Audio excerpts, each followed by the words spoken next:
Chapter 1. How William Colby Gave Me the Keys to the CIA Kingdom. Chapter 2. One thing leads to another, my rare access in investigating the war on drugs. Part I. The CIA's Phoenix program in Vietnam, a template for systematic domination. Chapter 3. The Vietnam War's silver lining, a bureaucratic model for population control emerges. Chapter 4. The systematic gathering of intelligence. Chapter 5. What we really learned from Vietnam, a war crimes model for Afghanistan and elsewhere. Chapter 6. The Afghan dirty war escalates. Chapter 7. Vietnam replay on Afghan defectors. Chapter 8. Disrupting the accommodation, CIA killings spell victory in Afghanistan and defeat in America. Chapter 9. The CIA in Ukraine. Chapter 10. War crimes as policy. Chapter 11. New games, same aims, CIA organizational changes. Part 2. How the CIA co-opted and manages the war on drugs. Chapter 12.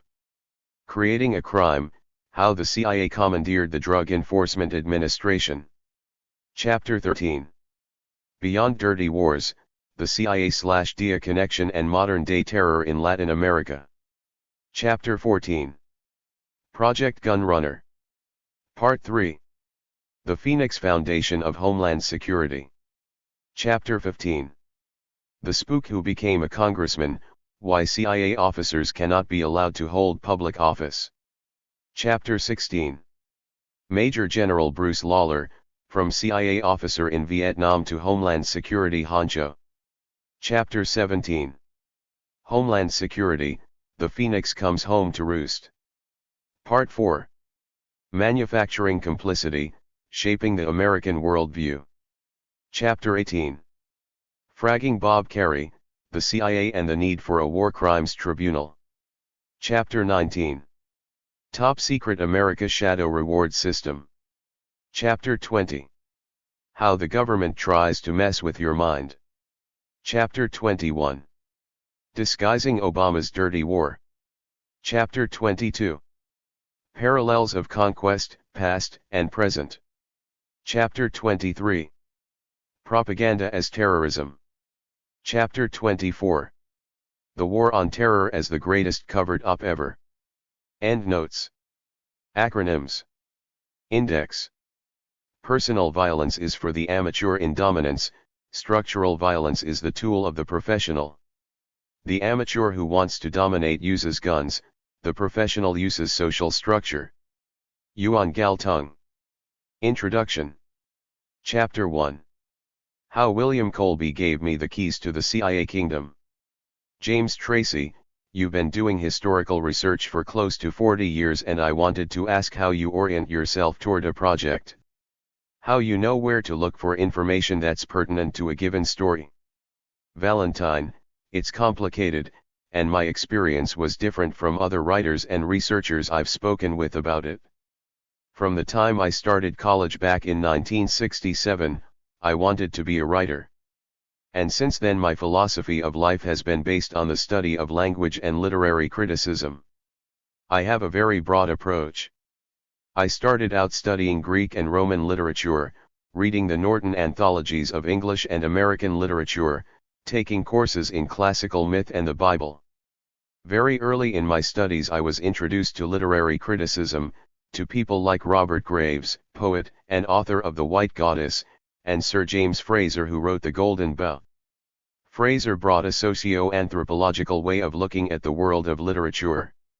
That led me to Carl Jung, Eric Newman, Northrop Frye and a few other people who approached literature from a variety of different perspectives, psychological, political, anthropological, sociological, historical, philosophical. All those things were of interest to me. When I look at a subject I look at it comprehensively from all those different points of view. Literary criticism teaches the power of symbolic transformation, of processing experience into ideas, into meaning. To be a Madison Avenue ad man, one must understand how to use symbols and myths to sell commodities. Admen use logos and slogans, and so do political propagandists. Left or right, doesn't matter. The left is as adept at branding as the right. To be a speechwriter or public relations consultant, one must, above all, understand the archetypal power of the myth of the hero. That way you can transform, through words, Joe the plumber or even a mass murderer, into a national hero. When I decided to research and write about the CIA's Phoenix program, that was how I went at it. I went directly to William Colby, who'd been director of the Central Intelligence Agency. Colby was the person most associated with Phoenix, the controversial CIA assassination program that resulted in the death of tens of thousands of civilians during the Vietnam War.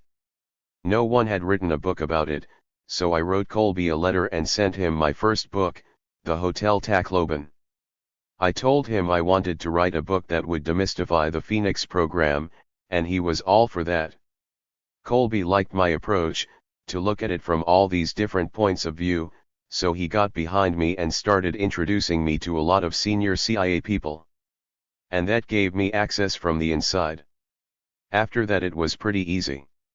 I have good interview skills. I was able to persuade a lot of these CIA people to talk about Phoenix. But I also approached it from an organizational point of view, which is absolutely essential when writing about bureaucracies like the CIA or the DIA. You really have to understand them as a bureaucracy, that they have an historical arc. They begin somewhere, they have a congressional mandate, they have a purpose, and organizational and management structures. And in that regard I really lucked out. One of the first people I interviewed was the CIA officer, Nelson Brickham, who actually organized the Phoenix program. Brickham graduated magna cum laude from Yale and was something of an organizational genius. He explained to me how he organized Phoenix. He also explained the different divisions and branches of the CIA so I'd be able to understand it. So I lucked out. Through Colby I had access to the people in the CIA who created the Phoenix program, and I was able to find out what was on their minds and why they did what they did. That never would have happened if I had gone to the Columbia School of Journalism, or if I'd been involved with journalism for many years. I'd have had a much narrower way of going at the thing. But the CIA officers I spoke with loved the broad view that I was bringing to the subject. They liked me asking them about their philosophy. It enabled me to understand the subject comprehensively. Tracy, there's an associate of William Colby's whom you discuss and write about, also a CIA officer, Evan Parker. You were able to get a great many names from him and then you asked these people for interviews. The interview subjects, many of whom were CIA personnel, would go back to Colby or Parker and ask if it was okay to speak to you. Correct. Valentine, that's right. Once I had Colby's approbation, many CIA officers thought I was in the CIA. No one had heard of me. I wasn't Morley Safer or Seymour Hersh or someone who'd been a celebrity reporter in Vietnam. I was a nobody, in the Eduardo Galeano sense of the word. I'd published a book about my father's experiences in World War II which some of these guys would read. Those who did read the Hotel Tacloban tended to like it, because it was sympathetic to soldiers and showed I understood what it means to be a soldier. Most CIA officers consider themselves to be soldiers. The CIA is set up as a military organization with a chain of command. Somebody tells you what to do, and you salute and do it. Evan Parker had that feeling about me, that I would understand him personally, why he did the things he did, because I'd written this sympathetic book about my father as a soldier, and because Colby sent me to him. I had an interesting experience with him. He invited me to his house for an interview and when I arrived, he invited me upstairs to his little den, which was stacked with bookshelves full of Welsh history and poetry books. Parker is a Welsh name. Because of my background in literature, I was able to talk to him about things like the Mabinogion, which is a book about Welsh mythology. I had this broad knowledge that helped me relate to people like him. I put him at ease. Also, for a year before I started interviewing people, I'd read everything I could find about Vietnam and the CIA. I was knowledgeable, plus I looked like a good Methodist. I wore a suit and a tie. We spoke for an hour and Parker got to like me. I hadn't asked him anything about the CIA. We were just getting to know each other. But he had a stack of official-looking documents on his coffee table. He glanced at the documents and politely said he was going down to get us some tea and cookies. It'll take about 15 minutes. I'll be back. He winked and went downstairs. I opened the top folder. It was a roster of everybody in the Phoenix Directorate from when Parker started it in the summer of 1967. I started furiously writing their names and ranks and the position they held in the program. 15 minutes later, as I'm writing the last name, he yells from downstairs, "Doug, the tea is ready. I'm coming up." I closed the file and put my notebook away. He came up with a tray with tea and cookies on it. He winked, and sat down, and I started to ask him about Phoenix. We never got to the documents on his desk. But he liked me and he referred me to people. That's the way it went with most of the CIA people I met. They cooperated because Colby had sent me to them. Like Parker said, was the director, and we still consider him to be the director. If he says you're okay, we believe it. He didn't say, "Now I can waive my secrecy oath." But that's what they did. I talked to members of almost every branch of the CIA and I approached my interviews organizationally. What kind of a budget did you have? Who was your boss and how did you report to him? Who worked for you and what jobs did you give them? I had a big organizational chart in my den and I'd fill in names and positions. I never asked anyone, "Did you kill anybody? Did you do this kind of illegal thing?" And because I approached it in that benign way, they were confident I was demystifying the program and just sticking to the facts. It had the effect of reverse psychology. They trusted me because I didn't ask them their secrets, so they told me their secrets. They didn't like it in the end because I exposed all the secrets. I talked to so many people that eventually they all started thinking that I was CIA. Because the CIA compartmentalizes itself, I ended up knowing more about the program than any individual in the CIA. I got a rat-a-tat going and pitted them against each other. They started telling me secrets about their rivals. They all want to be the hero in their myth. Tracy, the interviews you conducted and the multitude of conversations you documented were placed alongside actual documentation which you had to acquire through a considerable amount of research. Valentine, in the interviews, people were giving me original documents to confirm their assertions. Nelson Brickham was the CIA's head of foreign intelligence field operations in Saigon. Brickham managed the liaison officers the CIA placed in the provinces to work with the South Vietnamese Police Special Branch, which is an organization like our FBI. The CIA created and funded the Special Police and sent them after the Viet Cong's civilian leadership, and anyone else trying to undermine the American puppet government. Phoenix is political warfare. He managed the staff that ran all those operations in the provinces.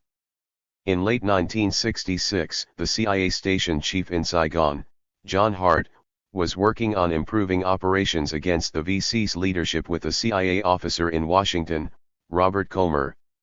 Comer was Lyndon Johnson's personal aide on pacification in Vietnam, what was called the Other War.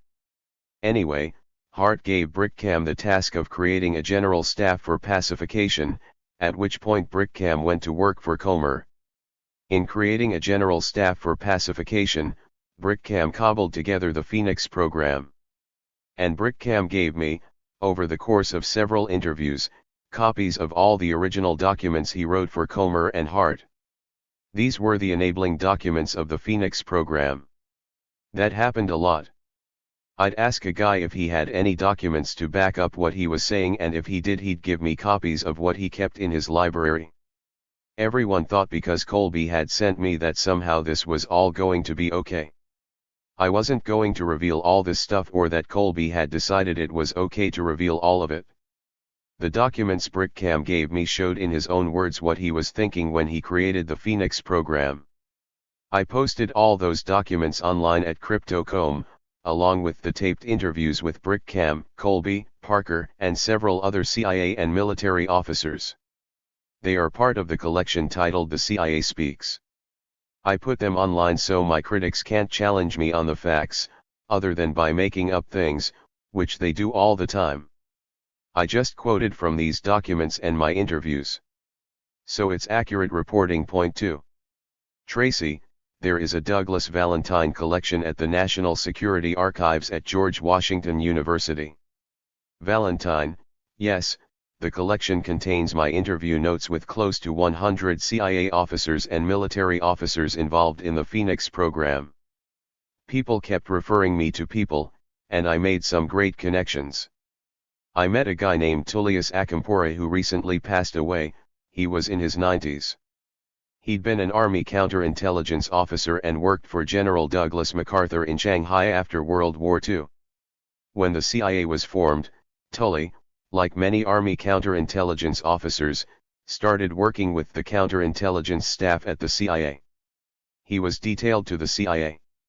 Although he kept his military rank, Tully was a CIA officer for many years. He went to Italy in 1958 and met and worked closely with Bureau of Narcotics agents in Rome. In the 50s and 60s, federal narcotic agents spent half their time doing favors for the CIA, and in exchange the CIA gave them intelligence on the mobsters they were going after. Tully was sent to Vietnam in 1966 and was involved in one of the anti-infrastructure programs that Phoenix was based upon. Tully's program was called Contact 4 and, like Phoenix, it targeted civilians who were functioning as secret agents for the Viet Cong. When the CIA and military created Phoenix, Evan Parker moved into Tully's office. Tully knew the top Vietnamese officials and CIA officers in Vietnam, and he also knew the Italian Americans who were prominent in the Bureau of Narcotics and later the DIA. Tully and I became personal friends and he introduced me to senior people from the Bureau of Narcotics and the DIA. The same way I had entree through Colby into the CIA, I had an entree through Tully into federal drug law enforcement at a high level. I met historically important people and got historically important documents, most of it new history. I haven't gotten around to digitizing the tapes of the federal drug law enforcement officers I interviewed, but there are separate collections at the National Security Archive, for both my CIA/Phoenix program materials and my federal drug law enforcement materials. Tracy, I'm wondering how the former governor of Pennsylvania and Bush administration officer, Tom Ridge, fits into all this. Was he not involved in Operation Phoenix? Valentine, I'm not sure about Ridge. He was in an infantry unit in Vietnam from late 1969 into 1970. He worked in a team with 4 Americans and 7 Vietnamese soldiers going after insurgents, not North Vietnamese regulars. So he was part of the pacification program. He got a Bronze Star for killing a young man carrying a sack of potatoes. He may have been a sniper and he may have been involved in one of the programs Phoenix coordinated, but it doesn't seem like he was a Phoenix advisor. Ridge had been a governor and had executive management experience when he was appointed to run the Office of Homeland Security and later the Department of Homeland Security. He was a political coder who could be trusted to implement Republican Party policy. At the same time, the Department of Homeland Security was based on the Phoenix program model Nelson Brigham developed in Vietnam. Ridge may have had some related pacification experience, which is what Homeland Security is, but he certainly understood how to manage organizations. The key word is coordination. When the national security establishment wanted to centralize the war on terror here in the United States, through the DHS, they copied how Phoenix had coordinated multiple agencies in order to streamline and bureaucratize the war against the Viet Cong infrastructure. Phoenix proved an incredibly successful model for pacification in South Vietnam. It was the silver lining in the Vietnam War. Politically the war was a disaster, but bureaucratically the Phoenix program succeeded. It became the model for CIA operations in Central America, the Salvador option.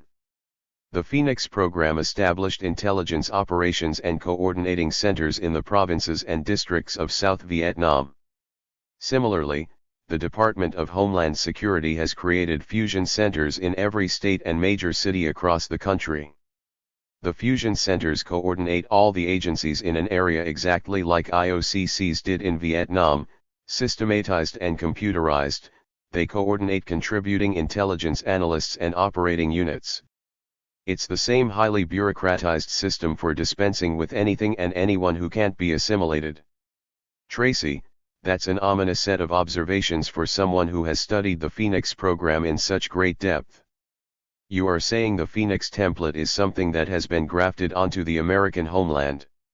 Valentine, absolutely. And I'm not the only one that talks about it.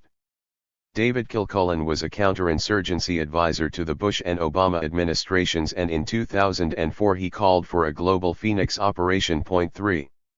Tom Hayden described Kilcullen as the chief advisor on counterinsurgency operations to General David Petraeus in planning the 2007 U.S. troop surge.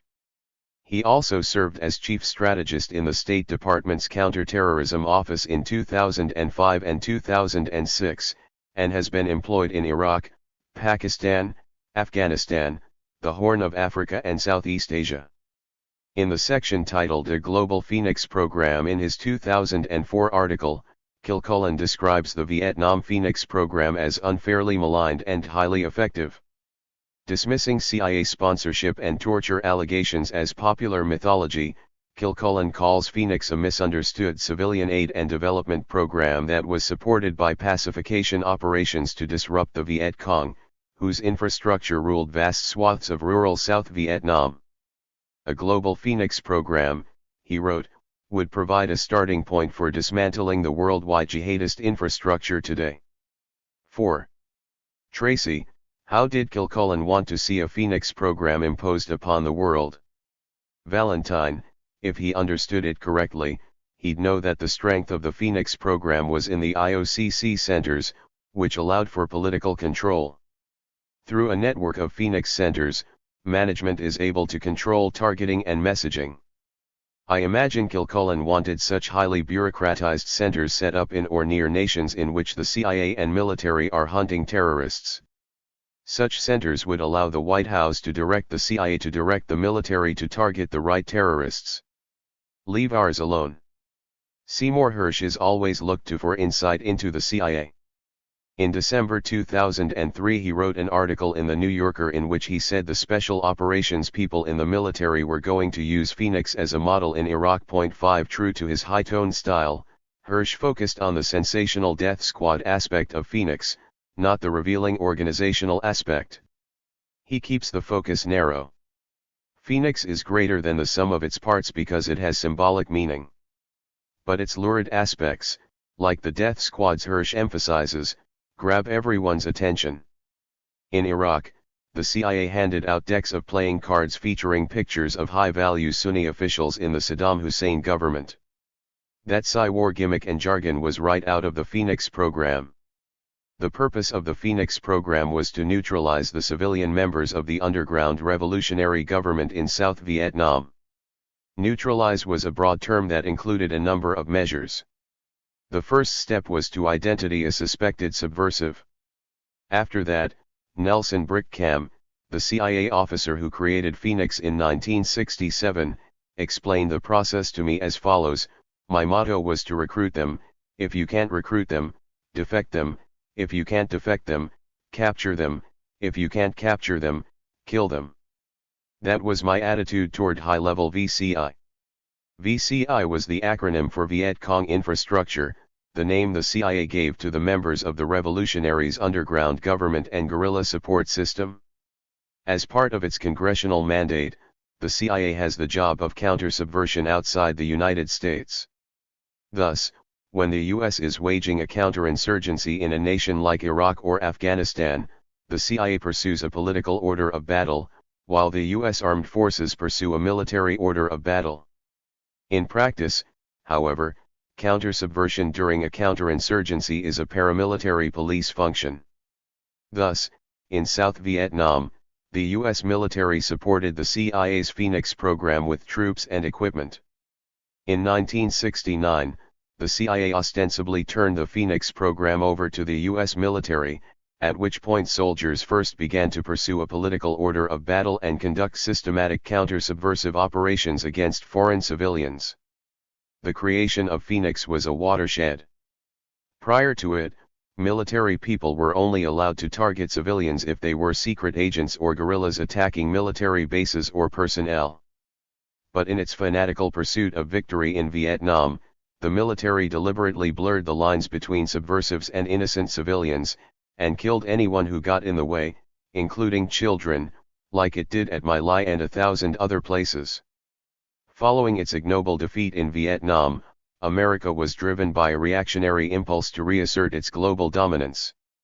The justifications used to rationalize Phoenix were institutionalized as policy, as became evident after September 11 and the initiation of the War on Terror. Since then, the CIA and U.S. military have been conducting joint Phoenix-style operations worldwide without any compunctions, most prominently in Afghanistan and Iraq. Also evolving was the relationship between the CIA, the military and the media. In Vietnam, there was more press freedom and the carnage was filmed and shown on TV every night.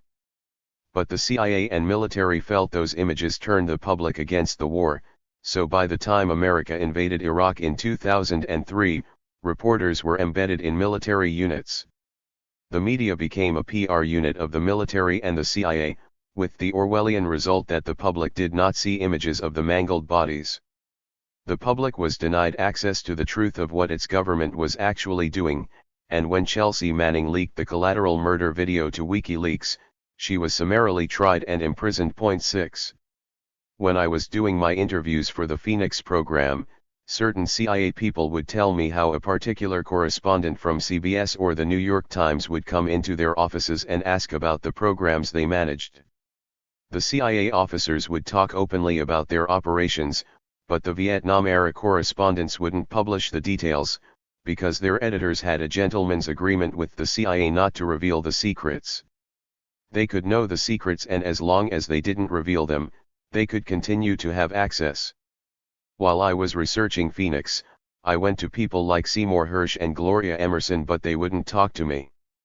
I had a harder time getting reporters to talk to me than I did CIA people, because as soon as they expressed any knowledge about Phoenix, the follow-up question was, why weren't you writing about it? Then they'd have to reveal this gentleman's agreement with the CIA. The old boy network existed in Vietnam, but it's gotten a lot worse. It's impossible now for anyone to interview mid-level CIA people on the record and reveal the facts. Since Iran-Contra, the bureaucracies have instituted incredible obstacles that make it impossible for people to see what's going on inside their private club. The public is totally reliant now on whistleblowers like Chelsea Manning and Edward Snowden, who are then vilified, imprisoned, and or chased into exile. Tracy, we see what, for example, happened to Gary Webb in the mid-1990s. He had some people who had divulged significant information to him, and yet the CIA denied it, and that more or less cost him his career. He had no colleagues of his, who actually went to bat for him to any significant degree to keep him in the industry, because what he was doing is what investigative journalists and historians, such as you, should be doing. Valentine, yes. Gary Webb was an investigative journalist whose Dark Alliance series in 1996 exposed the link between the CIA's Contras in Central America and a crack cocaine dealer in Los Angeles. The story rattled the CIA. Members of the black community were up in arms. Then the CIA's old boy network sprang into action, and Webb was nitpicked to death by fellow journalists for minor inaccuracies in his work. But his real sin was revealing the CIA's criminal involvement in systematic racial oppression through the war on drugs. Webb committed suicide in 2004. But he wasn't the first American citizen to be attacked for telling the truth about the CIA's central role in drug trafficking. In his 1972 book The Politics in Heroin in Southeast Asia, Al McCoy detailed much of the CIA's drug network in Vietnam and the Golden Triangle region of Laos, Burma, and Thailand. When the CIA found out what McCoy was doing, one of its most senior executives, Cord Meyer, tried to get McCoy's publisher to suppress the book. When that didn't work, the CIA tapped McCoy's phone and the IRS audited his income tax. Behind the scenes, the CIA forced McCoy's sources to recant. The famous Church Committee, which exposed a lot of the CIA's secrets, investigated McCoy's allegations and found the CIA innocent of any involvement in drug trafficking. McCoy moved to Australia and didn't return to America for 11 years. The CIA's control of international drug trafficking is America's darkest secret, and after the Webb scandal, the Old Boy Network imposed even more restrictions on the media. The pressures the CIA imposes on the media amount to political warfare directed against the American public. It's no different than how the CIA mounts counter-subversion operations overseas. Nowadays, the only way you can discern what's going on is by studying and understanding the historical arc of these bureaucracies. Where did the CIA come from? Where is it going? If you look at it historically, you can see beyond the spin and it becomes demystified. And that is not a happy story. As power gets more concentrated in the security services, the media is no longer simply compliant, it's functioning as their public relations arm. It simply ignores anything that contradicts the official line. Tracy, there is almost a complete blackout of Jade Helm in the mainstream media. It is only getting coverage and discussion and analysis in the alternative media. Valentine, yes. Jade Helm was a military training exercise in Texas, Arizona, Florida, Louisiana, Mississippi, New Mexico, and Utah. Military and local officials set up Phoenix-style coordination centers, as a way of giving special operations and civil affairs personnel experience working with paramilitarized police forces in what was called a realistic war experience in domestic counterinsurgency operations. The media blackout was an essential part of the plan. The censorship was symbolic of how, as a function of the concentration of capital, the communications/media industry has been centralized and is now part of the political warfare apparatus. The media industry has been reduced to a few huge corporations that control most of the outlets. Control of information has become the key to the oligarchy's success. Very few independent news organizations are able to compete with the giants, or get information out across the country, so people really have to search for facts on the internet. Tracy, even some of the alternative progressive left media that were good 20 or so years ago are increasingly dependent upon foundation money that comes with strings attached, and they're not as inclined to push the envelope as I think they once were. Valentine, sure. As a person who is interested in how the CIA uses language and mythology to control political and social movements, I see this development as ominous. People like Glenn Greenwald who take money from billionaires insist it has no editorial influence on them.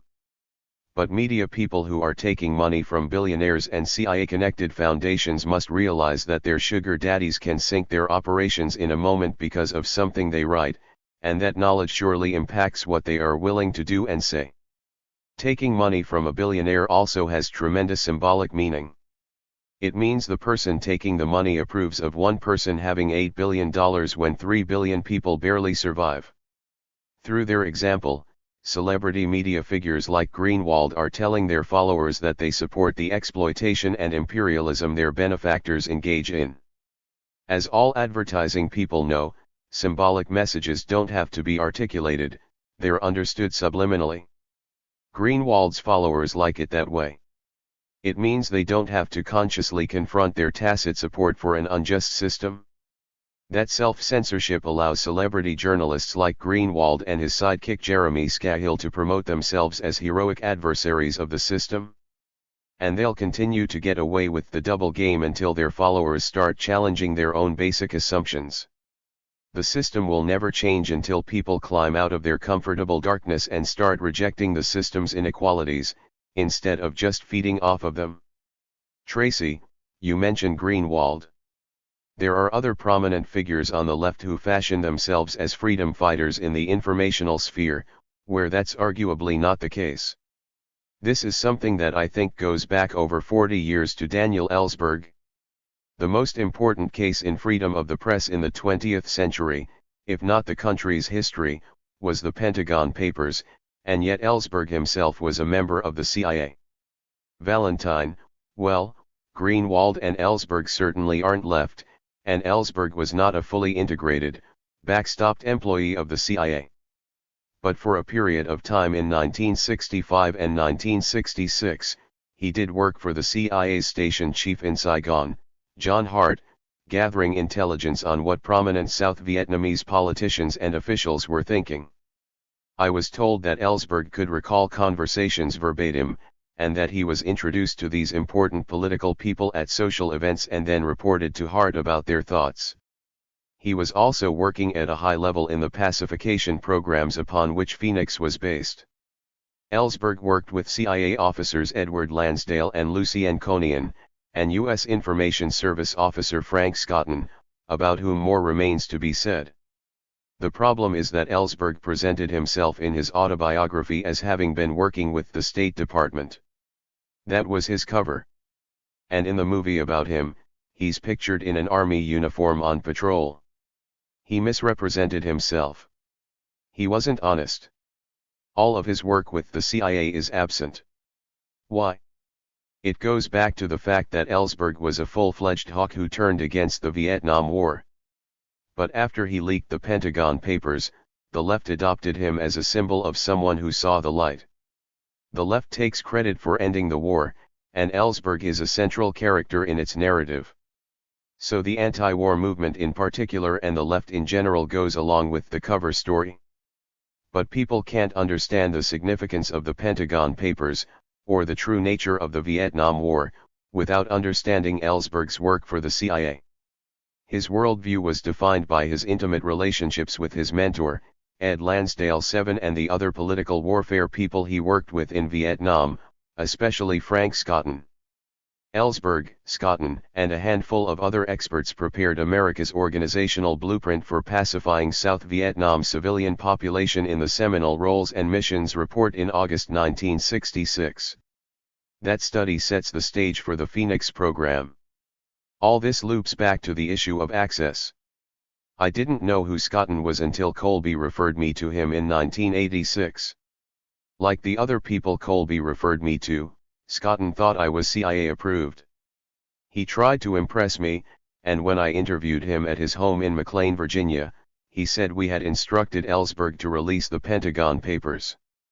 Scotton has since written an autobiography in which he denies having told Ellsberg to do it. He now says Ellsberg merely showed him the Pentagon paper documents in 1970. All this also loops back to CIA drug trafficking. A moment ago I mentioned that Al McCoy's sources had recanted. Chief among McCoy's sources who recanted was Dan Ellsberg's former comrade, Lou Conian. When McCoy spoke to him in the summer of 1971, Conian confessed to having arranged a truce between the CIA and Corsican drug traffickers in 1965, at the same time he was working with Ellsberg. The summer of 1971 was a busy time as well. Colby was due to testify to Congress about the Phoenix program in July, but a larger event grabbed the headlines. On June 13, 1971, the New York Times began printing lengthy excerpts from the Pentagon Papers, that painstakingly edited stack of documents that, even by name, deflected attention away from the CIA. Consequently, little public attention was paid when, on July 15, 1971, the Times reported, previously classified information read into the record of a House Government Operations Subcommittee today disclosed that 26,843 non-military Viet Cong insurgents and sympathizers were neutralized in 14 months through Operation Phoenix. All these threads weave together to create the myths Americans believe about the CIA, and Ellsberg's cover story is part of the fictionalized tale. Tracy, the reluctance of certain editors to publish what you've researched and revealed about Ellsberg, do you think in part that has to do with just a wish to sustain the legend of Ellsberg, the symbol of what he's become? Valentine, sure. They're part of the same network of management-level media people the CIA influences, what CIA officer Cord Meyer dubbed the compatible left. Let me tell you about my experience with the compatible left. William Morrow and Company published the Phoenix program in 1990, but before it hit the book stands, the New York Times gave it a terrible review. After that, the media wouldn't touch it with a 10-foot pole. As far as the left was concerned, the book presented new material they couldn't digest. I guess it threatened their proprietary claim on Vietnam War history. The militant right was never going to acknowledge it anyway. But the left's leadership is part of the CIA's old boy network, and like all American intellectuals, they look to the Times for direction and validation. So the word went out to ignore the book, not just because it revealed CIA secrets, but because it identified the media, and the Times in particular, as the reason why the public can't see the CIA clearly for what it is, a criminal conspiracy on behalf of wealthy capitalists. I had also noted that the release of the Pentagon Papers distracted attention from congressional hearings into Phoenix. In subsequent books I added that it distracted attention from reports on CIA drug trafficking as well. In any event, all my access to the CIA was meaningless. The CIA through its friends in the media was able to neutralize me. Only a handful of people recognized the book's historical value, people like Al McCoy, who called the book the definitive account in a blurb for the iUniverse edition. But my supporters all had the same response: I'd crossed the line and would never get another book published in the United States. So I learned the hard way that the CIA has a strategic intelligence network of management-level people in the information industry who know, through instruments like the Times Book Review section, what books and authors to marginalize. Peter Dale Scott had also been marginalized as a result of his 1972 book, The War Conspiracy, and his 1993 book, Deep Politics and the Death of JFK. Peter supported me, and a few years after the Phoenix book was published, I mentioned to him that I was writing an article, based on my interviews with Scotton and Conian, about Ellsberg's deep political association with the CIA. Peter is Ellsberg's friend, and even though the article had the potential to embarrass Ellsberg, he arranged for me to interview him. Peter gave me Ellsberg's number and I called at a pre-arranged time. And the first thing Ellsberg said to me was, "You can't possibly understand me because you're not a celebrity. If you want to understand the critical role celebrities play in determining what society accepts as real and valuable, read Guy Debord's books The Society of the Spectacle and its sequel, Comments." Debord explains the symbolic role celebrities play in maintaining the illusions we confuse with reality. Debord cites the German philosopher Ludwig Feuerbach, who famously said, "But certainly for the present age, which prefers the sign to the thing signified, the copy to the original, representation to reality, the appearance to the essence. Illusion only is sacred, truth profane. Nay, sacredness is held to be enhanced in proportion as truth decreases and illusion increases, so that the highest degree of illusion comes to be the highest degree of sacredness." When Ellsberg told me he was a celebrity, he was saying that he underwent a symbolic transformation the moment he leaked the Pentagon Papers, and landed in a social realm that alienated him from non-celebrities like me. He became an icon, and nobody on the left is about to say, "Oh, my God." Valentine had this revelation about Ellsberg. Let's rethink everything we believe is true. Like its doppelgangers on the right, the management class on the left is invested in celebrity heroes who represent their business interests. They focus on the symbol and ignore any contradictory but essential facts, the way Greenwald and Scahill ignore Pierre Omidyar's funding of the Center for the United Action in Kiev, which was a Phoenix-style coordination center for covert political action. Point 8. If the owners of a symbol are forced to talk about an embarrassing fact that undermines their business interests, they interpret the fact narrowly. This is one of the methodologies the political parties and their compatible media outlets employ. They summarize and misrepresent a problematic subject in 9 seconds and then repeat the summary over and over again. They don't take the approach of a literary critic. They don't look honestly at what the government's carefully chosen words mean. They don't look for what's not said. In fact, they play the same game. Their methods are identical. I experienced the same thing when I wrote my article about Ellsberg. No one on the American left would publish it. Eventually Robin Ramsey published it in Lobster magazine in Great Britain. The article was titled "The Clash of the Icons" and demonstrated that Ellsberg and Al-McCoy held contradictory positions about the CIA's relationship with drug traffickers in Vietnam. 9 McCoy accused CIA officers Ed Lansdale and Luconian of collaborating with Corsican drug smugglers in 1965, at the same time Ellsberg was working closely with them. But when I interviewed him, Ellsberg insisted that these CIA officers were not involved in the drug traffic, despite overwhelming evidence to the contrary. 10. Several years later Alex Coburn and Jeff St. Clair published my Ellsberg article in Counterpunch. They were having fun ridiculing wacky left assumptions and sacred cows, like Israel. They loved my Phoenix program book and my article on Ellsberg, which we renamed "Will the Real Daniel Ellsberg Please Stand Up?" 11. They featured it in Counterpunch, and of course everyone on the left ignored it. Maintaining Ellsberg's image is mostly a business decision, because Ellsberg is what the mafia calls a money maker. If one of these compatible left media outlets has Ellsberg talk at a peace conference it's sponsoring, 100 fans will pay cash to see him. The compatible left is a business venture that's dependent on the capitalist society within which it operates. At the same time, Ellsberg is a symbol of the illusion that change is possible within the system. He calls for reform, yes, and like the compatible left, he backs many important progressive programs. But more importantly, by covering up his own CIA connections, he's reassuring the bourgeoisie that subscribes to these media outlets that everything they assume about their leaders is right. And that's how symbolic heroes mislead the way. This is Ellsberg's symbolic function. As a certified hero who has achieved celebrity status, he proves the system works. He leaked the Pentagon Papers and stopped the war. And he suffered for it. President Nixon wanted to put him on trial for treason. Nixon's staff pulled all sorts of dirty tricks to intimidate and discredit him, but he soldiered on. That's the myth of the hero.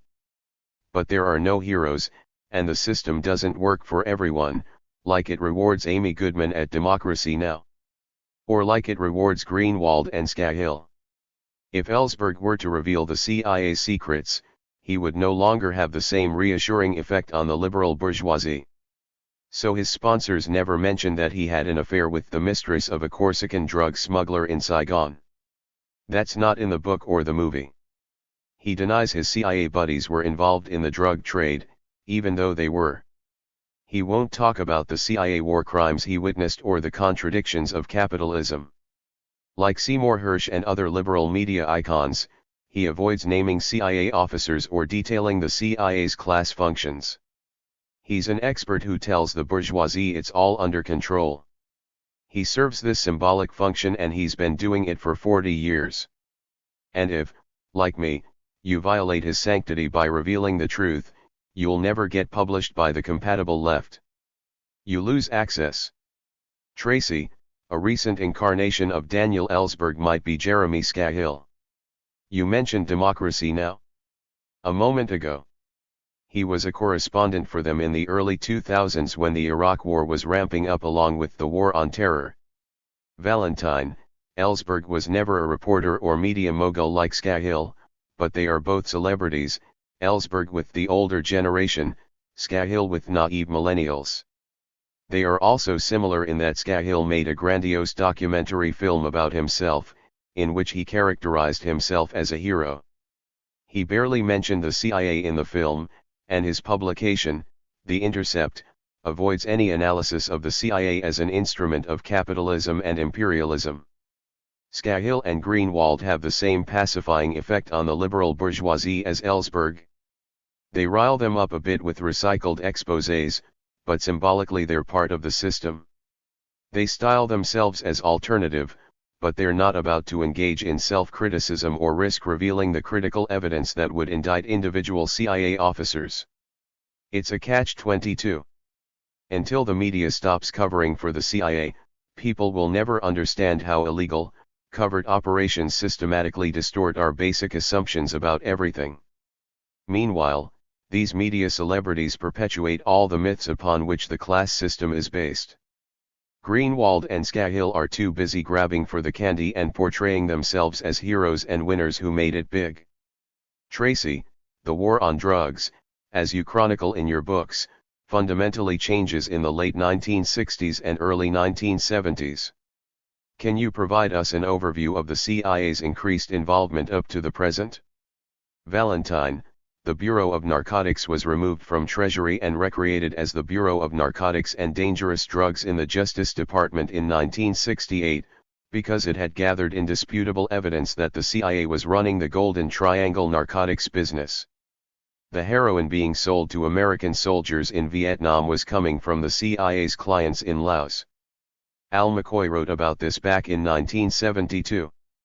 The CIA was protecting the major opium producers in the Golden Triangle, just like they've been protecting the major drug dealers in Afghanistan for the last 15 years. They were funneling heroin and opium to their warlords in South Vietnam as a payoff for advancing the U.S. policies that were detrimental to their own country. The CIA bought their services by allowing them to deal narcotics, and a lot of the dope made its way back to the homeland through enterprising soldiers and various criminal organizations. It was a criminal conspiracy of the highest order. The national security establishment realized the conspiracy was on the verge of being exposed in 1968, so it pulled various executive management, enforcement, and intelligence functions out of the BNDD and gave them to the CIA, so the CIA could protect its drug smuggling assets around the world. At that point, federal drug law enforcement became an adjunct of national security. Tracy, so this firewall that theoretically exists between the CIA operations abroad and in the United States has been bypassed in the war on drugs. Valentine, yes. And by studying the relationship between the CIA and federal drug law enforcement, you can see why I refer to the CIA as the organized crime branch of the US government. Nowhere is that more evident than in how it controls international drug networks. If you're a general in Bolivia and you're assassinating leftists, the CIA will allow you to deal drugs. 12 If you're Manuel Noriega and you're providing intelligence on revolutionaries in Central America, you're allowed to deal drugs. If you're a South Vietnamese general or an Afghan warlord, you're allowed to deal drugs because you're furthering the national security interests of the United States, which means its corporate, as well as political and social interests. In order for this to happen, two things are important: the CIA has to control certain branches of the DIA, and it has to control the media. And it has systematized its control over these institutions. Chapter 2. One thing leads to another, my rare access in investigating the war on drugs. Ryan Dawson, let's discuss the relationship between crime and law enforcement. You talked about this in an article about an experience you had growing up in New York. 1 Let's start off with what you learned in your young adulthood, and do tell about the relationship between crime and law enforcement, if there can even be a line. Valentine, what I learned is that there isn't a line. The story I'm going to tell about my experience is allegorical. It's a microcosm of the way the world works, how propaganda and Madison Avenue advertising convince people that there are forces of good fighting forces of evil. But if people saw through the propaganda, they'd have different attitudes and our country would be structured differently. But the lawmaking branch of our government is in the hands of professional criminals. Everything they do is in the service of crime, of holding down or stealing from the poor and protecting or giving to the rich. I came to realize all this as a young person, thanks to my father. The lesson my father taught me occurred in 1968, just 23 years after World War II. It's almost 50 years since then, so the experience I had was contextually closer to the good war than the bad Vietnam War. Adult men in 1968 viewed America as having saved the world for democracy. It was easier to be rebellious back then, when millions of middle-class white males had to re-educate themselves and support one another in order to avoid being killed for Dow Chemical and Dow Jones in Vietnam. My father worked in the post office in the village where he'd lived as a child. He worked the graveyard shift and I worked for a tree company in town. I was home from college for the summer and I worked for the Coggeshall Tree Company, climbing trees. My father and I didn't get along. But I ate breakfast in the same diner where my father had a cup of coffee after getting off the graveyard shift. These were the days of the generation gap. He sat on one side of the diner by the kitchen door with the cops and the older blue-collar workers. They'd talk about how much they hated Muhammad Ali, who'd refused to go to Vietnam, and Joe Willie Namath. My friends and I had long hair and resisted the war. We were smoking dope and taking acid, and our girlfriends were young and pretty and sexually liberated thanks to the pill, so they hated us too. One day my father and I met at the cash register. He was waiting for me when I got outside. "I want you to meet me tomorrow at the bank," he said. "There's something I want to show you. Come about an hour early." We didn't get along, but he was my father, so I did what he said. The bank was at the other end of Wheeler Avenue, but not far from the diner. My great-uncle Tom Colligan worked there as a security guard. Tom had been a cop in town for many years.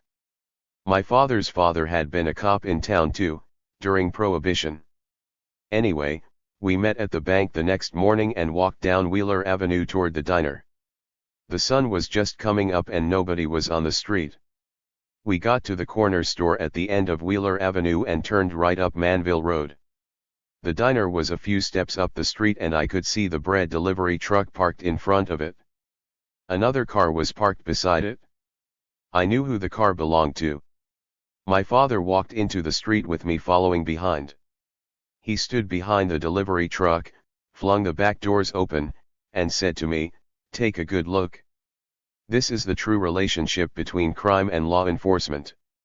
Inside was the bakery truck driver, the mafia representative who picked up the money and slips from the local bookie. The bookie worked at the diner and was sitting beside the bread truck driver. In the back of the truck were 3 village cops. I'd known them all my life. I went to school with their kids. I knew their names. They'd been caught red-handed and their mouths were hanging open. When they started muttering curses, my father abruptly closed the doors. He walked away and went about his business. Me too. The next day I was back in the diner and nobody said a word. It was like I'd been initiated into a secret society. Most of the people in town had no idea this was going on. They thought the cops give you a speeding ticket. They don't see the cops associating with professional criminals and making money in the process. They believe that when a guy puts on a uniform, a guy who was a bully in school and didn't develop the skills to be a plumber or go to college, he becomes virtuous. But the guys who go into law enforcement relate more to the crooks they associate with on a daily basis than the citizens they're supposed to protect and serve. They're corrupted. The CIA is populated with the same kind of people. Nelson Brickham, whom I mentioned in the previous chapter as the CIA officer who created the Phoenix program, told me this about his colleagues. "I have described the intelligence service as a socially acceptable way of expressing criminal tendencies.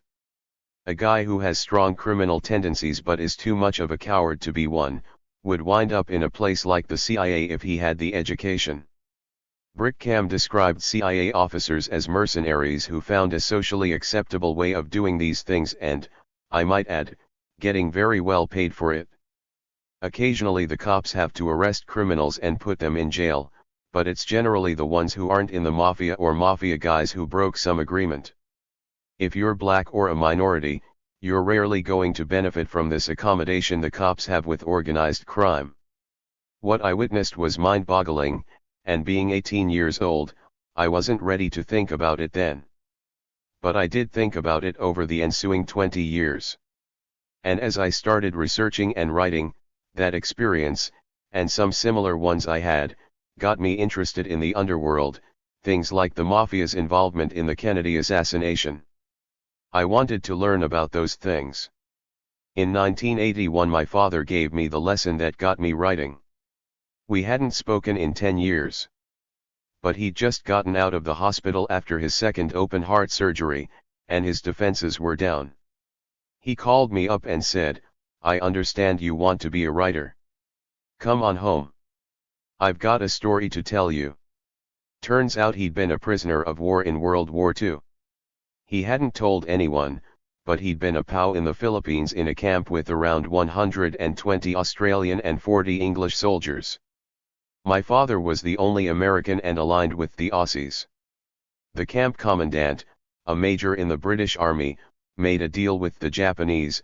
In exchange for having control over discipline in the camp, he would ensure that there would be no escape attempts. The Australians didn't care what this English major said, and 4 of them tried to escape. But the major found out and informed on them.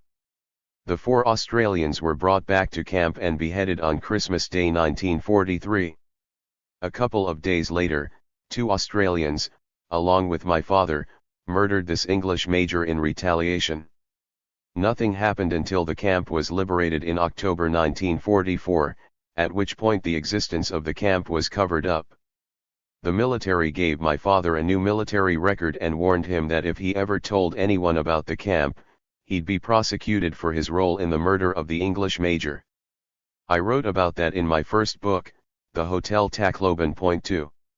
I'd seen the true relationship between crime and law enforcement, and after my father told me his story about the prison camp, I knew the military can rewrite history. It can coerce someone into a silence so deep and damaging it causes heart disease. That was a turning point for me.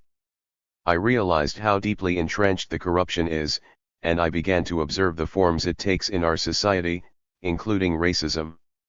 The double standard associated with racism allows one group to get away with breaking the laws, and unfairly punishes another group for breaking the same laws. That's corruption. It's organized crime. Meanwhile, the CIA, the military and the cops are covering their collective asses through their propaganda outlets. They're corrupting our understanding of the world by controlling the information we receive. They create the myths we believe. If we were allowed to understand the CIA, we'd realize it's a criminal organization that is corrupting governments and societies around the world. It's murdering civilians who haven't done anything wrong. The military does the same thing in a more violent way. Cops too. The Vietnam War had greatly affected my generation, and I wanted to find what sort of secret things the CIA did in Vietnam. As a first step, I spoke to the director of a veterans organization in New Hampshire, where I was living at the time. I asked if there was any facet of the war that hadn't been written about. Without hesitation, he said the Phoenix program. So I decided to write about Phoenix. I sent a copy of Tacloban to William Colby, who'd been director of the CIA and was closely associated with Phoenix. Colby read Tacloban and liked it. His reaction was, "Well, you have a basis to understand what happened in Vietnam." We did 2 interviews and he introduced me to some senior CIA people who were involved in facets of the Phoenix program. It was incredibly eye-opening for me. I wrote about all that in the Phoenix program. In the course of investigating the CIA in Vietnam, I learned that huge amounts of narcotic drugs were flowing from the Golden Triangle area in Burma, Thailand, and Laos. The network began after World War II, when the CIA had set up a Kuomintang army in Burma. The Kuomintang was the ruling party of the nationalist Chinese who'd been chased out of China by the communists in 1947. The CIA watched while the nationalist Chinese massacred about 30,000 people in Taiwan in 1947. The Kuomintang had fantasies of reconquering China and the CIA played on those fantasies. It established a Kuomintang army in Burma and used it to attack China. At the same time, the CIA was conspiring with the Thai government, which was up to its eyeballs in drug trafficking. Opium trafficking wasn't frowned upon in that part of the world, the way it is here, and the press here took little notice. By the 1960s, the CIA also had a secret army in Laos under Vang Pao, the leader of the Hmong tribe, who supported themselves by growing opium, with considerable CIA assistance. The Hmong were looked down upon by the ruling ethnic Laotians, who ran a CIA-protected heroin processing operation. The CIA worked with the Hmong and Laotians just like the cops and the mafia ran that bookie operation in suburban New York. Opium from the Kuomintang army in Burma was moved by mule caravan to Hua Sai, Laos, next to the CIA's 118A base at Nam U, and from Hua Sai it was flown to Taiwanese middlemen who worked with the mafia. Opium from the Hmong was converted into heroin in Vientiane.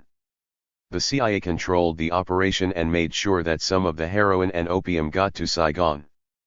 Top generals in Vietnam controlled various provinces and regions like warlords. The CIA made sure the drugs got to these generals. They each had a distribution franchise and they'd sell the drugs in their area and make huge profits off it, which is why they supported American policy and gave the CIA a free hand.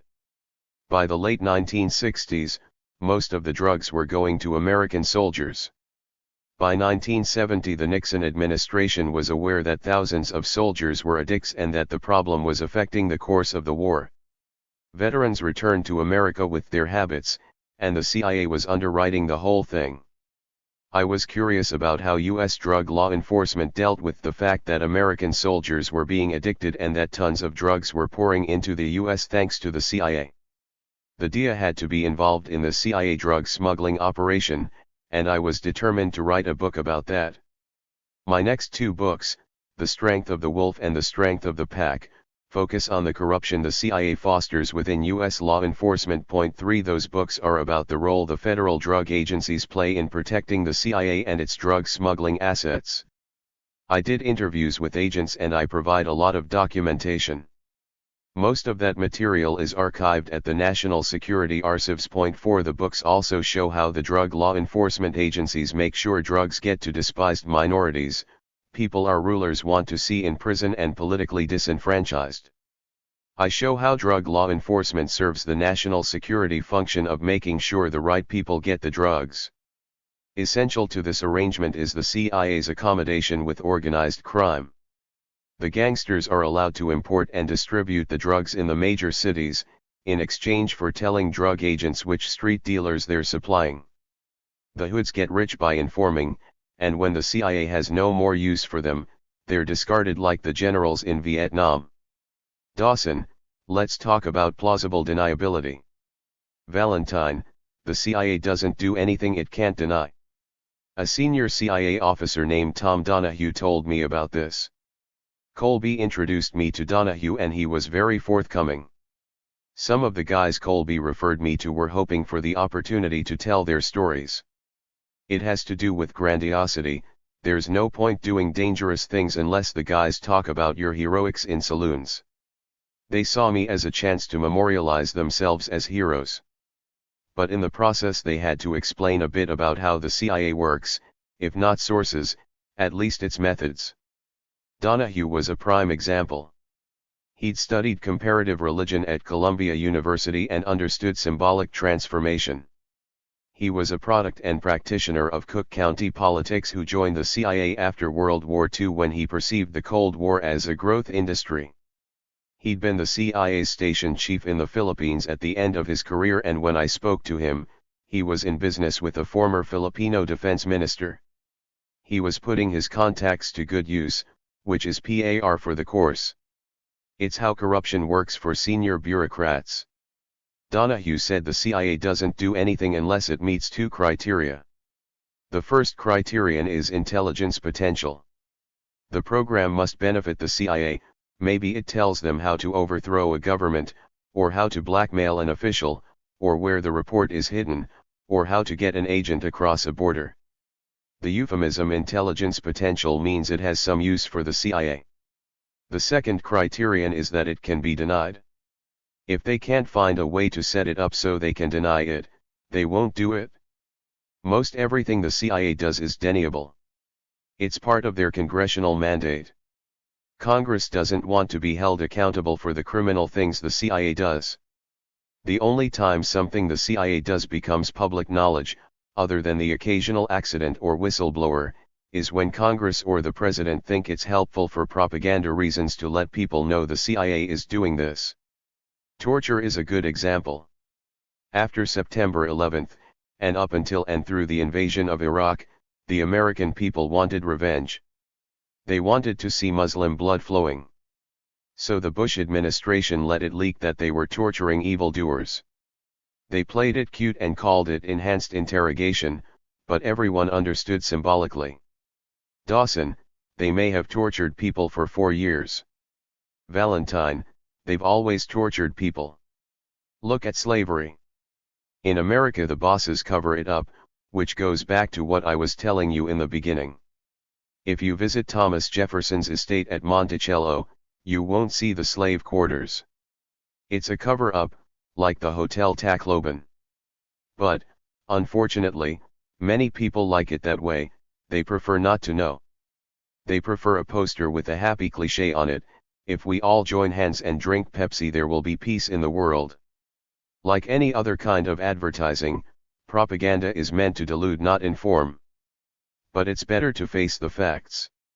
While I was researching Phoenix, I found out about the CIA's involvement in drug trafficking. I also learned that as the Vietnam War was winding down, the CIA started reducing the number of officers serving in Laos and Vietnam. The CIA felt it had the situation under control there and was looking for new homes for those guys. I discovered that over 100 officers were funneled into the BNDD and DIA. These recycled CIA officers had been involved in Phoenix and associated programs, and I wondered, why are they going into the DIA, and who are they really working for? One of my CIA contacts was a fascinating man named Tully Akampora. Tully was a World War II veteran who started working for the CIA in Korea and ended up being detached to the CIA for most of his career. In Vietnam, starting in 1966, he was General Nguyen Ngoc Loan's advisor. Loan was famous as the guy who was photographed shooting a VC guerrilla in the head during the Tet Offensive in 1968. Al McCoy described Loan at length in The Politics of Heroin. Loan, McCoy explained, was Air Marshal Nguyen Caok's deputy. After KY was appointed premier in July 1965, he appointed Loan to head the National Police, the Military Security Service, and the Central Intelligence Organization. Loan established and managed KY's political machine by using systematic corruption to combat urban guerrilla warfare. Corruption financed cash rewards for agents.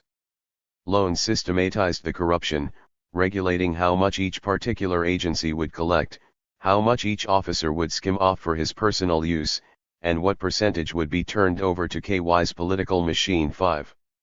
As McCoy noted, the opium traffic was undeniably the most important source of illicit revenue. And my friend Tully was Loan's CIA advisor until 1968, until the CIA decided to replace KY's political machine with one under President Nguyen Van Thieu. Tully was one of the people that started funneling CIA officers into the DIA in the early 1970s.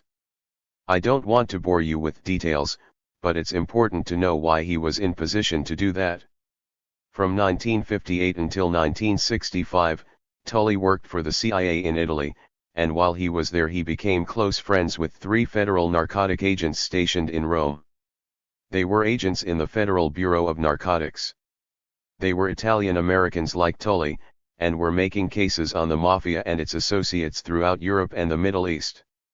Tully formed friendships with FBN agents Charlie Siragusa, Hank Manfredi, and Andy Tartaglino. Siragusa was the boss. He's been in the OSS and had worked with James Jesus Angleton in Italy during World War II.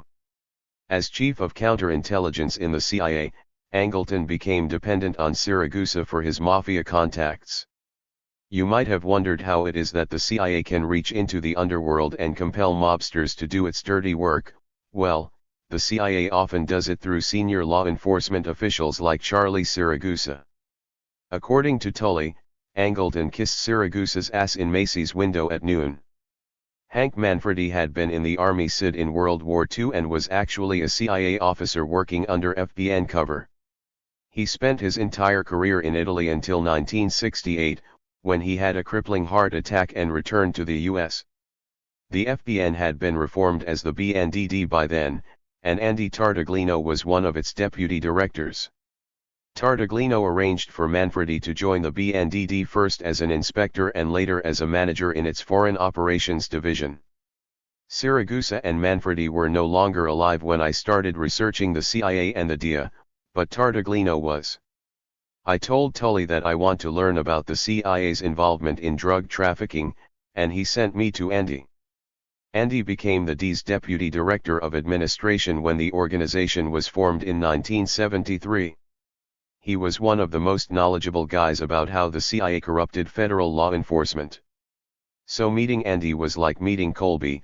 I now had an entree into the highest levels of the DIA. Tully sent me to Andy and Andy said, "Okay, I'll talk to you as a favor for Tully, but first you have to start at the beginning with the Bureau of Narcotics. Spend a year, talk to as many people as you can, and then come back and I'll talk to you." That's what I did, and it was amazing what I found out. Tartaglino had led a corruption investigation that lasted from 1965 to 1968. It resulted in 32 agents having to resign for committing all manner of crimes. 27 informants had been murdered, allegedly by FBN agents. None of the agents were prosecuted for those murders, but the ones who were suspected were allowed to resign. It was a cover-up like happened at the Hotel Tacloban Pau camp. 4 or 5 agents were indicted for other crimes, and in 1968 the Bureau of Narcotics was taken out of Treasury and put in the Justice Department. It was merged with other agencies and reorganized as the Bureau of Narcotics and Dangerous Drugs as a result of Tartaglino investigation into corruption, mostly in New York City. The media loves to talk about corruption in foreign countries, but if you want to understand corruption, you have to study the relationship between crime and law enforcement in New York City. Siragusa, Manfredi, and Acampora were from New York. I'm from the suburbs, but my mother and her Italian-American family are from the city. Frank Serpico was a cop who exposed corruption in the NYPD in the early 1970s. He was a narcotics detective and was shot in the face by fellow cops. He survived and went to the Knapp Commission and revealed the extent of corruption within the NYPD. It was tied into what happened within the FBN, and Tartaglino was involved in that investigation too.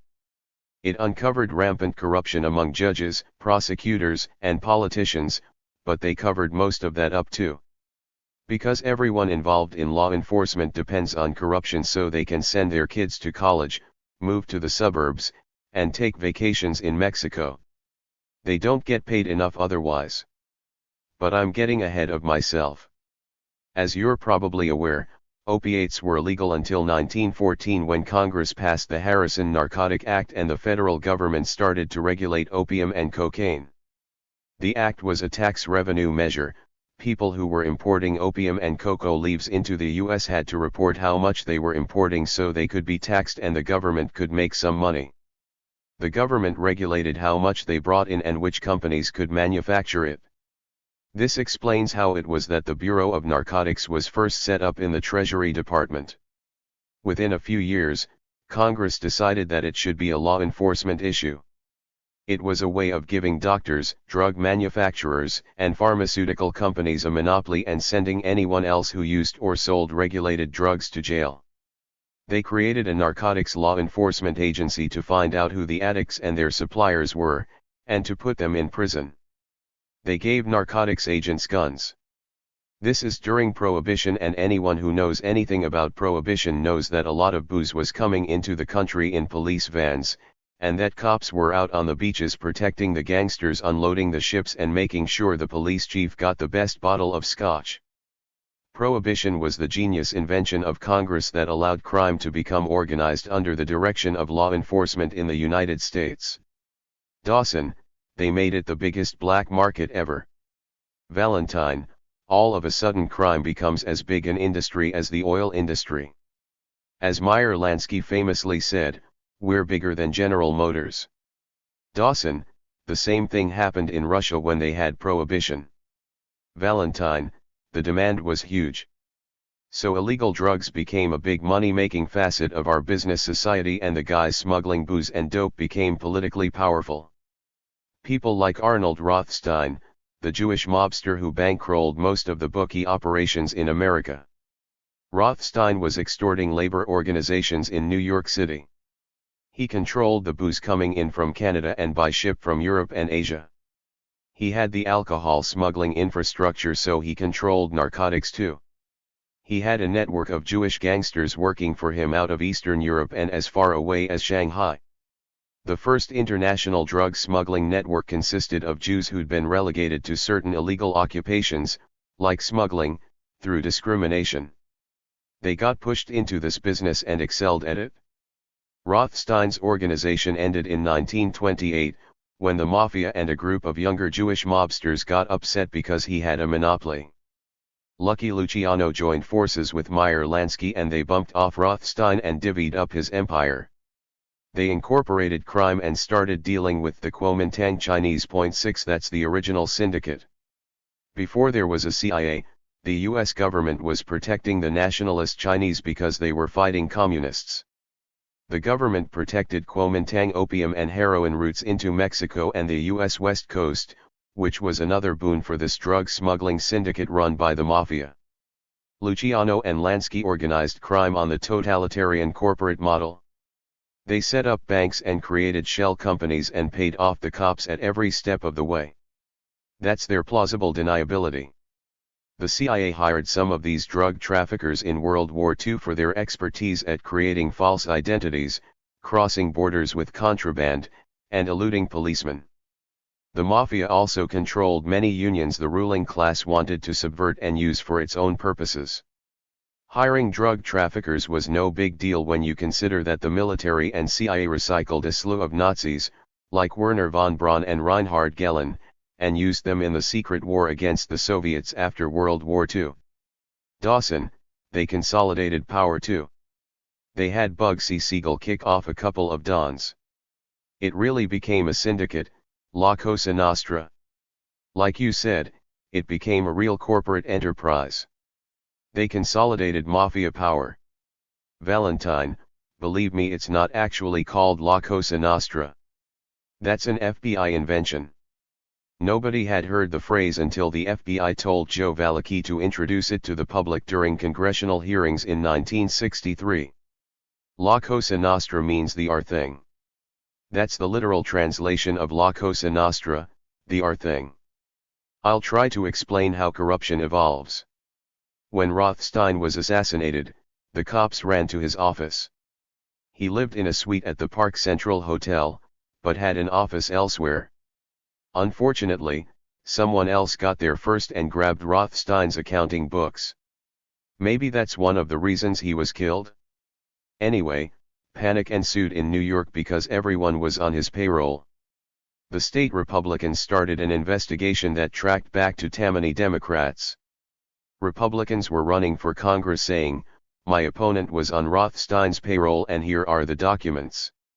Eventually it tracked back to Republicans as well. The scandal also tracked back to the top federal narcotics agents in New York City, and to Colonel Levi Nutt, who had been appointed in 1920 to run the narcotics division of the IRS Prohibition Unit. The Prohibition Unit was notoriously corrupt. It was in the Treasury Department and Levi Nutt was in charge of its narcotics unit, and his agents were famous for being more corrupt than the Prohibition agents. The investigation of Rothstein ended up showing that narcotics investigator Levi Nutt's son-in-law was Rothstein's tax attorney. Village cops running the numbers racket with a mafia hood in the back of a bread truck is corruption 101. The PhD level course is the son-in-law of the chief of the narcotics division writing tax returns for the world's biggest drug smuggler. One narcotics agent told me there wasn't a drug deal that went down in Chicago in the 40s and 50s that didn't go through the cops to the politicians. That's still the case today, except they've gotten better at disguising it. They're able to hide the CIA's $50 billion budget. They're better at fooling the public too, so you'd never in your wildest dreams think that your protectors are dealing with the people preying upon you. But that is a fact, and that accommodation between crime and law enforcement is the glue that holds the system together. Their most egregious crime is the systematic falsification of history. What starts out as an agent padding reports becomes, when all those reports are assembled, the myth of the cop or soldier or CIA agent as hero. FBN agent Frankie Waters explained it to me. "One of my talents was testifying in court," Waters said. "It was a situation that terrified me at first, but then I did it a few times and realized I liked it, because it fueled all the grandiose ideas I had about myself. And I was good at it. I could testify about a case made in Chicago." Waters smiled exuberantly. "They called us pinch hitters. It didn't matter that some agents couldn't testify well," Waters added, especially in big cases where 20 agents were involved. Say Agent Joe Blow seizes the most crucial piece of evidence, a note that's essential for the jury to understand the case. Joe's a great agent, but he freezes if he has to speak in front of a crowd. A block away is his articulate partner. I'm the case agent, to whom they both submit their memos. So when I write up the final report, guess who seized the note? As a way of justifying the systematic falsification of reports, Waters evoked the myth of the seasoned investigator who must bend the rules to get the bad guys. There's a bigger picture you've got to see, he stressed. There was a war between good and evil, and we were losing it, and it seemed that when justice triumphed, it was by accident. So let me tell you about integrity. On the one hand, you had the critics who couldn't make cases for moral reasons or because they were inept. On the other hand were the case makers, who knew we had to be the superior force, because the only thing that kept the criminals from overrunning us was that they knew that our goon squad would wipe out their neighborhood if they tried. To show success to the politicians who control their budgets, top managers in every bureaucracy rely on fictionalized reporting. The essential fictions, like the need to bend the rules, are taught to new agents. The agents must learn them by heart to advance. Over time the agents come to believe the fictions, which reinforce all their false assumptions about society and their role in it. For example, black agents in the FBN weren't allowed to supervise whites. The bosses said the blacks couldn't write well enough, because in their reports they didn't ascribe to the fiction of white supremacy. Not until 1968 was a black agent made a group leader in the FBN. The organization, like American society in general and its security services in particular, accepted white superiority as gospel, and compulsory belief in that gospel paved the way for the political cadre at the top of the organizations to propagate other myths, like the myth that the communist Chinese were pushing drugs on Americans as a kind of psychological warfare, and the myth that pot was as dangerous as heroin. The most important fiction of all is the need for secrecy to preserve our national security. From time to time that is true, but far more often officials use secrecy to conceal their corruption and crimes.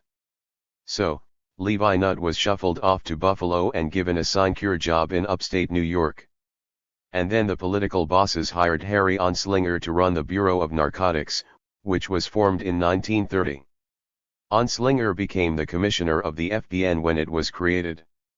His job was to clean up corruption, and one way he did it was to limit the inspection staff. There were approximately 300 agents in the FBN around the country, and Anslinger had only 2 inspectors on his staff, one for agents east of the Mississippi River, and one for agents west of it.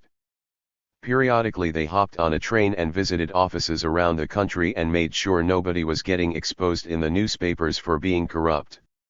The corruption, obviously, continued apace.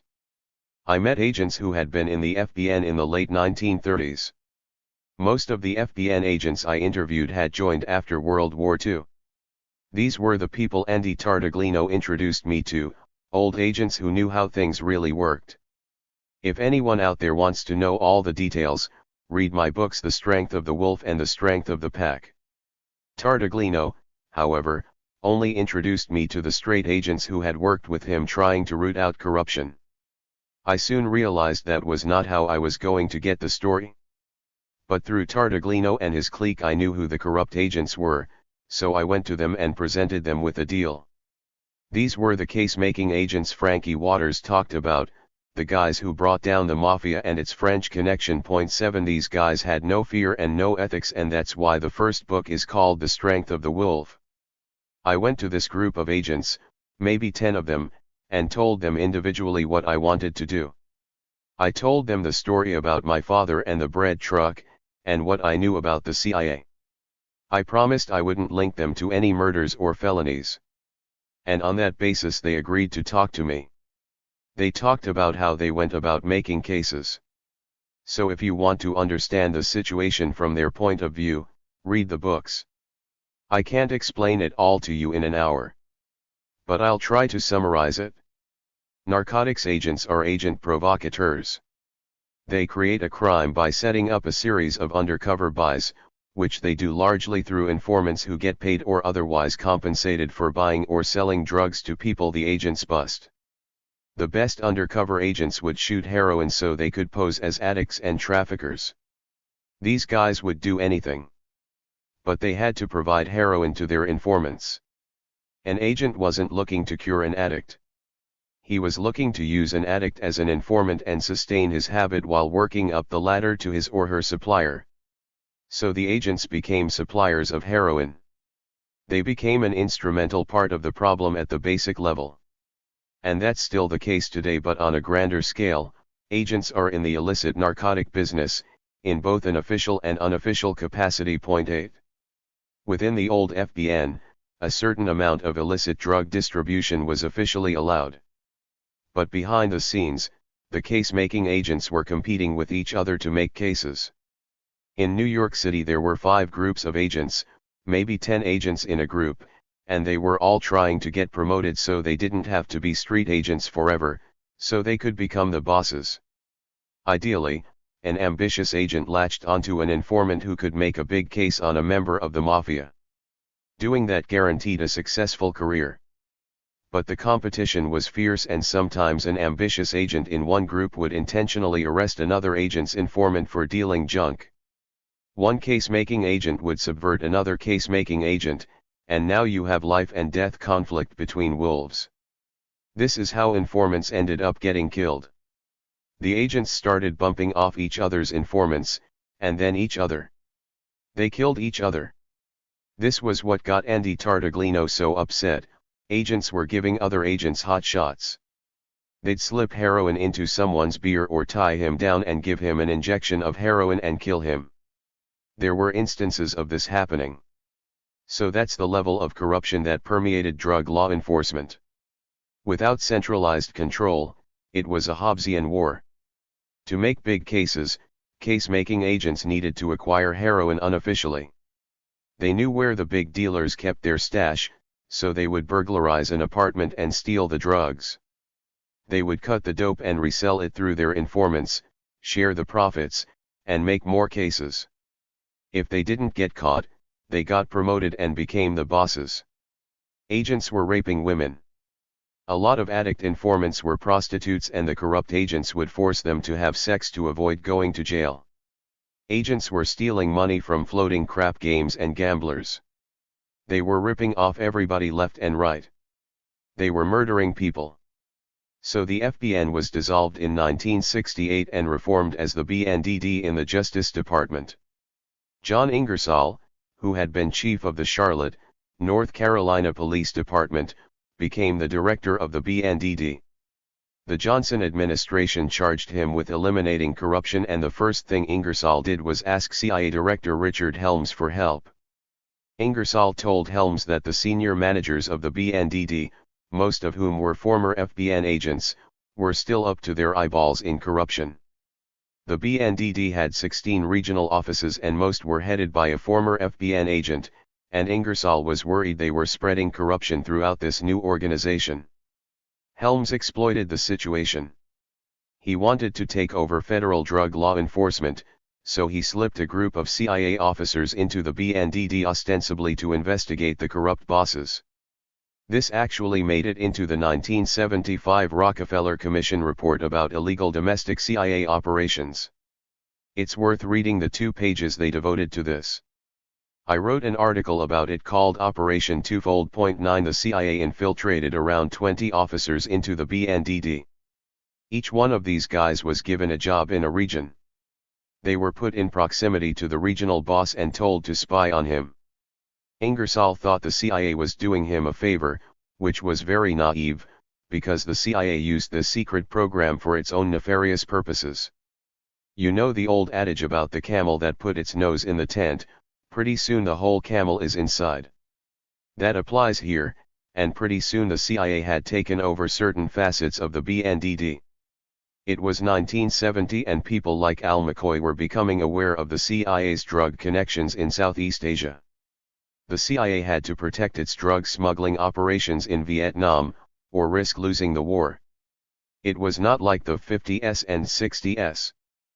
Press people were flying all over the world. They weren't taking boats anymore. They could communicate faster and learn things they didn't know before. Suddenly the monstrous things the CIA had done for 20 years were in danger of being exposed. For 20 years the CIA had been working with the criminal underworlds in every nation, doing exactly what the old narcotic agents did, creating crimes and covering them up.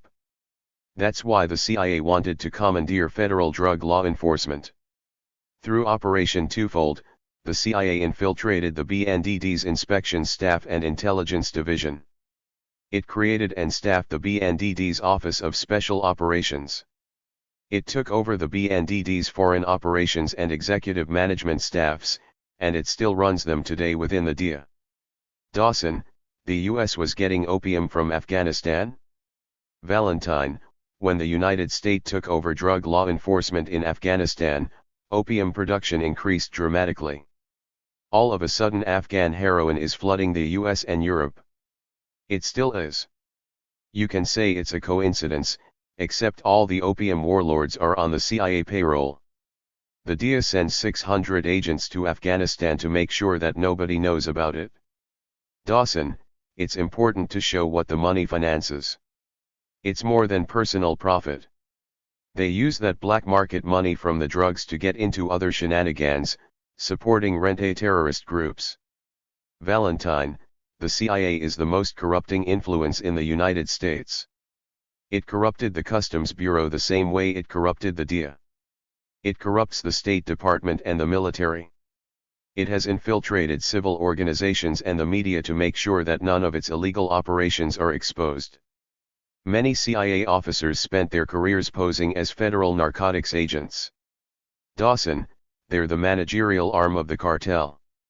Valentine, it's the untold part of the Gary Webb story. Where the hell was the DIA?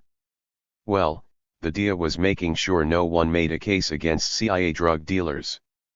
They make sure the drugs go to the Black and Latino communities. In my opinion, that's the national security establishment's deepest, darkest secret. Exposing it was what got Webb in trouble, not a few inaccuracies in his reporting. The media's job is to bury stories about corruption, whether it's in Congress, law enforcement, or the CIA. It sticks to the fictionalized script and spreads disinformation about how things are organized and how they operate. They do it by telling the story in a certain way, just like Frankie Waters described how the FBN group leaders wrote reports. The DIA has a public affairs branch staffed by creative writers who filter out anything bad and tell you only what the bosses want you to know. The media echoes what the DIA and CIA PR people say. But it's a big lie and it's pervasive. Part I. The CIA's Phoenix program in Vietnam, a template for systemic domination. The secret dominates this world, and first and foremost as the secret of domination. Guide aboard, comments on the Society of the Spectacle *. Chapter 3. The Vietnam War's silver lining, a bureaucratic model for population control emerges. The CIA's Phoenix program changed how America fights its wars and how the public views this new type of political and psychological warfare, in which civilian casualties are an explicit objective. Point 1. The CIA created Phoenix in Saigon in 1967 to neutralize the leaders and supporters of the communist-led insurgency in South Vietnam. Referred to by the CIA as the Viet Cong infrastructure, the targets were civilians who were working at regular jobs while secretly engaged in administrative and support functions for the armed guerrillas. These people were patriots resisting foreign aggression and seeking to take back their country, but they were considered spies and terrorists. American officials wrote laws that allowed U.S. military forces to detain, torture, and kill them by every means possible, including B-52 raids, battalion-sized cordon and search operations, and death squads. Phoenix was originally called ICEX-SIDE, for Intelligence Coordination and Exploitation, Screening, Interrogation and Detention of the Enemy. But the name was quickly changed for symbolic purposes. In time, the mere mention of Phoenix, the omnipotent bird of prey with a black list in one claw and a snake in the other, was enough to terrorize not only targeted members of the VCI, but the entire civilian population. Phoenix evolved from a rifle-shot approach to neutralize enemy leaders into a program of systematic repression for the political control of the South Vietnamese people.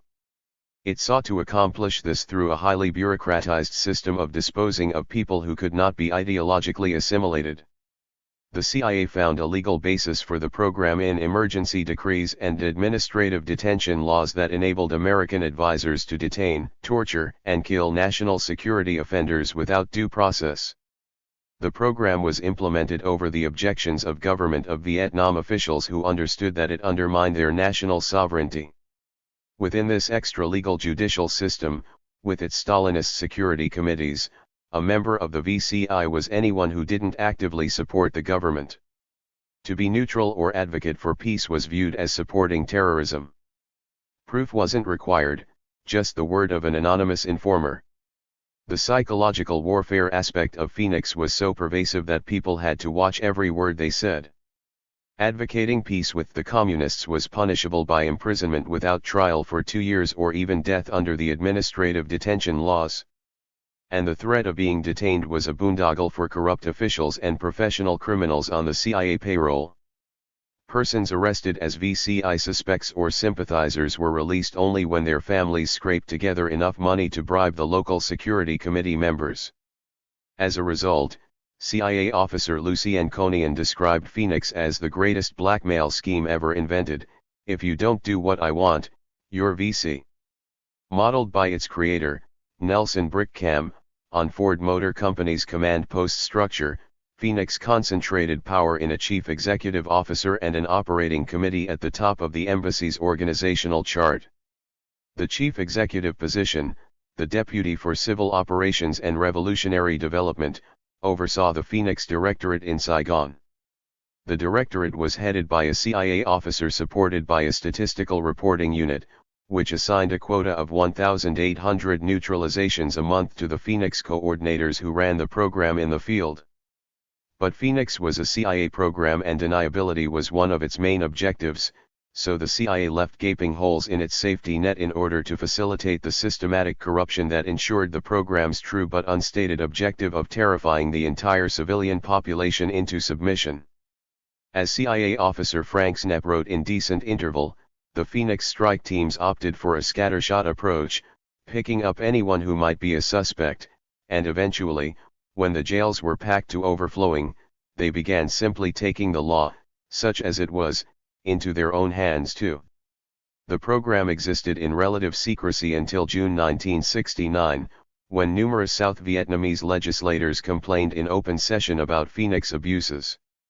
Everyone knew that thousands of innocent people were being extorted, jailed, and killed, but the complicit American press corps never reported it. And in the absence of any objection by the American public, the CIA had no reason to relent.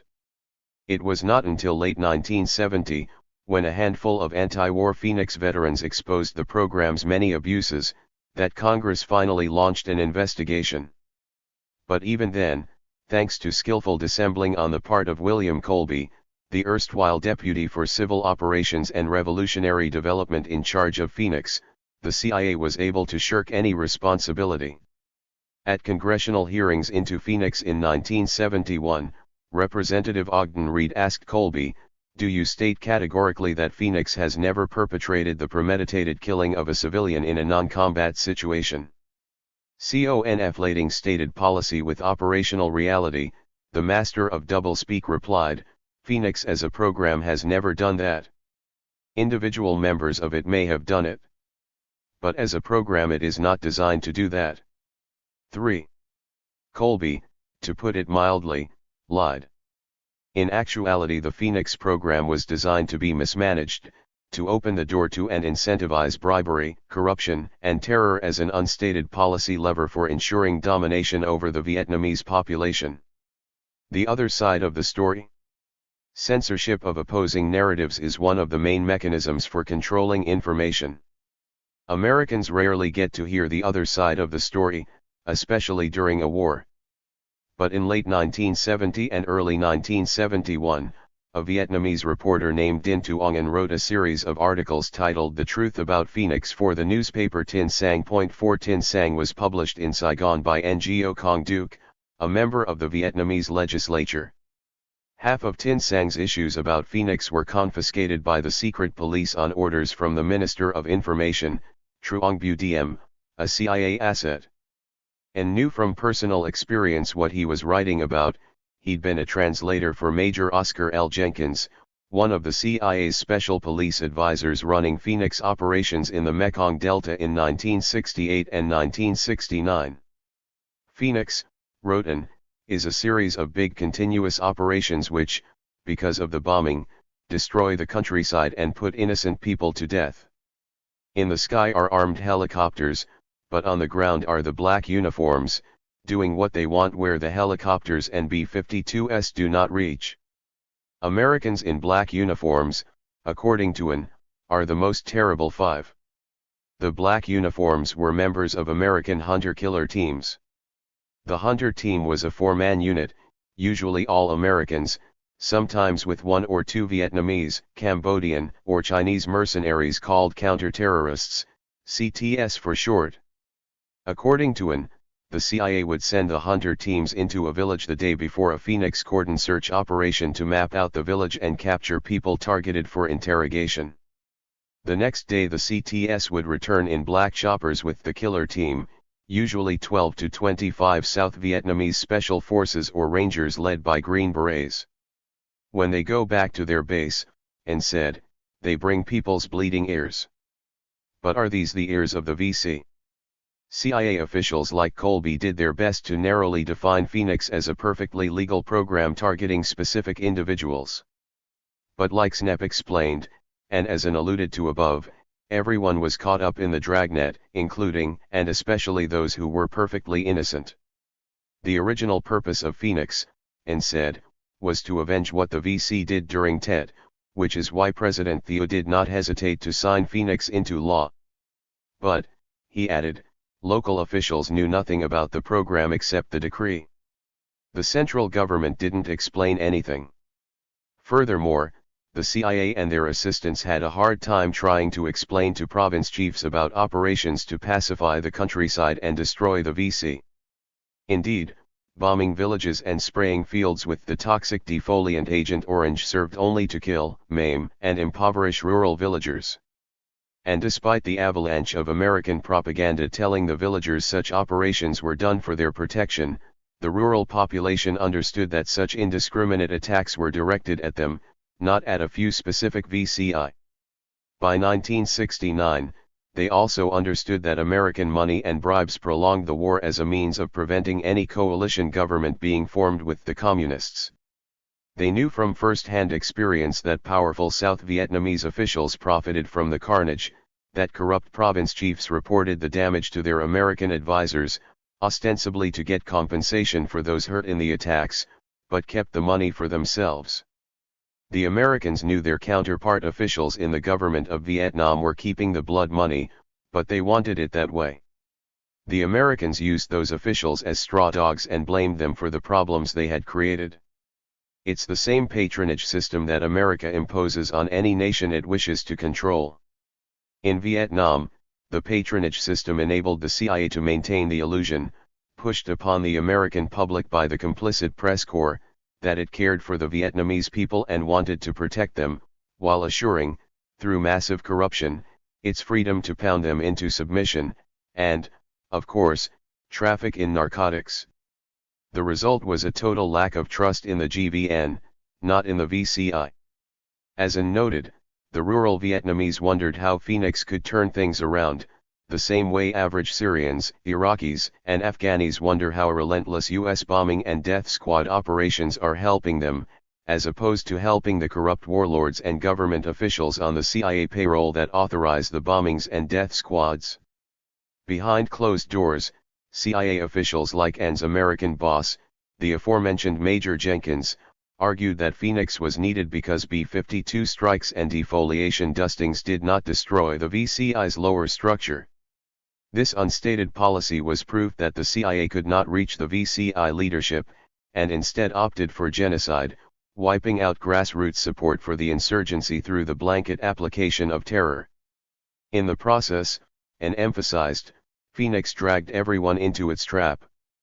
For example, As more and more fields were destroyed by Agent Orange, people had no choice but to buy rice from Chinese merchants and smugglers. The CIA advised special police knew this and accused them of collaborating with the VC. Naturally, the merchants and smugglers were then forced to bribe the police to keep from being arrested. This is how the CIA's patronage system of corruption turned into the greatest blackmail scheme ever invented.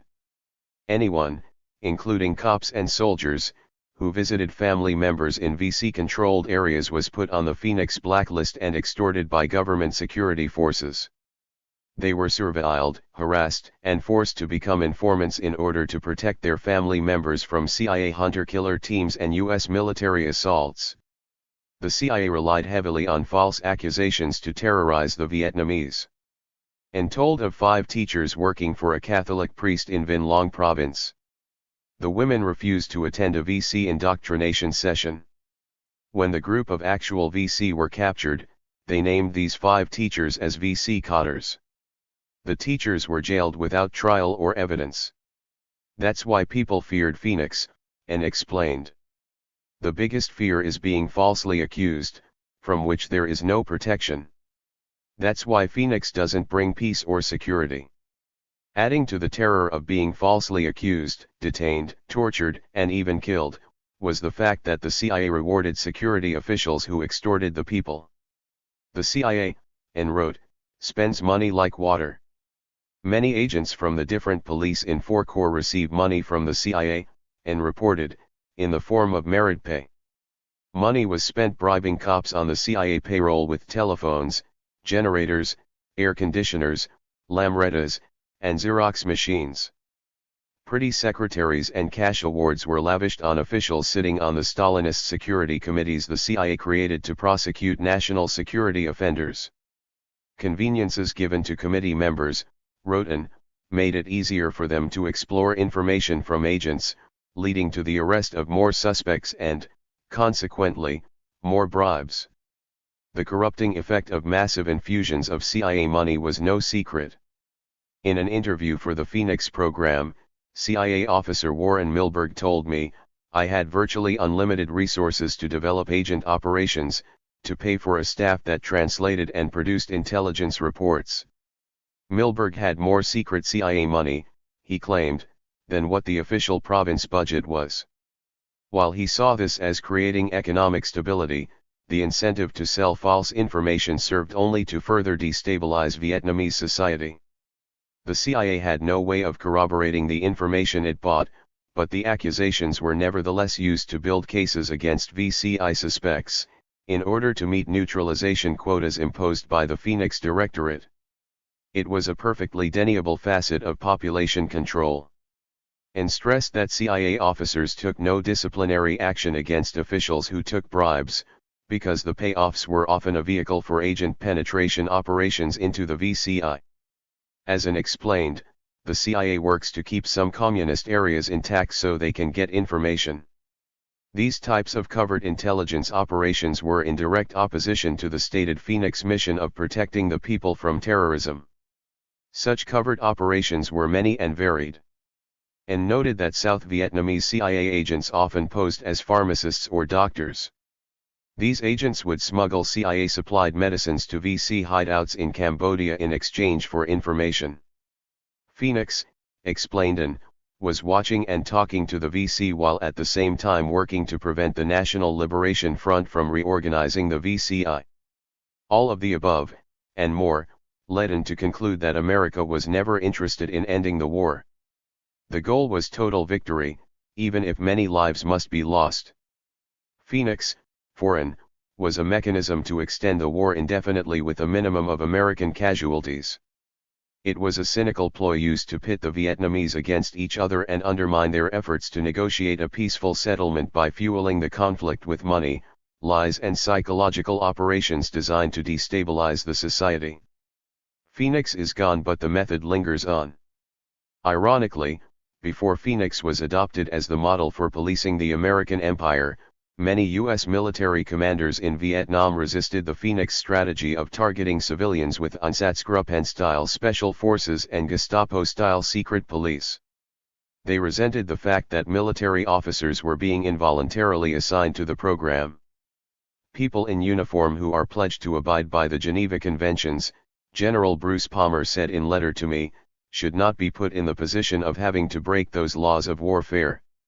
Unfortunately, the current stab-in-the-back generation of military officers, government officials, and reporters was forged on the anvil of defeat in Vietnam.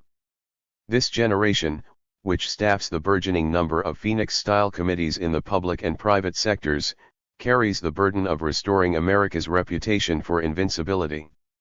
This ruling class within the national security establishment, represented most perfectly by Hillary Clinton, knows that its enemies, foreign and domestic, must be suppressed ideologically as well as militarily. Thus they have embraced the Phoenix concept of employing implicit and explicit terror to control, organize, and pacify societies. Phoenix was always understood as the silver lining in the Vietnam debacle. The aforementioned CIA officer, Warren Milberg, wrote a thesis in 1974 titled, The Future Applicability of the Phoenix Program. Many of the CIA and military officers I interviewed wrote similar papers extolling Phoenix. As I'll explain in greater detail in this book, Phoenix fulfilled its destiny in the wake of 9/11 and became the template for policing the empire and fighting its eternal war on terror. So successful were Phoenix operations in overthrowing the Ba'athist Party regime in Iraq that David Kilcullen, one of the U.S. government's top terrorism advisors in 2004, called for a global Phoenix program. The threat of a global Phoenix program is that it will become fully activated in the United States. If the CIA and military are successful at politically and psychologically neutralizing suspected terrorists, what is to stop them applying the full systematic extent of Phoenix-style operations to include political dissidents, immigrants, and despised minorities in America, just as they did in Vietnam? As Din Tuongan noted above, the program's stated policy, consumer safety, is contradicted by its operational reality, buyer beware. This is nothing to take lightly. Security officials are adept at using doublespeak to hide repressive covert actions within intelligence operations, and they are using the exact same advertising campaign they used in Vietnam. When the Phoenix first arrived in America in the form of Homeland Security, it was advertised as protecting the people from terrorism, just as it was in Vietnam. Any domestic Phoenix-style organization or operation depends on doublespeak and deniability, as well as official secrecy and media self-censorship. The overarching need for total control of information requires media complicity. This was one of the great lessons defeat in Vietnam taught our leaders. The highly indoctrinated and well-rewarded managers who run the government will never again allow the public to see the carnage they inflict upon foreign civilians. Americans never will see the mutilated Iraqi, Afghani, Libyan and Syrian children killed by marauding U.S. forces and their cluster bombs. On the other hand, falsified portrayals of CIA kidnappings, torture, and assassinations are glorified on TV and in movies.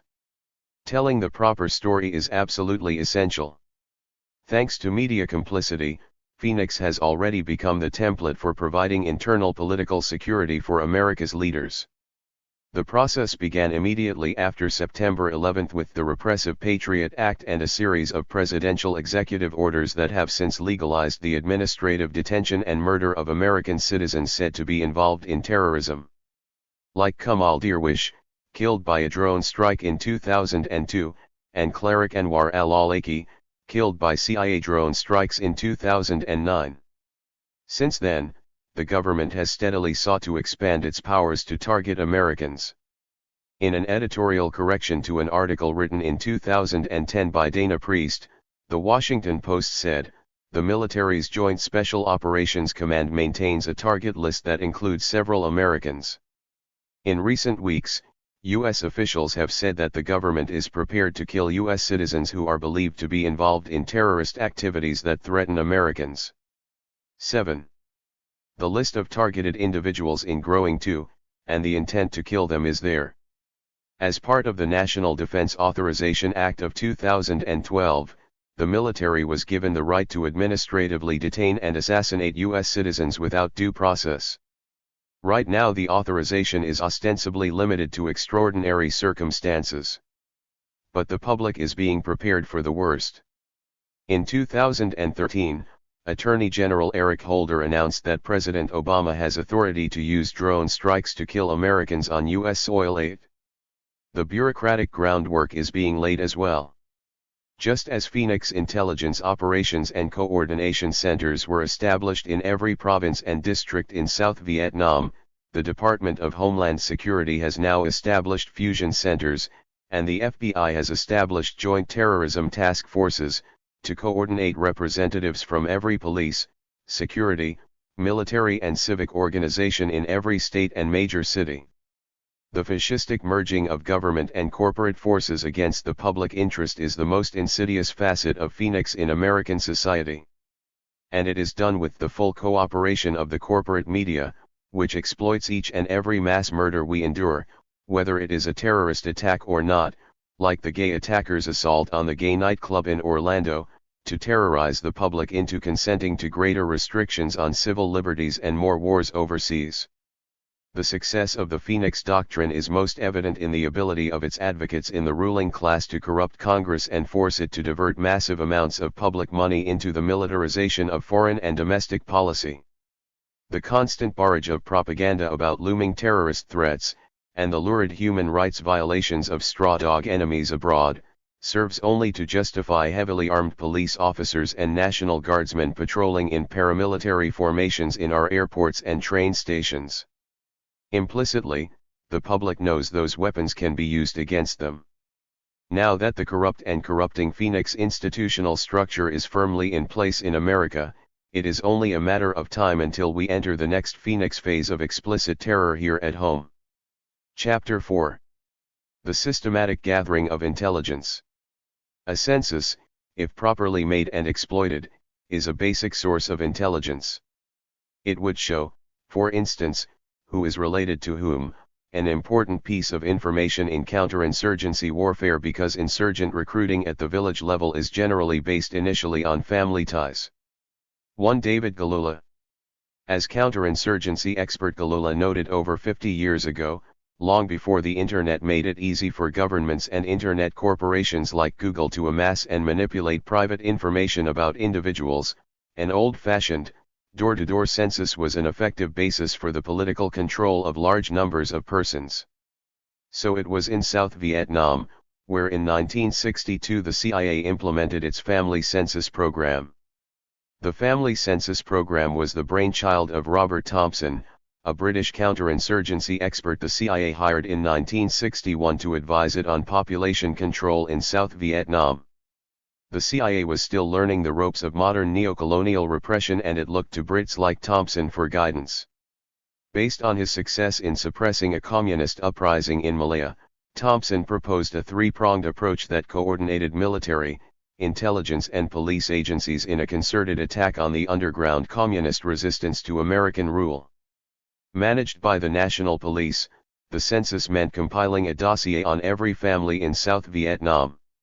Along with everyone's name and a portrait of the family, the dossier included each person's political affiliation, fingerprints, income, savings, and other relevant information, such as who owned property or had relatives outside the village and thus a legitimate reason to travel. By 1965 there were 7,453 registered families, primarily in Saigon and major cities. The family census dossiers also helped the CIA discover the names of secret Communist Party cell members in GVN-controlled villages. Apprehending these political codders was then a matter of arresting their associates and softening them up until they informed. The idea was to weaken the insurgency by forcing its political codders to flee to guerrilla units in rural areas, thus depriving the VCI of leadership in GVN-controlled areas. This was critical to winning the war, for as South Vietnam's President Nguyen Van Thieu once observed, Ho Chi Minh values his two codders in every hamlet more highly than 10 military divisions too. Thompson's three-pronged method was successful, but only up to a point, for many political codders were not terrorists. As Galula wrote, many were men whose motivations, even if the counterinsurgent disapproves of them, may be perfectly honorable. They do not participate directly, as a rule, in direct terrorism or guerrilla action and, technically, have no blood on their hands. 3. Indeed, Thompson's systematic approach created little love for the GVN, as noted in the previous chapter, insofar as innocent people were routinely tortured or extorted by crooked cops. On other occasions, double agents tricked security forces into arresting people hostile to the insurgency. Recognizing these weaknesses, Thompson persuaded the CIA to organize a special police force, later known as the Special Branch, within the National Police. The Special Police was to be composed, theoretically, of highly trained interrogators and carefully selected case officers, plainclothed professionals who, like FBI agents, could not be confused with regular cops. Many were trained at the Central Intelligence Organization School the CIA established in 1961. The CIA used the same sophisticated method to recruit staff for the South Vietnamese Special Police and South Vietnam's version of the CIA, the Central Intelligence Organization that it used for recruiting cadres for the Korean CIA. As John Marks revealed in The Search for the Manchurian Candidate, the CIA sent its top psychologist, John Wynne, to Seoul to select the initial cadre using a psychological assessment test. "I set up an office with 2 translators," Wynne told Marks, and used a Korean version of the Wechsler. CIA psychologists gave the personality assessment test to 25 to 30 military and police officers, and then wrote up a half-page report on each, listing their strengths and weaknesses. Wynne wanted to know about each candidate's ability to follow orders, creativity, lack of personality disorders, motivation, why he wanted out of his current job. It was mostly for the money, especially with the civilians. 4. In this way the CIA recruits secret police forces as assets in every country where it operates, including occupied Iraq. In Latin America, Marks wrote, the CIA found the assessment process most useful for showing how to train the anti-terrorist section. According to results, these men were shown to have very dependent psychologies and needed strong direction. 5. That direction came from the CIA. Marks quoted one assessor as saying, "Anytime the company spent money for training a foreigner, the object was that he would ultimately serve our purposes."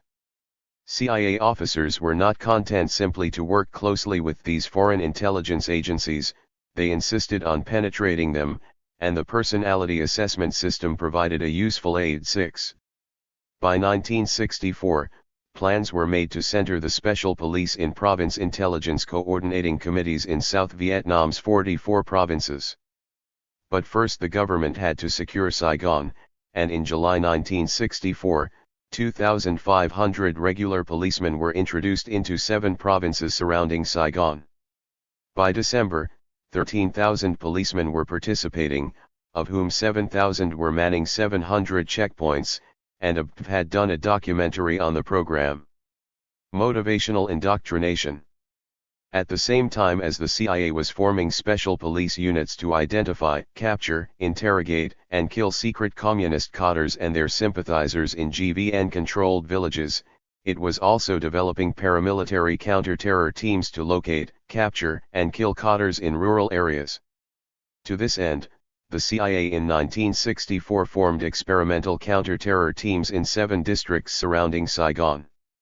The CIA provided money and supplies, while U.S. military intelligence and special forces provided training and advisors. Lists of defectors, criminals, and other potential recruits came from special police files. Key to staffing the counter-terror teams was the motivational indoctrination training program designed by U.S. Information Service officer Frank Scotton. As Scotton explained it to me when we met at his home in McLean, Virginia, the idea was to develop improved combat skills and increased commitment to close combat for South Vietnamese. This is not Psy-war against civilians or VC, he emphasized. It meant finding the most highly motivated people, saying they deserted from the army, typing up a contract, and using them in these units. Our problem, Scotton said, was finding smart Vietnamese and Cambodians who were willing to die. Volunteers for Scotland's paramilitary program tended to be overly aggressive mercenaries. Many were recruited from South Vietnamese Special Forces units based along South Vietnam's borders with Laos and Cambodia. On a portable typewriter, Scotland would type a single-page contract, which each recruit signed, acknowledging that although listed as a deserter, he was employed by the CIA in a sensitive project for which he received substantially higher pay than before. The most valuable quality possessed by people serving in sensitive CIA paramilitary projects like Scotland's was their expendability. Deserters, deranged desperados, and hardened criminals facing lengthy prison terms or execution were placed in special reconnaissance teams, outfitted with captured enemy equipment and clothing, and given a one-way ticket to Cambodia to locate enemy sanctuaries. When they radioed back their position and that of the enemy encampment, the CIA would bomb them along with the target. Minds capable of such scenarios were not averse to exploiting American soldiers who'd committed war crimes. Rather than serve hard time in military stockades, they would volunteer for and be accepted to do reprehensible jobs for the CIA's paramilitary Special Operations Group. The CIA trained and treated its secret policemen differently than its mercenaries, but they were both CIA creations, and the CIA could plausibly deny them when necessary. And in each case it got exactly what it wanted. Indeed, the counter-terror teams and secret policemen were the twin pillars upon which the Phoenix program would be founded in 1967. About the death squads he developed, Scotland said, "For us, these programs were all part of the same thing.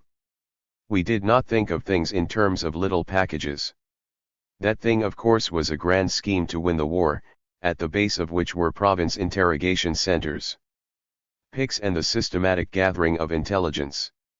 John Patrick Muldoon, Picadune to the folks who knew him in Vietnam, was the first director of the CIA's Province Interrogation Center program in Vietnam. Standing 6'4" and weighing well over 200 pounds, Muldoon was a college dropout who, thanks to family connections, joined the CIA in 1958. He did his first tour in Germany and the next in South Korea. "I worked interrogation in Seoul," Muldoon recalled. "I'd never been involved in interrogation before. Ray Valentine was my boss.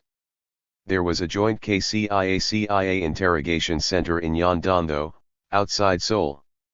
Muldoon was assigned to South Vietnam in November 1964. "I was brought down to the National Interrogation Center and told, 'This is where you're going to work. You're going to advise X number of interrogators. They'll bring you their initial debriefing of the guy they're working on, then you'll give them additional CIA requirements.'" The CIA had its own requirements, Muldoon explained, because the South Vietnamese wanted information they could turn around and use in their battle against the Viet Cong in the South. "We were interested in information about things in the North that the South Vietnamese couldn't care less about. And that's where the American advisors would come in, to tell them, 'You've got to ask this, too.' We had standard requirements depending on where a guy was from. A lot of VC had been trained in North Vietnam and had come back down as volunteers. They weren't regular North Vietnamese army. So if a guy came from the North, we wanted to know where he was from, what unit he was with, how they were organized, where they were trained. If a guy had been up north for any length of time, we wanted to know if he'd traveled on a train. What kind of identification papers did he need? Anything about foreign weapons or foreigners advising them. That sort of thing." Built in 1964, the NIC was where the CIA coordinated strategic civilian, police, and military intelligence. It was located down on the Saigon River, Muldoon recalled, as part of a great big naval compound. On the left was a wing of offices where the American military chief, an Air Force major, was located. In that same wing were the chief of the CIO, his deputy, and the CIA advisors. The same CIA interrogators were still at the NIC 2 years later when Muldoon departed for Thailand in 1966. There were 4 interrogators when he arrived. 3 were Air Force enlisted men serving under an Army captain. Muldoon's boss, Ian Sammy Samers, was the CIA chief of the NIC and worked under the station's senior liaison officer, Sam Hoppler. There was a conference in Nha Trang in April 1965, Muldoon continued. They were putting together an interrogation center in an existing building and asked for help from the NIC. I was sent up there with the army captain to look at the place, figure out what kind of staff we needed, and how we were going to train them. And while we were up there trying to break these guys in, the CIA liaison officer in Nha Trang, Tony Bartolomucci, asked Sammy if he could keep me there for this conference, at which all of our people were going to meet Jack Red Stent, who was taking over from Paul Hodges as Chief of Foreign Intelligence. Bartolomucci wanted to show off his new interrogation center to all the big shots. The military people from the NIC had done their job, Muldoon continued, so they left. But I stayed around. Then Tucker Gaugelman and Red showed up for this conference. Tucker was Chief of Special Branch Field Operations, and things were just starting to get off the ground with the PICs. A few were already underway, and Tucker told me, "We're going to build, and I need someone to oversee the whole operation. I want you to do it." So we had this big conference, and they packed the interrogation center full of prisoners. Bartolomucci wanted to show off, so he got his police buddies to bring in a bunch of prostitutes and what have you and put them in the cells. I don't think they had one VC in the place. After the conference they all went back to the regular jail, and I went to work for Tucker. It's funny, Muldoon recalled, but me and Tucker used to talk about the PICs.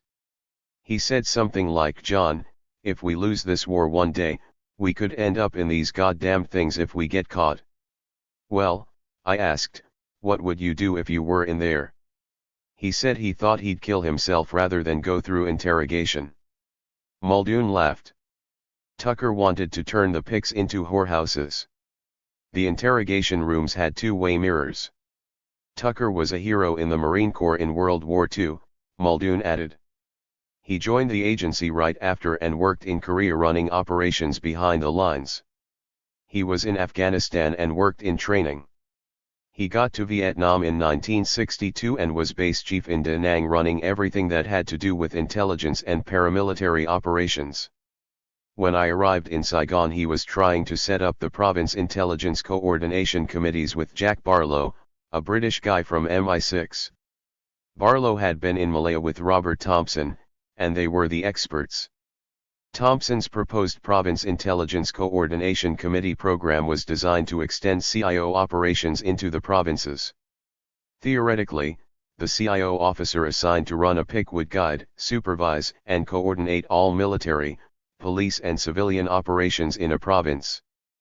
But the U.S. military refused to go along with Thompson's PIC plan, so the CIA settled on its unilateral Province Interrogation Center program.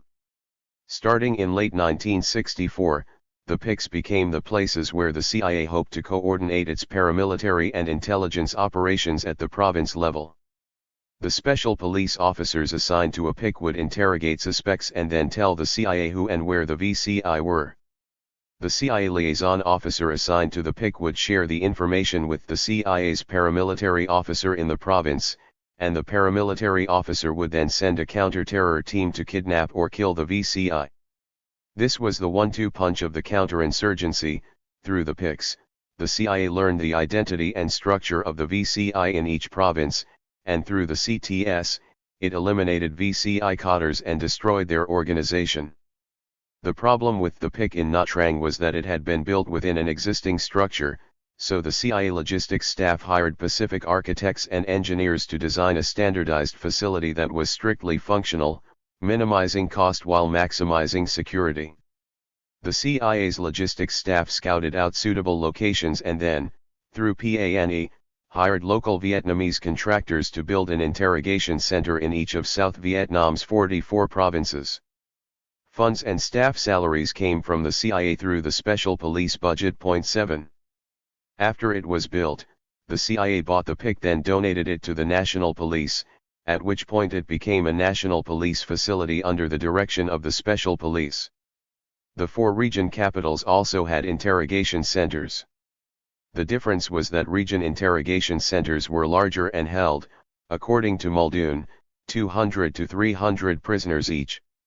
It was the job of the CIA's liaison officer to convince the province chief and his CIO counterpart to find a spot near the provincial capital to build a PIC. Once it was built, the liaison officer became its advisor and Muldoon helped him recruit its staff. Most PICs were built or under construction by the time Muldoon was transferred to Thailand to build the CIA's huge interrogation center in Udon. Inside a PIC, 1-story high, fashioned from concrete blocks, poured cement and wood in the shape of a hollow square, a PIC consisted of 4 buildings with tin roofs linked around a courtyard. In the center of the yard was a combination lookout water tower with an electric generator under it. You couldn't get the guards to stay out there at night without lights, Muldoon explained. So we had spotlights on the corners, along the walls, and on the tower shooting out all around. We also bulldozed around it so there were no trees or bushes. Anybody coming at it could be seen crossing the open area. People entered and exited the PIC through green, steel-plated gates, which were wide open every time I visited, said Muldoon, who visited the PICs only during the day. You didn't want to visit at night when attacks occurred. PICs were located on the outskirts of town, away from residential areas, so as not to endanger people living nearby, as well as to discourage rubbernecking. These were self-contained places, Muldoon emphasized. Telephone lines to the PICs were tapped by the CIA. On the left side were interrogation rooms and the cell block, depending on the size of the PIC, 20 to 60 solitary confinement cells the size of closets. Men and women were not segregated. You could walk right down the corridor, according to Muldoon. It was an empty hallway with cells on both sides. Each cell had a steel door and a panel at the bottom where you could slip the food in, and a slot at the top where you could look in and see what the guy was doing. There were no toilets, just holes to squat over. They didn't have them in their homes. Muldoon laughed. Why should we put them in their cells? Prisoners slept on concrete slabs. Depending on how cooperative they were, you'd give them a straw mat or a blanket. It could get very cold at night in the highlands. A system of rewards and punishments was part of the treatment. There were little things you could give them and take away from them, not a lot, but every little bit they got they were grateful for. Depending on the amount of VCI activity in a province and the personality of the PIC chief, some were always full while others always empty.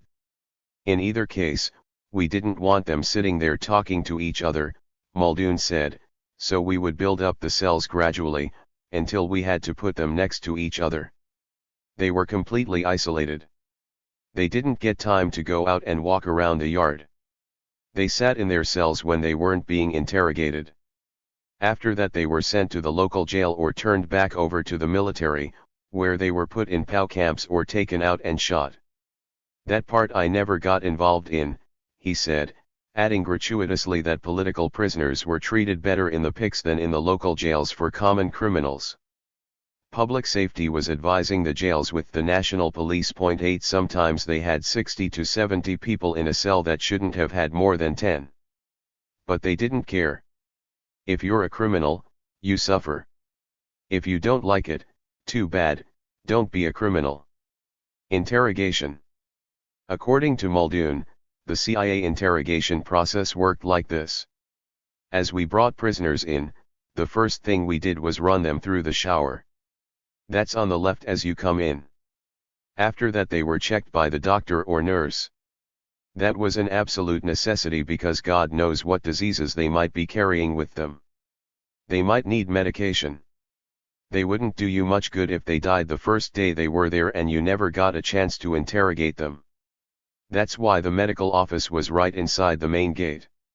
In most PICs, Muldoon noted, the medical staff was usually a local South Vietnamese army medic who would come out and check the prisoners coming in that day. After the prisoner was cleaned, examined, repaired, weighed, photographed, and fingerprinted, his or her biography was taken by a special police officer in the debriefing room. This initial interrogation extracted hot information that could be acted upon immediately, the whereabouts of an ongoing Communist Party committee meeting, for example, and other basic information needed to come up with requirements for the series of interrogations that followed. Then the prisoner was stuck in a cell. The interrogation rooms were at the back of the PIC. Some had two-way mirrors and polygraph machines, although sophisticated equipment was usually reserved for region interrogation centers where expert CIA staff interrogators could put them to better use. Most CIA liaison officers were not trained interrogators. They didn't have to be, according to Muldoon. They were there to collect intelligence, and they had a list of what they needed in their own province. All they had to do was to make sure that whoever was running the PIC followed their orders. All they had to say was, "This is the requirement I want." Then they read the initial reports and went back and gave the special police interrogators additional requirements, just like we did at the NIC. The guards lived in the PIC. As they returned from duty, they stacked their weapons in the first room on the right. The next room was the PIC chief's office, with a safe for classified documents, handguns, and a bottle of scotch. The PIC chief's job was to help turn captured VCI into agents and maintain informant networks in the hamlets and villages. Farther down the corridor were offices for interrogators, collation and report writers, translator-interpreters, and clerical and kitchen staff. There were file rooms with locked cabinets and map rooms for tracking the whereabouts of VCI.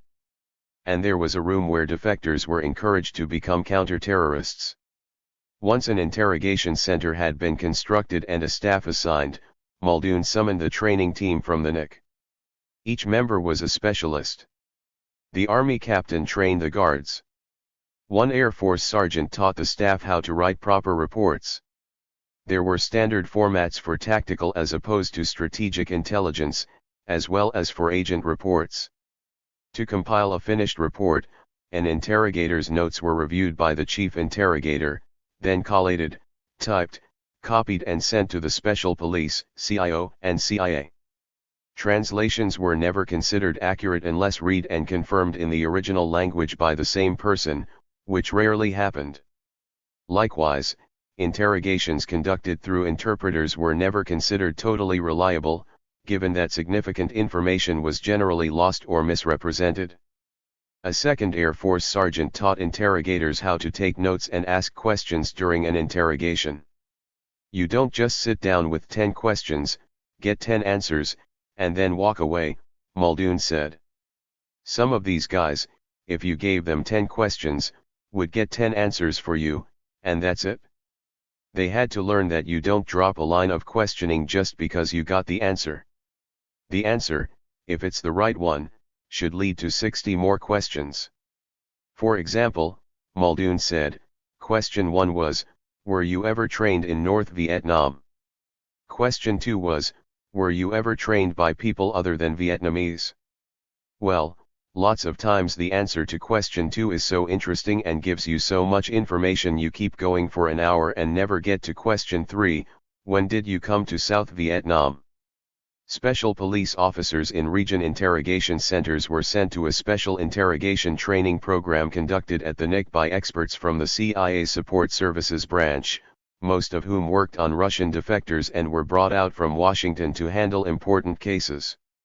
Training of administrative personnel was conducted at region headquarters by professional female secretaries, who taught their students how to type, file, and use phones. According to Muldoon, the special police employed the old French methods. That means interrogation that included torture. All this had to be stopped by the agency, he said. They had to be retaught with more sophisticated techniques. The Vietnamese, however, did not change their ways. It's also important to note that they did not conceive the PIC Gulag archipelago.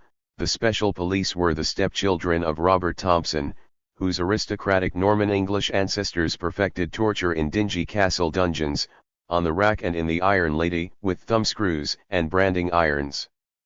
As for the American role, according to Muldoon, you can't have an American there all the time watching these things. These things included rape, gang rape, rape using eels, snakes, or hard objects, and rape followed by murder, the Bell telephone hour rendered by attaching wires to the genitals or other sensitive parts of the body, waterboarding, the airplane, in which a prisoner's arms were tied behind the back and the rope looped over a hook on the ceiling suspending the prisoner in midair while he or she was beaten, beatings with rubber hoses and whips, and the use of police dogs to maul prisoners. All this and more occurred in PICs, one of which was run by former Congressman Rob Simmons while he was a CIA officer running the PIC in Fujian province in 1972.9.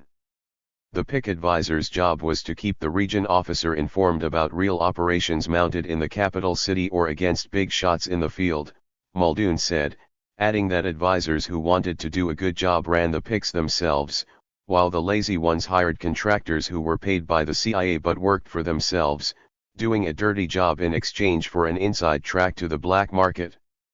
Apart from serving as torture chambers, PICs were faulted for only producing information on low-level VCI.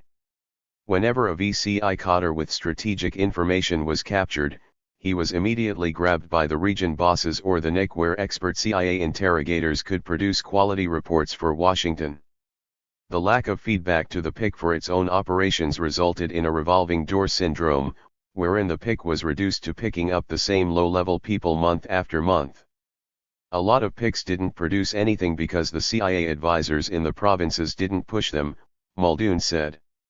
Some of them said, "It's not that we didn't try, it's just that it was a dumb idea in the first place, because we couldn't get the military, who were the ones capturing prisoners, to turn them over.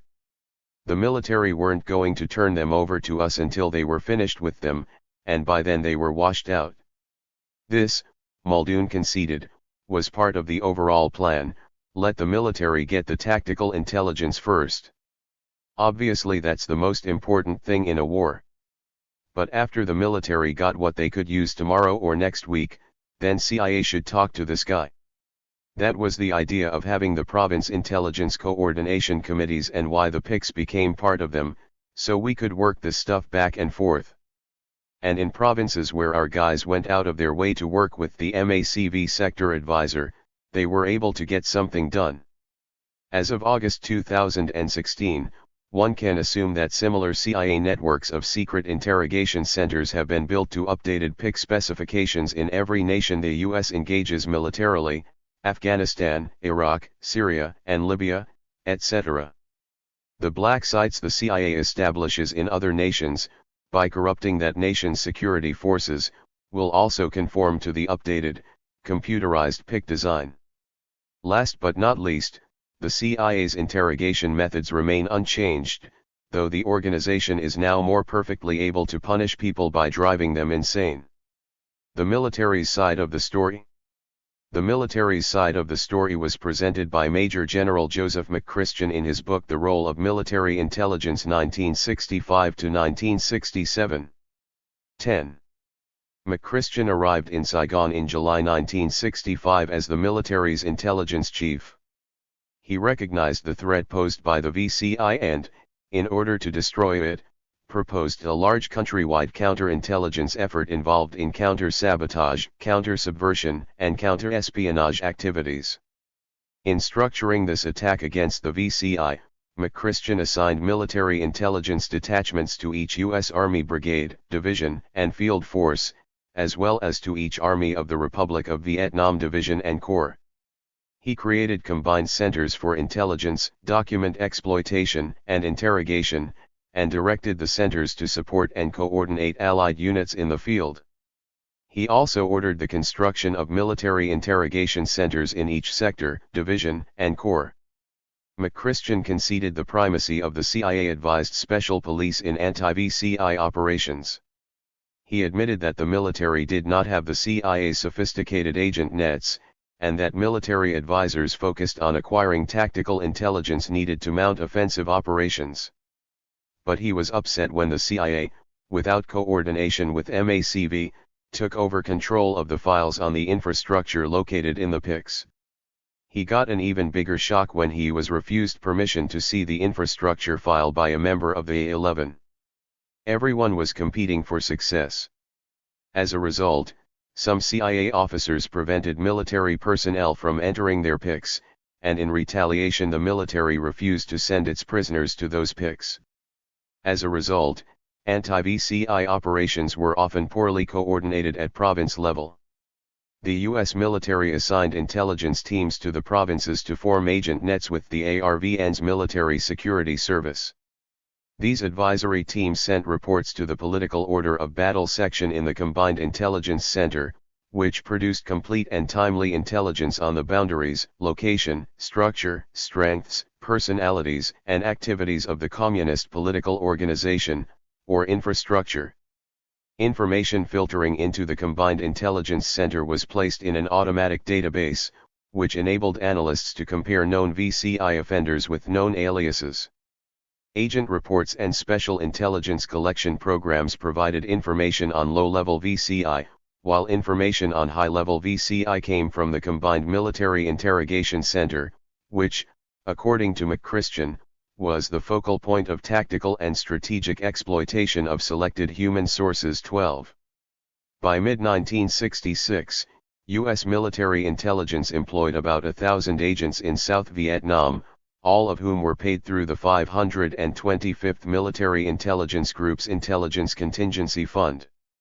The 525th had a headquarters unit, a battalion placed in each corps, and a battalion working with third countries. Like the CIA, it also had unilateral teams working without the knowledge or approval of the GVN. Operational teams consisted of 5 enlisted men reporting to an officer who served as team chief. Each enlisted man functioned as an agent handler. Some agent handlers worked undercover as State Department Foreign Service officers or employees of private American companies like PANE. They kept their military IDs for access to classified information, areas, and resources. Upon arriving in South Vietnam, an agent handler was assigned a principal agent, who usually had a functioning agent network in place. Some of the nets had been set up by the French decades earlier. Each PA had several subagents working in cells. Like most spies, subagents were in it for the money. In many cases the war had destroyed their businesses and left them no alternative. Agent handlers worked with PA through interpreters and couriers. In theory, an agent handler never met the PA subagents. Instead, each cell had a cell leader who secretly met with the PA to exchange information and receive instructions, which were passed along to the other subagents. Some subagents were political specialists, others attended to military concerns. Posing as woodcutters or rice farmers or secretaries or auto mechanics, subagents infiltrated VC-controlled villages and businesses, and reported on VCI cotters and the GVN's criminal undertakings, as well as on the size and whereabouts of VC and NVA combat units. Agent handlers managing political accounts were given requirements by their team leaders for information on individual VCI. The cell leader would report on a particular VCI to his PA, who would pass the information back to the agent handler using standard tradecraft methods, such as a cryptic mark on a wall or telephone pole that his handler would periodically look for. Upon seeing the mark, the agent handler would send a courier to retrieve the report from the PA's courier at a pre-arranged time and place. The agent handler would then pass the information to his team leader as well as other customers, including the CIA liaison officer at the embassy house, as CIA headquarters in a province or major city was called. The finished products of positive and counterintelligence operations were called Army Information Reports. Heirs and agents were rated on the basis of accuracy, but insofar as most agents were in it for money, accuracy was hard to judge. An agent might implicate a person who owed him money or a rival in love, business, or politics. Many agents were in fact working for the insurgency, and as a result all agents were periodically given lie detector tests. They were also given code names. They were paid through the Military Intelligence Contingency Fund, but not well enough to survive, so most dabbled in the black market too. The final stage of the intelligence cycle was the termination of agents, usually by paying them off, swearing them to secrecy and saying goodbye. Another option was termination with prejudice, which meant ordering an agent out of an area and placing his or her name on a blacklist so they could never work for the U.S. again. Third was termination with extreme prejudice, a euphemism meaning to kill which applied when the mere existence of an agent threatened the security of an operation or other agents. Military intelligence officers were taught in off-the-record sessions how to terminate their agents with extreme prejudice. CIA officers received similar instruction. These methods still apply today, but on a grander scale. Military intelligence groups operate agent nets in the camp follower communities that surround the military's hundreds of overseas bases. Agent handlers conduct much of their business in the brothels and nightclubs that sprout up around the bases and provide sex and drugs to military personnel. These cottage industries provide what Warren Milberg cynically characterized in the previous chapter as economic stability. The agent handlers also spread money around, ostensibly for information, but actually as the preferred methods of bribing local officials to follow American policy at the expense of their own nation's best interests. Like missionaries of old, they preach the gospel and pave the way for capitalist investment. The end result is billions of unaccounted for tax dollars. 13. Case studies: Ed Murphy and Sid Towell. Sergeant Ed Murphy was trained as a counterintelligence specialist at Fort Holabird, then sent to the Defense Language Institute in Texas for Vietnamese language training. From Texas he was assigned to Fort Lewis. On the plane from Fort Lewis to Cam Ranh Bay, Murphy recalled, "I was given an article to read. It was a study by the American Medical Association on interrogation methods used in the Soviet Union. It showed how to do things without laying a hand on a person, how you could torture a person just by having them stand there." Upon his arrival in Vietnam in May 1968, Murphy was assigned to 4th Infantry Division headquarters at Camp Enary outside Pleiku City, where his understanding of counterinsurgency warfare rapidly evolved from theory to reality. There were 5 enlisted men in his counterintelligence team, each with a sector, each sector having around 10 agents. The main function of the agents was to uncover VC plans to attack and sabotage Camp Enary. Murphy's agents, furnished by the MSS, acted as day workers on the base. He also ran a team of agents 11 miles away in Pleiku City. 14. Sometimes the agents got tips about a suspected VCI, and when that happened, Murphy took the name and information to the local Phoenix coordinator. Phoenix, Murphy said, was a bounty hunting program, an attempt to eliminate the opposition, by which I mean the opposition to us, the Americans, getting what we wanted, which was to control the Vietnamese through our clients, the DMs, the KYS, the THIAs. For Murphy, all other definitions of Phoenix are intellectual jargon. Once a week Murphy went to the CIA's embassy house where he and the other civilian and military intelligence people in the area submitted the names of VCI suspects their agents had fingered. The names were sent to the Phoenix Committee, which decided how to handle each case. Surrounded by a concrete wall, its gate manned by a Montagnard Pru Team 15, the CIA compound was located in a remote corner of Pleiku. Inside it was a barbed wire cage for prisoners. The cage was too small for prisoners to stand up in. Murphy was not permitted into the pick, which sat on a hill and looked like a U-shaped school. "I would never see a North Vietnamese or Viet Cong soldier," Murphy stressed. "This is post-Tet and those people are dead. We're talking civilian infrastructure people supporting the NVA and VC. It could be anybody. It could be somebody who works in a movie theater, somebody sweeping up." When asked what kind of information he needed before he could have a suspect arrested, Murphy answered, "None. Whatever you wanted." When asked what sort of criteria he used to classify VCI suspects, Murphy replied, "Nothing. One of my agents says somebody's a spy. If I had reason to believe he's telling the truth, and if I wanted to bring somebody in for interrogation, I could do it. It was that easy. I had an agreement with the team leader that I could do anything I wanted. I wore civilian clothes. My cover identity was as a construction worker with Pacific Architects and Engineers." Murphy called his agents hustlers and entrepreneurs making money off intelligence. After noting the difficulty of verifying information submitted at Phoenix committee meetings, the lack of files and things like that, Murphy told how one female suspect was raped and tortured simply because she refused to sleep with an agent. Phoenix, Murphy said, was far worse than the things attributed to it. It was heinous, but no worse than the bombing. And I don't apologize. But it was a watershed for me. It focused things. I realized it wasn't just a war, but that based on the assumption that nothing is worse than communism, the government of Vietnam, backed by the US, felt justified in suppressing all opposition while extending its control throughout the country. That control, Murphy explained, served an economic purpose. An employee at Pacific Architects and Engineers told me about $2 million in material and cash being unaccounted for, that goods being sold on the black market didn't come from the Vietnamese, but from the Americans. In order to get into military intelligence school, Murphy continued, I had to write an essay on the debate about the Vietnam War.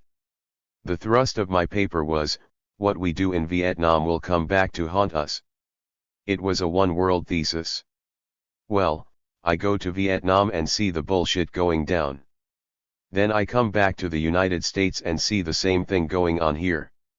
I'm at the 116th MI group in Washington, D.C., and as you leave the room, they have 9 slots for pictures, 8 of them filled, Rennie Davis, Abby Hoffman, Ben Spock, Jerry Rubin. 16 and I'm being sent out to spot and identify these people. This is Phoenix, Murphy said, then added for emphasis, this is Phoenix. In Nam I had composite descriptions of a person's physical characteristics, but then I wasn't in a place where we had technology. It doesn't make any difference. The point is that it was used in Vietnam, it was used in the US, and it still is used in the United States.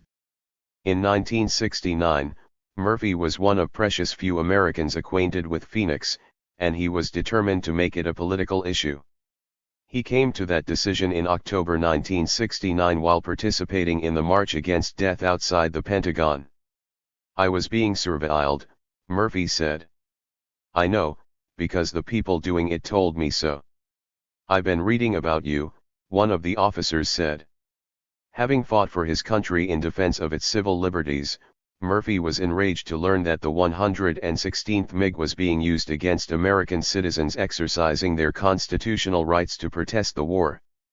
To him, this represented the Phoenix mentality in the United States. To me, he explained, Phoenix was a lever to use to stop the war. You use what you got. I got Phoenix. I'm a former intelligence agent, fluent in Vietnamese, involved in Phoenix in the Central Highlands. That means I'm credible. I'm using it. Intent on making Phoenix a political issue to stop the war, Murphy joined forces with 2 other Vietnam veterans. At news conferences held simultaneously in New York, San Francisco, and Rome on April 14, 1970, the 3 veterans issued a joint press release laying out the horrifying facts about Phoenix.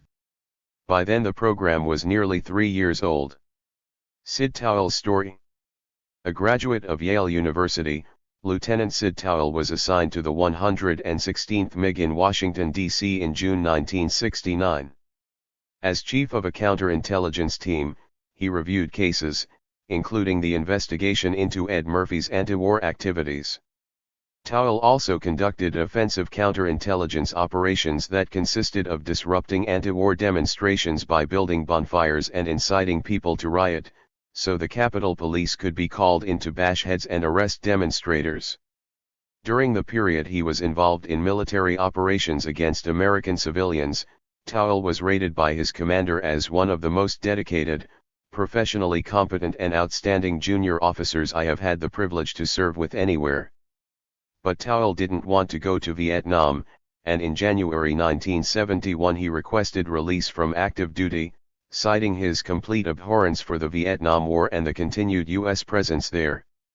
Towell filed for release under Army Regulation 635-100, but his request was denied and his 666 credentials withdrawn. 17 He was sent to Vietnam in March 1971 as the Phoenix Phuong Hoan Coordinator in Vung Lim District in Vinh Long Province. 18 During his stint as a Phoenix Coordinator, Towel spent most of his time sifting through the district intelligence and operations and coordination center's target folders looking for aliases. 19 A sergeant assigned to the diocese managed funds obtained from the CIA for informers and the PRU team.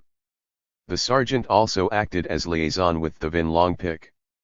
Towel lived in a villa with 6 other people in the MACV Civil Operations and Rural Development Support District Team. 20 Behind the villa were the PRU quarters. We turned up the radio when we heard the screams of the people being interrogated, he said. I didn't know what the PRU were doing 90% of the time, Towel explained. They were directed by the CIA's province officer in charge. To clear operations against the VCI, Towel had to get permission from Tom Ahern, the CIA's province officer in charge. 21 Regarding operations, Towel said, I went after an average of 8 to 10 VCI per week. The special branch people would come up with the names, which I would check. Then the PRU went out. They went out every night and always killed 1 or 2 people. But verifying whether or not they were VCI was impossible. They'd tell you who they had killed, and it was always a name on the list, but how could I know? We had charts on the wall, and we'd cross off the name, and that was it. Towel kept score, until the day the district chief took him for a ride in a helicopter. As they were flying over a village, they saw an old man and a girl walking hand in hand down the main street. The district chief said to the door gunner, kill them. The gunner asked Towel, should I? Towel said no. That was the beginning of the end, Towel said. Ahern called me on the carpet. He told me the province chief was angry because I had caused the district chief to lose face. There was another reason why Towel didn't enjoy working in Phoenix. Ahern started a bounty program in which cash prizes were offered as an incentive to inform on VCI. Ahern even arranged a contest between the Phoenix district advisors to see who could rack up the biggest body count. Disgusted, the advisors got together and decided not to participate. A few days later John Van, who ran all Corps operations in 4 Corps, arrived in his private helicopter. 22 He flew right into the diocese, Towel recalled. He was very critical. He asked where all the bodies and weapons were, then sent me into a funeral in progress. He had me open the casket to identify the body. I hated Van, Towel said. He was really into body counts. On another occasion, while Towel was eating dinner in the Cords villa, the district chief stormed into the room with the PRU team and dumped a dirty bag on the table. 11 bloody ears spilled out. The district chief told Towel to give the ears to Ahern as proof of 6 VCI neutralized. It made me sick, Towel said. I couldn't go on with the meal. After the ear thing, Towel continued, I joined up with the air rescue team on one of its missions. I was promoted to captain while I was there, and received a message from the district senior advisor saying, don't come back. So I went to see a friend in the Judge Advocate General's office in Kindo, and he reported the ear incident to General Cushman. The general came down in a chopper and handed the province senior advisor a letter of reprimand. After that, I knew I could never go back, so I had one of my friends in Vung Lim bring my bags up to Kindo. Towel was removed as the Vung Lim Phoenix coordinator on July 20, 1971. 10 days later he received orders reassigning him to Kien Phong province. It was the proverbial one-way ticket to Cambodia, he sighed. The last 2 guys sent out there as Phoenix coordinators were killed by their own PRU. So I went back to see the major running Phoenix administration in Kindo, Major James Dameron, but he refused to reassign me. So from there I went back to the JAG office, where my friend and I drafted a letter to the Phoenix Directorate in Saigon. In his letter to Phoenix Director John Tilton, Towel said that war crimes as designated by the Geneva Conventions were not uncommon in the Phoenix program. He requested immediate release from the program under MACV 525-36. The next day Major Dameron reassigned Towel to the Thuyen Bin diocese, the same diocese where the 2 previous 666ers had been killed. To avoid certain death, Towel hid at a friend's house in Kindo until August 10, when the new Corps' Chief of Staff, General Frank Smith, approved his release. Referring to the case that appalled us all, a senior Corps official suggested that a records check be made in Saigon before an officer or enlisted man is assigned to a Phung Hoang position in Vietnam as a way to reduce chances of assignment of unsuitable personnel. At the same time unsuitable Sid Towell was quitting Phoenix, Corps Director William Colby was assuring Congress that no Phoenix advisor had resigned on moral grounds through MACV 525-36. Colby also told Congress that incentive programs were not policy. At the exact same time, however, Phoenix Director Tilton was organizing a high-value rewards program. In explaining the program to his wife, Tilton's Deputy Colonel Chester McCoy wrote, "A very substantial reward is placed on highly placed VC political leaders, as much as $8,000 at the rate on the black market or twice that amount on the official rate of exchange. Our idea is to induce the lower grade VCI to turn their bosses in for the bounty money," said McCoy with dismay. "Our original proposal was watered down by the bleeding hearts, who think placing a price on your enemy's head is excessively cruel." This despite Colby's support. Ultimately, the Phoenix concept is the sum of all the programs it coordinated, including the public information aspects, like the lies Colby told to Congress, that concealed its true goals and operational realities. All other definitions and expressions are, as Ed Murphy said, intellectual jargon.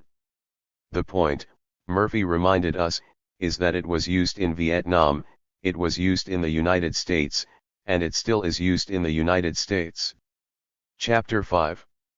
What we really learned from Vietnam, a war crimes model for Afghanistan and elsewhere. Evan Thomas and John Barry began their November 6, 2009 Newsweek article, "The Surprising Lessons of Vietnam," by recounting a curt telephone conversation between the commander of the International Security Assistance Force in Afghanistan, General Stanley McChrystal, and author Stanley Carnaugh, whose book Vietnam the Pundits described as the standard popular account of the Vietnam War. McChrystal asked Carnaugh if there were any lessons from the Vietnam War that could be applied to Afghanistan. The 84-year-old Carnaugh said the lesson was simple: we never should have been there in the first place. Alas, the Thomas Barry article, subtitled "Unraveling the Mysteries of Vietnam May Prevent Us from Repeating Its Mistakes," was not about the costs in blood and treasure of imperial aggression. It was about improving U.S. propaganda so that political and military leaders can build public support for the war on terror not only in Afghanistan, but anywhere profits are waiting to be made. Indeed, Thomas and Barry dismissed Carnaugh's advice as not all that useful to General McChrystal. Like it or not, he is already in Afghanistan. Understanding Thomas and Barry as individuals helps to understand their militant bias. For example, in his book The Very Best Men, The Daring Early Years of the CIA, Thomas turned four racist, ruthless spies into daring, glamorous men who single-handedly stopped Soviet aggression. Thomas's big wet kiss to Frank Wisner, Richard Bissell, Tracy Barnes, and Desmond Fitzgerald earned him an inside track into the CIA's secret archives and access to its inner circle of supplicants. Nothing more than a paean to the CIA, his book became an instant bestseller. Barry is also graced with the love of the national security establishment. A British citizen hired in 1985 by media empress Catherine Graham, Barry was immediately granted an audience with CIA Director William Casey. As a sign of its commitment to Barry, Newsweek bought his house in England so he could afford to buy a new one in D.C. He repaid his benefactors over and over again with CIA-friendly propaganda, including the March 2, 2003 article, in which he cited a high-ranking defector as insisting that Iraq had not abandoned its weapons of mass destruction ambitions. 1. Thomas and Barry exemplify that select group of national security correspondents, the Old Boy Network, who have been so thoroughly compromised by their personal connections to the CIA that they cannot be trusted by the public. True to form, the rest of their article expanded on the fantasy of a winnable war in Afghanistan. It also engaged in shameless revisionism, contending, for example, that Carnaugh's sage advice reflected the wrong-headed liberal consensus that the Vietnam War was unwinnable. Citing hawkish authors as experts, Thomas and Berry insisted that the American military could have won if President Lyndon Johnson had been more militant in 1965, 2. President Richard Nixon had put more effort into pacification in 1970, and 3. Democrats in Congress hadn't stabbed the military in the back in 1974. To support their false assertions, Thomas and Berry relied on retired Army Lt. Col. Louis Sorley and Professor Mark Moyar at the Marine Corps University at Quantico, Virginia. The Newsweek correspondents cited Moyar as the source of the revisionist theory that Johnson could have won the war by leveling North Vietnam with the 1960s version of shock and awe. In 1964-65, the top military leadership understood that to defeat the North, it was necessary to go all out, Thomas and Berry wrote, citing Moyar's groundbreaking work with its idiotic title, Triumph Forsaken. Moyar claimed that a massive bombing campaign, mining Hanoi's port, and sending troops into Laos and Cambodia to cut off the North's all-important sanctuaries and resupply route, the Ho Chi Minh Trail, would have won the war in 1965. But, Moyar contended, guerrilla politicians and groveling military commanders prevented the Hawks from going all out, in other words, committing genocide and annihilating the North. LBJ's advisors were reluctant, fearful, in part, of dragging China and the Soviet Union into a larger war, Thomas and Berry said. The military pressed but not very hard, making the classic mistake of telling their political masters what they wanted to hear. Perpetrating myths like Moyar's requires quite a bit of dissembling, and nowhere in their article do Thomas and Berry mention that the history departments at the University of Iowa and Duke rejected Moyar's job applications, based on his habit of spewing right-wing propaganda instead of facts. Moyar is to Vietnam War history what creationists are to science. Point 2. But that didn't dissuade Berry and Thomas. According to their other biased source, Louis Sorley, the Democrats stabbed the military in the back by not financing a promising counterinsurgency effort late in the war. Sorley argues that, contrary to the conventional wisdom, the United States could have won in Vietnam, if only the U.S. Congress hadn't cut off military aid to South Vietnam, Thomas and Berry wrote. For good measure, the Newsweek correspondents demean the books that President Barack Obama's advisors were relying upon, including Gordon Goldstein's Lessons in Disaster. They said that Goldstein's book captures the conventional wisdom that Vietnam was a hopeless, unwinnable war. But was it, they asked with eyebrows arched, before answering their own question.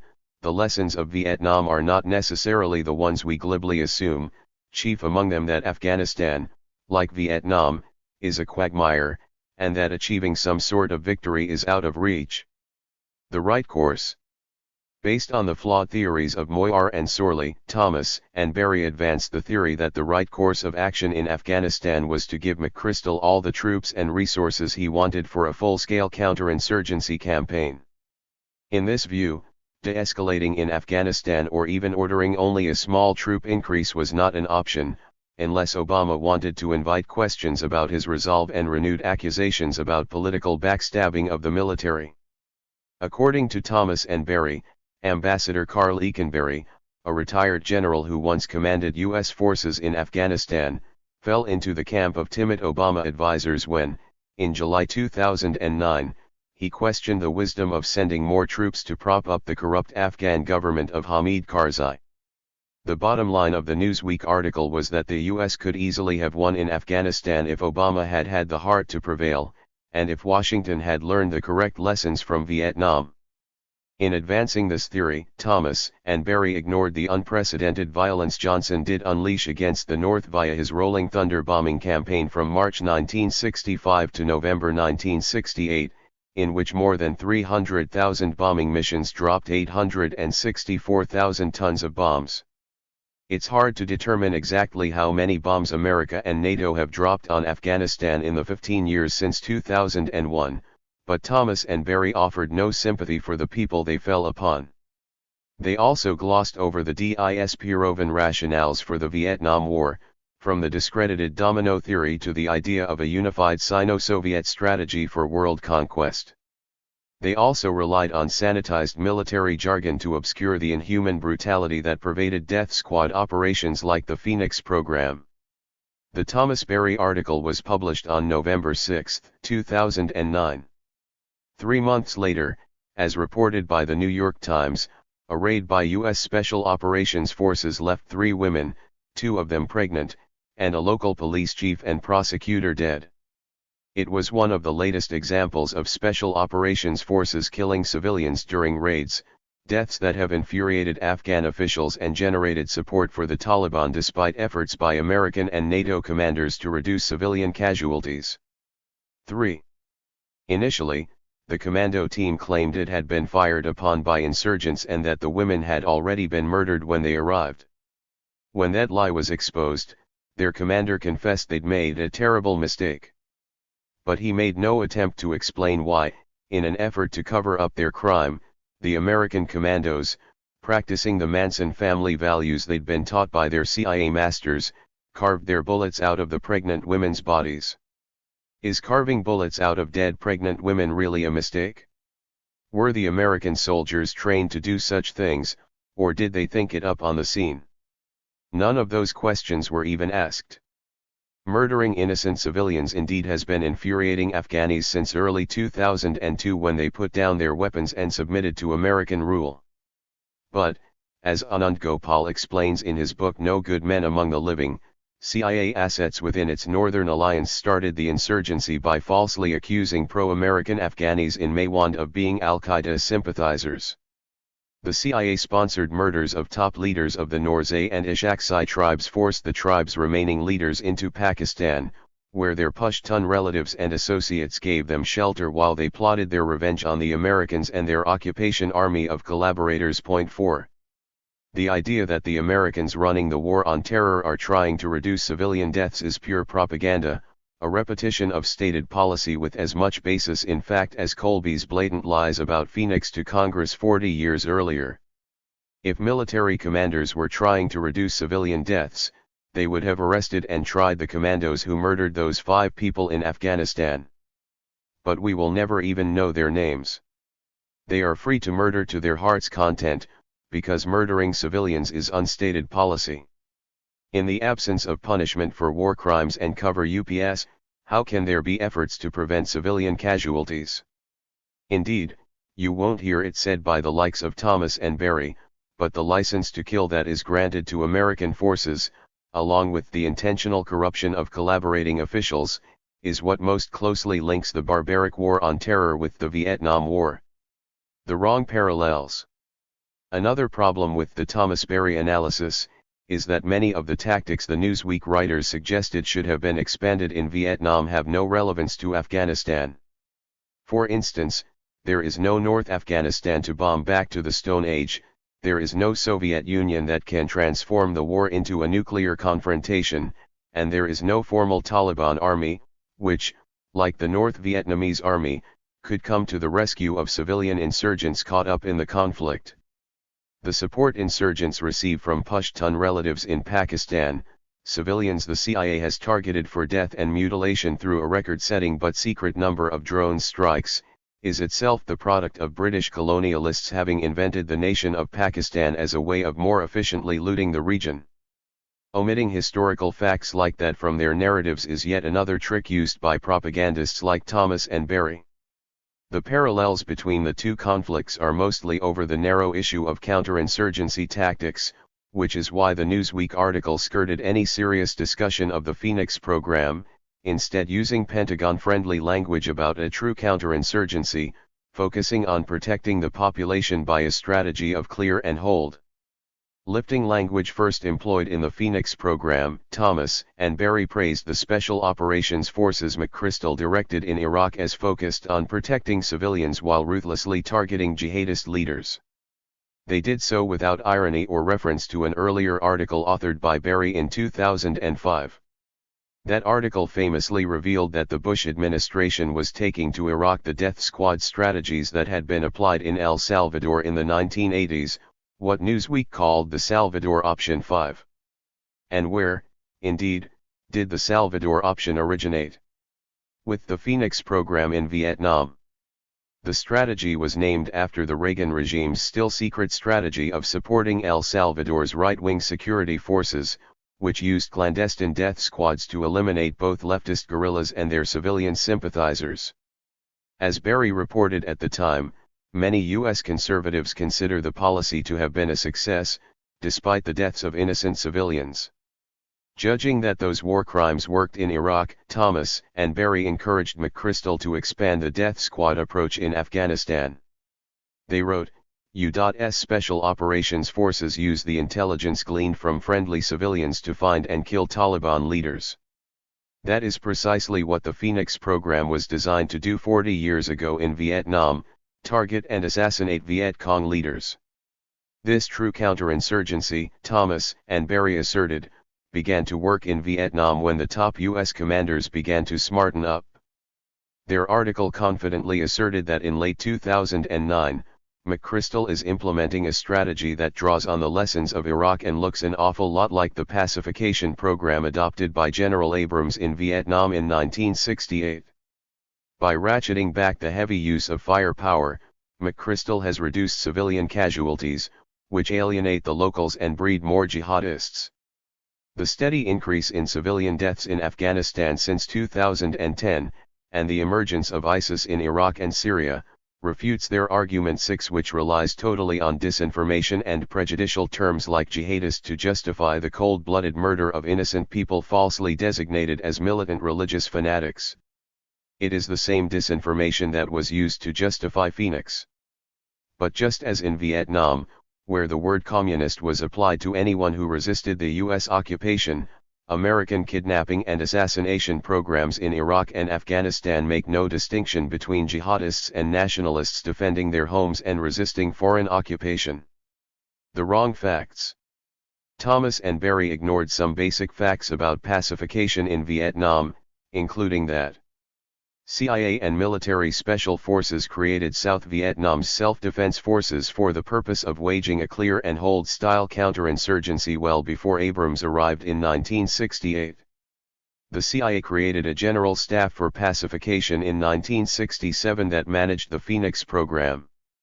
Westmoreland's main force battles with the NVA bought the U.S. military time to implement this counterinsurgency strategy, and compelled the North to initiate the Tet uprisings of 1968, which decimated the South's guerrilla forces before Abrams took command in June of that year. The one accurate comparison Thomas and Berry cited between the situation in Vietnam and the conduct of the terror wars in Afghanistan and Iraq was already being implemented, the counterinsurgency tactic of targeting and assassinating enemy leaders. But the comparison they made was actually incomplete and misleading, since that tactic was but the exposed tip of the iceberg, riding upon a massive programmatic development below it. The CIA's counterinsurgency effort in Vietnam was based on its Provincial Interrogation Center, Counter-Terror, Armed Political Action, Hamlet Informant, Census Grievance, and Chiu Hoi Defector programs, all made possible under extra-legal administrative detention laws and emergency decrees established by Americans to allow American participation. These cornerstones of the counterinsurgency were already in place and incorporated within the Phoenix program in 1967. The purpose of these counterinsurgency programs was to chart the clandestine front organizations that drove the National Liberation Movement. In mapping out this secret government with its secret agents, the CIA came to understand how the Viet Cong infrastructure helped average citizens cope with the massive violence that the U.S. military and its puppet regime in Saigon were using to destroy their lives and livelihoods. Meanwhile, the CIA established its own secret government. Through its parallel secret government of secret collaborators, the CIA, after 1967, directed the dictatorial regime of President Nguyen Van Thieu, and through his clique, exercised control of South Vietnam's military, intelligence, security, and civil organizations. The CIA constructs similar secret governments in many nations throughout the world, including, and in particular, Afghanistan and Iraq. The death lists. In Vietnam via the Phoenix program, and now in Iraq and Afghanistan through the new and improved version, the CIA sends its hit teams after a long list of targeted individuals. Targets included tax assessors and collectors, people operating business fronts for purchasing, storing or distributing food and supplies to the resistance, public health officials who distribute medicine, security and judicial officials who target American collaborators and agents, anyone proselytizing to the general population, officials involved in transportation, communication, and postal services, political indoctrination cadres, military recruiters, guerrilla leaders and their forces, and anyone who funds and staffs front organizations. As in Vietnam, all these categories of people, and their sympathizers and supporters, find their names on computerized, Phoenix-style death lists in Afghanistan and Iraq. As counterinsurgency guru David Galula noted, most of these people have honorable intentions and do not participate directly, as a rule, in direct terrorism or guerrilla action and, technically, have no blood on their hands. 7. In other words, non-combatants were already being targeted by McChrystal's true counterinsurgency, which Thomas and Barry nevertheless insisted had the goal of protecting civilians. They knew this, of course. As reported by Brown University's Watson Institute of International and Public Affairs, in 2009, the Afghan Ministry of Public Health reported that fully 2/3 of Afghans suffer from mental health problems. 2/3 by 2009. How many more have been driven insane after 7 years of the Thomas/Barry endorsed steady escalation of the violence? How many have been poisoned by depleted uranium and radicalized by economic insecurity, the toxic byproducts of military occupation that fuel injustice and drive people into the psychological trap set by the occupation's security forces, in the name of freedom and democracy? The politics of corruption. While Thomas and Barry laid out incorrect parallels between Vietnam and Afghanistan in terms of the general dynamic of the conflicts, they ignored, in their search for lessons from Vietnam that might apply to Afghanistan, the parallels in the U.S. strategy/tactics in these conflicts which actually were taking place. Indeed, they turned a blind eye to the single most important strategic parallel, the pervasive corruption by design, including sponsorship of drug trafficking by warlords on the CIA payroll, that was endemic to the US-backed regime in South Vietnam. This systematic corruption was already operational in Afghanistan when they wrote their article, but they intentionally failed to address it.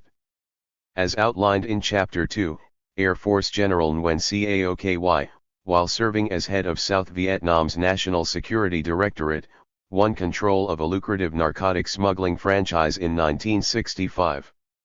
Through his strongman, General Lon KY, and his clique financed both their political apparatus and their security forces through opium profits.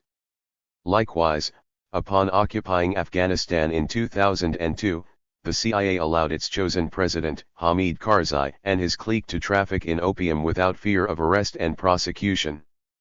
Karzai even rejected a proposal that he exile his brother, Ahmed Vali, the political boss in southern Kandahar province, after Ahmed was irrefutably linked to drug trafficking.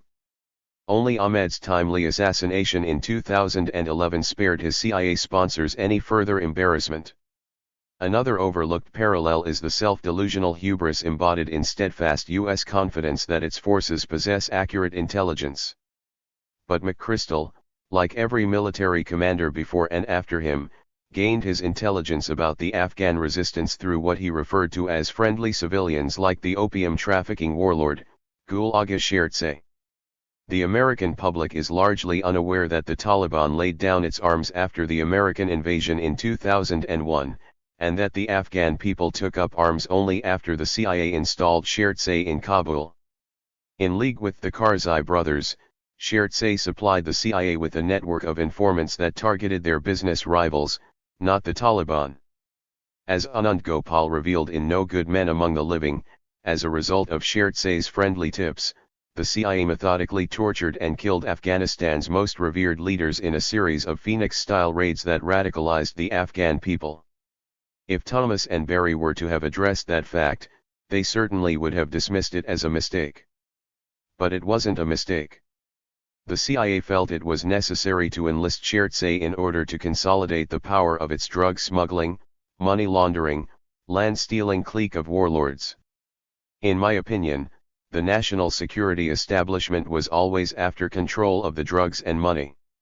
As Karzai's successor, President Ashraf Ghani admitted in May 2016, the most significant driver of corruption is the narcotic cartel. As an afterthought, Ghani noted, the corrupt engage in the most intense propaganda when they are prosecuted and accused. 9. But all that is ignored, as are other uncomfortable facts. For example, that America's militant leaders used 9/11 to recruit and motivate a new generation of special operations forces, whose mission is to invade private homes at midnight on snatch and snuff missions.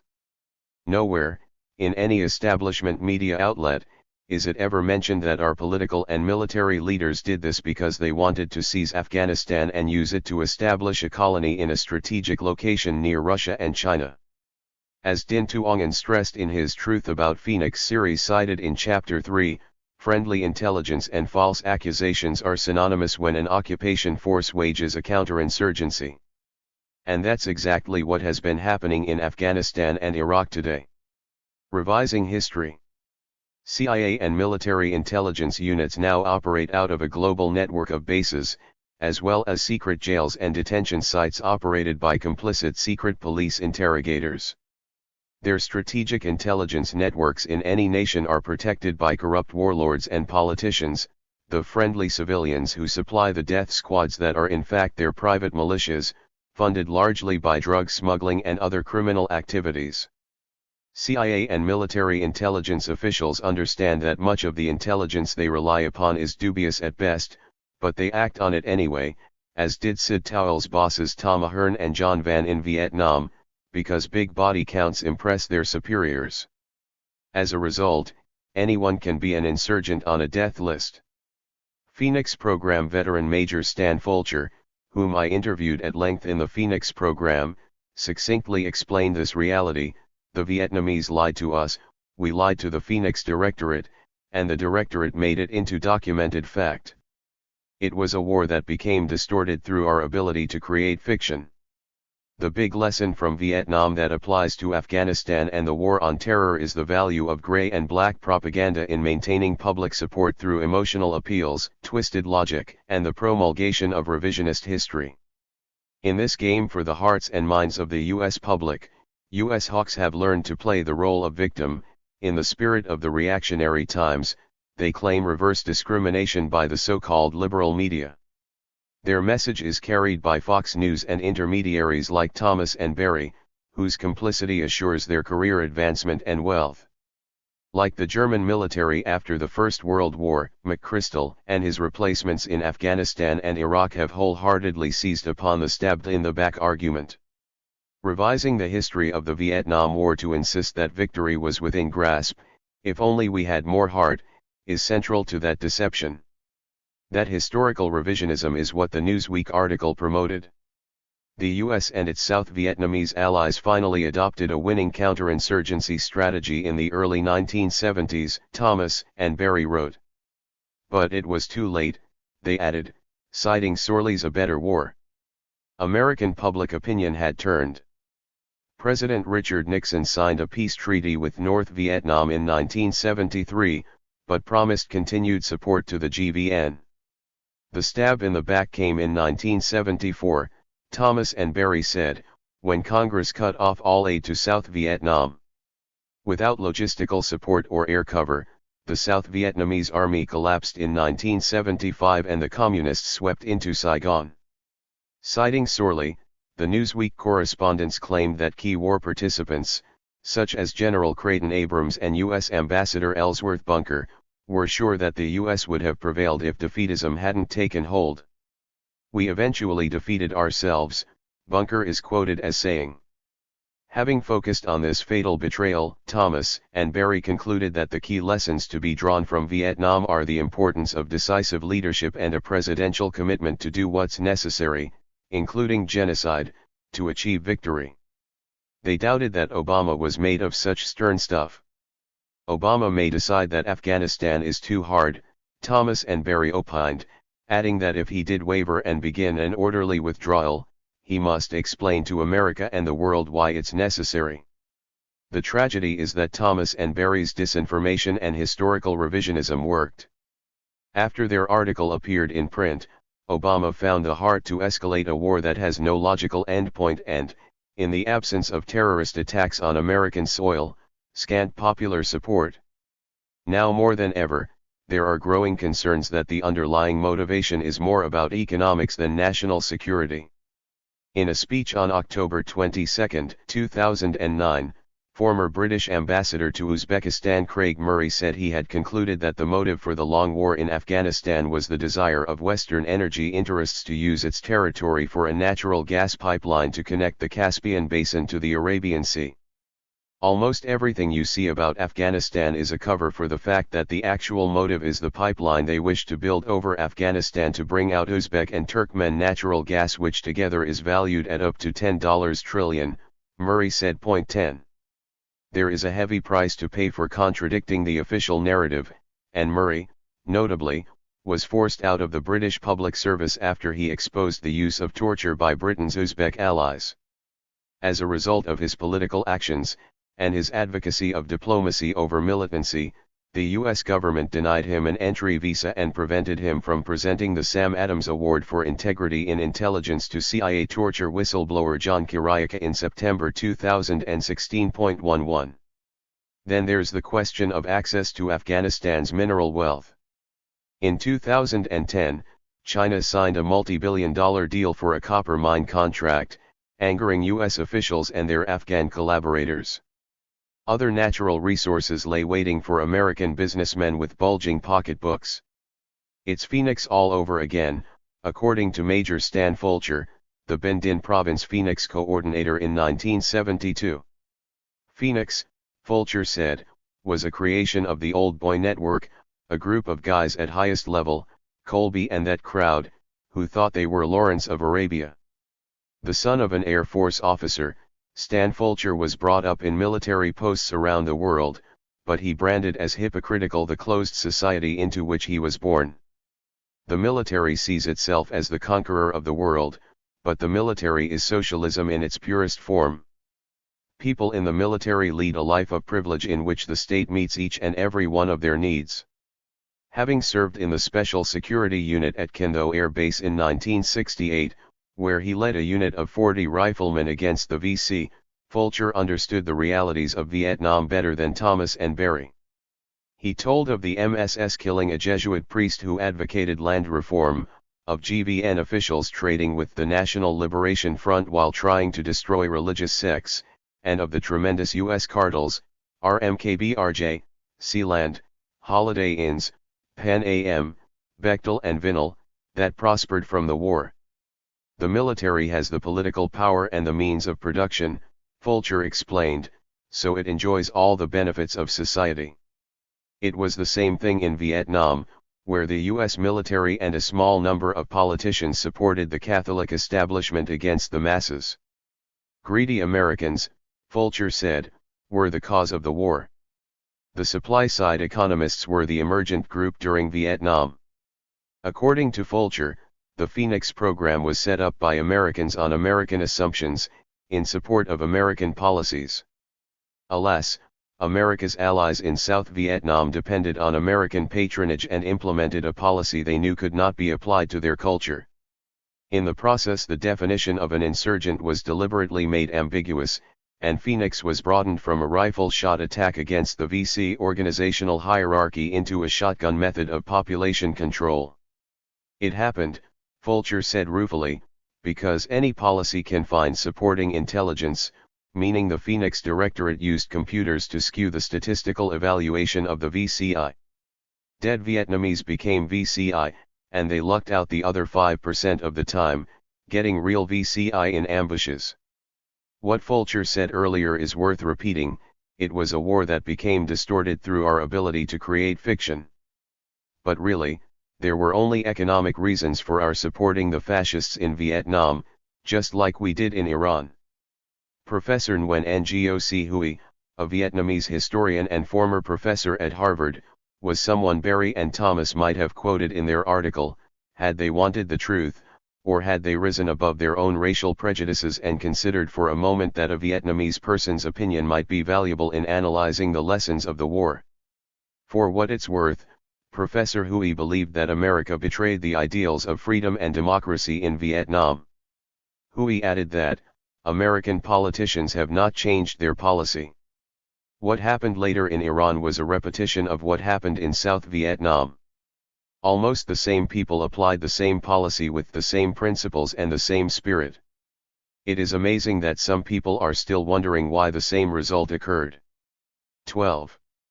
And, one might add, the cycle is ongoing in Afghanistan, Iraq, Libya, Syria, and many other places, thanks largely to the big lies told by propagandists like Evan Thomas and John Barry. Chapter 6. The Afghan Dirty War Escalates. NPR was badly embarrassed in 2000 when it was revealed that SIOP personnel from Ft. Bragg were working in its Washington, D.C. newsroom, apparently as interns. One top managers were said to be unaware of the arrangement, which was blamed on people in its personnel department. However, based on NPR's cozy relationship with the military and its penchant to spew pro-military propaganda, media watchdogs, myself included, believed the SIOP soldiers were penetration agents meant to influence news coverage. In any event, on December 30, 2009, I listened in dismay, but not surprise, as an NPR terrorism expert condemned the suicide bombing that had killed 7 CIA employees in Afghanistan a few days earlier. 2 That particular act of terrorism, the expert said, was especially hideous because the murdered CIA officers were spreading economic development, democracy, and love as members of a provincial reconstruction team. No less disingenuous were the comments of CIA Director Leon Panetta, who said the deceased did the hard work that must be done to protect our country from terrorism. Or fuel terrorism, as the case may be. President Obama added his 2 cents, saying the fallen CIA officers were part of a long line of patriots who have made great sacrifices for their fellow citizens, and for our way of life. Our way of life in the 21st century means full-spectrum dominance and a burgeoning precariat. On New Year's Day 2010, the story of the martyred CIA officers having expired, Washington Post staff writers Joby Warwick and Pamela Constable ventured beyond the initial spin. Rather than cast the CIA officers as heroes, they hinted at the murderous activities they were involved in. Warwick and Constable said the CIA officers were secretly at the heart of a covert program overseeing strikes by the agency's remote-controlled aircraft along the Afghanistan-Pakistan border. 3. So much for spreading love and development. In 2009, CIA drone strikes killed more than 300 people, all of whom were invariably described as suspected terrorists, jihadists, or militants, or people said to be killed by accident. Neither the US government nor the media ever make any distinction between nationalists defending their country from foreign invaders and real terrorists who have inflicted intentional violence against civilians to achieve a political objective. There is never any hint that people could have honorable reasons for resisting the American military occupation of their country, or that they are doing so because they've been driven crazy with revenge and desperation by years of relentless US air and ground attacks. There were other reasons to doubt the hype surrounding the original story, for despite the media's description of the attack on the CIA officers as terrorism, the act didn't fit the definition. The targets were engaged in military operations and thus were legitimate targets under the international laws of war. CIA officers managing killer drones are as guilty of terrorism as the Taliban commanders they target from the safety of their enclaves. A few press accounts did suggest that the suicide attack was in retaliation for drone strikes on Taliban forces. In which case, ironically, from the perspective of the indigenous resistance, the offing of the CIA officers was actually counterterrorism. There was also speculation that the suicide attack was payback for the killing of 10 people in Ghazi Khan, a village in the eastern Afghan province of Kunar. The 10 Afghanis were shot to death during a raid on their home by unidentified American militants. Often Green Berets or Navy SEALs detailed to the CIA's Special Activities Division operate outside the laws of warfare. Such death squad actions also fit the classic definition of terrorism. The rationale is that we must fight fire with fire, terror with terror. But do people understand, when they make such an argument, that they are calling on US personnel to murder innocent civilians with a view to terrorizing the local population in general, in order to get them to accept the US-backed client Afghan government? As always, NATO spokespeople initially labeled the 10 victims in Ghazi Khan as insurgents and relatives of an individual suspected of belonging to a terrorist cell that manufactured improvised explosive devices used to kill American heroes, as well as innocent Afghan civilians. However, Afghan government investigators and neighbors soon identified the dead as civilians, including 8 students, aged 11 to 17, enrolled in local schools. All but one of the dead came from the same family. Allegations of handcuffed victims. According to a December 31, 2009 article in the Times of London, the US commandos faced accusations of dragging innocent children from their beds and shooting them. Locals said that some victims were handcuffed before being killed. 4. An official statement posted on Afghan President Karzai's website said the raiding party took 10 people from 3 homes, 8 of them school students in grades 6, 9, and 10, one of them a guest, the rest from the same family, and shot them dead. Investigator Asadullah Wafa told the UK Times that the American unit flew by helicopter from a military base in Kabul and landed about 2 kilometers from the village. The troops walked from the helicopters to the houses and, according to my investigation, they gathered all the students from 2 rooms, into one room, and opened fire. Wafa, a former governor of Helmand province, added, "It's impossible they were Al-Qaeda. They were children, they were civilians, they were innocent." The Times quoted the school's headmaster as saying the victims were asleep in 3 rooms when the death squad arrived. 7 students were in one room, said Ramanjan Esses. A student and 1 guest were in another room, a guest room, and a farmer was asleep with his wife in a third building. First the foreign troops entered the guest room and shot 2 of them. Then they entered another room and handcuffed the 7 students. Then they killed them. Abdul Khalik heard shooting and came outside. When they saw him, they shot him as well. He was outside. That's why his wife wasn't killed. The guest was a shepherd boy, aged 12, the headmaster said, adding that 6 of the students were in high school and 2 in primary school. All the students were his nephews. A local elder, Jan Mohammed, said that 3 boys were killed in one room and 5 were handcuffed before they were shot. "I saw their school books covered in blood," he said, according to the Times. Backed into a corner, the Afghan National Security Directorate, on behalf of its owners in the CIA, tried to cover up the war crime by saying forces from an unknown address came to the area and without facing any armed resistance, put 10 youth in 2 rooms and killed them. Protests over the killings erupted throughout Kunar province, where the killings occurred, as well as in Kabul. Hundreds of protesters demanded that American occupation forces leave the country, and that the unidentified killers from an unknown address be brought to justice. Fat chance. Incredibly, a NATO spokesperson claimed there was no direct evidence to substantiate the claim of premeditated murder. The unknown killers from an unknown address had come under fire from several buildings in the village. So picture these big strong American soldiers encountering sleeping children, and make an argument how they had no recourse but to tie them up then kill them. The record of American forces engaging in indiscriminate and intentional killings of unarmed people in Afghanistan is now a long one, with testimony about premeditated executions even emerging in military disciplinary hearings, where the perps are always exonerated, like cops who routinely kill blacks in America. 5. Engaging in war crimes, it seems, is as American as apple pie and compulsory Nuremberg-style celebrations of militant nationalism at football games. Even the United Nations must periodically warn American military forces about the dangers of conducting nighttime raids of private homes.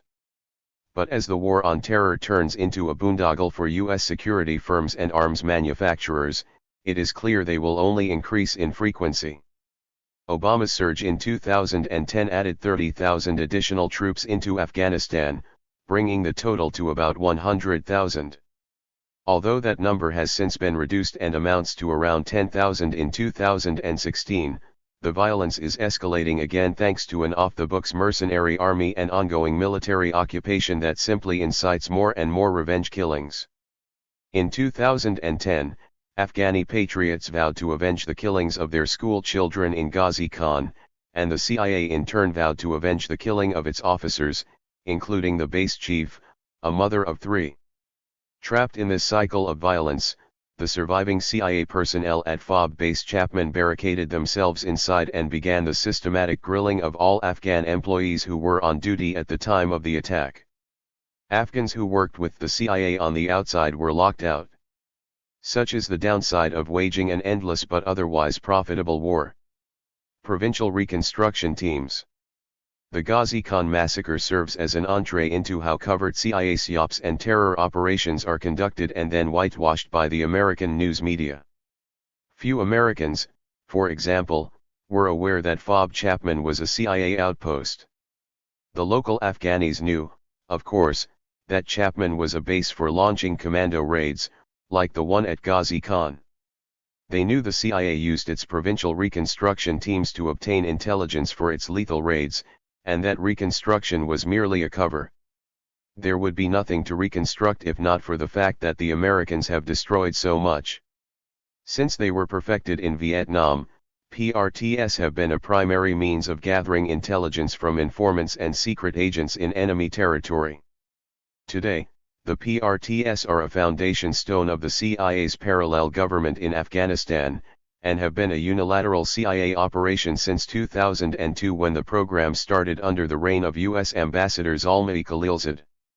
As evidenced by the suicide attack at FOB Chapman, the resistance has infiltrated every entity the CIA has created in Afghanistan, including the PRTs.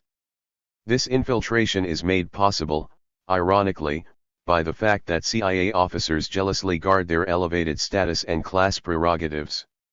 It's impossible to get them to run death squads and mutilate innocent people in drone strikes unless they are very well rewarded and shielded from responsibility for their acts of terror. CIA officers, as a result, do not perform menial tasks, enabling Afghan double agents to infiltrate the bases as chauffeurs, cleaning staff, and security guards. Other double agents prop up inflated CIA egos by pretending to be informants or loyal members of the police and military. In the case of the December 30 suicide bombing, the friendly civilian informant who carried out the deadly act was identified as Humam Khalil Abu Malal al-Balawi, a Jordanian national who had been captured, and supposedly turned into a double agent, by Jordanian intelligence and the CIA. Before detonating the bomb strapped to his chest, Humam lured his CIA bosses to the meeting at FOB Chapman with promises of target information relating to Al-Qaeda's second-in-command, Ayman Zawahiri. The case of the Jordanian double agent raised questions about the quality of the intelligence that the CIA collects to mount its drone and death squad operations. If some informants were willing to die in order to kill CIA personnel, it was a reasonable assumption that other informants were, and still are, passing along bogus tips to discredit the CIA and sabotage its operations from within, as frequently happened in Vietnam. 6. The likelihood that its operations had been penetrated presented CIA bigwigs in Washington with a dilemma, given that the PRTs provide CIA principal agents with a clever cover to gather intelligence from their sub-agents in the field, people in villages like Ghazi Khan who spy on their neighbors. Unfortunately, CIA officers managing the PRTs must rely on Afghani interpreters and policemen to determine if the intelligence about suspects in a particular village is reliable. If any one of the CIA's hired helpers is a double agent, then the PRT death squad components can easily be misdirected and subverted. Each PRT has an intelligence unit whose purpose is to identify members of the Taliban and Al-Qaeda infrastructure. Typically, a sub-agent in a village tells the PRT intelligence unit where a suspect lives, how many people are in his house, where they sleep, and when they enter and leave. The sub-agent also provides a clandestinely obtained photograph of the target, so the commandos know who to snatch or snuff. But the high-toned CIA is not a social welfare outfit. Its job is gathering intelligence and using it to capture, kill, or defect the enemy, and it needs dependable agents to do the job. Thus, since the military occupation began, it has relied on the same brutal and corrupt warlords, mercenaries serving their own self-interest, and thus dependent on the CIA, it organized to fight the Soviets in the 1980s. The most effective PRTs are composed of members of a warlord's militia, people who have as little empathy for the Afghan people in a particular area as do the American commandos. They are soldiers whose job is to protect the PRT while CIA-trained cadres are organizing community defense forces and spreading pro-American propaganda. Afghani leaders see big bucks to be made through this arrangement. Malik Osman, leader of a Pashtun tribe in Jalalabad, offered one fighter from each Shinwari family to fight the Taliban in return for no-bid construction project contracts. 6 years later his son and 12 other guests were killed in a suicide bombing, apparently engineered by an ISIS faction fighting the Taliban as well as the government and its CIA collaborators. 7. Nation building and the origins of PRTs in Vietnam. Vietnam was a laboratory for military weapon and psychological warfare experimentation. Helicopter gunships made their debut, along with futuristic Psy-war strategies for pacifying civilian populations. In the early 1960s, the CIA first developed the programs that would be combined in 1965 within its 59-man Revolutionary Development Teams as part of the similarly named Revolutionary Development Cadres program established at Vung Tau by the CIA's Chief of Covert Action, Tom Donahue. 8. The original model, known as a Political Action Team, was developed by U.S. Information Service Officer Frank Scotton and an Australian military officer, Ian Teague, on contract to the CIA. The original PAT consisted of 40 men, as Scotton told me, that's 3 teams of 12 men each, strictly armed. The control element was 4 men, a commander and his deputy, a morale officer and a radio man. These are commando teams, Scotton stressed. Displacement teams. The idea was to go into contested areas and spend a few nights. But it was a local responsibility, so they had to do it on their own. Scotton named his special PAT unit the Chung Doi Biat Kich Enam Do for People's Commando Teams. 2 functions split out of this, he said. First was pacification. Second was counter-terror. As Scotton noted, the PRU thing directly evolves from this.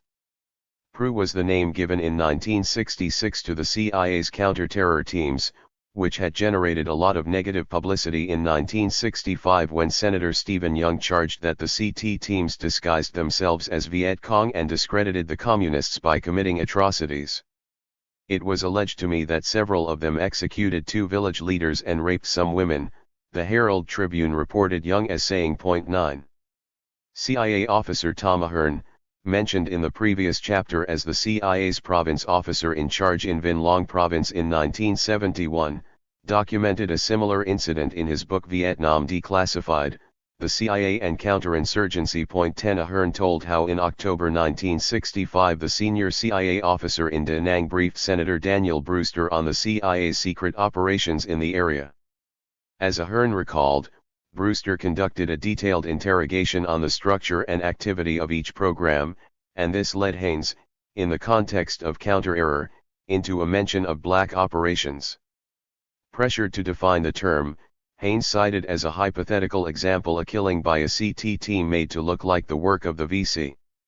Hard to imagine now, but the Congress of that era freaked out and Haynes was summoned to Washington to explain himself. Afterwards, Presidential advisor Clark Clifford visited the CIA station chief in Saigon and told him not to allow his minions to give congressional briefings anymore. Behind the scenes, the CIA was forced to admit that CT teams were, as Ahern reluctantly admitted, extra-legal. As a result, headquarters called for a GVN approval procedure whose application at the province level would allow the agency to say in good conscience that the government had approved each operation as in the best interest of the war effort. Since that incident in 1965, the CIA, in concert with its protectors in Congress and the media, has only gotten better at hiding, dissembling, and lying about its illegal and barbarous CT teams. Fitting the proper profile. Staffing unilateral CIA programs like CT teams and PRTS is the foundation stone of the nation-building aspect of American neocolonialism. Indeed, Scotton's patented motivational indoctrination program developed in Vietnam is still used today. A living legend among the swaggering warrior elite, he was attached to the 1st Special Operations Command at Fort Bragg. The second time I spoke with him in 1988, his job was advising military commanders how to implement his Psy-War brainchild. Scotton's motivational indoctrination program was, ironically, modeled on communist techniques. The process began on a confessional basis. On the first day, Scotton explained, everyone would fill out a form and write an essay on why they had joined. Then the team's morale officer would study their answers and explain the next day why they were involved in a special unit. The instructors would lead them to stand up and talk about themselves. The morale officer's job, Scotton said, was to keep people honest and have them admit mistakes. Not only did Scotton copy communist organizational and motivational techniques, he relied on VC defectors as his coder. We felt ex-Vietmen had unique communication skills. Point 11 They could communicate doctrine, and they were people who would shoot, he explained, adding, it wasn't necessary for everyone in the unit to be ex-Vietmen, just the leadership. The Vietnamese officer in charge of Scotton's PAT program, Nguyen B, had been party secretary for the 9th Viet Cong Battalion before switching sides. In 1965, Scotton was transferred to another job while B and his new CIA advisor, Harry the Hat Monk, combined CIA Mobile Census Grievance Coder 12 PATs, and CT teams into the standard 59-member Revolutionary Development Team employed by the CIA in South Vietnam until 1975. The RD teams were facetiously called Purple People Eaters by American soldiers, in reference to their clothes and terror tactics. To the rural Vietnamese, they were simply idiot birds. The Truth About Phoenix author Dinh Tuong felt that reconstruction projects only helped the ever-adaptable VC, who simply returned from their jungle hideouts when the RD projects were done. Most Vietnamese certainly agreed with him that revolutionary development only teaches the American line. However, nation building was seen as the key to winning the Vietnam War, by stealing the hearts and minds of the rural Vietnamese from the communists. Scotton's PATs were central to the strategy, and the CIA created its nationwide RDC program based in Vung Tau on that premise. In July 1967, the chief of the CIA's RDC program, Lou Lapham, became a member of the national-level Phoenix Committee. RD team leaders and the local Chiu Hoi Program 13 representative became members of Phoenix committees at district level, so that tips on VCI gained from RD teams and defectors could be rerouted by Phoenix coordinators to the PRU-CT teams for instant exploitation. In this way the Phoenix Coordination Program became the centerpiece of U.S. pacification policy in Vietnam. The program took hold after the Tet Uprising of 1968, when many VCI were captured or killed and the National Liberation Front was weakened. By 1969, as defined by William Colby, the first stage in nation building was military security, as provided by U.S. military forces. The second stage was territorial security, the dubious self-defense forces put in place by RD teams. The third and final stage was internal political security provided by Phoenix. Despite Colby's claims of success, which he backed with carefully skewed statistics, the insurgency was regrouping. In a Defense Department report titled A Systems Analysis of the Vietnam War 1965-1972, Thomas Thayer recognized that the Revolutionary Development Program had significant problems in recruiting and retaining high-quality personnel. The desertion rate was over 20%, higher than for any GVN military force, perhaps because they have a 30% better chance of being killed. In response, the RD teams were redirected to concentrate on building hamlet security and to defer, at least temporarily, the hamlet development projects which formerly constituted 6 of the team's 11 RD tasks. 14. Given the drawbacks of military and territorial security, neutralizing the VCI through Phoenix replaced nation building as Colby's top priority. The Phoenix program, along with the CIA's RDC program, were incorporated within the Corps' Pacification Security Coordination Division, and heavy-handed military personnel gradually took over civil operations, bringing about a further decline in performance. The CIA station under Ted Shackley moved CIA personnel away from nation-building operations back toward classic intelligence functions. But the CIA continued to collect RDC intelligence, and obviously, it still uses the modern manifestation of the RDC program today. The issue of nation-building was a hot topic in the 2016 presidential campaign.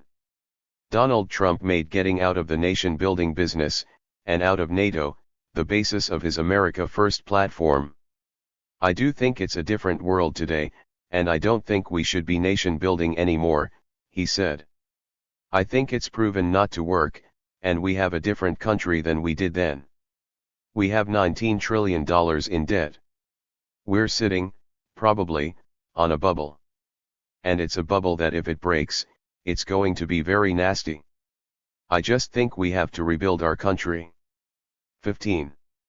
In a March 30, 2016 article for the Huffington Post titled Back to Nation Building, George Washington University professor Amitai Etzioni implied that Hillary Clinton would engage in nation building and cited her as calling for a more active foreign policy. When talking about conflicts around the world, from Syria to Ukraine to Afghanistan, she says the US needs to do more. Secretary Clinton is of course not very forthcoming on the campaign trail about what exactly a more active foreign policy entails. As America wrestles with its role as the world's only superpower, hell-bent on full-spectrum dominance, the details of what nation building actually entails become ever more vital for people to understand. PRTS in Iraq. The CIA's Revolutionary Development Team concept in Vietnam was the model for its Provincial Reconstruction Team concept in Afghanistan and Iraq. The new and improved PRT program started in Afghanistan in 2002 and migrated to Iraq in 2004. The standard PRT consists of anywhere between 50 to 100 civilian and military specialists. It has units for military police, SEOPs, explosive ordnance/demining, intelligence, medics, force protection, and administrative and support personnel. Like Scotland's PAT teams in South Vietnam, the PRTS engage in counter-terror operations as part of their political and psychological warfare function, under cover of fostering economic development and democracy. Long ago the American public grew skeptical of the heavily censored but universally bad news they got about Iraq, and until the advent of ISIS, most were happy to forget the devastation their government has wrought. But few Iraqis are fooled by the war as economic development deception, or by the standards the US government uses to measure the success of its PRT program. In his correspondence with reporter Dar Jamal, one Iraqi political analyst from Fallujah put it succinctly when he said, "In a country that used to feed much of Arab world, starvation is the norm." 16. According to another of Jamal's sources, Iraqis are largely mute witnesses. Americans may argue among themselves about just how much success or progress there really is in post-surge Iraq, but it is almost invariably an argument in which Iraqis are but stick figures, or dead bodies. In a publication titled Hard Lessons, The Iraq Reconstruction Experience, the Special Inspector General for Iraq Reconstruction described the mission as the largest overseas rebuilding effort in U.S. history. In some places in Iraq, unemployment was at 40 to 60% in 2010. Repairing the damage done by U.S. bombing was the goal, but little connection was made between how the rebuilding would or even could bring about the heralded democratic transition that never happened. As in Vietnam and Afghanistan, the PRTS in Iraq are a gimmick to make Americans feel good about their government's imperial misadventures. The supposed successes of the PRTS are cloaked in doublespeak and the meaningless statistics Phoenix coordinator Stan Fulcher referenced in the previous chapter when he said any policy can find supporting intelligence. Achieving statistical progress is not difficult in nations whose public service infrastructures were destroyed by shock and awe invasions, where entire neighborhoods like Fallujah were leveled in the name of American prestige, and where the occupying power controls all information outlets. As Fulcher also noted, it's all about business profits. The truth about US wars is less about combating Islamic terrorism or protecting the homeland than it is about the dark side of the American psyche, rooted in slavery and the genocidal conquest of a continent. For American businessmen, the global war on terror with its relentless bombing campaigns and extra-legal methods shrouded in official secrecy, translates into big profits. For politicians, war is also a good way to get elected. As ex-Vice President Dick Cheney proved, calling a political adversary soft on terror remains a fearsome club to wield. Apparently for many people, drone strikes and spectacular commando teams killing terrorists like Osama bin Laden quell carefully nurtured fears and sate the carefully cultivated hunger for revenge that was nurtured after September 11. The same ultra-patriotic Americans who wave flags and salute the military at professional football's games seem happy as long as the outcome can be packaged as a win for the USA. Pushed out of the headlines, deep into the national subconscious, are the horrendous war crimes that have promoted the policies inflicted on the peoples of Afghanistan and Iraq. Chapter 7. Vietnam Replay on Afghan Defectors. After 8 years of waging a dirty war against the Taliban, the US government and its NATO allies tried a different tack in 2010. For the first time they acknowledged that the insurgent enemy was, according to Defense Secretary Robert Gates, part of the fabric of Afghan society. 1. Having acknowledged the humanity of Muslims in Afghanistan, the plan was now to entice low and mid-level Taliban to switch sides. High-level Taliban and anyone connected to Al-Qaeda, however, maintained their exalted status on Obama's hit list. In January 2010, US and NATO officials started offering bribes drawn from a multi-million-dollar program Peace and Reintegration Trust Fund to get Taliban fighters to betray their leaders and become, as General Stanley McChrystal said, part of solution in Afghanistan too. In the US, the peace plan horrified some women's rights advocates, but appealed to elements of the public who were already weary of endless war. Taliban leaders condemned the buyout strategy as a trick and warned that offers of reconciliation were futile unless all foreign troops left Afghanistan. 3. As ever, there was a darker CIA side to the reconciliation plan. The method in their madness. Historically, defector programs are an essential ingredient of brutal US pacification efforts. The Chiu Hoi Open Arms program in Vietnam was touted by military strategists as having produced positive results by offering clemency to insurgents. The statistics they offered up proved the case. But, as with every CIA-covered action, the Open Arms program relied on deceptive advertising and media complicity to make the pacification of the Vietnamese countryside appear humane. In fact, amnesty and open arms programs have nothing to do with reconciliation. Rather, they serve as another component of covert CIA intelligence and counterinsurgency operations. Former CIA Director William Colby told me that the CIA's RD teams in Vietnam relied on defectors whose job was to go around the countryside and indicate to the people that they used to be Viet Cong and that the government has received them and taken them in, and that the Chiu Hoi program does exist as a way of VC currently on the other side to rally. Defectors contact people like the families of known VC, Colby said, and provide them with transportation to defector and refugee centers. Master Spy Colby, who perished mysteriously in a boating accident in 1996, would have agreed that information management is the key to political warfare in general and to defector programs in particular. Defector programs are ultimately aimed not at the enemy, but at the American public which, when it hears words like clemency and amnesty, starts to see the war in a kinder, gentler light. After the information managers concoct an appealing slogan, additional public approval is garnered by composing and planting articles in foreign and domestic newspapers. The stories portray CIA operations as good deeds designed to bring about peace and prosperity, while fostering freedom and democracy. Despite the warm and fuzzy language, defector programs are a horrific aspect of dirty war. The CIA launches a covert action like the Taliban defector program only if it has the intelligence potential to produce information on an enemy's political, military, and economic infrastructure, which in turn leads to airstrikes and midnight death squad operations. Like Din Tuongan said in his Truth About Phoenix articles, they are meant to prolong a war forever, or until total victory is achieved. In 2009, the CIA launched its defector program as a way of recruiting low and mid-level Taliban who had the best intelligence potential on the senior-level Taliban officials it desires most to eliminate. Not only does defection sap the enemy's fighting strength and morale, and lead to capture, interrogation, and assassination of enemy leaders, genuine defectors provide accurate and timely intelligence on enemy unit strengths and locations. As a condition for amnesty, they are required to prove their commitment by serving as guides and trackers for other pacification programs, like counter-terror hit teams. Many are returned to their villages with a CT team to locate hidden enemy arms or food caches. Some are sent on one-way missions and bombed along with the targets they locate.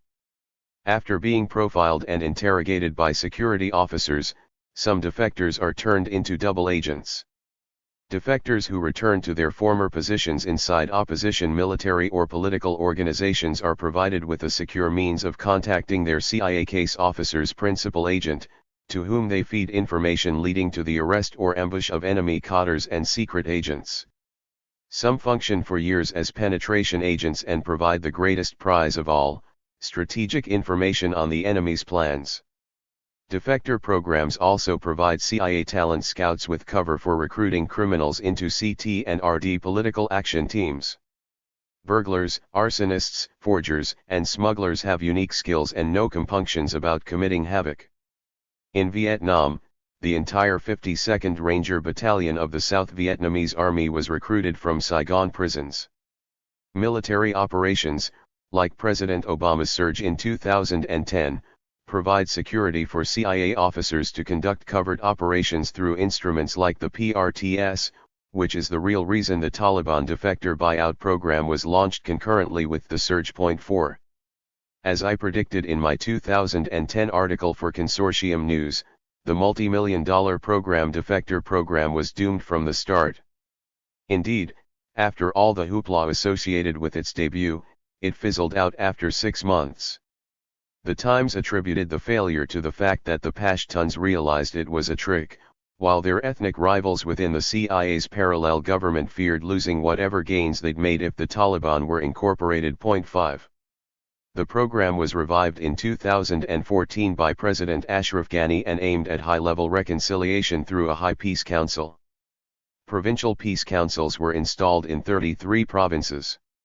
However, disarmament was a precondition, and disarmament meant surrender. Statistics supplied by the United Nations Development Programme showed stunning success. 10,404 former combatants have so far renounced violence and joined the Peace and Reintegration Program. Of these, 10,286 received financial assistance to reintegrate into their communities. 6. Other statistics are less encouraging. There were over 11,000 civilian casualties in Afghanistan in 2015, marking a steady increase since Obama's surge in 2010. As a stranger could see at a glance, mounting civilian deaths indicate anything but a desire on America's part for reconciliation in Afghanistan. Frank Scotton, a case study in SIOPS. In Vietnam, officers within the Political and Psychological Warfare branch of the CIA's Special Operations Division managed low-level defector programs. In doing so, they worked with U.S. Information Service officers like Frank Scotton.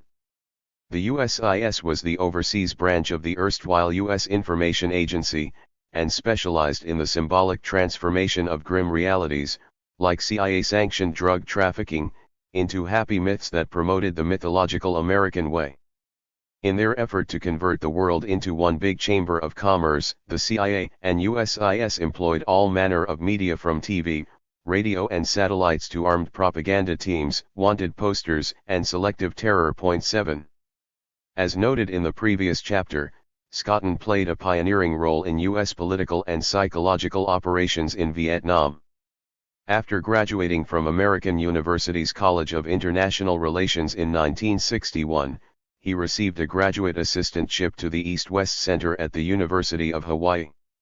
CIA officer Lucien Conian told me that Scotton was recruited into the CIA while there, although Scotton insisted that he wasn't. Scotton did, however, acknowledge the CIA-sponsored East-West Center's espionage function. It was a cover for a training program in which Southeast Asians were brought to Hawaii and trained to go back to Vietnam, Cambodia, and Laos to create agent nets, he said. Scotton told Associate Professor of History Jeff Woods about his early days in Vietnam. Here's how Woods described what Psy-War expert Scotton did. He went into the countryside alone, with a .45, a grease gun, and a bag of money. Scotton started in the Central Highlands arranging meetings with local officials and learning what he could about the Viet Cong's People's War. He also met the wild group of multinational other warriors trying to pacify the Highlands. In an abandoned shack near An Key, he found Englishman Dick Noon, Norman Herbold, and a group of Malayans. Noon was especially interesting. His brother Pat had been an anthropologist in Malaya and the originator of Sonoy dream theory, which held that the tribesmen's collective dream world could be shaped to influence group solidarity. Dick Noon had worked in Malaya shaping the dreams of the once peaceful Orang Asli Aborigines, organizing them into the Sonoy Proc, a police unit noted for its ruthless slaughter of captured communist guerrillas. Noon convinced Scotton that his biggest problem in persuading the rural Vietnamese and Montagnards to brave the jungle and kill the VC was that he had not done it himself. The American immediately took the advice to heart: whoever dared the vacuum, could control the vacuum. 8. Determined to earn the respect of the people he intended to recruit, the novice disappeared into the jungle, alone. He slept by day and laid ambush by night. Unsure who was VC and who was not, he let several armed, black pajama-clad Vietnamese pass by without confrontation. After a few days of this, he encountered Nai Luet, a CIA-trained Special Forces operative who was hunting VC in the area. Luet told Scotton in no uncertain terms that any ethnic Vietnamese he encountered on the trails in the highlands at night were VC. He then handed Scotton a World War I bayonet and told him that if he carried it, the local Montagnards would recognize it as the sign of a VC killer and an ally. Luet then disappeared back into the jungle. By the end of his first week in the vacuum, Scotton had killed more than a half-dozen VC guerrillas. 9. Woods is describing Jason, the grotesque character wearing a goalie's mask in the popular slasher movies. When I speak of psycho CIA officers, think of Scotton. Who gave him the legal authority to go off on his own and kill all these people? Can CIA USIS officers do anything they want, from drug dealing to mass murder? In any event, after proving his manhood the militant American way, Scotton turned his attention to energizing the Vietnamese through the carefully scripted political action that advanced American policies at the expense of the aspirations of average Vietnamese. In looking for people to mold into political codders preaching the American line, Scotton turned to the CIA's defector program, which resided under cover of the State Department's Agency for International Development, and was named the Chiu Hoi program. There Scotton found the raw material needed to prove the viability of his experimental political action program. In Pleiku Province, he worked with Captain Nguyen Tai, who commanded the 4th Special Operations Detachment, and Thai's case officer, U.S. Special Forces Captain Howard Walters. As part of their pilot program designed to induce defectors, Scotton, Walters, and Thai set up an ambush in VC territory and waited until dark. When they spotted a VC unit, Scotton yelled in Vietnamese through a bullhorn, "You are being misled. You are being lied to. We promise you an education." Full of purpose and allegory, he shot a flare into the night sky and hollered, "Walk toward the light." To his surprise, 2 men defected, convincing him and his CIA bosses that a determined GVN unit could contest the VC in terms of combat and propaganda. Back in camp, Scotton told the defectors to divest themselves of untruths. "We said that certainly the US perpetrated war crimes, but so did the VC. We acknowledged that theirs was the stronger force, but that didn't mean that everything they did was honorable and good and just, Scotton said. Scotton called his method the motivational indoctrination program. Going national. In 1965, Tom Donahue, the chief of the CIA's Covert Action Branch in Saigon, recognized the value of intelligence obtained through defectors, and in 1965 he authorized the establishment of Chiu-Hoi programs, based on Scotton's motivational indoctrination method, in each of South Vietnam's 44 provinces. In typical CIA style, there was nothing in writing, and nothing went through the central government. CIA officers managed the Chiu-Hoi program in the provinces, where the process worked as follows: upon arriving at the Chiu-Hoi center, the defector was interviewed and, if he had information on the VCI, sent to the local province interrogation center. If he had tactical military information, he was sent to military interrogators. If a defector had the potential to serve in one of the RD Cotter programs, the CIA put him on a plane and sent him to its indoctrination center in Vung Tau, where he was plied with special attention and wowed with eye-popping gadgets. The training was rigorous, but the defectors were treated well, they received medical care for infections, and the food was full of protein. Next came political indoctrination, lasting from 40 to 60 days, depending on the individual, in which previously conscripted defectors preached the beauty of the American way. They had a formal course, said Jim Ward, the CIA officer in charge of Phoenix in the Delta. They were shown movies and given lectures on democracy.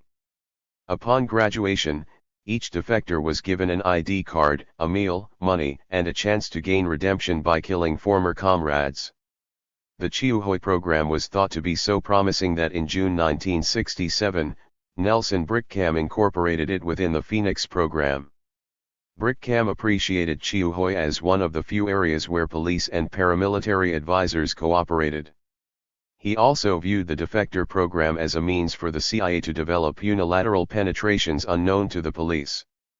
By 1969 the defector program was a centerpiece of pacification and was managed by military SIOPS teams, replete with posters, banners, loudspeakers mounted on trucks, and leaflets falling from the skies. For example, on January 22, 1970, 38,000 leaflets were dropped over 3 villages in Govap district. Addressed to specific VCI cotters identified by RD teams, they read, "Since you have joined the NLF, what have you done for your family or your village and hamlet? Or have you just broken up the happiness of many families and destroyed houses and land? Some people among you have been awakened, they have deserted the communist ranks and were received by the GVN and the people with open arms and family affection. You should be ready for the end if you remain in the communist ranks. You will be dealing with difficulties bigger from day to day and will suffer serious failure when the ARVN expands strongly. You had better return to your family where you will be guaranteed safety and help to establish a new life." Defects in the program. The military, CIA and USIS were so convinced by their own propaganda that they funded TV and radio shows, and produced movies with real actors to spread the word. And from the language of scripted Phoenix reports, one would think that the Chiu-Hoi program was a rollicking success. All Rallied VC were included in Phoenix neutralization statistics, and by 1970 more than 100,000 were said to have been processed through 51 Chiu-Hoi centers. Many so-called defectors, however, simply regurgitated the American line in order to win amnesty. They considered defector programs as a chance for R&R. They made a quick visit to their families, enjoyed a home-cooked meal, and then returned to the war for independence. According to aide public safety advisor Douglas McCollum, who monitored the Chiu-Hoi program in 3 provinces in Vietnam, it was the biggest hole in the net. They'd come in, we'd hold them, feed them, clothe them, get them a mat. Then we'd release them and they'd wander around the city for a while, and then disappear. As American war managers knew full well, genuine defectors were pariahs in Vietnam's village-based culture. They could never go home. The same lesson applies in Afghanistan's tribal culture. In the 15 years of occupation, American and NATO forces are solely responsible for the deaths of thousands of innocent civilians. As a result, they have no popular support or connection to the people they wish to dominate. They can only reach the people through media like translated leaflets and bounty programs that offer rewards to traitors. Nothing could be a clearer indication of just how detached America's war managers are from the reality of life in Afghanistan's villages. And while the CIA relies on leaflets and motivational indoctrination programs to sell itself, the Taliban go from person to person, speaking a common tongue, proving that technology is no substitute for human contact. The tragedy is that America has no alternative to systematic brainwashing. And while brimming with the comic enthusiasm of an Amway convention or a Bible Belt religious revival, defector programs remain a serious business. Today, they are conducted secretly at high-security CIA bases in Afghanistan and Iraq and occasionally produce spectacular results. For example, when the Bush regime was preparing the American public for the invasion of Iraq, the CIA recruited high-level defectors from the Iraqi army. Offers of Swiss bank accounts and positions of power in the liberated Iraq of the future were balanced with CIA-prepared scripts the defectors read to the U.S. media. 2 such defectors were channeled to New York Times reporter Chris Hedges, who dutifully wrote an article titled "Defectors Cite Iraqi Training for Terrorism" on November 8, 2001. The horrifying though patently untrue idea that Iraq was training terrorists to attack America had the intended effect, and public support for the pending war grew. 10. In hopes of acquiring similar sources for domestic propaganda coups, all defector debriefing reports are sent to CIA stations for analysis and possible use against the American public, which alone can be fooled. It's a risky business, as evidenced by the Jordanian defector who turned out to be a triple agent and blew up a handful of CIA officers at FOB Chapman. But it's the only game in town. The United States was defeated in Vietnam for just this reason. And though packaged as a new initiative, the latest Taliban defector buyout program simply heralds a replay of the Vietnam experience in Afghanistan, nothing new in the grim world of counterinsurgency. Chapter 8. Disrupting the Accommodation, CIA Killings Spell Victory in Afghanistan and Defeat in America. Why, everyone wondered, did a suicide bomber target the CIA, knowing that the most violent gang on earth was going to start dropping bombs and slitting throats until its lust for revenge was satisfied? Over the course of its 70-year reign of terror, the CIA has overthrown countless governments, started innumerable wars, costing millions of innocent lives, and otherwise subverted and sabotaged friends and foes alike. Despite all this murder and mayhem, it has only lost around 100 officers. No one is supposed to kill CIA officers. No matter how many innocent women and children they destroy, CIA officers are the protected few.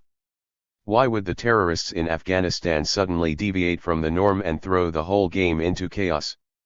Consider the Afghan war veteran, Micah Johnson, the black American, who killed 5 Dallas cops in July 2016. 1 Johnson was enraged because it doesn't matter how many black men cops kill, they are never punished.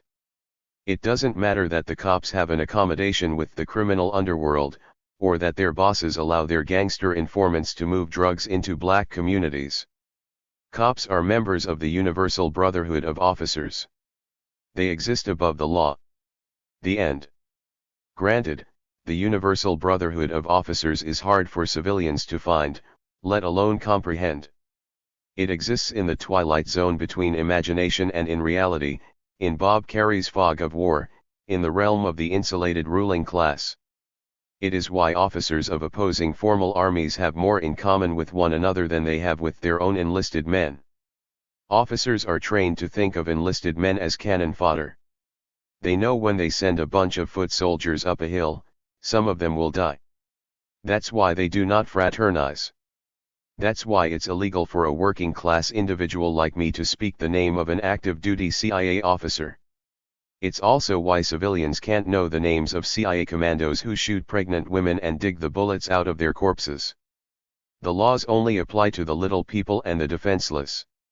Only Grand Poobahs like Deputy Secretary of State Richard Armitage, who leaked the name of CIA officer Valerie Plame to syndicated columnist Robert Novak back in 2003, can get away at point 2. Not only was it a felony, it was a political crime of the highest order, given that Armitage leaked Plame's name in retaliation for her husband, Joe Wilson, a career diplomat, having disproved the Bush's regime's big lie that Saddam Hussein had obtained enough yellow cake to build a nuclear bomb.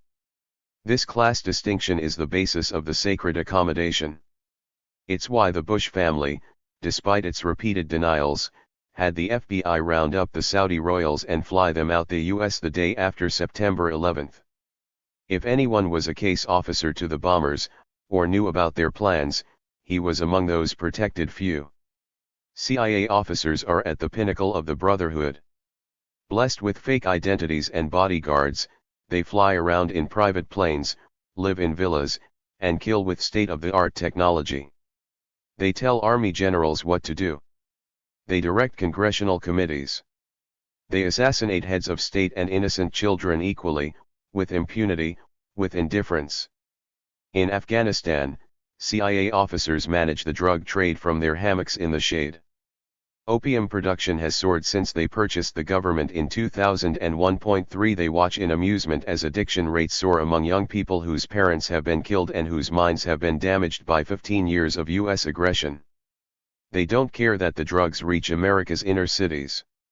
CIA officers have an accommodation with the protected Afghan warlords who convert opium into heroin and sell it to the Russian mob. It's no different than cops working with the mafia in America. It's an accommodation with an enemy that ensures the political security of the ruling class. The CIA is authorized to negotiate with the enemy, but only if the channels are secure and deniable. It happened during the Iran-Contra scandal, when President Reagan won the love of the American people by promising never to negotiate with terrorists, while his two-faced administration sent CIA officers to Tehran to sell missiles to the Iranians and use the money to buy guns for the drug-dealing Contras.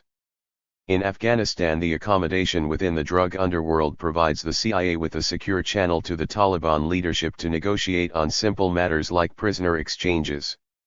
The exchange of British journalist Peter Moore for an Iraqi insurgent in CIA custody was an example of how the accommodation worked in Iraq. Moore was held by a Shia group allegedly allied to Iran, and his freedom depended entirely on the CIA reaching an accommodation with leaders of the Iraqi resistance. The details of such prisoner exchanges are never revealed, but always lead to secret negotiations over larger issues of strategic importance to both sides. The criminal/espionage underworld in Afghanistan provides the intellectual space for any eventual reconciliation. There are always preliminary negotiations for a ceasefire, and in every modern American conflict that's the CIA's job. For the CIA has the best intelligence on family relationships in any nation where the US is operating. CIA officer John Mason directed the Phoenix program from 1969 to 1971. In an August 19, 1969 New York Times article, Terrence Smith quoted Mason as saying, "Sometimes family relationships are involved. We know very well that if one of our units picks up the district chief's brother-in-law, he's going to be released." Ed Brady, an Army officer detailed to the CIA and assigned to the Phoenix Directorate in Saigon, explained how the accommodation worked in Vietnam. Brady told me how he and his Vietnamese counterpart, Colonel Tan, were lunching at a restaurant in Dalat. Casually, Tan nodded at a woman eating noodle soup and drinking coffee at the table near theirs. Colonel Tan whispered that the woman was the Viet Cong province chief's wife. Brady, of course, wanted to grab her and use her for bait. Colonel Tan said to Brady, "You don't understand. You don't live the way we live. You don't have any family here. You're going to go home when this operation is over. You don't think like you're going to live here forever. But I have a home and a family and kids that go to school. I have a wife that has to go to market, and you want me to kidnap his wife? You want me to set a trap for him and kill him when he comes in to see his wife? If we do that, what are they going to do to our wives?" The VC didn't run targeted operations against either, Brady explained. There were set rules that you played by. If you conducted a military operation and chased them down fair and square in the jungle, that was okay. If they ambushed you on the way back from a military operation, that was fair. But to conduct these clandestine police operations and really get at the heart of things, that was kind of immoral to them. That was not cricket. And the Vietnamese were very, very leery of upsetting that. Obama's dirty war in Afghanistan relies largely on immoral operations in which wives and children are used as bait to trap husbands, or are killed as a way of punishing men in the resistance. That is why CIA officers reign supreme. Like Brady in Vietnam, they have no personal, religious, or social connection with the indigenous population. They are not bound by moral rules, and are free to slaughter with impunity. The CIA plays the same role in Afghanistan that the Gestapo and SS Einsatzgruppen performed in France in World War II, terrorizing the urban resistance and partisan bands in the countryside by targeting their friends and families. The CIA's objective is to rip apart poor and working-class families and, in the process, unravel the fabric of Afghan society, until the Afghan people accept American domination. They don't care how long it takes, either. Afghanistan is a means to get at Russia, similar to how Nixon played the China card in Vietnam. And that is why CIA officers were killed in Afghanistan.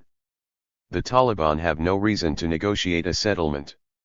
They know history, and that the racist elites in America will never accommodate them. As I said in 2010, the CIA is utterly predictable. I said it would invoke the symbolic 100-1 rule made famous by the Gestapo, and go on a killing spree, killing 100 Afghanis for every CIA officer killed, until its lust for vengeance was satisfied. 2010 was indeed the deadliest year for civilians in Afghanistan since 2001.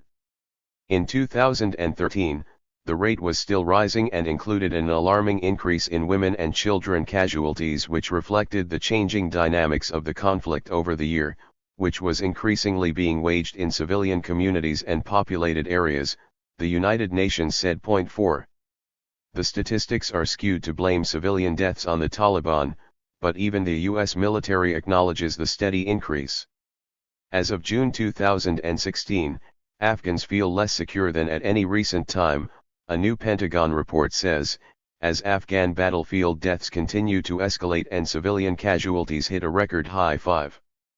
Perceptions of security remain near all-time lows, the report said, adding that only 20% of Afghans surveyed in March called security good.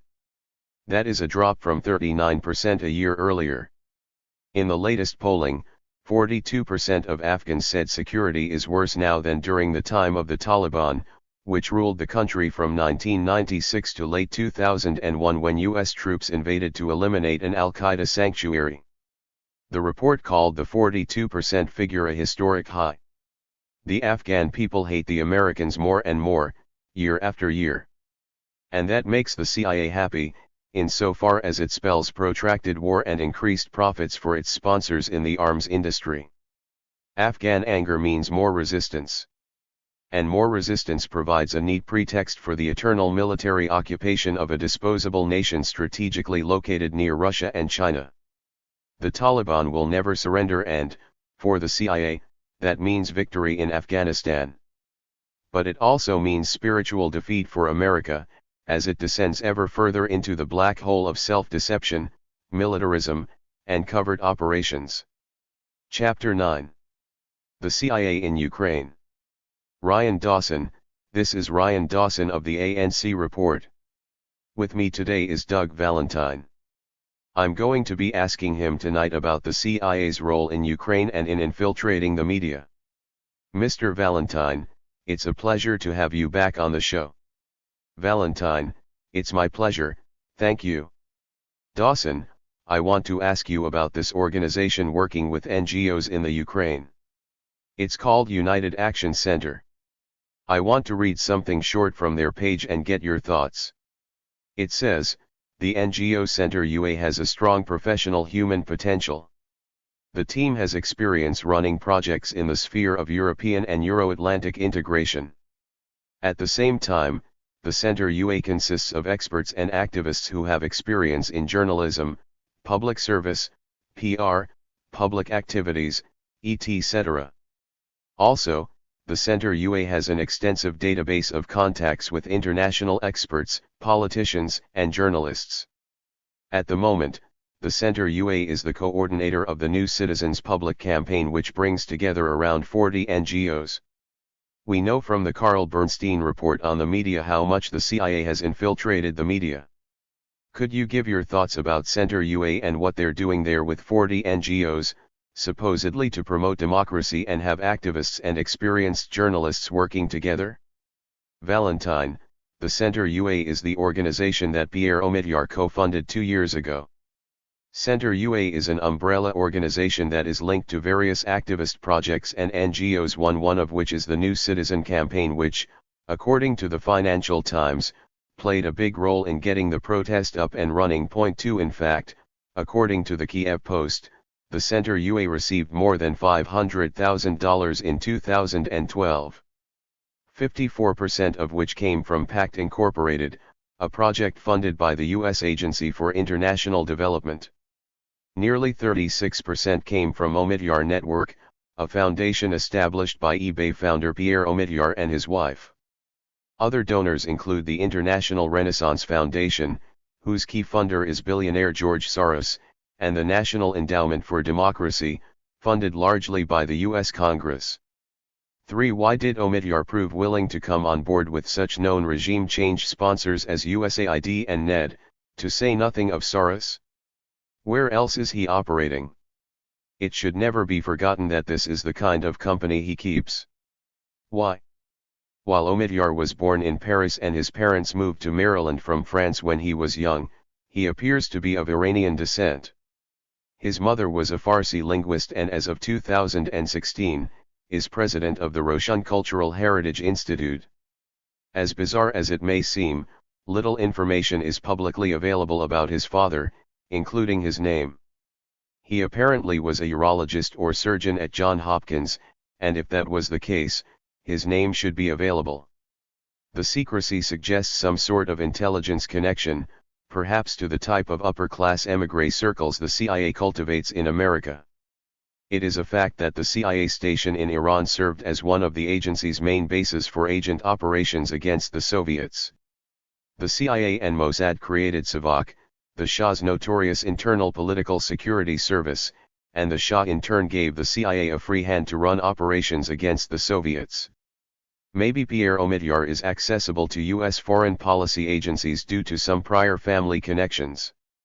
Maybe that accounts for why he spent a few $100,000 to help put the Center UA in place in the Ukraine, so the CIA could run operations against the Russians, like it did out of Iran. I've never heard any explanation from inquisitive Glenn Greenwald. When it comes to his sugar daddy's monkey business, Greenwald's policy is pure see no, hear no, speak no evil. Why? Is that the quid pro quo for the handout? What I do know is that billionaires like Omidyar and George Soros and the Rockefellers, to say nothing of USAID and NED, aren't funding political action out of the goodness of their hearts. They're doing it to advance their interests. That's why an organization like Center UA is created, to advance the interests of its financial backers. To me it looks like a CIA-facilitated mechanism to create a crisis in Ukraine and exploit it. The 40 NGOs it coordinates are perfectly placed to provide cover for covert CIA political action. The Center UA does, in fact, coordinate politicians and journalists with experts on international affairs and public relations. It says so on its website. All these people are involved in managing information, maybe they're linked on a private server like Hillary Clinton used while Secretary of State. It will have occurred to the political and psy-war experts in the CIA's digital dark army that they could easily garner public support for their color revolutions by creating websites that unite and direct people, that they could manipulate potential rebels using the same, albeit updated motivational indoctrination methods people like Frank Scotton pioneered in Vietnam. The Center UA's public relations experts certainly guide pro-American candidates in Kiev the same way American PR people manipulated Boris Yeltsin in Moscow. As is well known, Yeltsin gave away the store after he became president of the Russian Federation. In the same way the CIA promoted Yeltsin, Center UA journalists certainly make sure that pro-American politicians get favorable press. They spin the facts in such a way that Omidyar, who has made their operation possible, will be happy. The Center UA's stated purpose was to pull Ukraine out of the Russian orbit and deliver it to Western corporations. And that's what happened, along with the obligatory political payoffs. Indeed, a few short years after Center UA was established, Vice President Joe Biden's son joined the board of directors of the largest Ukraine gas producer Burisma Holdings. Hunter Biden heads Burisma's legal department and liaises with international organizations. The book Flashpoint in Ukraine 4 provides ample evidence that the Obama regime and its privateering corporate partners overthrew the pro-Russian Ukraine government and installed a government packed with neo-Nazis and American elites. They did this for their own enrichment, and yet the US media never made it an issue. It's business as usual. The average Ukrainian citizen doesn't benefit, just the super predator American elite who organized the coup. It's amazing to behold. Biden's smash and grab operation occurred in 2014. In 2016, another super predator, Natalie Jersko, took control of Data Group, the company that controls Ukraine's telecom market. Jersko at one time held a top job at the State Department coordinating the trade and commerce agencies that dealt with the former Soviet Union, including the Overseas Private Investment Corporation. Check her out on Wikipedia. She's a part of the global elite, the IMF/World Bank/European Bank for Reconstruction and Development Network. In the Clinton administration she served as chief of the economics section of the U.S. Embassy in Ukraine, and helped pave the way for the coup d'état that occurred there 20 years later. These coups take years to organize. Many more are planned. Jersko acquired Ukrainian citizenship on the same day as her appointment as Minister of Finance of Ukraine in 2014. Next she squeezed her competitor, the owner of Data Group, out of business using the kind of foreign currency loan debt scam favored by mafia hoods and economic hitmen. That's how freewheeling capitalists work, they overload targeted nations and business people with debt and then clean them out. Again, not a word of protest from the mainstream media, it's free trade in action. The CIA plays a central role in these schemes, doing the illegal but plausibly deniable things that require high-tech espionage and underworld assets, reaching into police files or using private investigators to get dirt on people, then setting them up and blackmailing them. These kinds of subversion operations can't be done publicly by the likes of Biden or Jersko or their PR people. Foreign shakedowns have to be done secretly through the criminal underworld, and that's where the CIA comes into play. Other times the media plays the central role. In the US, for example, people win elections through negative campaigning. The Democratic Party hires investigators to get dirt on Republican candidates. Republicans do the same thing. The truth doesn't matter because events are happening instantaneously. Hyperbole becomes fact before anyone can respond. Senator Elizabeth Warren reportedly claimed to be part Native American in her application to Harvard, and once she started campaigning for Hillary Clinton, Donald Trump called her Pocahontas every chance he got. There are all sorts of ways, within the eternal present of spectacular domination, of influencing events through manufactured scandals and misrepresentations without it being illegal or secret. It just requires celebrity status, a Twitter account, and the attention of the networks of information control. As Guy Debord said long before the internet in his book Comments on the Society of the Spectacle, one aspect of the disappearance of all objective historical knowledge can be seen in the way that individual reputations have become malleable and alterable at will by those who control all information, information which is gathered and also, an entirely different matter, information which is broadcast. Their ability to falsify is thus unlimited. Anyone can be smeared, and apart from the unknown protected few in the CIA and national security establishment, there's no defense. Overseas, the CIA is perpetually collecting information on adversaries like Vladimir Putin and passing it along to the Western media, which rejoices in spinning it a million different ways. What is less well known is the CIA is engaged in tipping the balance in the domestic as well as international contests. That's why it's secret, and why all the privateers protect it.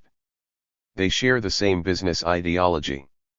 CIA officers, PR people, journalists, politicians, and academics who get paid to give expert testimony on Fox or MSNBC, are knowingly manipulating social and political movements here in the US, just like they do for the Ukrainian opposition or the Venezuelan opposition. The CIA sets up Twitter accounts and Facebook pages and social websites to move people into mass organizations to achieve its secret ends. In May 2016, Twitter cut off U.S. intelligence agencies from a service that sifts through the entire output of Twitter's social media postings. 5. The guilty party was the CIA's open source enterprise, which contracted with a private contractor, Dataminr, through the CIA's ubiquitous venture capital fund In-Q-Tel, to spy on American citizens. Such super-secret intelligence operations are frequently used as cover for highly illegal offensive counterintelligence operations. Dawson, we saw the National Endowment for Democracy, which is totally CIA, at the forefront in the Ukraine. But why does the CIA need so many NGOs as middlemen? What is their purpose for having 40 different non-governmental organizations? Valentine, I'll give you an example.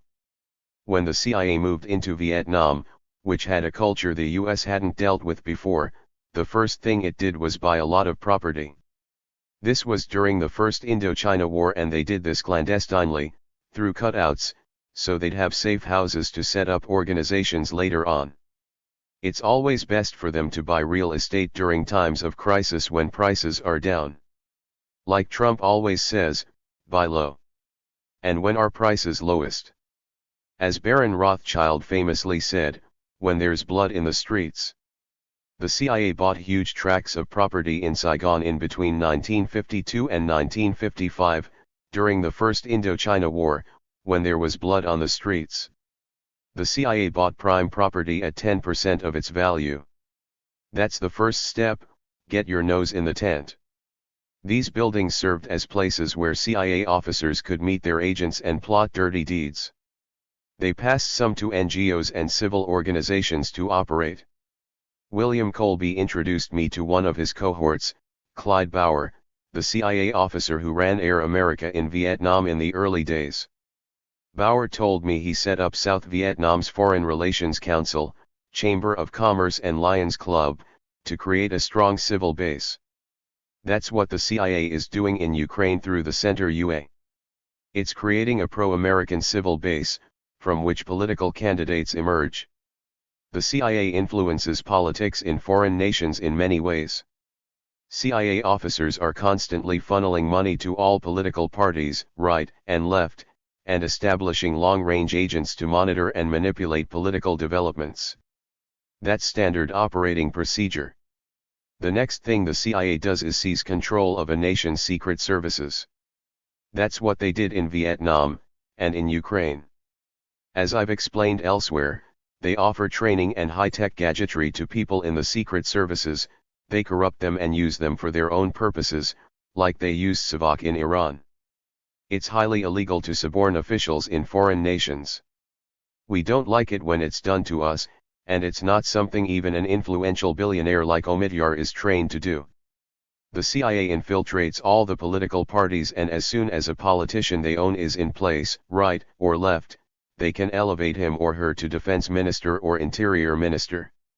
These ministers are on the CIA payroll and appoint military, security and police officials who do the CIA's bidding. The CIA tries to place its people throughout the captive nation's government and civil society. In South America they recruit junior military officers via the School of the Americas, and when the time is right, have them stage a coup with the support of all the other people they've been cultivating for years, sometimes decades. 6. U.S. corporations need the CIA to put these parallel governments in place. The CIA penetrates the military and security services, and simultaneously creates a civil base through deniable organizations like Center for UA. This is how societies are ruled when there's no overwhelming popular support, through the ownership of property and by having the proper people in government and civic institutions. The CIA recruits people in place like Lech Walesa in Poland. Often the people running the unions are on the CIA payroll, people running the education system too. The CIA can recruit these people because it has so much money. The Russians can't compete, when billionaires like George Soros are sprinkling $1 million here and $5 million there, money that goes into building civic institutions that are ideologically attuned. Whether people do it for love or money, or belief of a brighter future, the CIA is manipulating the social and political processes. Its officers and their agents are recruiting people and putting them in place, having them sign contracts that effectively say, in exchange for working for us in advancing our interests here in Kiev, you will get $100,000 in a Swiss bank account and your life will be rosy. It's illegal. It's treasonous. You can't take money from a foreign intelligence agency and work against your own country, but that is what the CIA is doing in the Ukraine right now and around the world on a massive scale. Dawson, I wanted to ask you about that human intelligence. What is the Intelligence Community Directive 304? Valentine, that came out in 2009. If anybody wants to read it, it's only 4 or 5 pages long. 7 It spells out in broad, simplistic terms what the FBI, the CIA, and the Department of Defense do for the National Director of Intelligence, in terms of HUMINT. The position of Director of National Intelligence didn't exist until Bush became president in 2001. Until then, the person who supervised all intelligence operations was the Director of the CIA, who doubled as Director of all intelligence agencies. After September 11, the CIA Director was no longer officially overseeing all other intelligence agencies. That role passed to the new Director of National Intelligence, which, since 2010, is a position held by James Clapper. The DNI job was created by Bush to enable more political control over domestic intelligence operations. In 2009, the Director of National Intelligence issued Directive 304 to define the jobs of the military, CIA, and FBI. The most recent online copy has redactions. They cut out parts about what the CIA does. It's standard to classify the names of CIA officers in the Ukraine, what their cover positions are, who they bribed and suborned. If the president of the Rotary Club or the police chief in Kiev is a CIA agent, those things are classified, because they are illegal. But now, thanks to Directive 304, you can't even know what is unclassified about CIA operations. That is how bad it has gotten. Again, it's all about the control of information. They don't want you to know anything. That's how they exert power over you. Your rulers are obsessed with controlling information and not letting you know what goes on, the same way Greenwald hides his treasure trove of NSA documents obtained from Snowden and dribbles out only what he wants you to see. Because a person's or an institution's power is directly equivalent to its ability to control the information upon which its power depends. Dawson, and to profit from it? Valentine, that's the whole point. Democracy is corrupted when your government prevents you from knowing what the CIA is doing. That kind of secrecy is the antithesis of democracy. If the public doesn't know what's going on, then it has no control over its fate. Americans have given up so much control, so much freedom. Dawson, every time they declassify something, we find out it had nothing to do with sensitive secrets, it's just hiding illegal activity, that's it. Valentine, the CIA isn't conducting secret, illegal actions around the world to bring class, gender, and racial harmony to America, or encourage Palestinians and Jews to hold hands and sing Pepsi commercials together. The CIA is doing this on behalf of the Clintons and Bushes. They do it for Omidyar and Bill Gates and George Soros and the people who rule us. Dawson, they are the secretive military wing of the plutocrats. Valentine, yep. Phil Agee called the CIA capitalism's invisible army. The CIA isn't doing illegal things so the minimum wage will go up, or so that bankers will be more careful about selling mortgages to people who can't afford them. They're working with the bankers. They want Ukrainians putting their money in a Morgan Stanley brokerage firm in Kiev. They want to suck the life out of Ukrainians. That is what the CIA is there for, and they are very careful and cautious about whom they recruit to achieve that goal. Dawson, they want things that have intrinsic value, property, farming. Valentine, yeah, the first thing they want is property, and the best way to drive prices down is to start a war. People are fleeing war zones in Iraq, Libya, and Syria. As soon as that happens, prices go down and corporate privateers like Omidyar, Biden, and Jersko go swooping in. Dawson, the IMF engages in predatory lending to push people into debt, so they have to start selling assets to pay the piper. When Ukraine started making deals with the Russians, suddenly there's a coup d'état. It just makes me laugh that the NGOs that are coordinated by the Center UA are talking about spreading democracy, when the current government in western Ukraine was appointed.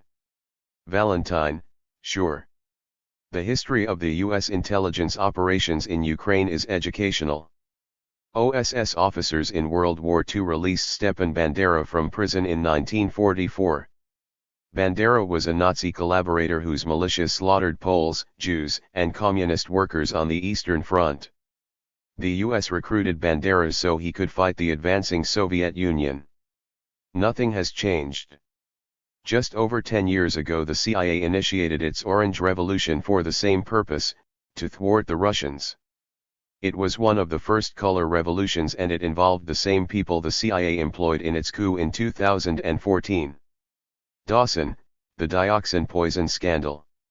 Valentine, the wife of the acting president of the Ukraine is an American, and she's part of a Ukrainian exile faction. The CIA has a stable full of exiles from everywhere.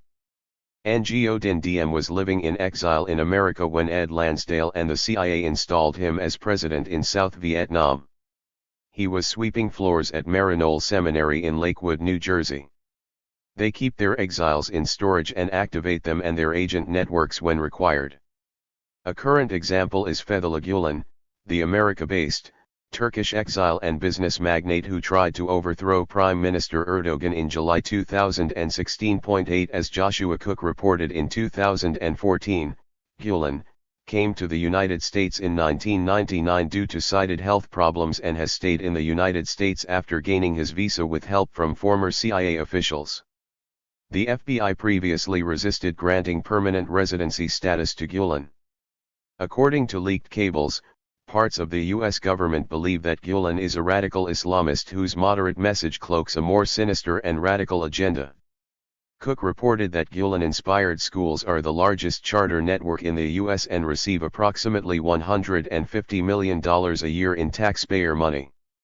There are about 130 of these charter schools in 26 states where the majority of the teachers are from Turkey. Many of the contracts for construction and operation have gone to Turkish businesses. Those actions have raised red flags for the US government. People like Diem and Gulen come out from under their rocks and fill the governmental and civic institutions the CIA creates in nations it subverts. This is another thing it does all around the world. Dawson, we saw in Cuba, for example, the CIA actually hired out Meyer Lansky and the Mafia to do its dirty work. Then we see the Ukrainian government hiring out a bunch of neo-Nazis. Valentine, as usual, I was taking the long road to get to my point, but yes, the CIA has been operating with Ukrainian exiles since the end of World War II, when they hired Reinhard Gehlen. Gehlen had been the chief anti-Soviet spy for the German army. U.S. Army intelligence hired Gehlen in 1945, but as soon as the CIA was formed it grabbed him and put him in charge of Eastern Europe.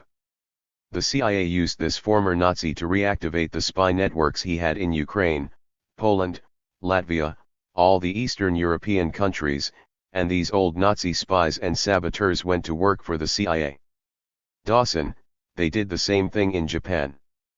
They got Yakuza and former Japanese spies to spy on the Chinese. They needed that intelligence, and they didn't have enough Chinese speakers or people who could infiltrate. So they kept the same Imperial Japanese who had been there during World War II. Valentine, all of this is illegal, but this is what the CIA does all around the world. It's been doing it in the Ukraine for generations. It has the grandchildren of Nazis on its payroll, an incredible infrastructure of neo-Nazi secret agents who've been battling against Russia for 70 years. The Russians know their names, where they live, where the CIA has its safe houses. But the American public has no clue. They think the crisis began today because of the way the news is presented. The journalists, their editors, the industry owners, the publishers, which now include Omidyar, don't want you to know about all the illegal activities the CIA is involved in on their behalf. So the owners of the New York Times and the Washington Post hire editors who will direct reporters in such a way that they never report on what the CIA is doing. Dawson, some of them are CIA. Valentine, journalism in the US is a traditional cover for CIA officers. And when the owners of the media aren't covering for the CIA, they're selling commercial time slots to the multinational corporations that in turn are selling you commodities made in sweatshops in foreign nations that have been subverted by the CIA.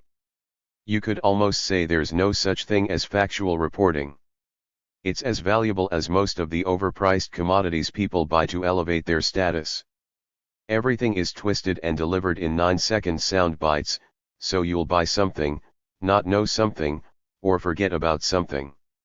Dawson, if anyone is confused, just look at the reporting on Ukraine, or the reporting during the build-up to the Iraq War.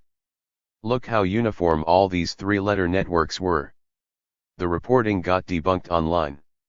Yet on television you had a completely one-sided story. It's pro-war, pro-coup d'état. Valentine, the problem, in my opinion, is not that the CIA infiltrated journalism, but rather that the CIA is promoting the business of journalism, which is actually the advertising branch of capitalism. They're working together. The reliable journalists who report on the CIA, guys like Seymour Hersh, never say the things I'm saying here. The CIA and the media are part of the same criminal conspiracy. You're never going to learn anything substantive by reading what mainstream reporters dish out about the CIA. You can't take a journalism course in CIA Criminal Conspiracies 101. Dawson, that's why I made a documentary film called Decades of Deception that went over a bunch of covert operations, that have been busted wide open, that the CIA was involved with or completely in control of. 9 But, getting that out there is a drop in the bucket compared to what the mass media disseminates, and how much bull we're fed in school and from television. Valentine, American society since its creation 240 years ago has had as its goal the enrichment and empowerment of a small group of property owners and their succeeding generations who, after they conquered the continent, took over the world. The civic and government institutions in the USA have been organized for over 240 years to advance that purpose. The fact that the CIA came along 70 years ago and pushed the process forward by doing illegal things on an industrial basis hasn't changed the thrust of the American empire and its front men. The people who control the center UA and manage its operations in Ukraine are doing the same thing here. It's the same rulers. It's the same PR people and journalists, the same politicians, and they are doing the same things. Just trace the provenance of so many of them. Dawson, and they can distort massive events. I mean trying to get one newspaper or one talking head to mention that Palestine is under occupation. It will never happen. Never. Valentine, and yet people really think that they have freedom here. I guess it is all relative, but if you start to know a little bit, you realize you don't know much truth at all. Dawson, the internet is making a small dent in it, but not enough. Not yet, but I have hope in it anyway.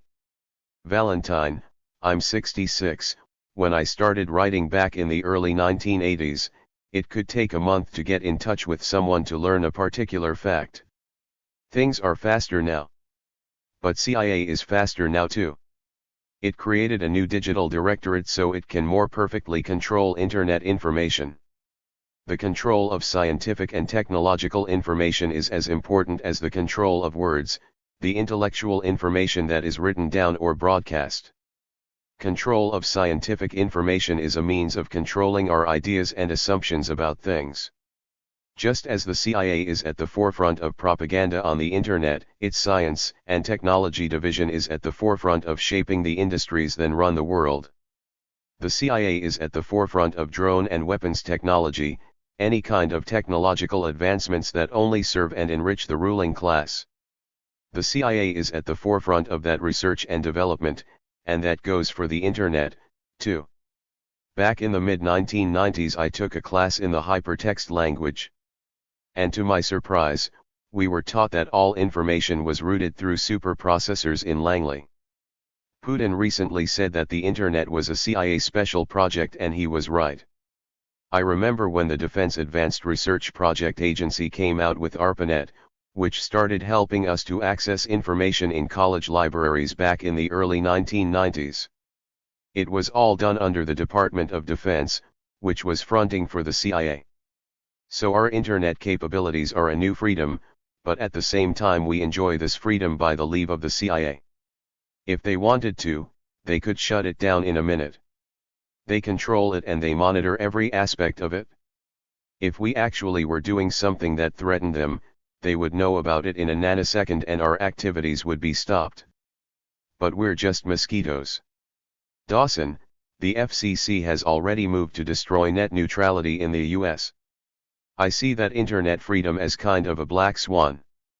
You have all these commercial purposes, definitely, people like Omidyar making money selling things online, but I am not sure if they worried that there would be people who would become self-made journalists and start reporting on all the horrible things they do. Valentine, people are addicted to the internet now, and if Bill Gates or Omidyar wanted to, they could start charging you $1 a day. It's like a drug. The first shot is for free. Now it's the time for them to start charging. Nothing happening on the internet right now is indicative of what's going to be going on in 5 years. This whole internet fantasy could turn nightmarish very soon.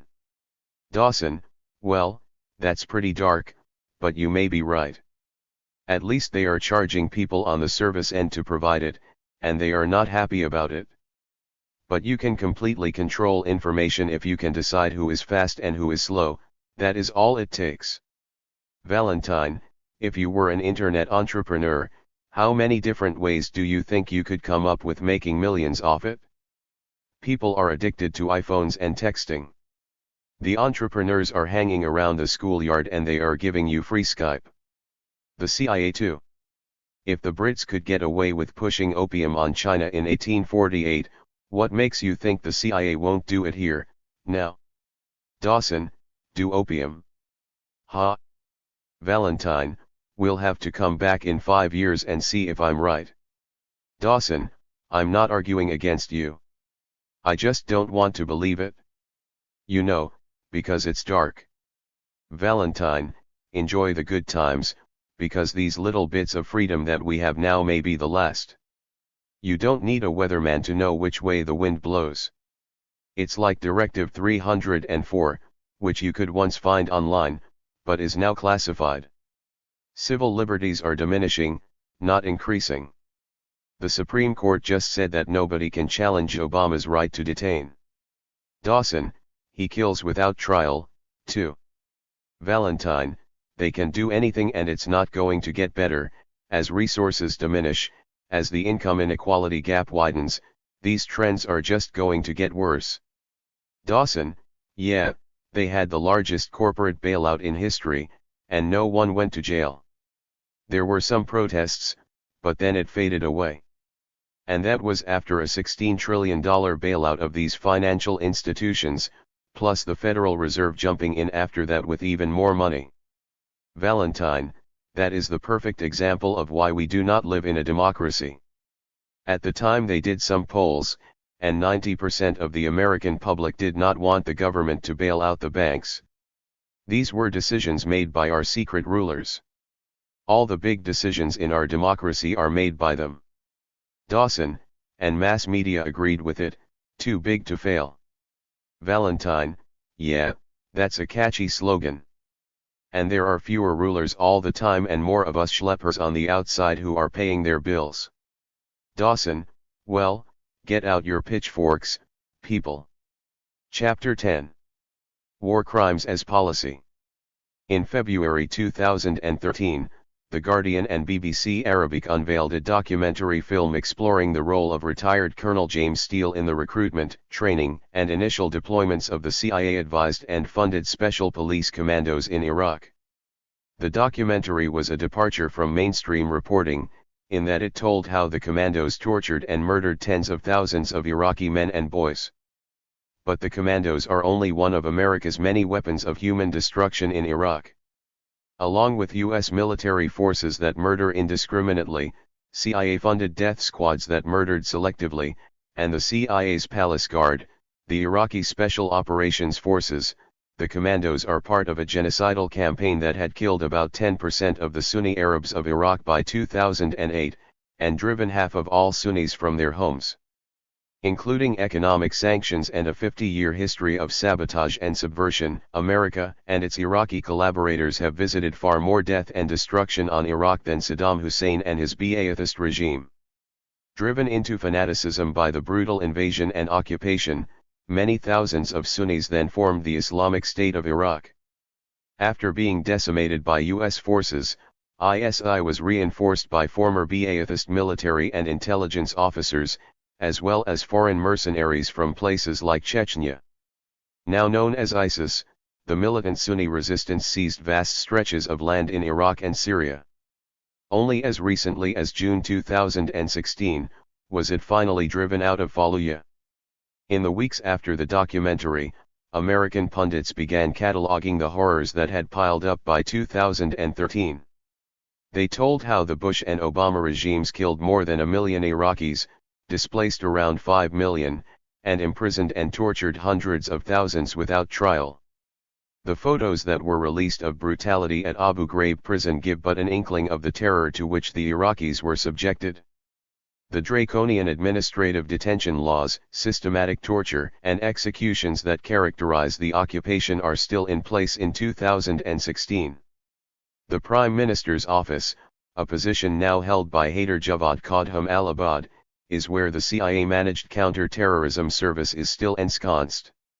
In May 2016, the CTS gained fame for leading the U.S. offensive to take back Fallujah from ISIS forces that had occupied the city since 2014. Iraqi soldiers and the National Police Forces assisted.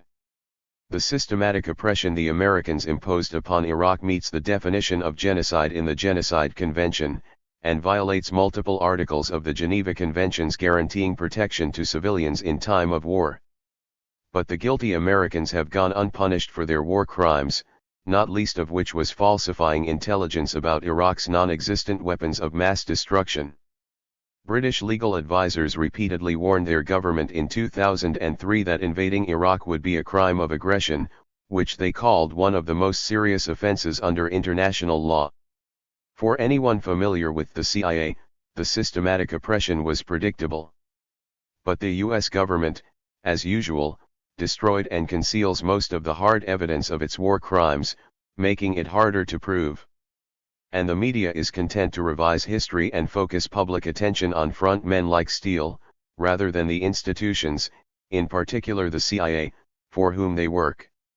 History, however, provides contextual evidence that what happened in Iraq amounts to an official but unstated policy of carefully planned war crimes.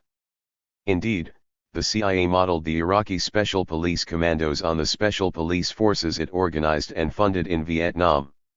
In November 2000, Counterpunch published an article describing how former Congressman Rob Simmons, while serving as a CIA officer in Vietnam, created the Special Intelligence Force unit on which the Iraqi Special Police Commandos are very likely modeled. 1. There are other examples. As we were reminded by The Guardian, Steele headed the U.S. Military Advisory Group in El Salvador, where US-advised Salvadoran units were responsible for thousands of cases of torture and extrajudicial killing. Operating in both rural and urban areas, they were directed against anyone opposing U.S. policy, always leftists advocating the things most hated by the CIA, land reform and redistribution of wealth from oligarchs to workers. The CIA's death squads in El Salvador were periodically moved from one administrative cover to another to confuse investigators. The CIA played this shell game with its special police commandos in Iraq as well, rebranding them as the National Police following the exposure of one of their secret torture centers in November 2005. In its finest Madison Avenue marketing traditions, the CIA renamed the commandos' predatory Wolf Brigade the Freedom Brigade, bringing to mind Reagan's description of the Contras as freedom fighters. In Vietnam, the CIA built an archipelago of secret torture centers to process the hundreds of thousands of suspects that were kidnapped by its mercenary army of counter-terrorists. All around the world, CIA officers and their military sidekicks teach modern torture techniques and design the torture centers concealed within the national security establishment's network of military posts. Along with the CIA's stations, those posts are the secret government's infrastructure for full-spectrum dominance.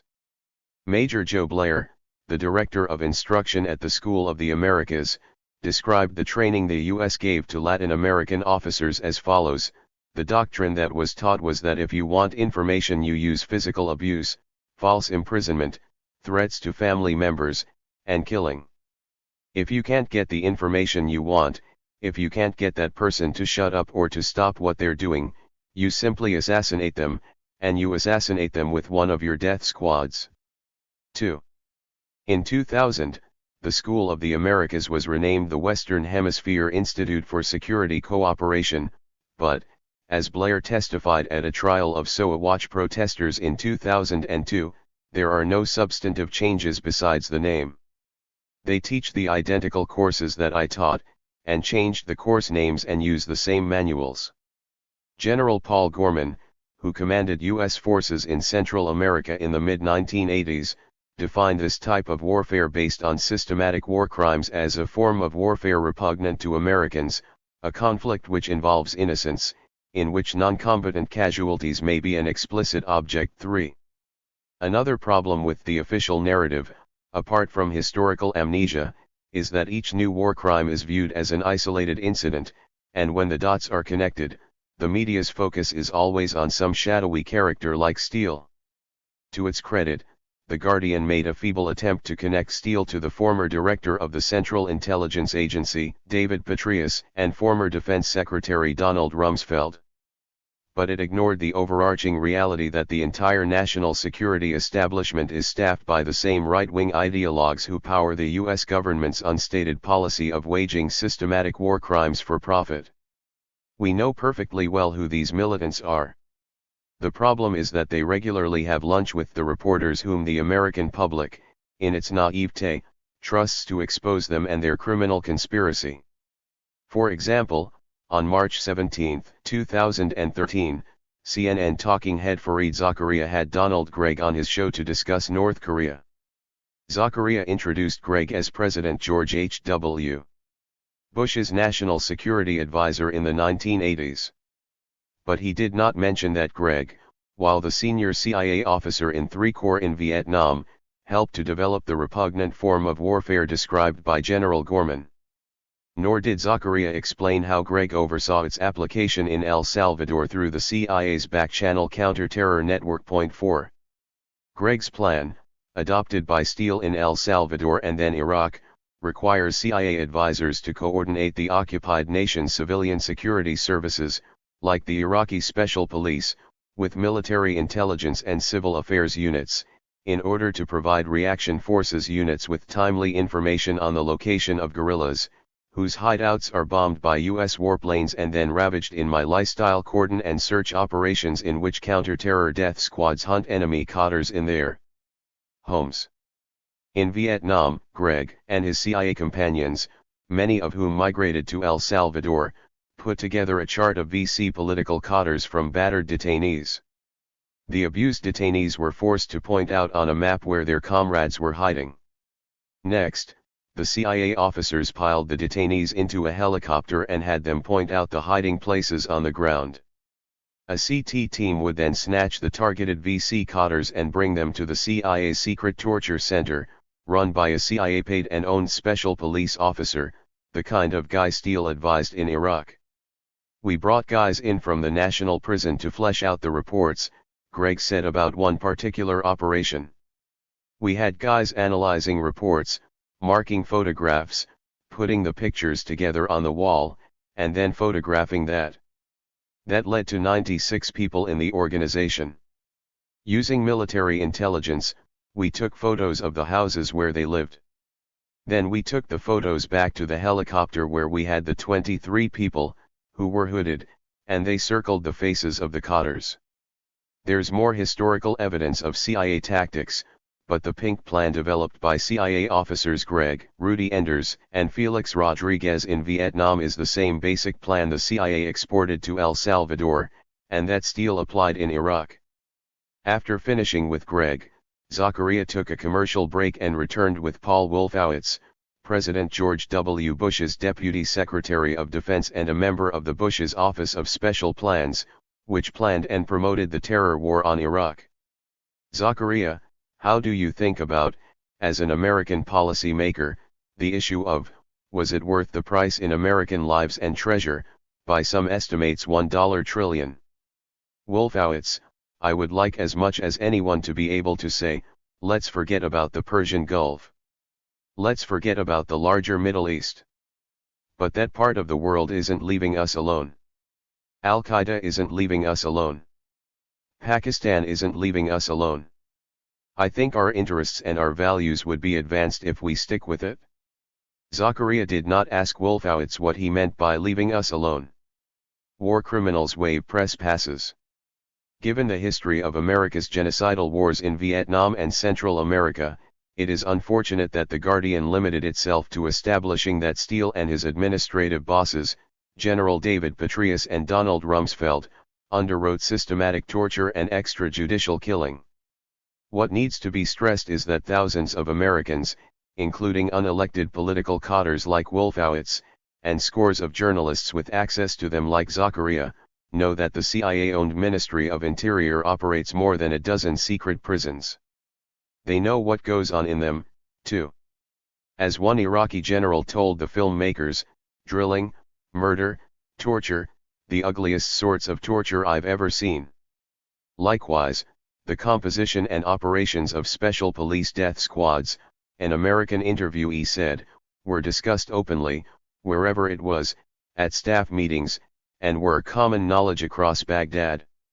Common knowledge never shared with the public. It is a testament to the power of U.S. information warfare that this policy of systematic war crimes comes as a surprise to the general public. Such is the power of national security state insiders like David Korn and Michael Isakoff, who happily turned a policy of calculated war crimes into the hubris of a few sexy mad patriots whom the establishment is glad to scandalize, but never prosecute. 5. Certainly people have to be reminded, and the young have to learn, that America's policy of war crimes for profit cannot exist without the complicity of the mainstream media, which shamelessly exploits our inclination to believe that our leaders behave morally. As George Orwell wrote in 1945, the nationalist not only does not disapprove of atrocities committed by his own side, but he has a remarkable capacity for not even hearing about them. Belligerent nationalism is understood in America as the essence of patriotism, and this veneration for militants is taught to all budding reporters at journalism schools, along with the sacred code of silence. Which is why, when insider Seymour Hersh reported that the CIA and Israel were training Special Forces assassination squads for deployment in Iraq based on the Phoenix program model, he described it in a bloodless manner that made it seem necessary and, at worst, a mistake. But war crimes are not a mistake, they are a repugnant and thoroughly intentional form of modern American warfare. Hersh quoted a former CIA station chief as saying, "We have to resuscitate Iraqi intelligence, holding our nose, and have Delta and agency shooters break down doors and take them, the insurgents, out. Hold your nose, Seymour, and cheer the war crimes." When insider Amy Goodman at Democracy Now! Interviewed Hersh about the Phoenix-style murder program, she didn't ask if it amounted to a policy of war crimes.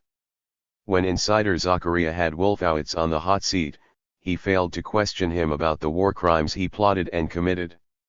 All this media psy-war is waged in the name of maintaining morale, to make us feel good about our leaders, Wolfowitz, Pearl, Frum, and Feith, and the war crimes they commit in our name. After the CIA death squads eliminated the senior leadership of the Iraqi government in 2003, they targeted mid-level Ba'ath Party members, a large portion of Iraq's middle class.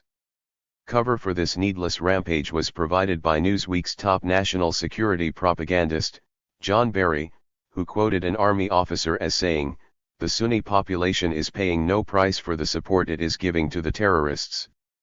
From their point of view, it is cost-free. We have to change that equation." 6. How did they change the equation? In one case, U.S. forces held a general's 3 sons as hostages to persuade him to defect. But instead of releasing his sons as promised, they staged an elaborate mock execution of his youngest son, before torturing the general himself to death. All of it covered up. Not one victim featured on TV. All you'll ever see is ISIS beheading people. If you were to believe the New York Times, America's newspaper of record, it doesn't know the names of the CIA officers in Iraq behind these barbaric practices. Publishers may claim that the Intelligence Identity Protection Act prevents them from naming names, but they could describe the jobs and tell us what's being done. But they don't even do that, and that self-censorship is what the policy of war crimes depends upon. The Times conceals the criminal conspiracy waged by militant elites that undermines our democracy. We will never learn the truth about how the CIA nurtured the exile leadership it installed in Iraq, or how it organized the Ministry of Interior as its private domain, replete with a computerized list of every Iraqi citizen and every detail of their lives. The Times could at least describe the CIA as keeper of the hit lists, blackmail central. But it won't, because it's a family affair. As we know, the Iraqi National Congress was headed by Ahmed Chalabi, the CIA-sponsored source on the myth of weapons of mass destruction, hand-delivered to Times reporter Judy Miller, now a member of the Council on Foreign Relations and a Fox News analyst. Chalabi's lies, and Miller's dutiful reporting of them, were a major pretext for the war on Iraq. What is never mentioned is that the Iraqi National Congress was founded and funded by the CIA, and that one of its leaders was the exiled General Hassan al-Naqib. The CIA handpicked al-Naqib's son, Fallah al-Naqib, as interim interior minister in Iraq and, in return for the favor, Fallah appointed his uncle General Thavid to lead the Special Police Commandos.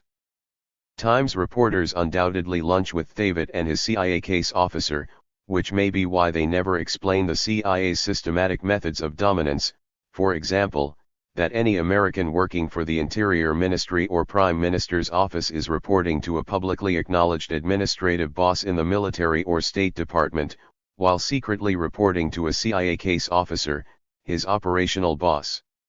The Times never explains that every unit in the Special Commandos has a CIA advisor handing out hit lists to its counterpart American Special Police Transition Team. Up to 45 U.S. Special Forces soldiers work with each Iraqi unit. These teams are in round-the-clock communication with their CIA bosses via the Special Police Command Center. There is no record of the Special Police or Special Commandos ever conducting operations without U.S. supervision, even as they massacred tens of thousands of people.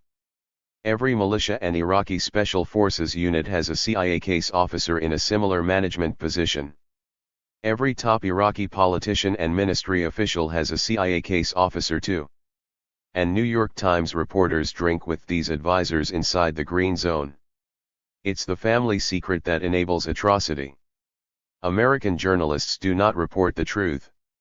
Consider their deference to the Interior Ministry's CIA advisor Stephen Castile after his Special Police Commandos launched their reign of terror in Baghdad. All reports of a Phoenix-style terror campaign were conveniently forgotten, and instead, Knight Ridder reporters regurgitated Castile's black propaganda, that all atrocities were either rumor or innuendo or perpetrated by insurgents in stolen police uniforms. 7. Forget about mistakes. Castile's explanation is as ludicrous as General Petraeus claiming that the Iraqis formed the Special Police Commandos on their own initiative. In its profile, Knight Ridder did not mention that Castile had managed DIA operations in Latin America. It did not say that he'd been the DIA's chief of intelligence before being sent to Iraq, or that the CIA has controlled the DIA's overseas targeting for 40 years. It wasn't noted that Castile served as a CIA asset in Latin America, attacking left-wing drug traffickers and letting right-wing traffickers flourish, supporting the CIA-sponsored Los Peeps AUC death squads, who were responsible for about 75% of civilian deaths in the Colombian Civil War over the next 10 years. Knight Ridder did investigate commando atrocities and might have uncovered the whole story, but its Iraqi reporter, Yasser Salahi, was shot and killed by an American sniper in June 2005.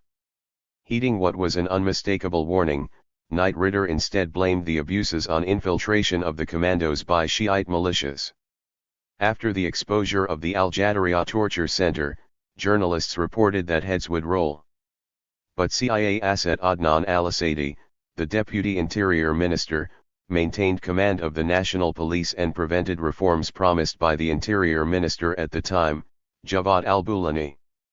Throughout his CIA-sponsored tenure, Asadi's police forces were implicated in human rights abuses.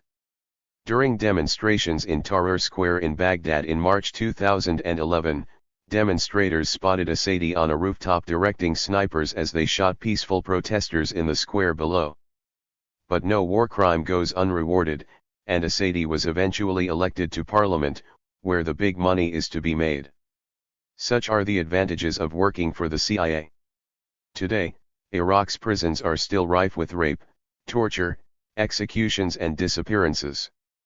The Guardian and the BBC made a good start, but US journalists need to launch an investigation into the full extent of US command and control of the Special Police Commandos, and all the death squads and torture centers the US imposed on Iraq.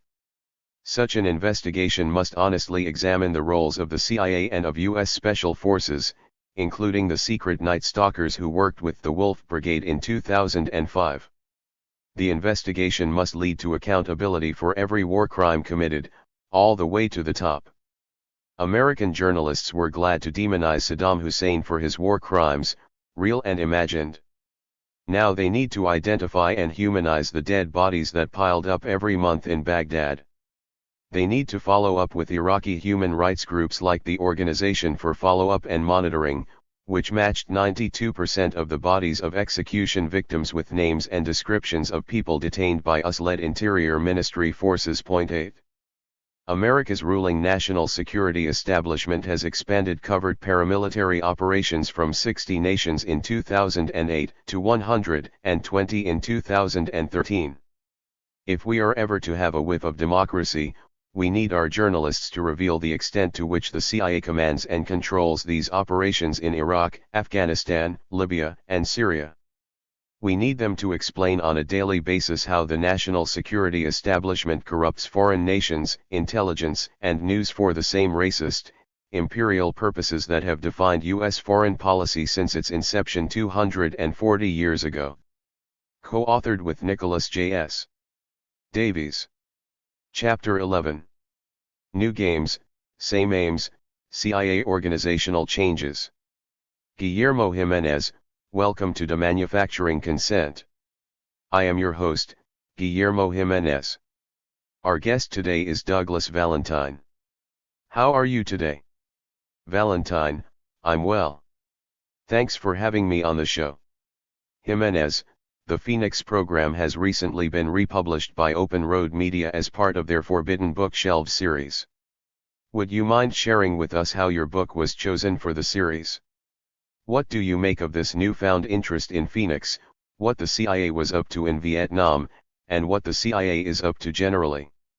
Valentine, when the book came out in 1990, it got a terrible review in the New York Times. Morley Safer, who'd been a reporter in Vietnam, wrote the review. Safer and the Times killed the book because in it I said Phoenix never would have succeeded if the reporters in Vietnam hadn't covered for the CIA. Several senior CIA officers said the same thing, that so-and-so was always in my office. He'd bring a bottle of scotch and I'd tell him what was going on. The celebrity reporters knew what was going on, but they didn't report about it in exchange for having access. I said that in the book specifically about the New York Times. So I not only got the CIA angry at me, I also got the Vietnam Press Corps angry at me too. Between those two things, the book did not get off to an auspicious start. The Times gave Safer half a page to write his review, which was bizarre. The usual response is just to ignore a book like the Phoenix Program. But the New York Times book review serves a larger function. It teaches the media elite and intelligentsia what to think and how to say it. So Safer said my book was incoherent, because it unraveled the bureaucratic networks that conceal the contradictions between policy and operational reality. It exposed Colby as a liar. Safer was upset that I didn't portray his friend and patron, Bill Colby, as a symbol of the elite, as a modern-day Odysseus. Luckily, with the internet revolution, people aren't bound by the Times and network news anymore. They can listen to Russia Today and get another side of the story. So Mark Crispin Miller and Philip Rappaport at Open Road chose the Phoenix Program to be the first book they published. And it's been reborn. Thanks to the advent of the e-book, we've reached an audience of concerned and knowledgeable people in a way that wasn't possible 25 years ago. It's also because of these internet developments that John Brennan, the director of CIA, thought of reorganizing the CIA. All these things are connected. It's a vastly different world than it was in 1947 when the CIA was created. The nature of the American empire has changed, and what the empire needs from the CIA has changed. The CIA is allocated about $30 billion a year, so the organizational changes are massive undertakings. If you want to understand the CIA, you have to understand how it's organized. Jimenez, exactly, and that's what I want to talk to you about next. But first I'd like to touch upon the CIA's infiltration of the US media. I find it curious, because the way that you describe it, it's not so much a deliberate attempt to censor the media. There's a lot of self-censorship as a result of that already existing relationship. Is that how you see this? Valentine, yes. The media organizes itself the way the CIA does. The CIA has case officers running around the world, engaged in murder and mayhem, and the media has reporters covering them. The reporter and the case officer both have bosses, and the higher you get in each organization, the closer the bosses become. The ideological guidelines get more restrictive the higher up you go. To join the CIA, you have to pass a psychological assessment test. They're not going to hire anybody who is sympathetic towards poor people. These are ruthless people who serve capitalist bosses. They're very right-wing, and the media's job is to protect them. Editors only hire reporters who are ideologically pure, just like you can't get into the CIA if you're a communist or think the CIA should obey the law. It's the same thing in the media. You can't get a job at CNN if you sympathize with the Palestinians or report how Israel has been stealing their land for 67 years. The minute you say something that is an anathema or upsets the Israelis, you're out. The people who enforce these ideological restraints are the editors and the publishers. For example, while covering the merciless Israeli bombardment of civilians in Gaza in 2014, Diana Magnay was harassed and threatened by a group of bloodthirsty Israelis who were cheering the slaughter. Disgusted, Magnay later referred to them as scum in a tweet. She was forced to apologize, transferred to Moscow, and banished forever from Israel. 1. In a similar case, NBC correspondent Ayman Moyeldin was playing soccer with 4 young boys in Gaza when Israel shelled the playing field. Moyeldin witnessed their murders, which he reported in a series of tweets. Without ever providing a reason, NBC pulled Moyeldin from Gaza and prevented him from ever returning. NBC replaced Moyeldin with Israeli sympathizer Richard Engel. Any dictator would be happy with the way American media is organized. The minute you step out of the box, they fire you or send you off to Siberia. It's a homogeneous system. Not just the media and CIA, but politicians too. As the 2016 primaries proved, you can't be a candidate for either party unless you pass the ideological test. You must be a freewheeling capitalist. You must support Israel with billions of taxpayer dollars. You must give the military whatever weapons it wants. That's the nature of the American state. These things naturally work together because that is the way it has been structured for 240 years. Jimenez, we've seen pseudo-alternatives emerge in the internet posing as adversarial or anti-establishment when they're anything but. We've seen this growing trend, and it's something to be mindful of as we look for these sources on the internet. Valentine, the internet is a free-for-all, so you have to approach it the way any enlightened person approaches every part of America, which is buyer beware. Capitalism is not designed to protect poor people or make sure people lead healthy, fulfilling lives. It's designed to make sure the super rich can steal from the poor. There's only so much wealth and the rich want it. The rich want to monopolize information too. Is a particular piece of information on the internet coming from a reliable source? Who knows? Just because some of it is true doesn't mean that all of it is true. To be able to discern whether the information is accurate or complete, you must be grounded in the reality that the capitalist system and all its facets are organized to oppress you, keep you in the dark and off balance as much as possible. It's a game of wits and you've got to be smart about it. Buyer beware. Jimenez, exactly. Now I'd like to talk about the recent organizational changes in the CIA. It stems from an article in the Washington Post by Greg Miller. The headline is CIA Director John Brennan considering sweeping organizational changes.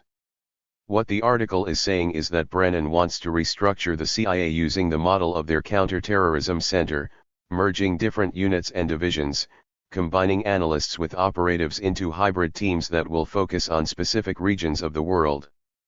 This sounds to me like the organizational changes that were born out of Phoenix and that were exported to other parts of the world over the years. The CIA appears to be applying the same structure to all of its operations. Is that how you read this? Valentine, yes, and it's something that, from my perspective, was predictable, which is why the Phoenix program was re-released now, because what I predicted 25 years ago has happened. And you can only predict if you know the history. The CIA initially, and for decades, had 4 directorates under an executive management staff: administration, intelligence, operations, and science and technology.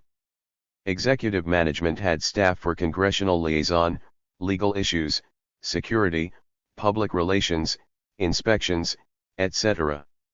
Administration is just that, staff for finance, personnel, and support services like interrogators, translators and construction companies. Science and technology is self-explanatory too, but with a typical CIA twist.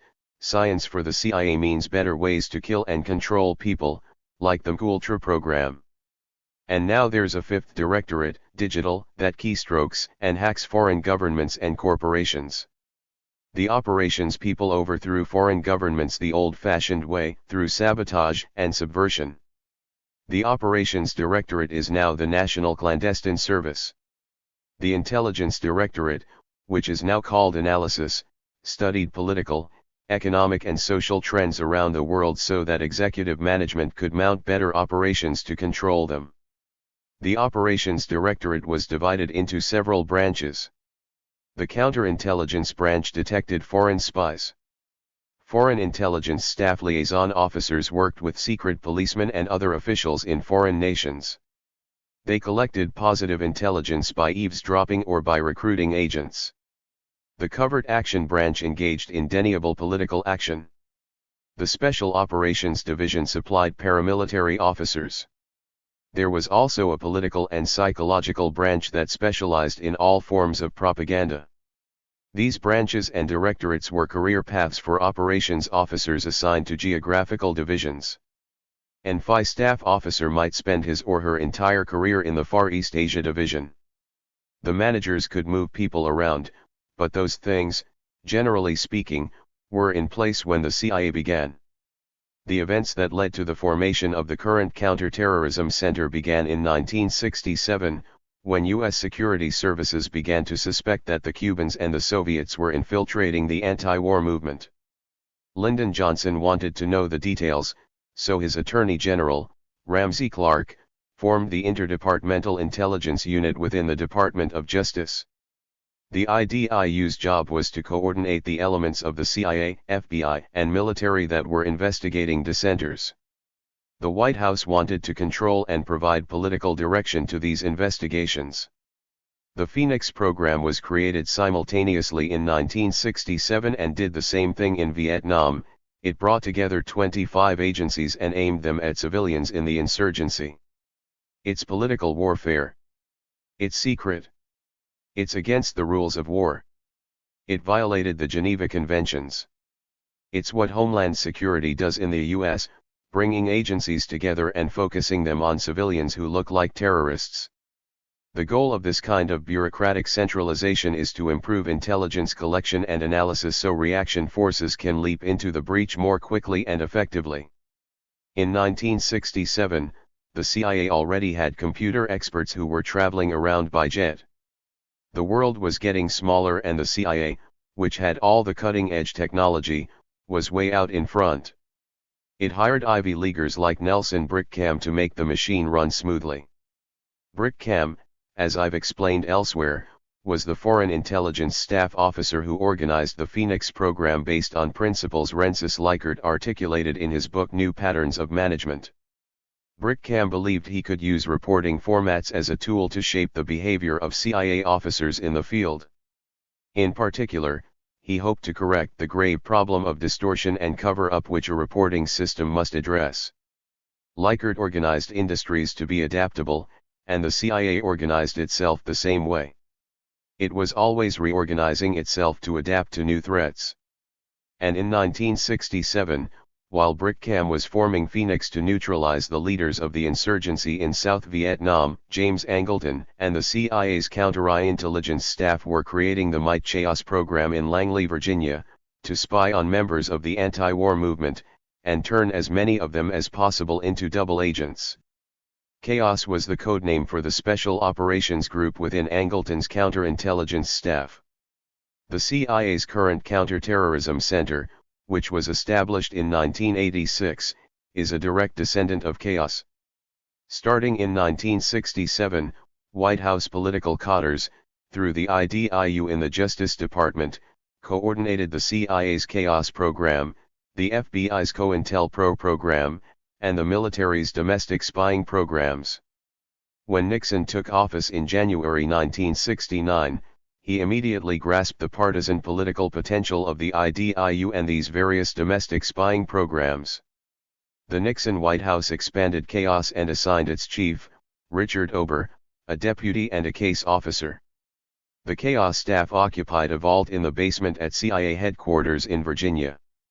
It had a room where files were kept and where slides of suspects and potential recruits were viewed. A group of female secretaries managed the super-secret files. Chaos was super-secret because it was illegal for the CIA to engage in domestic operations. Assignment to it was considered a command performance. There was a communications system exclusively for Chaos cables and couriers to CIA stations overseas. The Chaos backchannel could bypass the division chiefs and station chiefs and work directly with its unilateral assets in a country.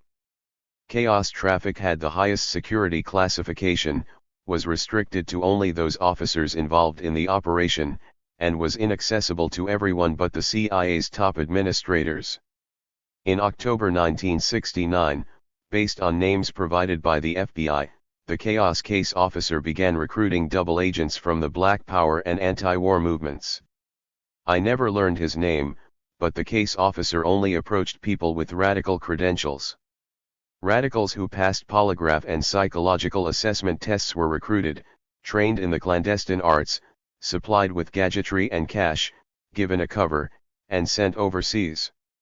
The case officer called his 40 to 50 double agents dangles because their job was to act like normal radicals and hope that a gullible KGB agent would make an approach. Chaos dangles also spied and reported on their American colleagues. That's the illegal domestic part. A folder was created for each dissident. The folder contained the dissident's 201 personality file from the FBI, and included everything from arrest records to report cards to surreptitious photos taken of the person with other radicals. Some 7,000–10,000 hard files were eventually assembled. In 1970 the Chaos Squad started entering its information on radicals onto IBM cards and compiling it in a database codenamed Hydra that ultimately contained the names of some 300,000 people.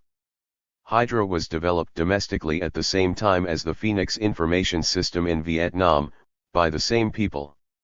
Chaos included a mail intercept program codenamed THIRD-WORLDISM. I'm sure the anthrax scare after September 11 was a CIA provocation designed to justify a mail intercept program similar to THIRD-WORLDISM. All of these things I'm talking about are happening today on a much grander scale within the Muslim American community. In 1971, the IDIU's Intelligence Evaluation Committee was managed by Robert Mardian, the Nixon administration's Assistant Attorney General in charge of internal security. The Chaos Squad was helping the Pentagon track Army deserters, as well as foreign nationals who were trying to coax soldiers to desert from U.S. military bases in Germany.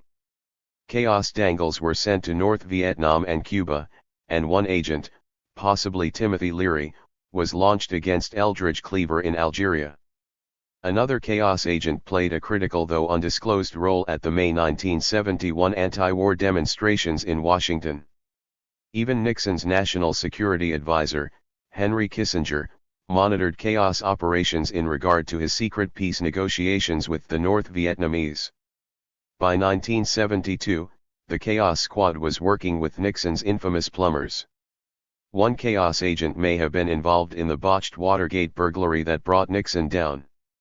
The mastermind of the burglary, Gordon Liddy, sat on Mardian's Intelligence Evaluation Committee and leveled requirements on CIA officer Richard Ober at Chaos. Liddy and his partner in crime, CIA officer E. Howard Hunt, are known to have directed Ober to spy on members of other government agencies. They also targeted Nixon's political enemies, including people like Daniel Ellsberg, who could in no way be considered terrorists. Which gives you an idea of the prominence of political codders in these operations, and how they used their power to conduct all manner of dirty tricks. Incredible power was concentrated in the Chaos office. Ober worked with the National Commission on Civil Disorders, the Protean Law Enforcement Assistance Administration, and the Special Services units of America's major metropolitan police departments. The CIA has always recruited cops as contractors to organize and advise foreign police forces, and local police forces certainly helped the CIA amass its Chaos files.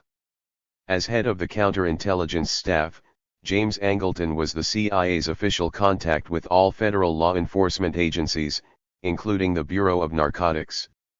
Chaos exemplifies how the White House, through the CIA's network of law enforcement contacts, could use the Homeland Security apparatus as a cover to conduct all manner of illegal domestic operations.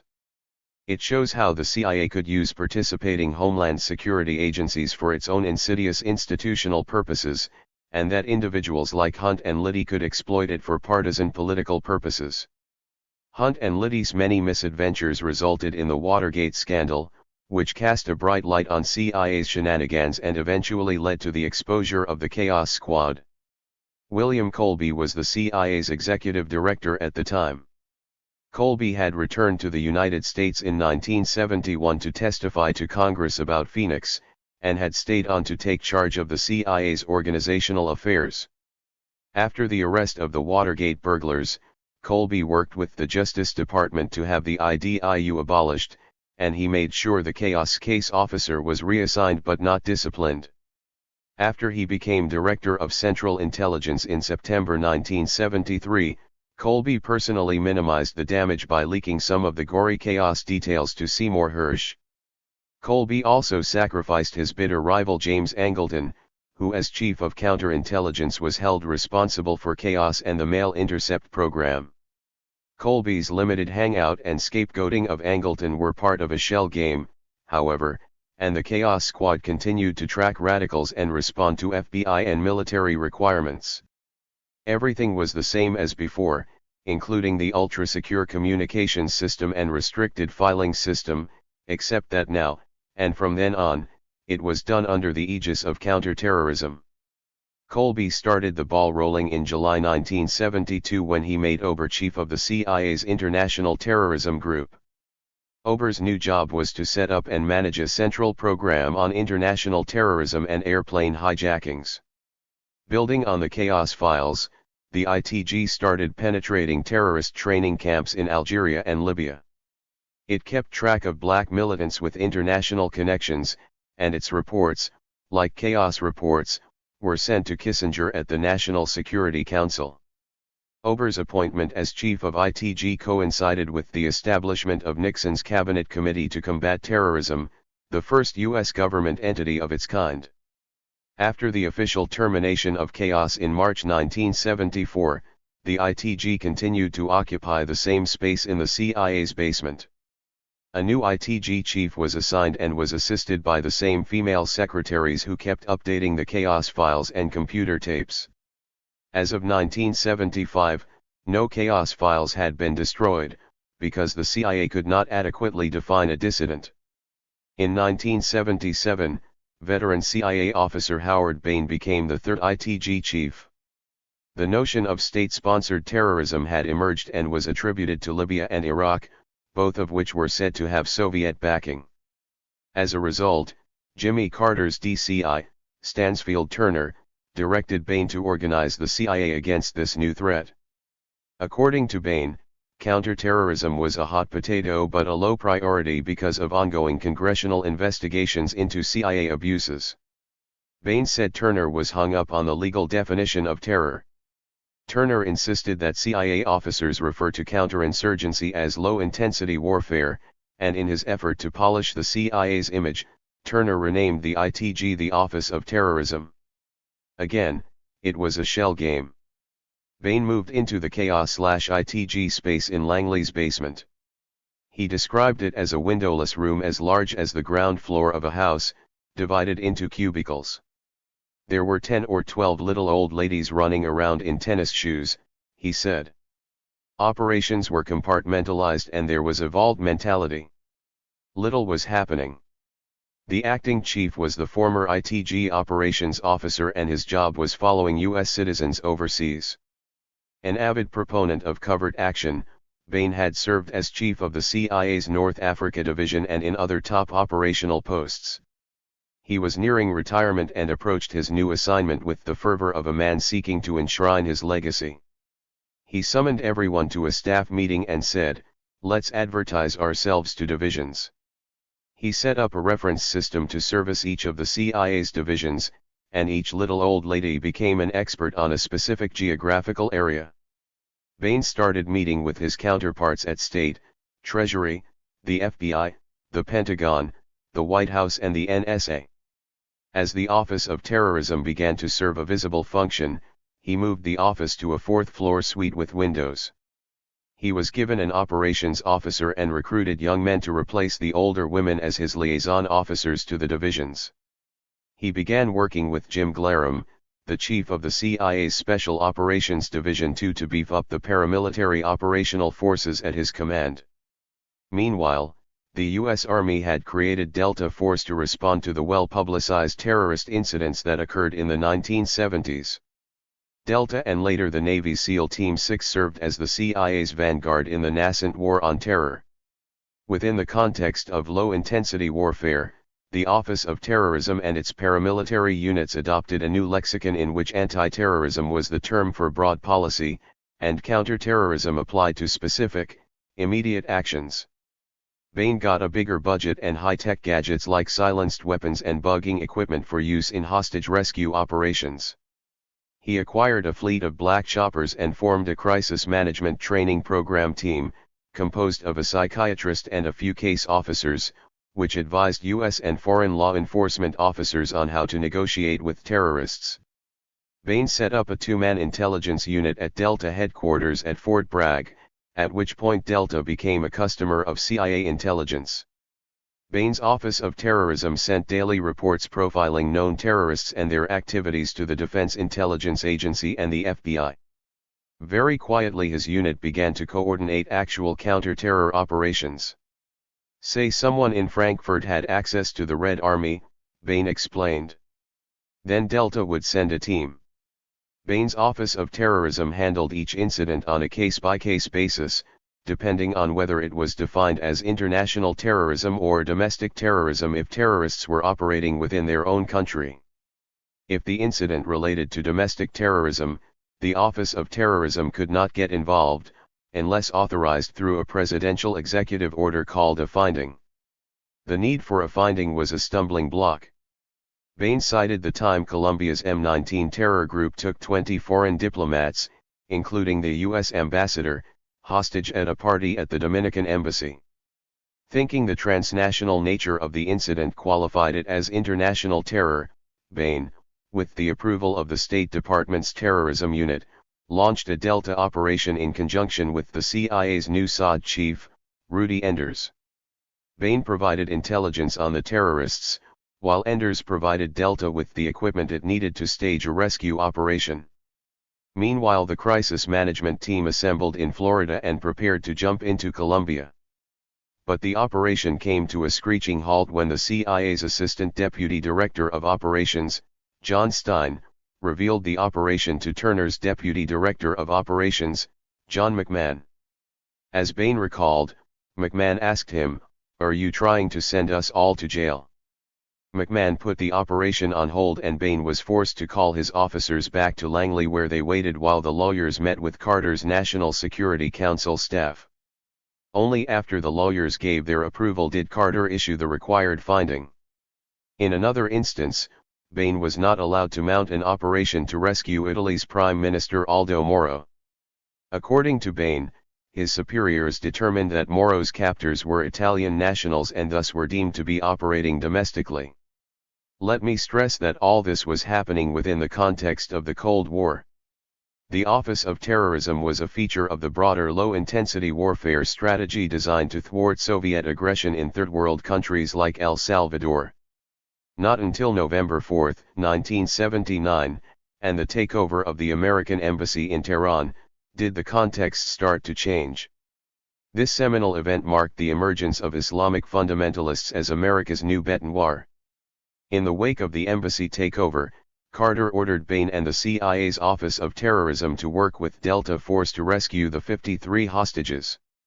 Bain told me the plan was based on a covert action plan to obtain current intelligence on the status of the hostages, including Tom Ahern, the CIA's station chief in Tehran. 3 Bain needed this information to know where to direct what he called the black and gray propaganda necessary to disguise the CIA's actual intentions.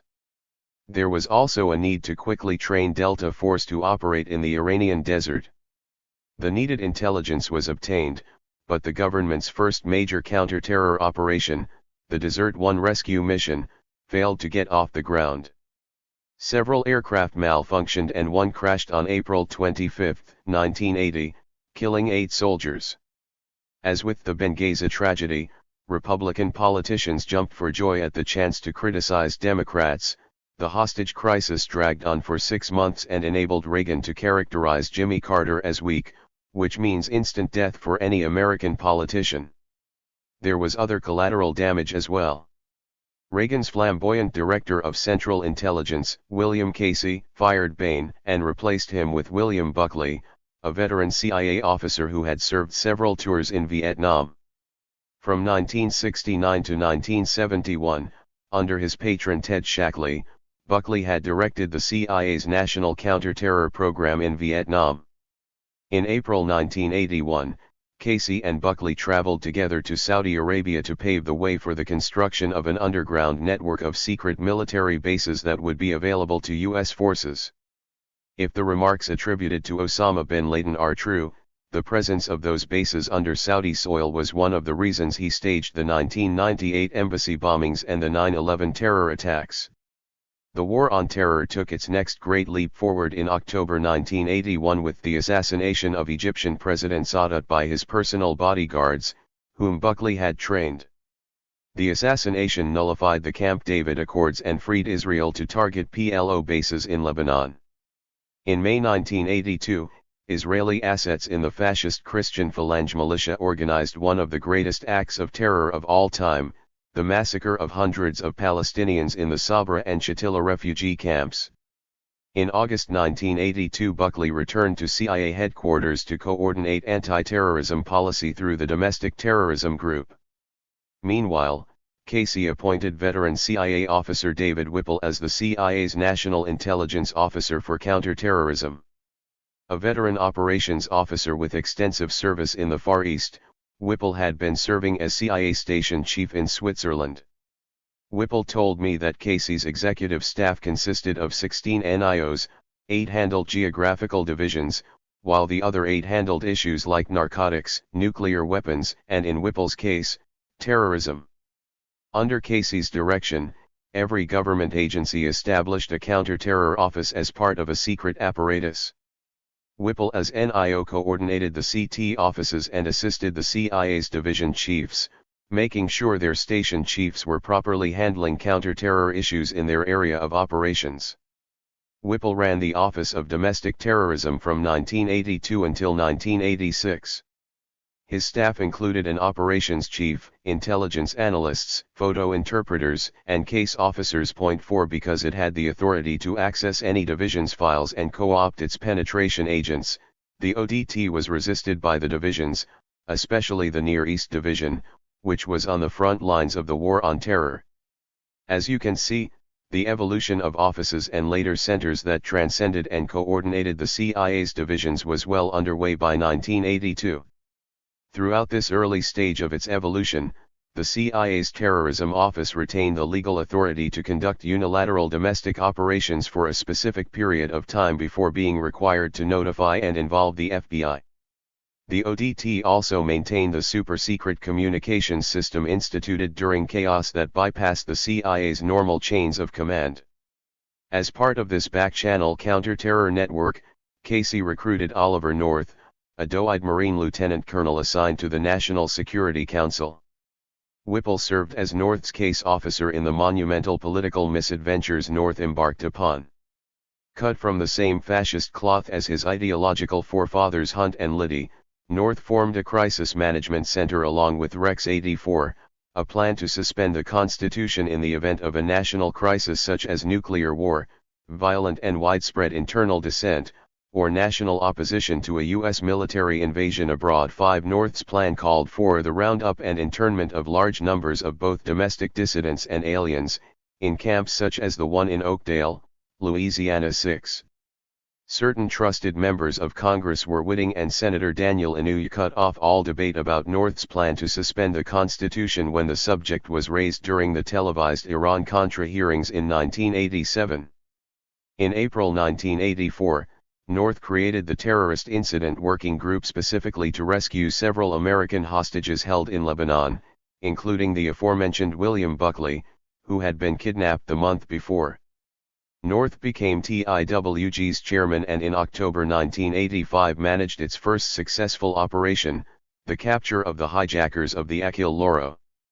A few months earlier, after the June 1985 hijacking of TWA Flight 847 while it was flying from Athens to Beirut, George H.W. Bush had created the Vice President's Task Force on Combating Terrorism. As the NSC's liaison to the task force, North drafted a secret annex for its report which institutionalized and expanded his counter-terrorist powers, making himself the NSC coordinator of all counter-terrorist actions. 7. North continued to acquire greater and greater powers, and on January 20, 1986, National Security Decision Directive 207 made him chief coordinator of Casey's secret counter-terror network through the Office to Combat Terrorism. Working through the NSC's operations subgroup, North coordinated the back-channel CT network with Major General Richard Secord's off-the-shelf enterprise in a series of illegal operations. Among them were Israel's facilitation of arms sales to Iran, American civilians supplying arms to the Contras, and Contra drug smuggling into America. North also planned for the repression of domestic dissent and criticism. As P.D. Scott has noted, the Office to Combat Terrorism became the means whereby North could coordinate the propaganda activities of Carl Spitz Channel and Richard Miller, the closing of potential embarrassing investigations by other government agencies. 8. The evolution climaxed in 1986 with the creation of the Counter-Terror Center under Duane Claridge.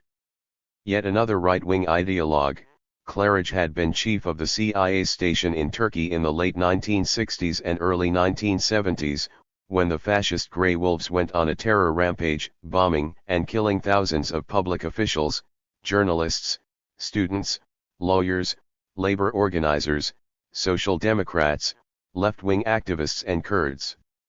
Since then, Turkey's military has been one of America's strongest allies, despite the recent coup attempt staged by the America-based, CIA-connected exile, Fethullah Gulen. A bodybuilder and scion of the old boy clique that runs the CIA, Claridge was chief of Latin America Division from 1981 until 1984, when Nicaraguan harbors were mined and the CIA's murder manual was distributed to the Contras.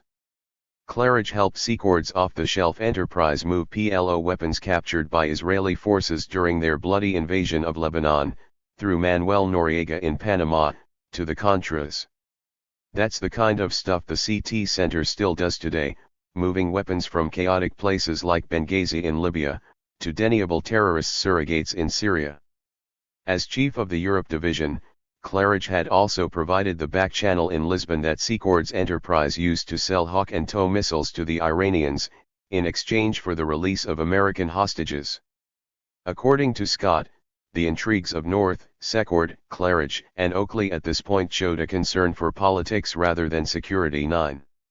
When I interviewed him, Claridge described the CT Center, which has coordinated CIA back-channel activities since 1986, as a central unit with members from the directorates operating under a committee at the National Security Council. With input from the division chiefs, the CT Center defines anti-terrorism policy and then constructs entities that conduct operations. It is not a function of U.S. Special Forces, as often portrayed in the media, but of CIA action teams trained to capture suspected terrorists and bring them to the United States to stand trial. During his tenure as CT Center chief from 1986 to 1988, Claridge worked directly with George H.W. Bush. He was lucky in that regard. Claridge was indicted on 7 counts of lying to Congress, but his case never went to trial, thanks to a last-minute pardon Bush issued on December 24, 1992. When called to task about his crimes, North blamed the peaceniks who lost the Vietnam War. If liberal politicians hadn't investigated the CIA, he argued, then fascists like him wouldn't have had to resort to dirty tricks. North's hatred of the peace movement was palpable. North believed that the most pressing problem is not in the Third World, but here at home in the struggle for the minds of the people. 10. North was out of control. When Jack Durrell told the Justice Department that North was involved in Contra drug smuggling, North labeled Durrell a terrorist and sicked the FBI on him. But neither North nor any of the other Iran-Contra criminals were ever punished, because, as Michael McClintock noted at the time, the very notion of counter-terror as terrorism was forbidden, while circumlocution was the norm. 11. That's how the CIA's CT Center evolved from the chaos domestic spying mechanism into the nerve center of the CIA's clandestine staff. Same thing happened with the CIA's Counter-Narcotics Center at the same time. Both are modeled on Phoenix, and both are wonderful tools for White House codders to exercise political control over the bureaucracies they coordinate. These centers are the perfect means for policing and expanding the empire. They make it easier than ever for the CIA to track people and events in every corner of the world. The need for the old-fashioned directorates is fading away. You don't need an entire directorate to understand the political, social, and economic movements around the world anymore, because the United States is controlling them all. The US has color revolutions going everywhere. It's got the World Bank and the IMF strangling countries with debt, like the banks are strangling college students and homeowners here. The war on terror is the best thing that ever happened to US capitalists and their secret police force, the CIA. Terrorism is the pretext that allows the CIA to coordinate and transcend every government agency and civic institution, including the media, to the extent that we don't even see its wars anymore. Its control is so pervasive, so ubiquitous, the CIA has actually become the Phoenix. Jimenez, right. Valentine, it's the eye of God in the sky. It's able to determine what's going to happen next because it's controlling all of these political, social, and economic movements. It pits the Sunnis against the Shiites. It doesn't need slow and outdated directorates. These Phoenix centers enable it to determine events instantaneously anywhere. There are now counter-terror intelligence centers all over the world. In Phoenix they were called Intelligence Operations Coordinating Centers. So it's basically exactly the same thing. It's been evolving that way and everybody on the inside was gearing themselves for this glorious moment for 30 years. They even have a new staff position called Targeting Officers. You can Google this. Jimenez, right, exactly. Valentine, the centers represent the unification of military, intelligence and media operations under political control. White House political appointees oversee them, but the determinant force is the CIA careerists who slither into private industry when their careers are over. They form the consulting firms that direct the corporations that drive the empire. Through their informal old boy network, the CIA guys and gals keep America at war so they can make $1 million when their civil service career is over. Jimenez, the Washington Post and subsequent articles frame it as if these changes are drastic. But to hear you, it's a natural progression. So what does this announcement mean? Is the CIA putting out their own press release through the Washington Post just to give everyone the heads up? Valentine, well, everybody in the CIA was worried that if the directorates were reorganized, it would negatively affect their careers.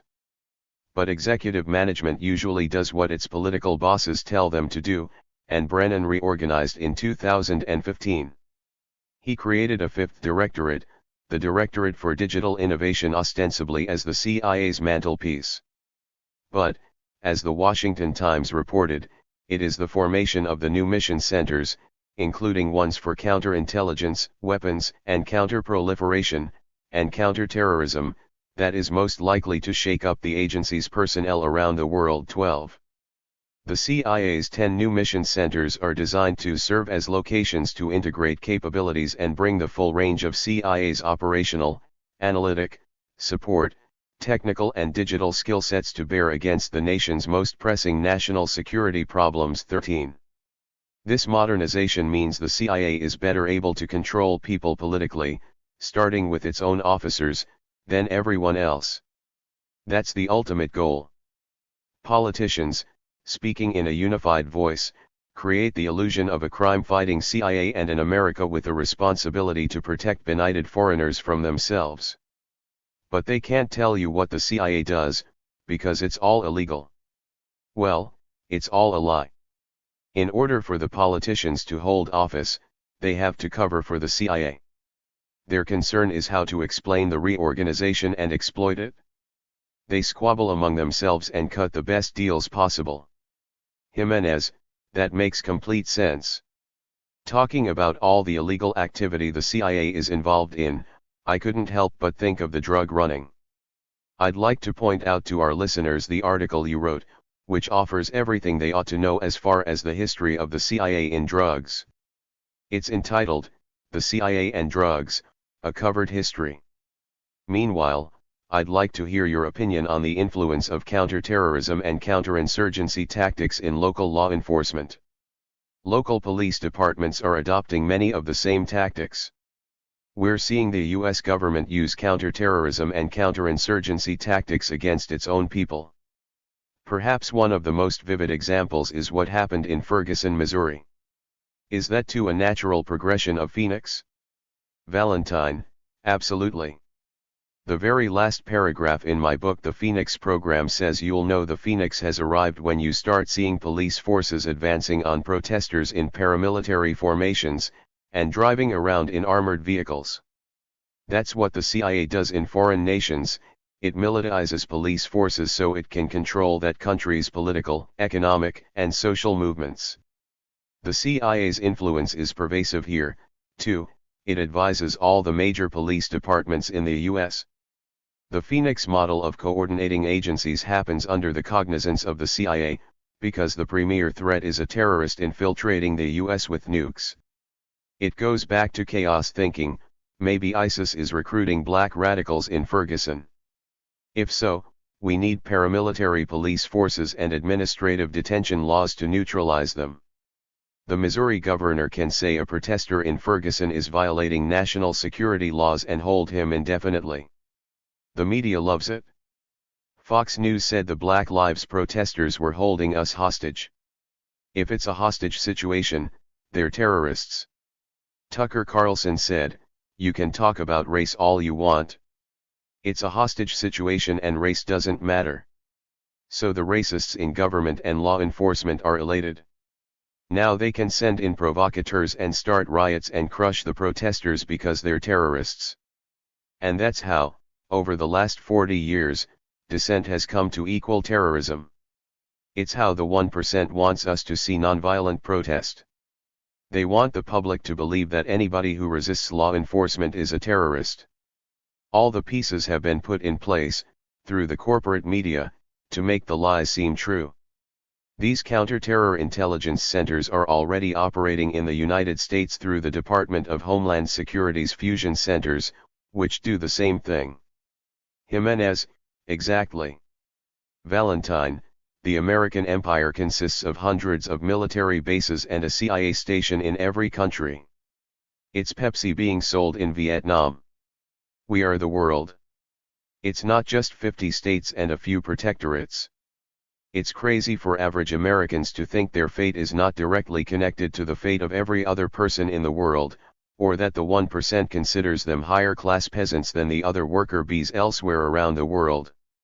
There are diminishing resources and other strategic problems that the CIA is forecasting 20 years into the future. It's planning stratospheric aerosol injections to cure climate change. The reorganization of the CIA is another incremental step in anticipation of America reaching that tipping point. Gated communities are the future, the centers replicate them. Jimenez, indeed. Something you said just now really struck me. And that's the way that Americans separate themselves from the other. It reminds me of these arguments we hear in the media regarding the use of militarized police. It's okay in Afghanistan, but not in Ferguson. The use of Predator drones to kill somebody in Yemen is okay, but not in Montana. It's murder either way, but most of the American public doesn't see it that way. We can discuss this, but unless the American people do something to change this, then we run the risk of these things just becoming normal and accepted. For example, the CIA's drug running now we see in feature films, in Hollywood productions. Valentine, they think, well, that's what the CIA does, everybody knows it. If you watch a pro football game, you know the US military owns the NFL. There's F-14s flying over the stadiums. Every spectator has to stand and salute and plant a big wet kiss on the military's fat bloated butt. In my opinion, what it will take is for the men and women in the military to realize they're part of a self-defeating enterprise. Before you can change the CIA, you have to change some other things. You have to shrink the military establishment and end the war on drugs, which can be done. When given the chance in state referendums, people are voting for medical marijuana and adult recreational use. When given a chance to vote, people express common sense. Marijuana is not going to make you go out and massacre school kids or abortion providers. That happens because we live in a country that glorifies the god of violence and his sacred warriors.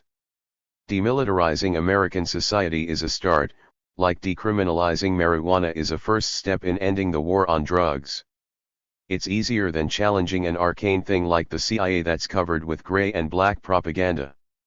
It's hard for people to understand how huge bureaucratic systems work together. They get frustrated and vote to leave the European Union, or they cling to Trump or Clinton, thinking things will change. Maybe next year all the students will default on their loans and bring the system down. Maybe they'll say to hell with the bankers for mortgaging my future. We're taking it back.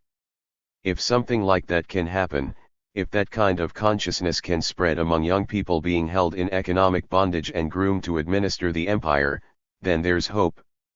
If they see they have nothing to lose, they'll come together and start making a fuss. Jimenez, that would be something to behold. Valentine, you have to use your imagination.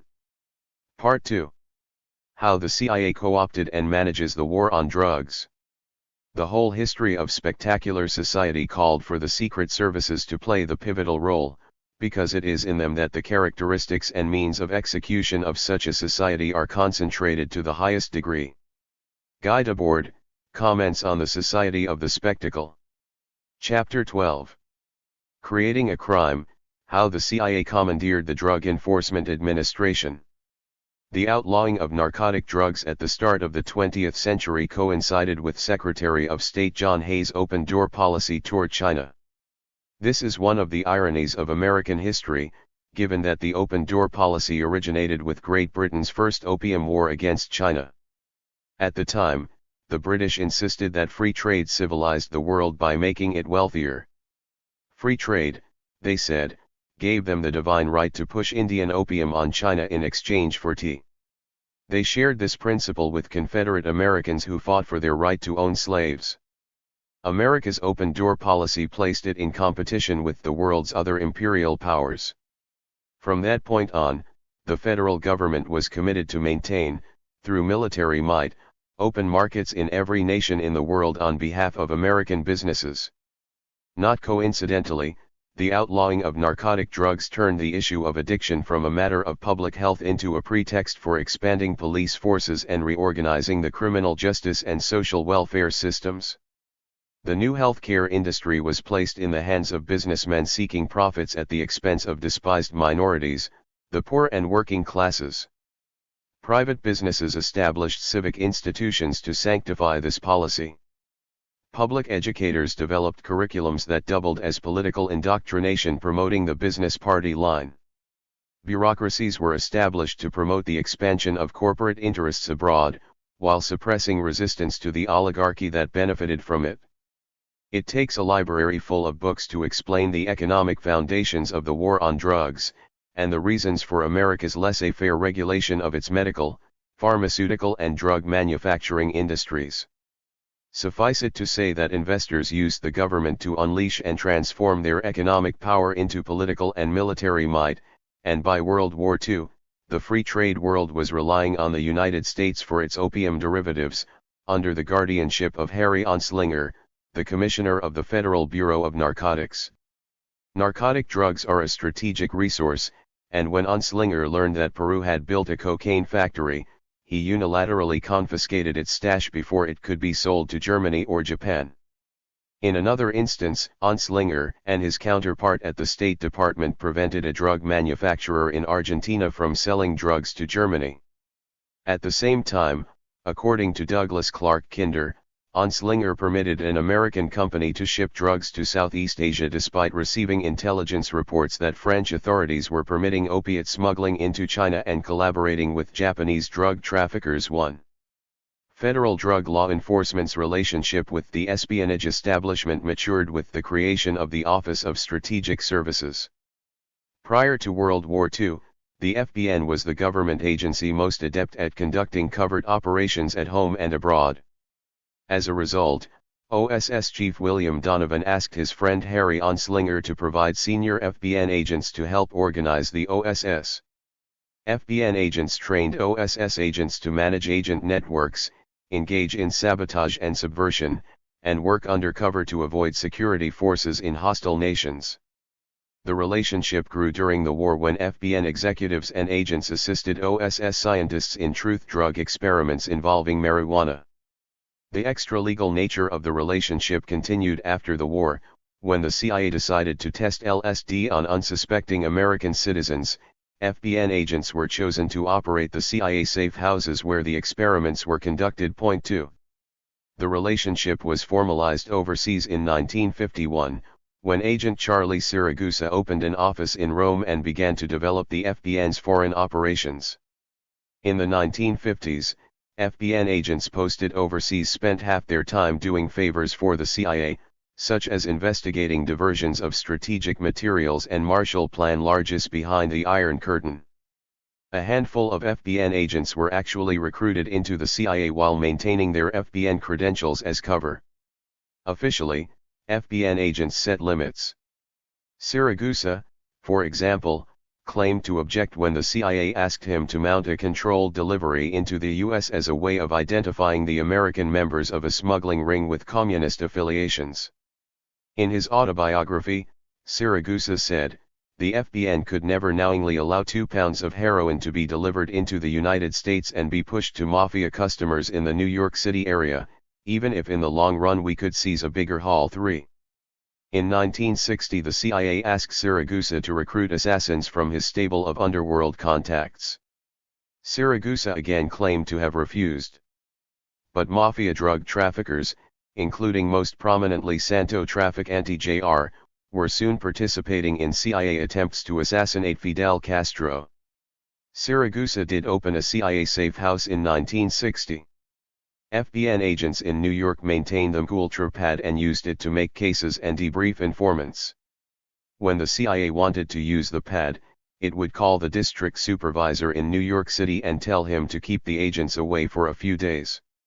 FBN agent Arthur Fleur served as New York District Supervisor George Belk's administrative assistant from 1963 to 1968.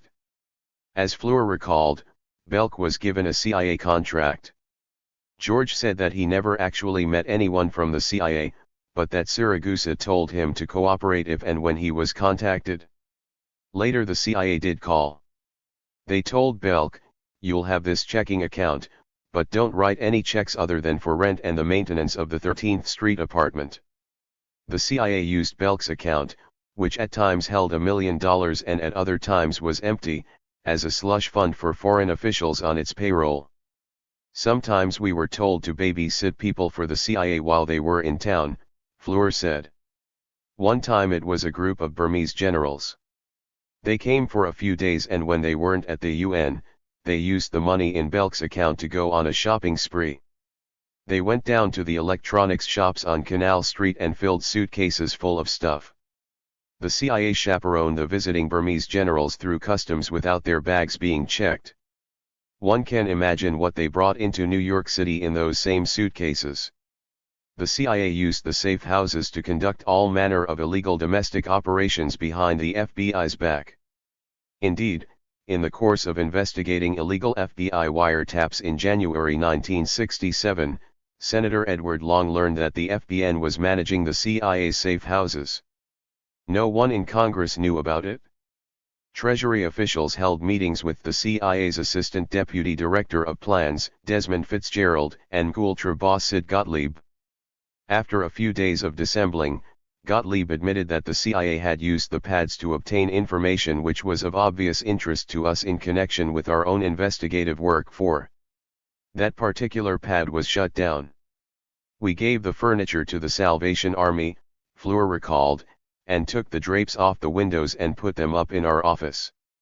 An FBN agent Andrew Tartaglino opened a more luxurious CIA safe house on Sutton Place. As the dominant partner in the relationship, the CIA exploited its affinity with the FBN. Like the CIA, FBN agent Robert Defoe explained, "Narcotics agents mount covert operations. We pose as members of the narcotics trade. The big difference is that we're in foreign countries legally and through our police and intelligence sources, we can check out just about anyone or anything. Not only that, we're operational. So the CIA jumped in our stirrups." Jumping into the FBN's stirrups afforded the CIA deniability. To further ensure that the CIA's criminal activities are not revealed to the public, narcotics agents are organized militarily within the sacred chain of command. Highly indoctrinated, they blindly obey on a need-to-know basis. This institutionalized ignorance sustains the illusion of American righteousness, in the name of national security, upon which their motivation to commit all manner of crimes depends. But, as FBN agent Martin Parra explained, if you're successful because you can lie, cheat, and steal, those things become tools you use in the bureaucracy. Institutionalized corruption originated at headquarters in Washington, where FBN executives provided cover for CIA assets engaged in drug trafficking. In 1966, Agent John Evans was assigned as an assistant to FBN Enforcement Chief John Enright. And that's when I got to see what the CIA was doing, Evans told me. I saw a report on the Kuomintang saying they were the biggest drug dealers in the world and that the CIA was underwriting them. Air America was transporting tons of Kuomintang opium. Evans bristled. I took the report to Enright. He said, "Leave it here. Forget about it." Other things came to my attention, Evans added, that proved that the CIA contributed to drug use in America. We were in constant conflict with the CIA because it was hiding its budget in ours, and because CIA people were smuggling drugs into the US.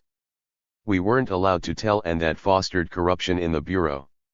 Heroin smuggled by CIA people into the US was channeled by mafia distributors primarily to African American communities. Local narcotics agents then targeted disenfranchised blacks as an easy way of subduing or criminalizing them, reducing their community organizing and voting power, and thereby preserving the white ruling class's privileges. We didn't need a search warrant, explained former New Orleans narcotics chief Clarence Girusso. It allowed us to meet our quota, and it was ongoing.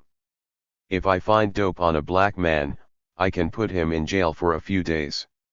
He's got no money for a lawyer and the courts are ready to convict. There's no expectation on the jury's part that we have to make a case. So rather than go cold turkey, the addict becomes an informant, which means I can make more cases in the neighborhood, which is all we're interested in. We don't care about Carlos Marcello or the mafia. City cops have no interest in who brings dope in. That's the job of the federal agents. The establishment's race and class privileges have always been equated with national security, and FBN executives preserved the social order. Not until 1968 were black FBN agents allowed to become group supervisors and manage white agents. The war on drugs is a projection of two conditions peculiar to America. First is the institutionalized white supremacy that has defined it since slave owner Thomas Jefferson declared all men are created equal. Second is the policy of allowing anti-communist allies to traffic in narcotics. These deniable but official policies reinforce the belief among CIA and drug law enforcement officials that the Bill of Rights is an obstacle to national security. Blanket immunity from prosecution for bureaucrats who translate these policies into practice fosters corruption in other forms. The FBN's premier case-making agents, for example, routinely created a crime by breaking and entering, planting evidence, using illegal wiretaps and falsifying reports.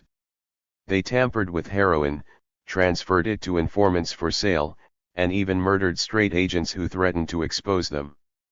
All of this was known at the highest level of government, and in 1965 the Treasury Department launched a corruption investigation of the FBN.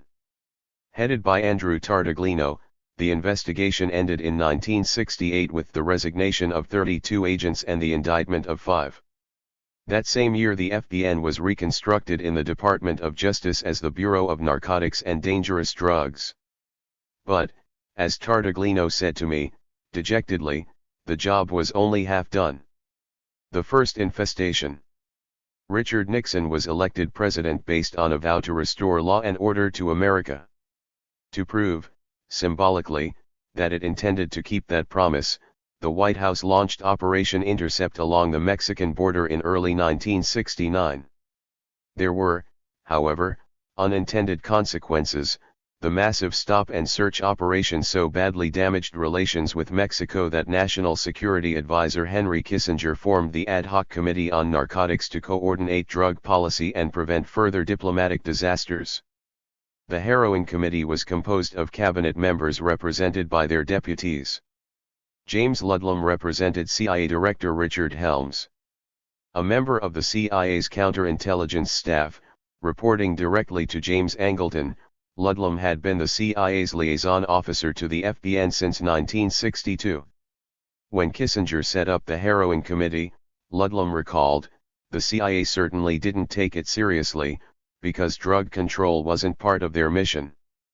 As John Evans noted above, and as select members of Congress were aware, the CIA for years had sanctioned the heroin traffic from the Golden Triangle region of Burma, Thailand, and Laos into South Vietnam as a way of rewarding top officials for advancing U.S. policies. This reality presented the White House with a dilemma: either curtail the CIA and risk losing the war, or allow tons of heroin to be smuggled into the U.S. for use by rebellious middle-class white kids dabbling in cultural revolution. Nixon's compromise solution was to make drug law enforcement part of the CIA's mission. This decision forced the CIA to target its clients in South Vietnam. Although reluctant to do so, CIA Director Richard Helms told Ludlum, "We're going to break their rice bowls." This betrayal occurred incrementally. Fred Dick, the BNDD agent assigned to Saigon, passed the names of complicit South Vietnamese military officers and politicians to the Heroin Committee. But, as Agent Dick recalled, Ambassador Bunker called a meeting in Saigon at which CIA Station Chief Ted Shackley appeared and explained that there was a delicate balance.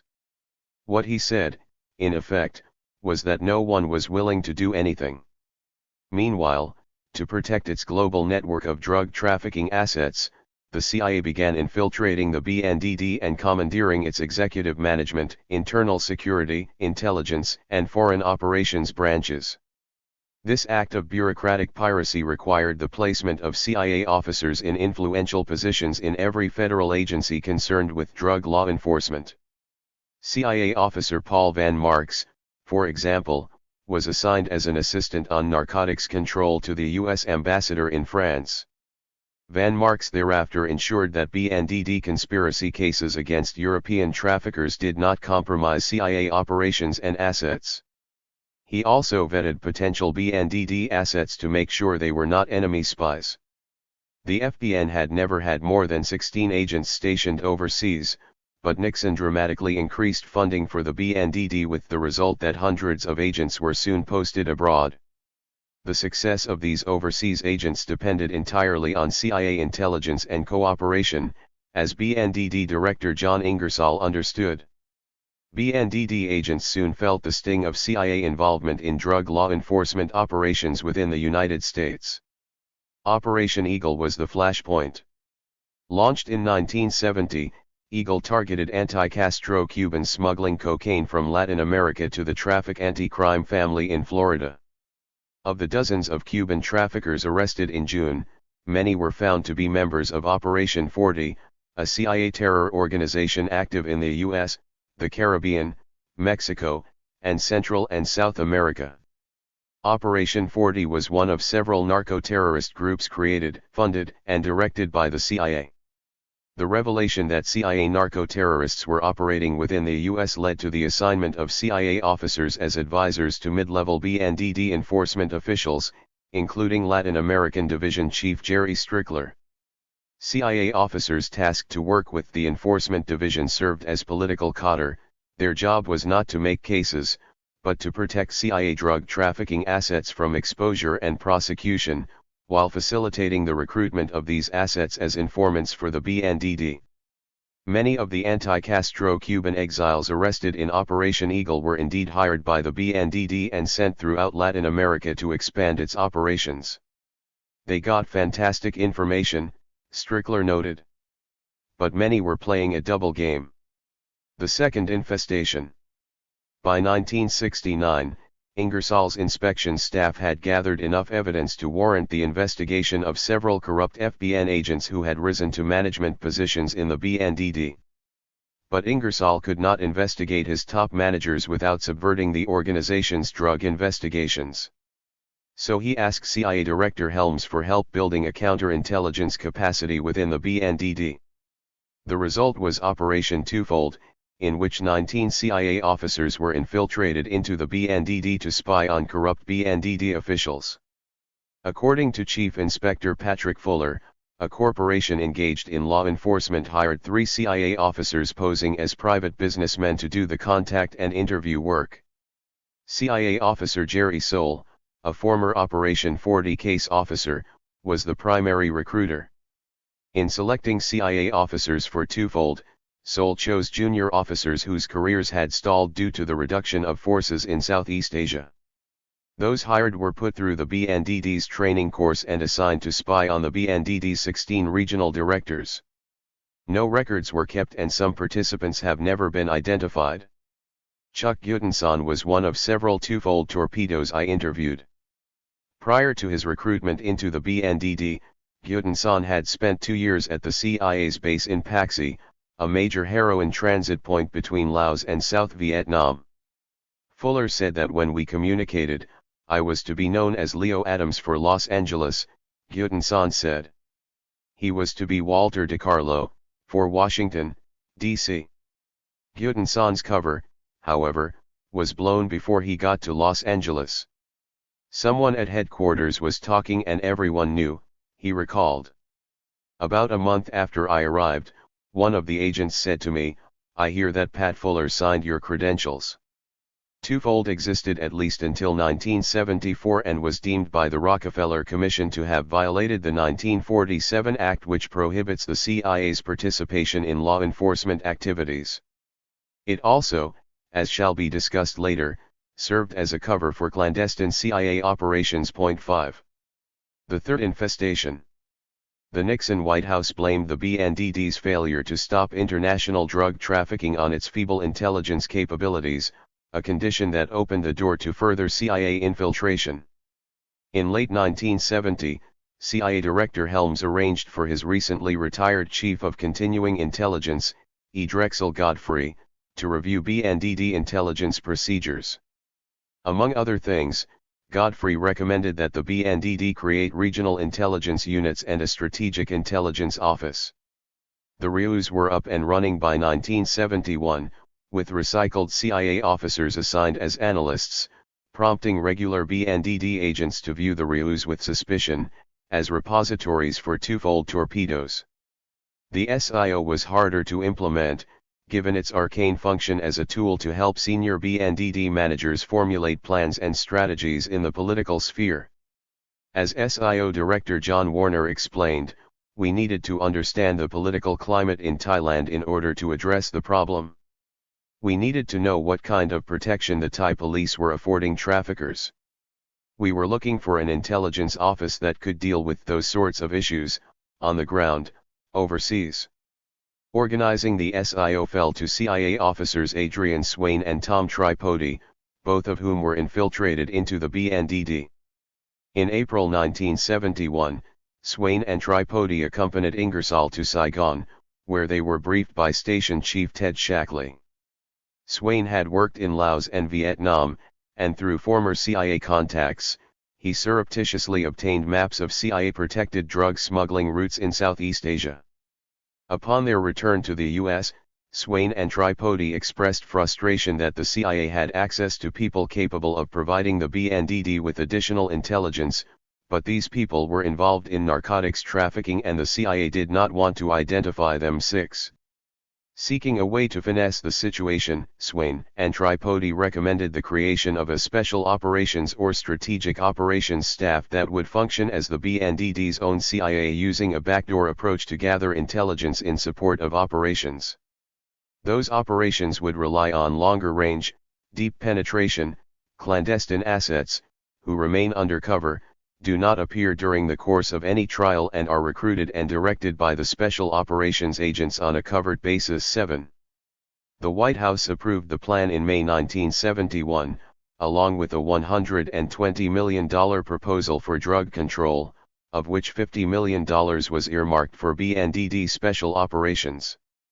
3 weeks later Nixon declared a war on drugs, at which point Congress responded with funding for the SIO and authorization for the extra-legal operations Swain and Tripodi envisioned. Director John Warner was given a seat on the U.S. Intelligence Board so the SIO could obtain raw intelligence from the CIA. But, in return, the SIO was compelled to adopt CIA security procedures. A CIA security officer was assigned to establish the SIO's file room and computer system. Safes and steel doors were installed, and witting agents had to obtain CIA clearances. 3 active-duty CIA officers were assigned to the SIO as desk officers for Europe and the Middle East, the Far East, and Latin America. Tripodi was assigned as the SIO's chief of operations. Tripodi, notably, had spent the previous 6 years in Florida with the CIA Security Research Services, where his duties included the penetration of peace groups, as well as setting up notional private investigation firms to conduct black bag jobs. It is of historical importance that White House plumber E. Howard Hunt inherited Tripode's Special Operations Unit, which included several of the Watergate burglars. SIO Ops Chief Tripode liaised with the CIA on matters of mutual interest, including the covert collection of intelligence outside of routine BNDD channels. As part of his operational plan, codenamed Medusa, Tripode proposed that SIO agents hire foreign nationals to blow up contrabandist planes while they were refueling at clandestine airstrips. Another proposal called for ambushing traffickers in America, and taking their drugs and money, which, as I've reported elsewhere and in my books on the subject, case-making agents had been doing for decades, albeit unofficially. Point 8. Enter Lucien Konian. The creation of the SIO coincided with the assignment of CIA officer Lucien Konian to the BNDD. As a member of the OSS, Konian had parachuted into France to form resistance cells that included Corsican smugglers. As a CIA officer, Konian in 1954 was assigned to Vietnam to organize anti-communist forces in the north, and in 1963 he achieved infamy as the intermediary between the Kennedy White House and the cabal of generals that murdered President Diem and his brother New. In The Politics of Heroin in Southeast Asia, historian Alfred McCoy alleged that in 1965, Konian arranged a truce between the CIA and drug trafficking Corsicans in Saigon. Konian apparently knew some of these gangsters from his work with the French resistance. The truce, according to McCoy, allowed the Corsicans to traffic in narcotics as long as they served as contact men for the CIA. The truce also endowed the Corsicans with free passage at a time when Marseille's heroin labs were turning from Turkish to Southeast Asian morphine base. 9. In a letter to McCoy's publisher, Konian denied McCoy's allegation and insisted that his meeting with the Corsicans was solely to resolve a problem caused by Daniel Ellsberg's peccadillos with the mistress of a Corsican 10. It is impossible to know who is telling the truth. Ellsberg denies that his CIA friends were involved in drug trafficking, McCoy and all the evidence indicate they were. What is definitely known is that in July 1971, on Howard Hunt's recommendation, the White House hired Konian as an expert on Corsican traffickers in Southeast Asia. Konian was assigned as a consultant to the SIO's Far East Asia desk, then under CIA officer Walter Machem, a veteran of Vietnam. Konian's activities will be discussed in greater detail. The parallel mechanism. In September 1971, the Heroin Committee was reorganized as the Cabinet Committee for International Narcotics Control under Secretary of State William Rogers. The CHIN's congressional mandate was to set policies which relate international considerations to domestic considerations. By 1975, its budget amounted to $875 million and the war on drugs had become a boondoggle for bureaucrats. Concurrently, the CIA formed a unilateral drug unit in its operations division under Seymour Bolton. Known as the Special Assistant to the Director for the Coordination of Narcotics, Bolton directed CIA division and station chiefs in unilateral drug control operations. In doing this, Bolton worked with Ted Shackley, who in 1972 was appointed head of the CIA's Western Hemisphere Division. Bolton and Shackley had worked together in post-war Germany, as well as in anti-Castro operations, including Operation 40, in the early 1960s. Their collaboration would grease federal drug law enforcement's skid into moral and legal oblivion. Bolton screwed us, BNDD's Latin American Division Chief Jerry Strickler said bitterly. And so did Shackley. Bolton also screwed the judicial system by setting up a parallel mechanism using a computerized register of international drug traffickers and a CIA-staffed communications crew that intercepted calls from drug traffickers in the U.S. to their accomplices around the world. The International Narcotics Information Network was modeled on the Phoenix information system the CIA had used to terrorize the underground resistance in South Vietnam. Bolton's staff also retooled dozens of CIA officers and slipped them into the BNDD. Several went to Luconian at the SIO for clandestine, highly illegal operations.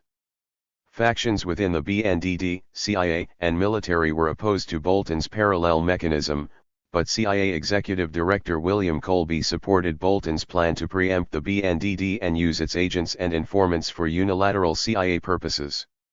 The White House also supported the plan for political purposes related to Nixon's re-election. As part of the CIA's secret government, BNDD officials who resisted were expunged, those who cooperated were rewarded. The Bureau of Narcotics Covert Intelligence Network, Bunsen.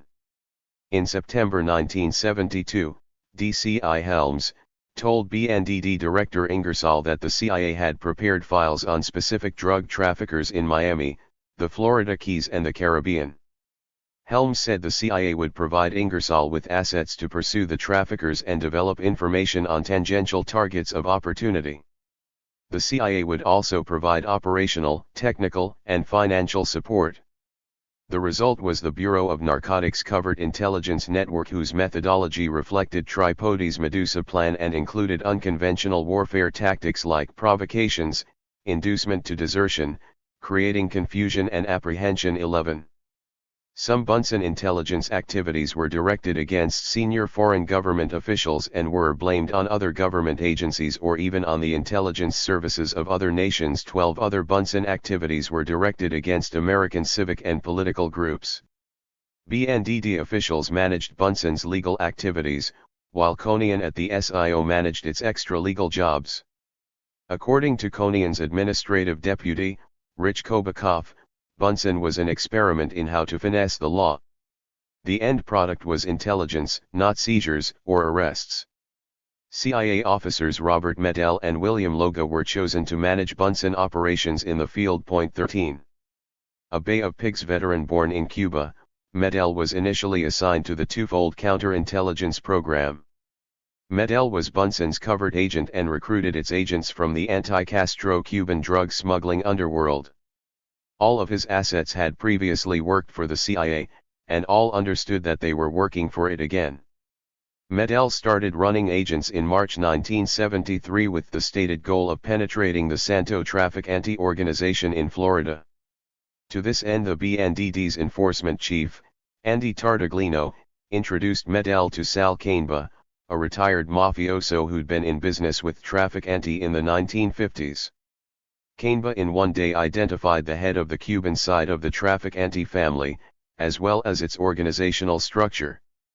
But the CIA refused to allow the BNDD to pursue the investigation, because it had employed Traficante in its assassination attempts against Fidel Castro, and because Traficante's Operation 40 associates were performing similar functions for the CIA around the world. Medell's principal agent was Bay of Pigs veteran Guillermo Tabrao, whom the CIA paid a whopping $1,400 a week. While receiving this princely sum, Tabrao participated in the Alvarez Cruz drug smuggling ring. Medell also recruited agents from Manuel Artime's anti-Castro organization. Howard Hunt, notably, had been Artime's case officer, and many members of Artime's narco-terror organization had worked for Bolton and Shackley while Shackley was the CIA's station chief in Miami in the early 1960s. Bill Loga was the overt agent assigned to the Bunsen office in Miami. A member of the CIA's jeweler program for junior officers, Loga had been Shackley's bodyguard in Saigon in 1969. From 1970 to 1971, Loga served under Tully Akampora as the CIA's special police liaison and drug coordinator in Saigon's Precinct 5. Loga was asked to join Twofold, but claimed to have refused.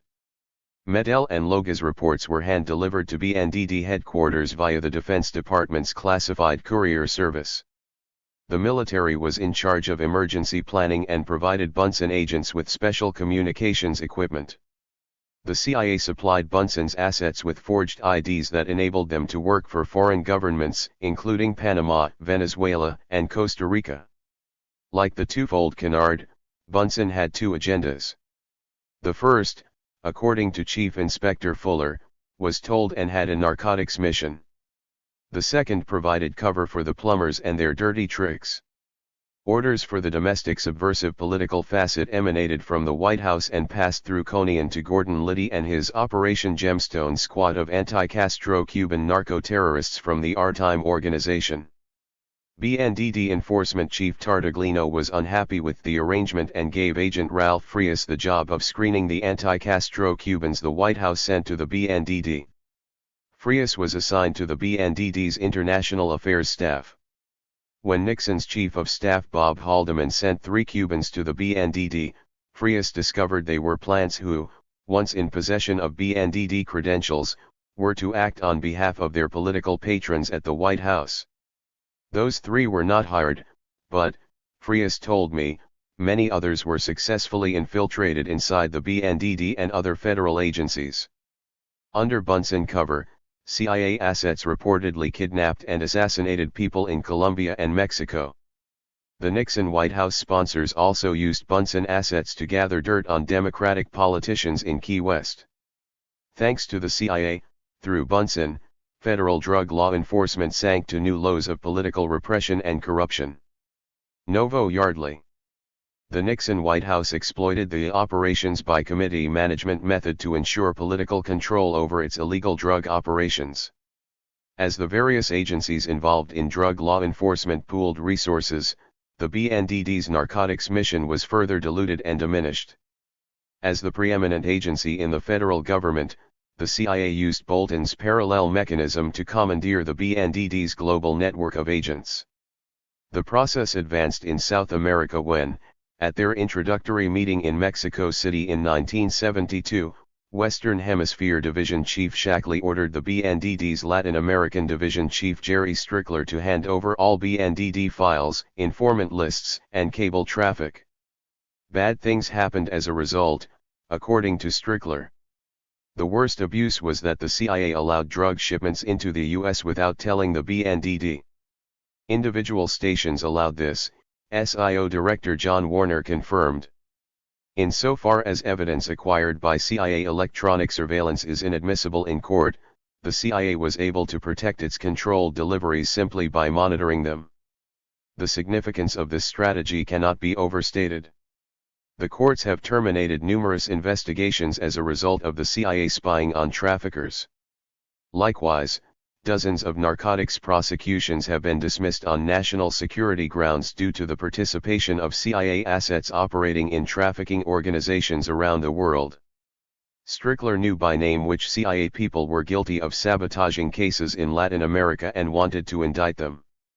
He brought his list to BNDD headquarters, but at Bolton's insistence, Strickler was immediately kicked out of the enforcement division. Meanwhile, CIA assets from Bolton's unilateral drug unit were kidnapping and assassinating traffickers as part of Operation Twofold. Ingersoll confirmed the existence of this covert facet of Twofold. Its purpose, he told me, was to put agents under deep cover to develop intelligence on drug trafficking from South America. The regional directors weren't aware of the program. Ingersoll said he got approval from Attorney General John Mitchell and passed the operation on to his successor, John Bartels, the first administrator of the Drug Enforcement Administration. Ingersoll said the unit was not supposed to operate inside the U.S., which is why he thought it was legal. Ingersoll said he was surprised that no one from the Rockefeller Commission asked him about it. I was fortunate to interview Joseph DeGennaro, a member of this covert operation. Joey DeGennaro's entry into the covert facet of Twofold began when a family friend, who knew Jim Ludlum, suggested that he apply for a job with the BNDD.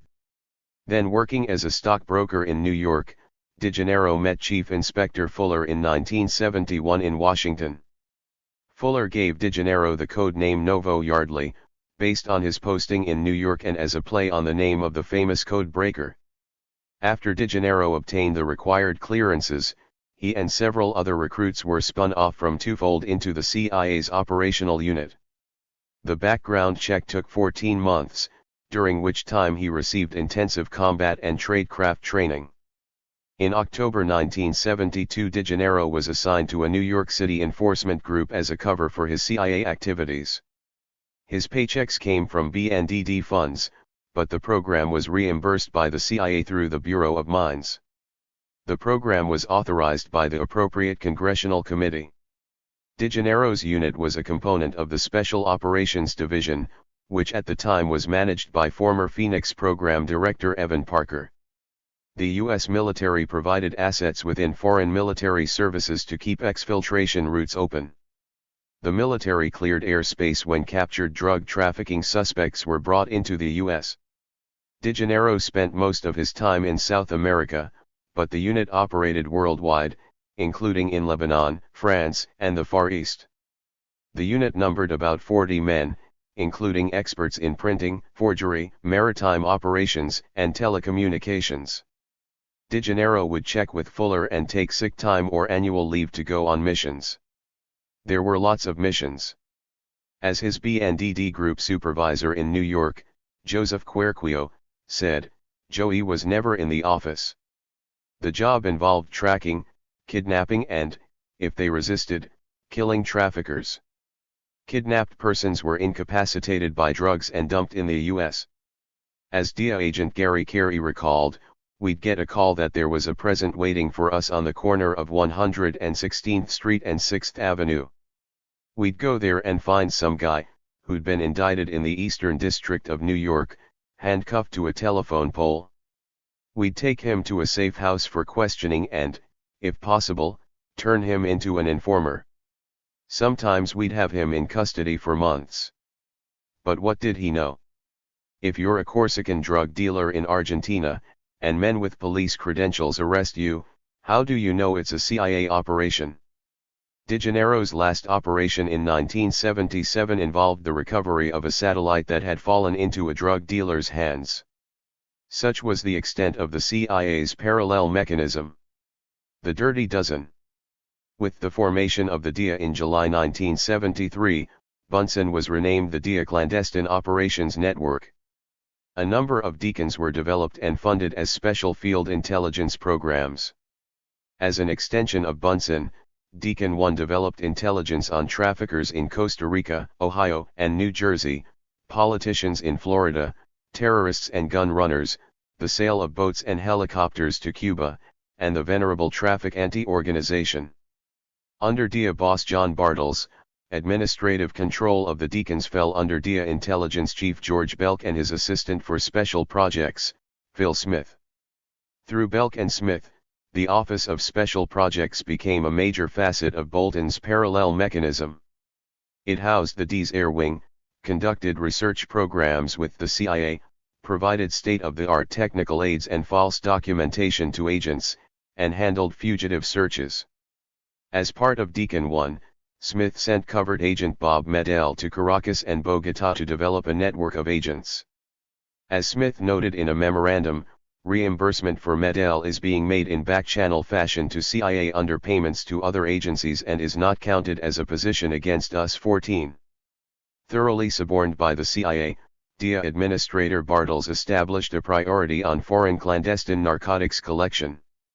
Thus, when Belk proposed a special operations group in the Office of Intelligence, Bartels immediately approved it. In March 1974, Belk assigned the Special Operations Group to Luigi Konian. As chief of the Intelligence Group/Operations, Konian administered the DIA's Special Operations Group and its National Intelligence Officers Program. The chain of command, however, was unclear, and while Medell reported administratively to Smith at Special Projects, Konian directed him through a separate chain of command reaching to William Colby, who had risen to the rank of CIA Director in the summer of 1973, concurrent with the formation of the DIA. Konian had worked for Colby in Vietnam, and through Colby's personnel assistant, Jack A. Matthews, he hired a dirty dozen CIA officers to staff DESIG. As NIOs, the DESIG crew did not buy narcotics or appear in court, but instead used standard CIA operating procedures to recruit assets and set up agent networks for the long-range collection of intelligence on trafficking groups. They had no visible connection to the DIA and were housed in a safe house outside headquarters in downtown Washington. The space was provided by Konian's drinking buddy from Vietnam, John Picadune Muldoon, who had formed a private investigative firm as cover for CIA domestic ops. Muldoon's pie firm was located in the same building. The first DESIG recruits were CIA officers Elias P. Chavez and Nicolas Zapata. Both had paramilitary and drug control experience in Laos. Jack Matthews had been Chavez's case officer at the Long Tien base, where General Vang Pao ran his secret drug smuggling army under Laos Station Chief Ted Shackley's auspices from 1966 to 1968. A group of 8 CIA officers followed. Wesley Dickman, a Chinese linguist with service in Vietnam, was assigned to San Francisco. Louis J. Davis, a veteran of Vietnam and Laos, was assigned to the Chicago RIU. Chris Thompson from the CIA's Phoenix program went to San Antonio. Hugh E. Murray, veteran of Paxi and Bolivia, was sent to Tucson. Thomas D. McFall had worked with Konian in Vietnam and was sent to Dallas. Thomas L. Briggs, a veteran of Laos and a friend of Shackley's, went to Mexico. Vernon J. Gortz, a Shackley friend who had participated in the Allende coup, went to Venezuela, and David A. Sherman, a Konian friend and former manager of the CIA's interrogation center in Da Nang, went to sunny San Diego. Gary Maddox, who ran the CIA counter-terror teams in Vietnam's Delta, and interrogator Robert Simon were the 11th and 12th members.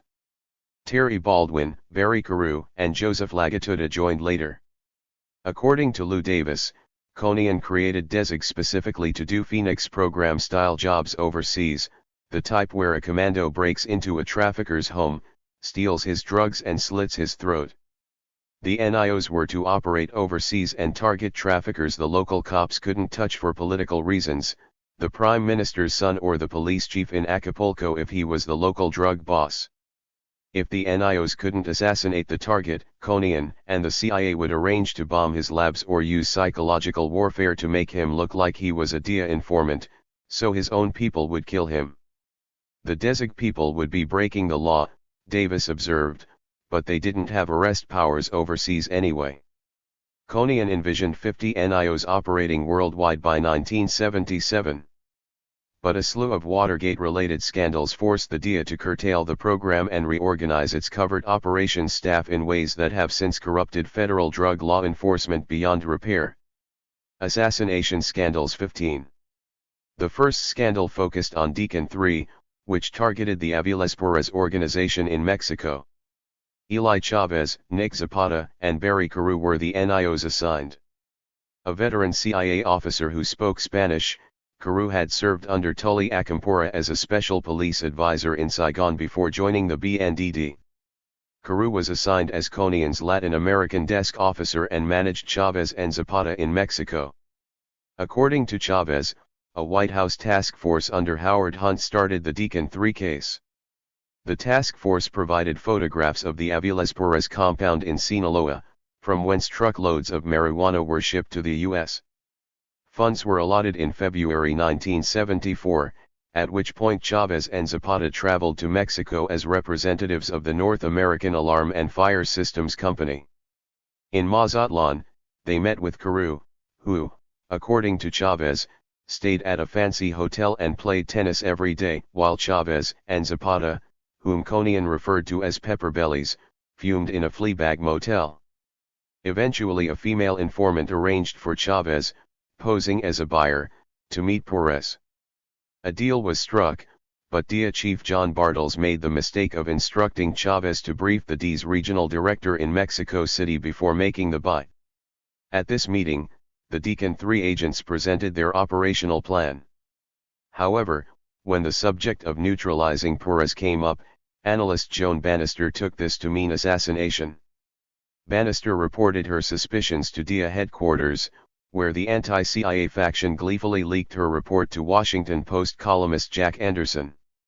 Anderson's sensational allegation that the DIA was providing cover for a CIA assassination unit was supported by revelations that the Senate had investigated Konian for shopping around for assassination devices, including exploding ashtrays and telephones. Konian kept his job, but the investigation exposed Muldoon and led to Konian's comrade from the OSS, Mitch Werbel. A deniable asset Konian used for parallel operations, Werbel had sold silenced machine pistols to Deacon 1 target Robert Vesco. Then living in Costa Rica, Vesco was surrounded by drug trafficking Cuban exiles from the Traficante organization. Traficante was also, at the time, living in Costa Rica as a guest of President Figueres. Figueres' son had purchased weapons from Werbel and used them to arm a death squad he had formed with Deacon 1 asset Carlos Rumbold, a notorious anti-Castro Cuban narco-terrorist and fugitive drug smuggler. Meanwhile, in February 1974, DIA agent Anthony Triponi, a former captain in the Army Special Forces and a Phoenix program veteran, was admitted to a hospital in New York suffering from hypertension. DIA inspectors found Triponi in the psychiatric ward, distraught because he had broken his cover and now his special code would have to be changed. Thinking he was insane, the DIA inspectors called former Chief Inspector Patrick Fuller in California, just to be sure. As it turned out, Triponi was an active member of Operation Twofold and everything he said was true. The incredulous DIA inspectors called the CIA and were stunned when they were told, "If you release the story, we will destroy you." 16. By 1975, Congress and the Justice Department were investigating the DIA's nefarious relations with the CIA. In the process they stumbled upon Tripodi's Medusa program, as well as DIA plots to assassinate Moises Torrijos and Panama's Chief of Military Intelligence, Manuel Noriega. In a draft report, DIA Inspector Richard Salmi described Medusa as follows: topics considered as options included psychological terror tactics, substitution of placebos to discredit traffickers, use of incendiaries to destroy conversion laboratories, and disinformation to cause internal warfare between drug trafficking organizations. Other methods under consideration involved blackmail, use of psychopharmacological techniques, bribery, and even terminal sanctions. The cover-up. Despite the flurry of investigations, Nixon's successor, Gerald Ford, reconfirmed the CIA's arrangement with DIA. The CIA continued to have its way. Much of its success is attributed to Seymour Bolton, whose staff, perhaps not coincidentally, handled all requests for files from the U.S. Senate Select Committee to study governmental operations with respect to intelligence activities. The Church Committee, as it was known, was investigating the CIA's many and varied illegal activities. But rather than bring about the total destruction of the agency, the Church Committee concluded that allegations of drug smuggling by CIA assets and proprietaries lack substance. The Rockefeller Commission likewise gave the CIA a clean bill of health, falsely stating that Operation Twofold was terminated in 1973. As Ingersoll noted, the Commission completely ignored the existence of the CIA's operational unit hidden within the inspections program. However, as a result of the Deszig assassination scandals, Ford did task the Justice Department to investigate allegations of fraud, irregularity, and misconduct in the DIA. Under U.S. Attorney Michael DeFeo, the ensuing investigation examined allegations that DIA officials had discussed killing Omar Torrijos and Manuel Noriega. In March 1976, Deputy Attorney General Richard Thornburg announced there were no findings to warrant criminal prosecutions. In 1976, Congresswoman Bella Abzug submitted questions to Ford's CIA Director, George H.W. Bush, about the CIA's role in international drug trafficking. Bush's response was to cite a 1954 agreement with the Justice Department that gave the CIA the right to block prosecution and keep its crimes secret in the name of national security. In its final report, the Abzug Committee wryly noted, it was ironic that the CIA should be given responsibility of narcotic intelligence, particularly since they are supporting the prime movers. 17. Acknowledging the operational realities, Congress in 1976 through the Mansfield Amendment sought to curtail extra-legal activities by prohibiting DIA agents from kidnapping suspects without the consent of the host government. The CIA, of course, was exempt and continued to sabotage DIA cases against its prime movers while further tightening its stranglehold on DIA executive management. In 1977, having reached the end of his rope, the DIA's enforcement chief, Daniel Casey, sent a memo co-signed by the Enforcement Division chiefs to DIA Administrator Peter Bensinger. The memo stated, All were unanimous in their belief that present CIA programs were likely to cause serious future problems for DIA, both foreign and domestic. 18. Casey and his division chief specifically cited CIA-controlled deliveries into the United States, and the fact that the CIA will not respond positively to any discovery motion, as the biggest impediments. Many of the subjects who appear in these CIA-promoted or controlled surveillances, the DIA officials complained, regularly travel to the United States in furtherance of their trafficking activities. The de facto immunity from prosecution the traffickers enjoyed, due to the CIA's electronic surveillance of the controlled deliveries, enabled the CIA assets to operate much more openly and effectively. But Bensinger suffered the CIA at the expense of America's public health and the DIA's integrity. Under Bensinger, the DIA created its CENTAC program to target trafficking organization worldwide. But the CIA subverted CENTAC too, as CENTAC chief Dennis Dale famously said, "The major targets of my investigations almost invariably turned out to be working for the CIA." 19. Murder and mayhem. Deacon 1 inherited Bunsen's anti-Castro Cuban assets from Brigade 2506, which the CIA had organized to invade Cuba in 1960. Controlled by Nixon's secret political police, these CIA assets, operating under DIA cover, had parallel assignments involving extremist groups and terrorism, and information of a political nature. 20. Deacon 1's downfall, however, had more mundane origins and began when overt agent Bill Loga charged that covert agent Bob Medel's anti-Castro Cuban assets had penetrated the DIA on behalf of the Traffic Anti-Organization. In other words, the CIA was using its narco-terrorists to spy on the DIA, so it could better protect its anti-Castro Cuban narco-terrorist networks.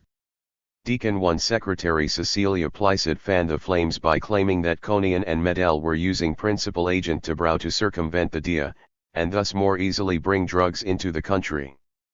In what amounted to an endless succession of controlled deliveries, all monitored by the CIA, Tabrao financed loads of cocaine and used Deacon 1 assets to smuggle them into the U.S.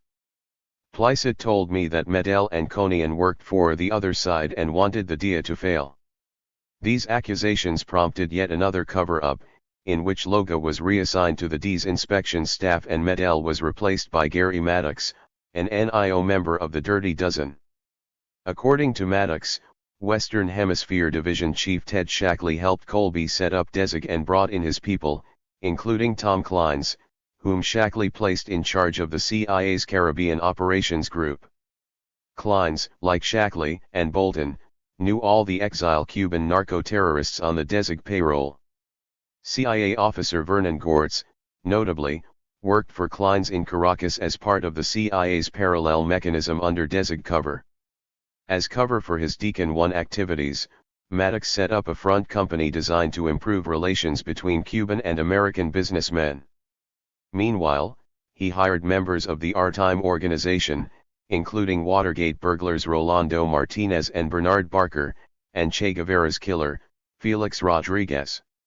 These anti-Castro narco-terrorists were allegedly part of a hit team that Shackley and Clines employed for private as well as professional purposes, a distinction no longer relevant in the 21st century. In late 1974, Deacon 1 finally expired when Robert Simon's daughter was murdered in a drive-by shooting by Maddox-crazed anti-Castro Cubans.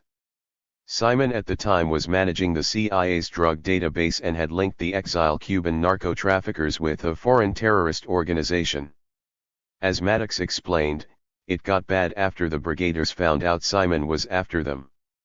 It was bad, yes, but it was business as usual, and none of the CIA's narco-terrorists were arrested for murdering Simon's daughter. Instead, Konian issued a directive prohibiting Deacon 1 assets from reporting on domestic political affairs or terrorist activities. The murder was swept under the carpet for reasons of national security. Deacon 1 unceremoniously ended in 1975 after Fred Dick was assigned to head the DIA's Caribbean Basin Group.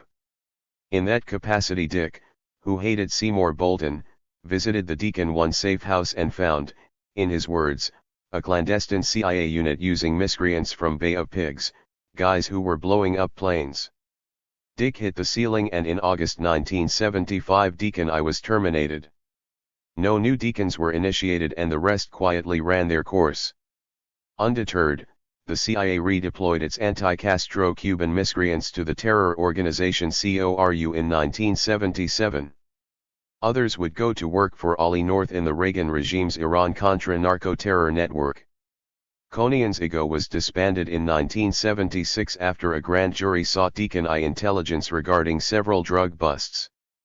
But, as noted earlier, CIA-acquired intelligence cannot be used in prosecutions, and the CIA refused to identify its assets in court, with the result that 27 prosecutions were dismissed on national security grounds. Gary Maddox was thereafter unwelcome at the DIA.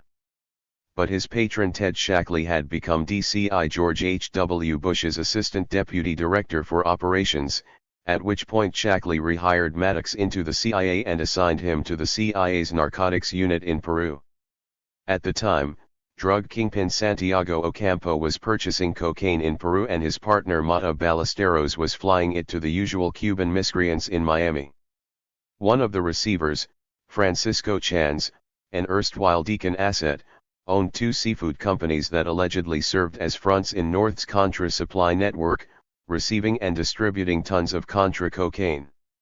Maddox soon joined the Contra support operation as Nicaraguan guerrilla leader Eden Pastora's case officer.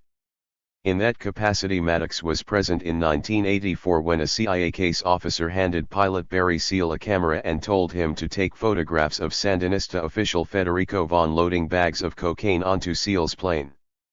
A dual CIA/DIA special employee, Seal was running drugs for Jorge Ochoa Vasquez and using Nicaragua as a transit point for his deliveries.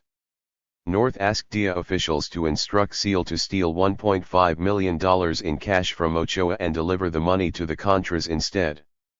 When the DIA officials objected, North leaked a blurry photo to the right-wing Washington Times. Purportedly taken by Seal, the photo showed Von loading cocaine onto the plane. For partisan political purposes, North blew the DIA's biggest case at the time. And the DIA did nothing about it, even though DIA Chief Jack Lawn said in 1988, in testimony before the Subcommittee on Crime of the Committee on the Judiciary, that leaking the photo severely jeopardized the lives of agents. 21. The criminal conspiracy climaxed in 1989 when the CIA instructed Gary Maddox to testify as a defense witness at the trial of Deacon 1's principal agent Gabriel Tabrao. Although Tabrao had earned $75 million from drug trafficking while working as a CIA/DIA asset, the judge declared a mistrial based on Maddox's testimony. Tabrao was released without a scratch. Some people inferred that President George H.W. Bush had personally ordered Maddox to torpedo the case. Other examples of the CIA's use of narco-terrorists abound. In 1981, for example, DIA agent Dick Salmi recruited Roberto Cabrillo, a drug smuggling member of CORU, another organization of crazed Cuban exiles formed by Frank Castro and Luis Posada while George Bush was director of Central Intelligence. The DIA had arrested Frank Castro in 1981, but the CIA engineered his release and hired him to establish a Contra training camp in the Florida Everglades. Castro's colleague, Luis Posada, reportedly managed drug shipments for the Contras in cahoots with Felix Rodriguez. Charged in Venezuela with blowing up a Cuban airliner and killing 73 people in 1976, Posada was shielded from extradition by President George W. Bush in the mid-2000s. Having been castrated by the CIA, DIA officials could only ask their CORU assets to please stop blowing up people like Orlando Letelier in the U.S. They could maim and kill people anywhere else, just not here in the happy homeland. By then, Salmi noted, the Justice Department had a special gray mail section to fix cases involving CIA terrorists and drug dealers. The joke is on you. Director of Central Intelligence William Webster formed the CIA's Counter-Narcotics Center in 1988. Staffed by over 100 agents, it ostensibly became the springboard for the covert penetration of, and paramilitary operations against, top traffickers protected by high-tech security firms, lawyers and well-armed private armies. Under CIA political control, the CNC brought together every federal agency involved in the illusory war on drugs. Former CIA officer and erstwhile Operation Twofold member, Terry Burke, then serving as the D's deputy for operations, was allowed to send one liaison officer to the CNC. The CNC quickly showed its true colors. In late 1990, customs agents in Miami seized a ton of cocaine from Venezuela. To their surprise, a Venezuelan undercover agent said the CIA had approved the delivery. DEA Administrator Robert Bonner ordered an investigation and discovered that the CIA had, in fact, shipped the load from its bulging warehouse in Venezuela. 22. The controlled deliveries were managed by CIA officer Mark McFarlane, a veteran of Reagan's terror campaign in El Salvador. Bonner wanted to indict McFarlane, but was prevented from doing so because Venezuela was in the process of fighting off a rebellion led by leftist Hugo Chavez. This same scenario has been playing out in Afghanistan for the last 15 years, largely through the D's Special Operations Division, whose sole purpose is to provide cover for CIA operations worldwide. The ultimate form of imperial corruption, the SOD's job is not simply to create a crime as freewheeling FBN agents did in the good old days, but to recreate a crime so it is prosecutable, despite whatever extra-legal methods the CIA employs to obtain the evidence. That way, law enforcement agencies can make arrests without probable cause. As Reuters reported in 2013, the unit of the DEA that distributes the information is called the Special Operations Division, or SOD. 24 partner agencies comprise the unit, including the FBI, CIA, NSA, Internal Revenue Service and the Department of Homeland Security. It was created in 1994 to combat Latin American drug cartels and has grown from several dozen employees to several hundred. 23.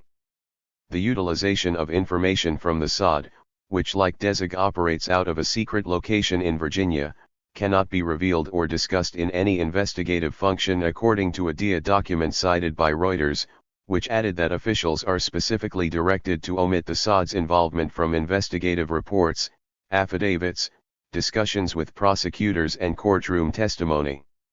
Agents are told to use parallel construction to build their cases without reference to SOD's tips, which may come from sensitive CIA intelligence intercepts, wiretaps, informants and a massive database of telephone records, Reuters reported. Citing a former federal agent, Reuters reported that SOD operators would, like Joey DeGennaro's CIA unit, tell law enforcement officials in the U.S. to be at a certain place at a certain time and to look for a certain vehicle which would then be stopped and searched on some pretext. After an arrest was made, agents then pretended that their investigation began with the traffic stop, not with the SOD tip, the former agent said. An anonymous DEA official told Reuters that this parallel construction approach is decades old, a bedrock concept for law enforcement seeking to avoid probable cause requirements.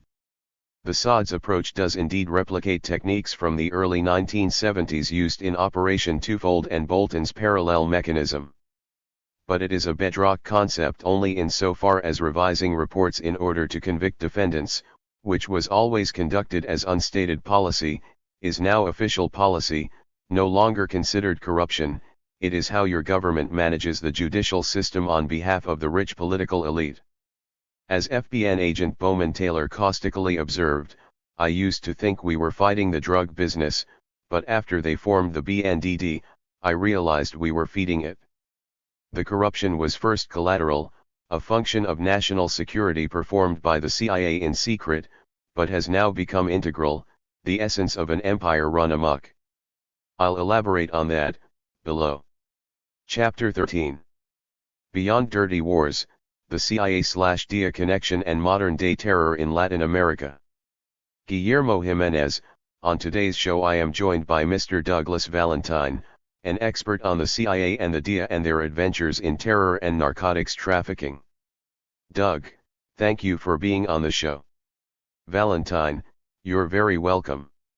Jimenez, I'm trying to piece together how modern-day narco-terrorists, the notorious cartels that we hear and read so much about, may connect with the Phoenix program, and how by studying and understanding this history we can better understand what is happening today.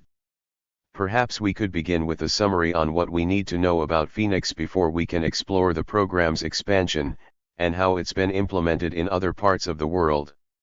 Valentine, the Vietnam War was a unique experience for the American military and the CIA. They were fighting the North Vietnam Army in what they called a main force war. The US was quite prepared to fight that main force war because it had the biggest military in the world. What America wasn't prepared to fight was a guerrilla war, a political war. Ho Chi Minh had said he'd rather have 2 political cotters in every village than a battalion in the field. And that's what happened. The Communists organized the people of South Vietnam to fight the oligarchy that was working for the CIA and following American policies. The guerrilla war in the villages baffled the Americans, so the CIA started experimenting with a lot of political and psychological ways of fighting the insurgency in the villages. They called it the other war. Pacification. The job fell to the CIA because it meant killing civilians, not soldiers. The military isn't supposed to go into a village and kill everybody. They did it anyway, plenty of times, but it turned the people against the US and its puppets in the South Vietnamese government. So the job of killing civilians was given to the CIA, which isn't hampered by any rules of engagement related to the laws of any country. There is nothing to stop the CIA's hired killers from going into the villages and snuffing and snatching Uncle Ho's cotters. The cotters are teachers, laborers, mailmen, farmers, but they're not soldiers. They provide support for the NVA and the guerrillas. They're the backbone of the insurgency. The CIA realizes it has to eliminate these people to win the war. It works through its assets in a country's judicial system to create administrative detention laws that allow Americans and their subsidiary counterterrorism teams to snatch the cotters from their homes at midnight, without charging these targeted cotters with having committed criminal offenses. It builds secret interrogation centers where the cotters and their friends and family members can be tortured and turned into double agents. It creates a system that terrorizes everyone, in order to create millions of informers. Once it finds out who the cotters are, the CIA sends out its death squads. The CIA calls them counterterrorism teams like the ones it uses today in Afghanistan and Iraq and other countries around the world. They creep into the cotters' homes in the middle of the night, drag them away to the interrogation centers, or slit their throats and kill their friends and their families for psychological reasons, and run away before anybody knows what happened. In 1967 the CIA brings together all these methods of fighting the guerrilla war in the Phoenix program. Phoenix combines all these things plus a lot I haven't mentioned. It pulls together people from the Army, Navy, Air Force, and Special Forces. It includes the Vietnamese Secret Services. It coordinates everybody that's involved in the war and brings every resource to bear on the political people in the villages, in an effort to wipe them off the face of the earth. That's what the Phoenix program is. The total number of people killed was between 25,000 and 40,000. Jimenez, wow. Hearing you speak about this tactic of going into someone's home at night, which is happening in places like Iraq and Yemen, and taking out an entire family, associates, and friends, and doing so in a public and violent way as a form of psychological warfare. I see a lot of parallels between what you just described and what is happening now in northern Mexico with these drug cartels. They employ the same or similar tactics, and it's not a coincidence as we look at the history of the Phoenix program and how it transitioned into Central America. Many of the founding members of the more violent and notorious drug cartels in Mexico today, namely Los Zetas, are directly linked to the death squads that were trained during this transition of the Phoenix program to Central America. Why did Phoenix become the go-to strategy in El Salvador, Guatemala, and later Iraq? Valentine, Phoenix was a program in Vietnam, a methodology, but it is also a concept based in a speculative philosophy of history in which self-made America is exceptional, and its will to power is determinant.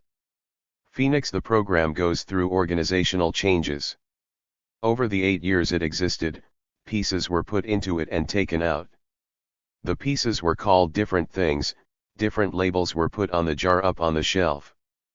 But it is also a method of thinking about and controlling perceptions of, and events in, the ever-present spectacular moment, and as such is transferable and adaptable to any situation. The United States never met a war it didn't like, especially now that it has the biggest military and the best intelligence service the world has ever known. They're the biggest and best because they're always fighting to expand the empire. They're always finding a reason to start a war, so they can send the next generation of young men into battle, to learn how to kill people in the most brutal fashion. The US has an imperative to be as super aggressive as it can be, so it doesn't lose its edge. If its predatory impulse to dominate was stilted in Vietnam, that doesn't mean the soldiers and spies aren't going to pop up someplace else. They're always going to pop up someplace else. They always do.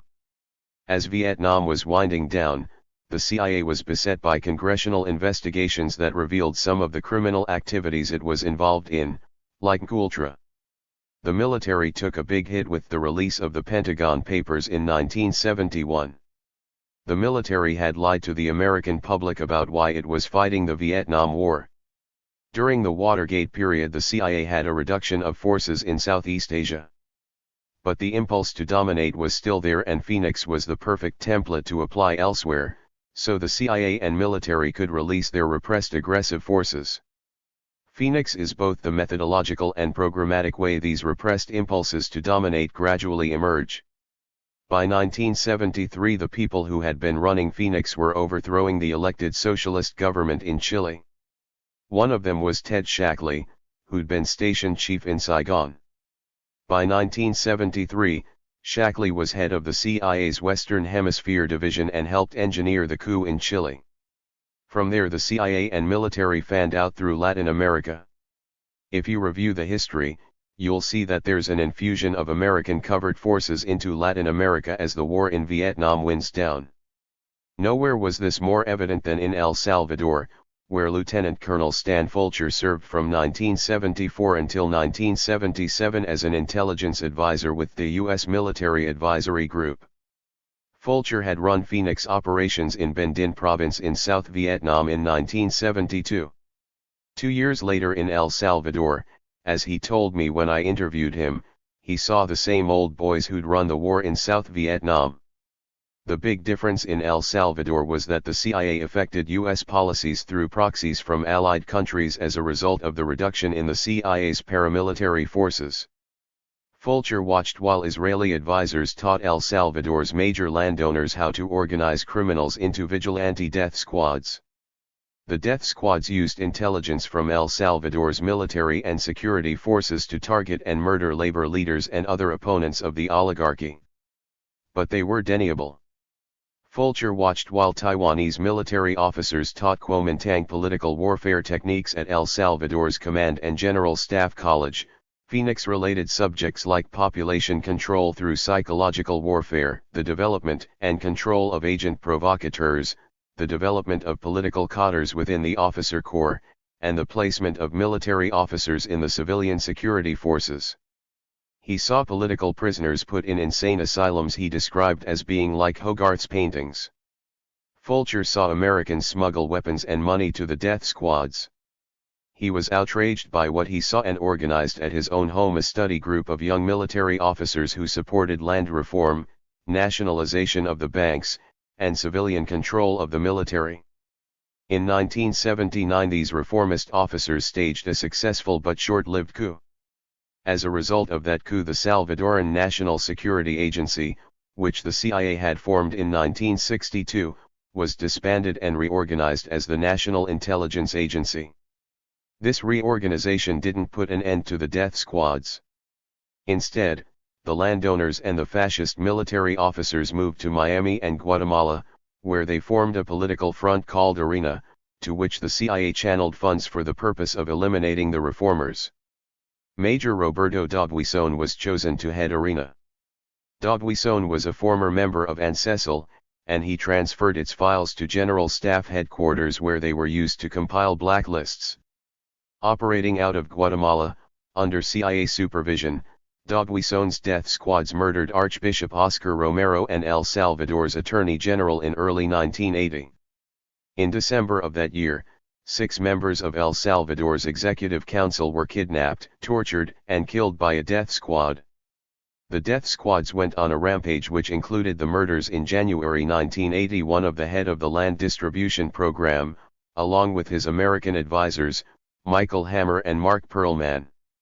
At this time, according to Salvadoran Army officer Ricardo Castro, death squad supervision passed to Department 5, the Civil Affairs branch of the Salvadoran General Staff. Department 5 suddenly started coordinating everything, said Castro, a West Point graduate with a master's degree in engineering. 1. Formed in the mid-1970s by the CIA, Department 5 became the political intelligence apparatus within the General Staff. Although it was designed as an investigative, not an operating, agency, Department 5 had a large paramilitary force of people dressed in civilian clothes, and because it targeted civilians, they can knock someone off all by themselves, or capture them, Castro said.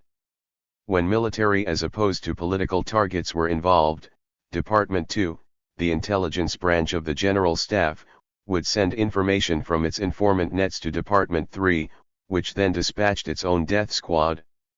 Whether the people to be killed were guerrillas or civilians, Castro explained, the rich people, the leading citizens of the community, traditionally have a great deal of input. Whatever bothers them, if they've got someone who just came into their ranch or their farm and they consider them a bad influence, they just send a messenger to the commander. So Latin America was, for economic reasons, the place the U.S. aimed its aggression after Vietnam. The Phoenix people brought their techniques and ideas into South and Central America, the Caribbean, and Mexico and began applying and perfecting the Phoenix model in various ways in these countries. All this erupts in 1980 when the Reagan regime comes to power. Jimenez, the Salvador option, is that synonymous with the Phoenix program? Is it essentially the same thing under a different name? Valentine, yes. In fact, the people who created and imposed the Salvador option were Phoenix veterans. The Pink Plan approved by Vice President Bush for use in El Salvador in 1981 was developed by CIA officers Donald Gregg, Rudy Enders, and Felix Rodriguez in Vietnam, and exported to El Salvador and Iraq. I did interviews with Gregg and Enders in 1988. Gregg was Bush's national security advisor at the time, and he called me from the White House one afternoon when, as he put it, he had nothing to do. He described the whole process in detail. The interview is in my book, The Phoenix Program. 2. Like I said, you can change the label on the jar on the shelf. It's still poison. Jimenez, the same poison, the same concept you mentioned earlier. To me this sounds like standard operating procedure in every theater of war that America is involved in today. It's amazing. Valentine, I was just reading a book about Daniel Sequeiros, the muralist. There's a passage where a peasant woman says that the foreman who's beating the peasants does what the hacienda owner says, and the hacienda owner does what the North Americans say. Every working class person in South America understands that. That Americans don't understand it is just a testament to the media here. There's a lot of anti-Americanism in South America and Mexico.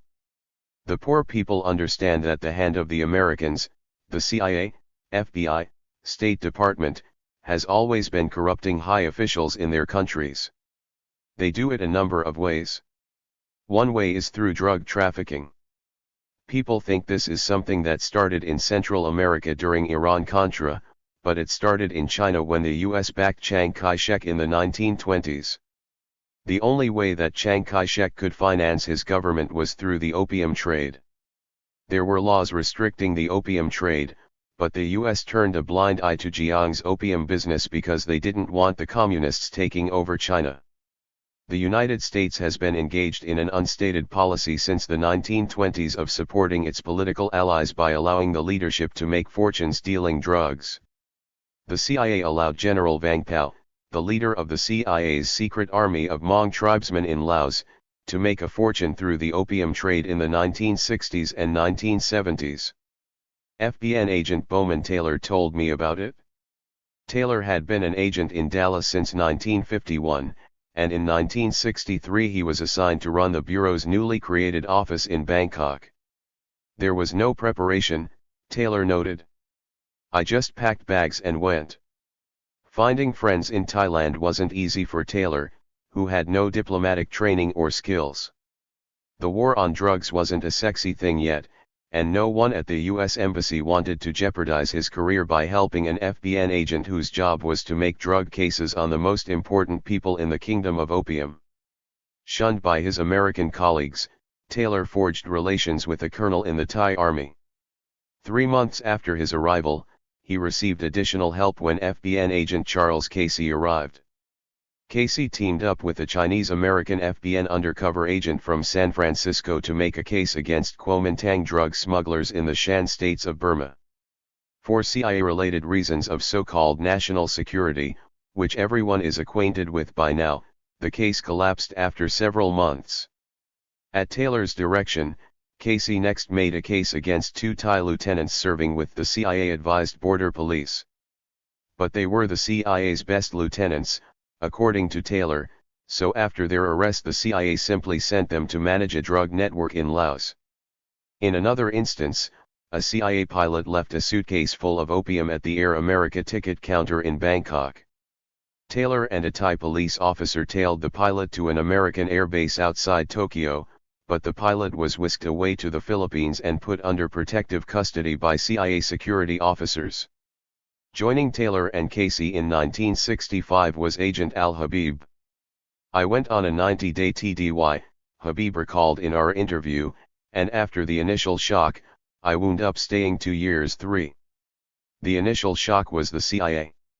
Taylor had gotten in trouble in Laos, Habib recalled, and he sent me there to patch things up. I reported to the embassy in Vientiane where I was met by a CIA officer. He asked me what I wanted, and I told him I was there to make narcotics cases.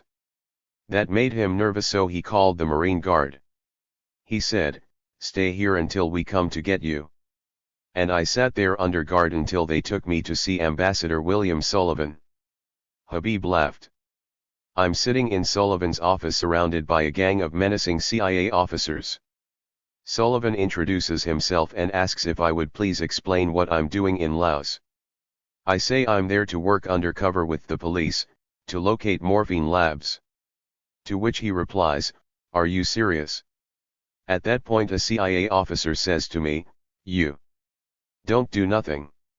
Meanwhile Sullivan goes to his office and composes a yard-long telegram to Secretary Rusk saying, in effect, "Don't they know that Laos is off limits?"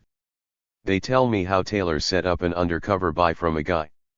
He got a flash roll together and went to the meet covered by the Vientiane police. When the guy steps out of the car and opens the trunk, the police see it's the king of the Mios. 4 The police run away and Taylor busts General Vang Pao, alone. It's true, Taylor laughed when I asked him about it. I made a case on Vang Pao and was thrown out of the country as a result. What you weren't told was that the Laotian Prime Minister gave Vang Pao back his Mercedes-Benz and morphine base, and the CIA sent him to Miami for 6 months to cool his heels. I wrote a report to Giordano, but when he confronted the CIA, they said the incident never happened. The station chiefs ran things in Southeast Asia, Taylor stressed, adding that the first secretary at the Vietnamese embassy in Bangkok had a non-stop drug smuggling airline to Saigon. I tried to catch him, but there was no assistance. In fact, the CIA actively supported the border police, who were involved in trafficking. He shrugged. The CIA would do anything to achieve its goals. According to several FBN agents I interviewed, the CIA actually flew opium to its warlords in South Vietnam.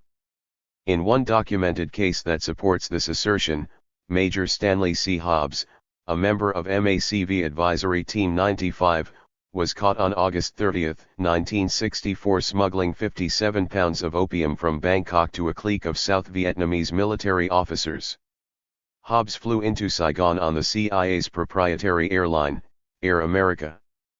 His court-martial was conducted in secret at Ryukyu Island for security reasons. The witnesses were all U.S. Army and South Vietnamese counterintelligence officers.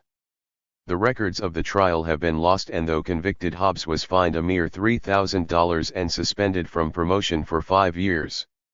As a protected drug courier, he served no time. FBN Commissioner Giordano wrote a letter to the Assistant Secretary of Defense complaining about the light sentence Hobbs received. After his request for a record of the trial was denied, Giordano wrote to Senator Thomas J. Dodd asking for help obtaining information. But Dodd was similarly stonewalled, which only goes to show that in the 1960s, the CIA was powerful enough to subvert federal drug law enforcement even at the legislative level. It still is today. A kid in the slums who steals a loaf of bread will draw stiffer punishment than that, columnist Carl Rowan quoted Missouri Senator Stuart Symington as saying about the Hobbs case. 5. With the support and blessings of the CIA, several top generals in South Vietnam had franchises in the drug trade. According to Al McCoy, the 3 men at the head of the syndicate were Air Force General Nguyen Cao, President Thieu, and Prime Minister Tran Tien Kim, who worked hand-in-hand with William Colby running the Phoenix program. 6. According to Nguyen Ngoc Huy, a Vietnamese historian and former professor at Harvard, General Dan Vang Quang, Admiral Chung Tan Cang, Prime Minister Kim, Air Force Chief KY, and Thieu's military chief of staff, Cao Van Veen, ran the rackets in Vietnam through their wives. 7. None of this officially sanctioned corruption was made public until the U.S. decided to get out of Vietnam. Then, when it served U.S. interests, it was, oh, my God. We've got drug traffickers on our hands. We can't deal with these people anymore. But the fact is that the CIA organized the drug trade out in the Far East and used it to reward the generals and politicians who pushed American policy even though it was against the interests of their people. The CIA buys American politicians in the same way. Corrupting the leadership of a country in order to keep it in your pocket is integral to maintaining an empire. It is a well-established colonial policy. The 2 main facets of Phoenix, controlling the upper-tier people in a foreign government by corrupting them, and terrorizing the lower-tier into submission, come together in the mid-70s in Central America and explode with Iran-Contra in the 1980s. In The Great Harrowing Coup, author Henrik Kruger advanced the theory that, with the loss of Vietnam and its networks in Southeast Asia, the CIA shifted its drug headquarters to Mexico through drug trafficker Alberto Cecilia Falcon, a Cuban exile who popped up in Mexico in 1973. Kruger theorized that the CIA put Cecilia Falcon in business using the old French connection network of corrupt officials in Mexico. The mafia and its connections in the French Corsican underworld had operated there for decades with top Mexican politicians, generals, and security forces, just like in Vietnam. I write extensively about that in my books. Anyway, Cecilia Falcon claimed that he was working for the CIA and with the same corrupt officials, and that his real job was to provide weapons to anti-communist forces in Central America. In 1977, Senator Sam Nunn held a hearing to investigate arms smuggling from the U.S. to drug lords like Cecilia Falcon and other criminal organizations in Mexico. It was quite a scandal, President Echeverria said in 1975, external forces are trying to destabilize our country. 9. At the Nunn hearings, the director of the Bureau of Alcohol, Tobacco and Firearms said that there was a tremendous markup for American-manufactured weapons and that hundreds of people were smuggling automatic rifles into Mexico. The same thing happened again with the Fast and Furious scandal 40 years later. That case also ended up in front of Congress. In that case, the ATF allowed guns to be smuggled into Mexico, ostensibly to locate big crime bosses, none of whom were ever arrested. The guns just ended up in the hands of criminals, like the gun that was used to kill a U.S. Border Patrol agent. The true intent of the operation was never revealed. So the corruption, the drugs for arms trafficking, and the death squads aren't divorced from each other. They are systematically related and, historically, dependent on one another. That's Phoenix. Jimenez, to what extent is this being done strictly for political reasons? aligning themselves with a given cartel, for example, because they have the same goal of keeping the same group of people in a given country in or out of power. How much is based on profiting financially from the narcotics trade? Your thoughts on how this plays out in today's illicit black markets? Valentine, the illicit drug trade produces some $300 billion a year in cash that exists off the books until it's deposited in a bank. Everyone wants to have the US $100 bill, so the majority of the narco dollars end up in banks that hold US dollars. A lot of that money buys arms that are used for political purposes, to overthrow governments, like in Syria. We're often told that drug money helps support ISIS and other so-called terrorist groups. But it's impossible for $300 billion, no matter what currency it's in, to float around the world economy undetected. The great white fathers who control world finances know where it comes from and where it goes. The CIA has a new digital division that keeps track of all this. We're talking about people who can arrange economic sanctions on Iran. It's amazing to see what they can do, but it is impossible for me to explain how they do it. But that $300 billion has a lot to do with buying people's loyalty. Controlling that $300 billion is a very high priority of the CIA. Jimenez, it's clear that this is being managed by the powers that be. So how much of what we are seeing today in places like northern Mexico can be traced to the training of the death squads like the Caibals in Guatemala? A couple of the founding members of Los Zetas were Caibals, and others were trained in the School of the Americas. Officially they defected from the Mexican Special Forces and went into the narcotics trade for themselves. Is this a matter of blowback, of people trained in Phoenix tactics going bad? Or is it by design?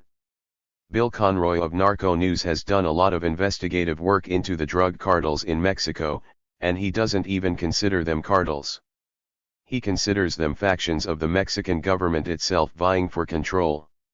Valentine, the US has had an unstated policy of smuggling guns to militant factions in Mexico's northern states that are continuously fighting against the central government. It's one of ways of keeping the central government weak, so that Mexico can never develop into a strong economic or political adversary. The US affects the same secret policy in every nation south of Mexico, too.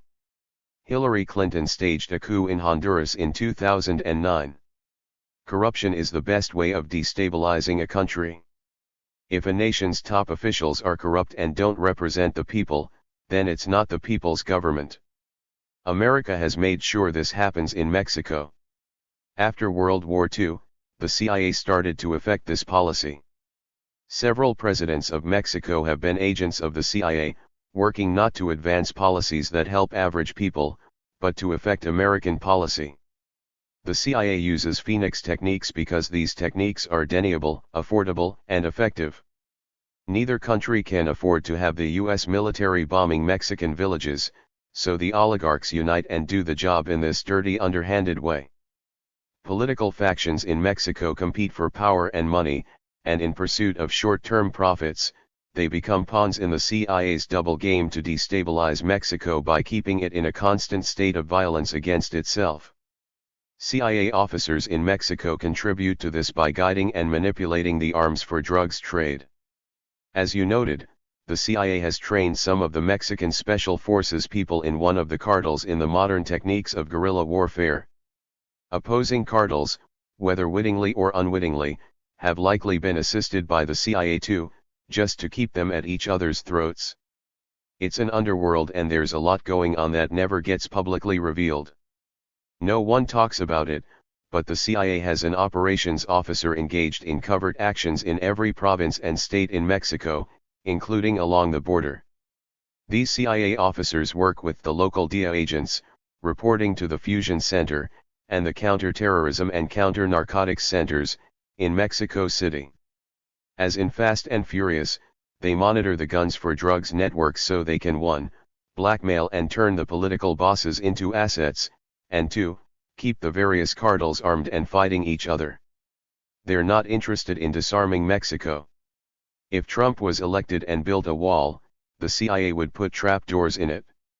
At the other end of the pipeline, As Gary Webb revealed, they monitor the delivery of drugs to disenfranchised minorities in America, whom the police pit against each other and use as commodities to pack the prisons, where they are then exploited as slave labor. Here the social engineering is based on institutional racism. Again, you're not allowed to talk about it, but people see it. Very sophisticated methods of social engineering are behind this, and the Black Lives Matter people have a hard time articulating it. And even if they find the language, the media shuts them down, because you're not allowed to talk about systematic repression. We're a free country and that isn't supposed to be possible. Jimenez, I agree completely with everything you just said.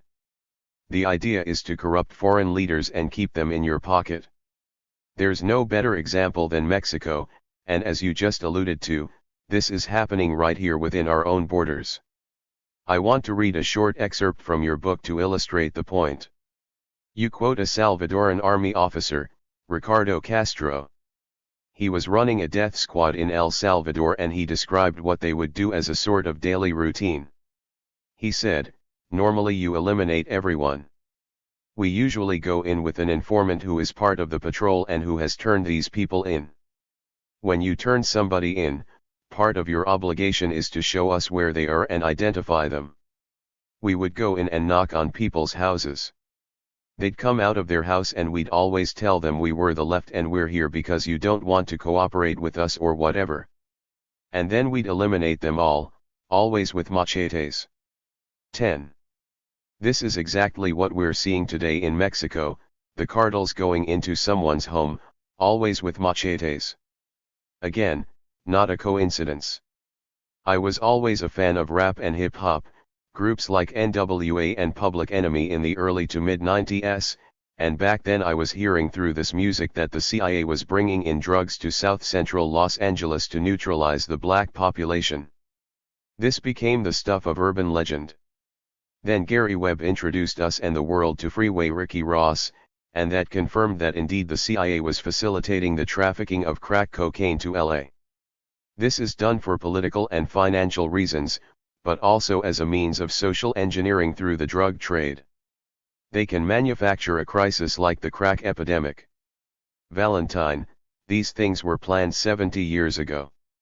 After World War II, the big brains in industry and government prepared to rule the world. So this is not something that a magician pulled out of a hat. If you read the news, Americans are surprised every day by institutionalized racism and its attendant cycle of violence. The cops kill a black man, and then a black man kills some cops. We've been seeing it every day of our lives, but it's always news that's characterized as an aberration. But all these things, and the way they're happening, were plotted decades ago. It was known back then that social engineering would be a more potent weapon than the atomic bomb. The CIA and the military hire the smartest anthropologists, sociologists, and psychologists to figure out how to do this stuff.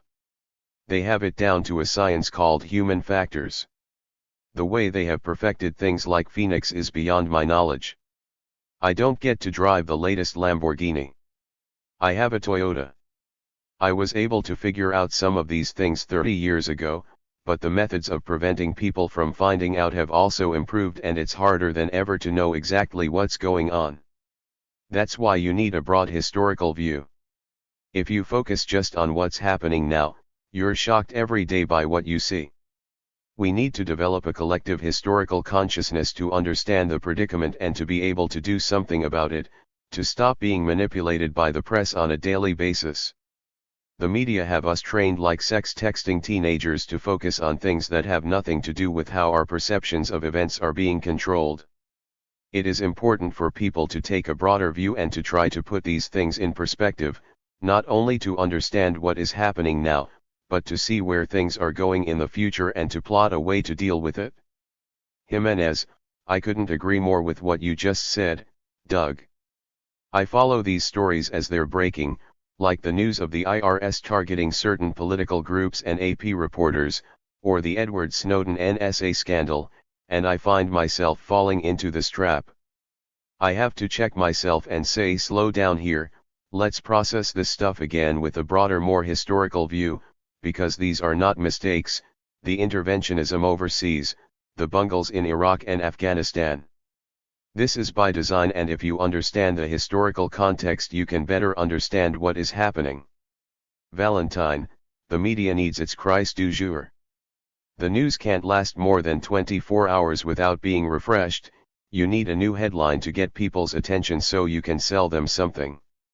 Of course, partisan political politics is poison and does nothing to help. The endless bickering creates the political gridlock within the government we see. Meanwhile, the bureaucracies grow more powerful.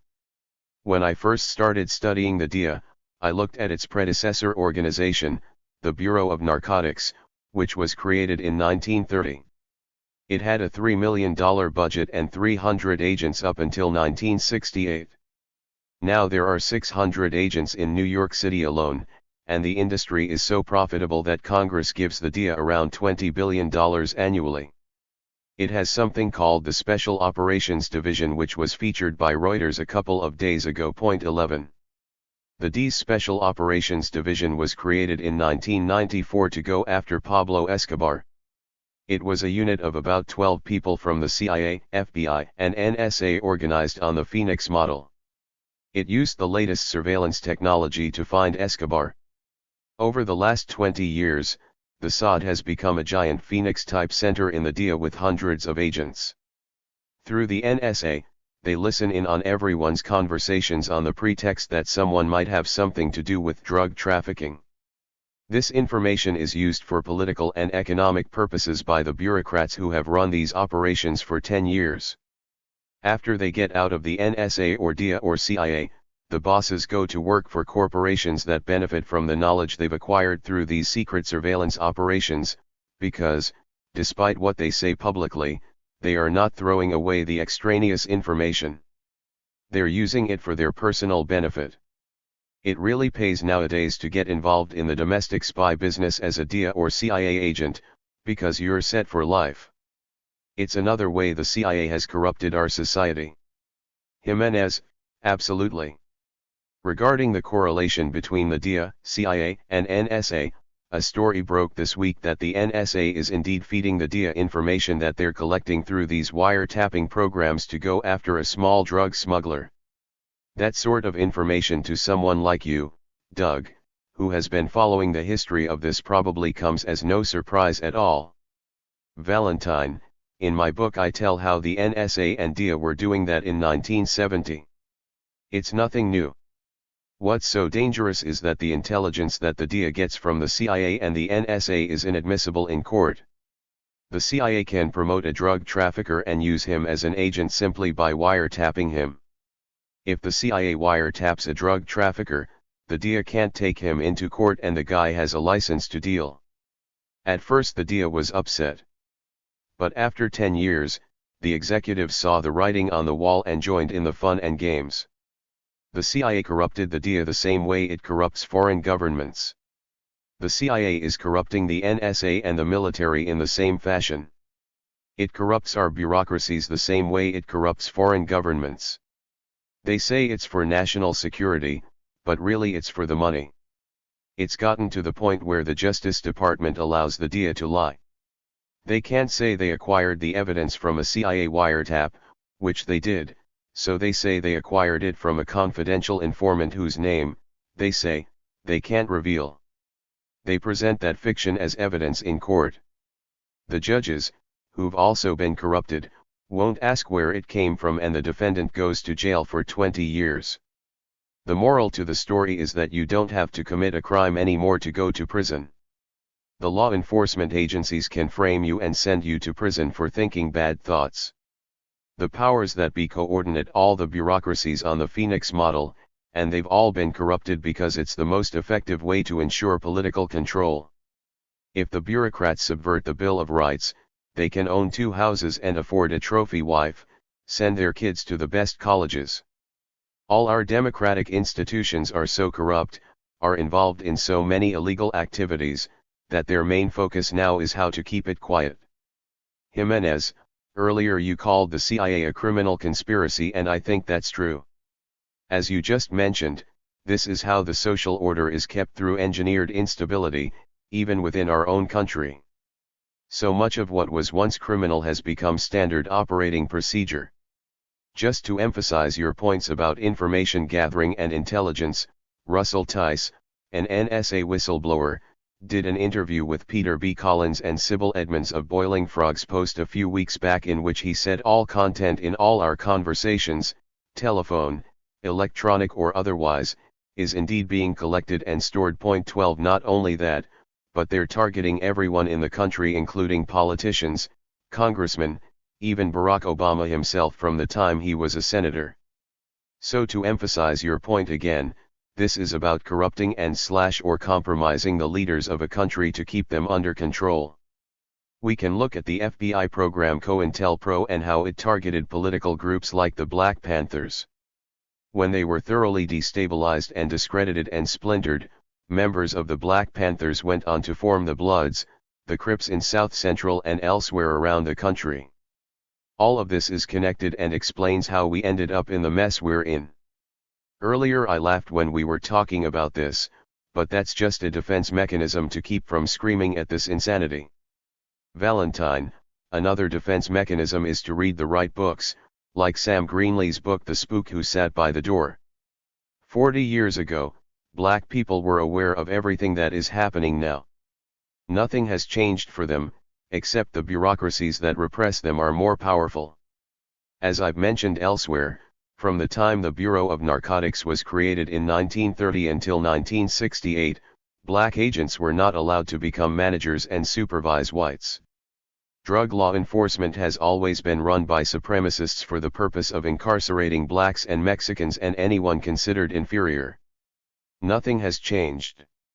The presence of a black president hasn't changed these bureaucracies. They still exist with that purpose in mind, and despite appearances, that's still the policy. Jimenez, I understand. In closing, I'd like to read from the final chapter of the Phoenix program. It's the perfect way to end this conversation. I'd like folks to listen and consider what is happening not just in other parts of the world today, but within our own borders as well. You finish the book with this paragraph: where can Phoenix be found today? Wherever governments of the left or the right use military and security forces to enforce their ideologies under the aegis of anti-terrorism.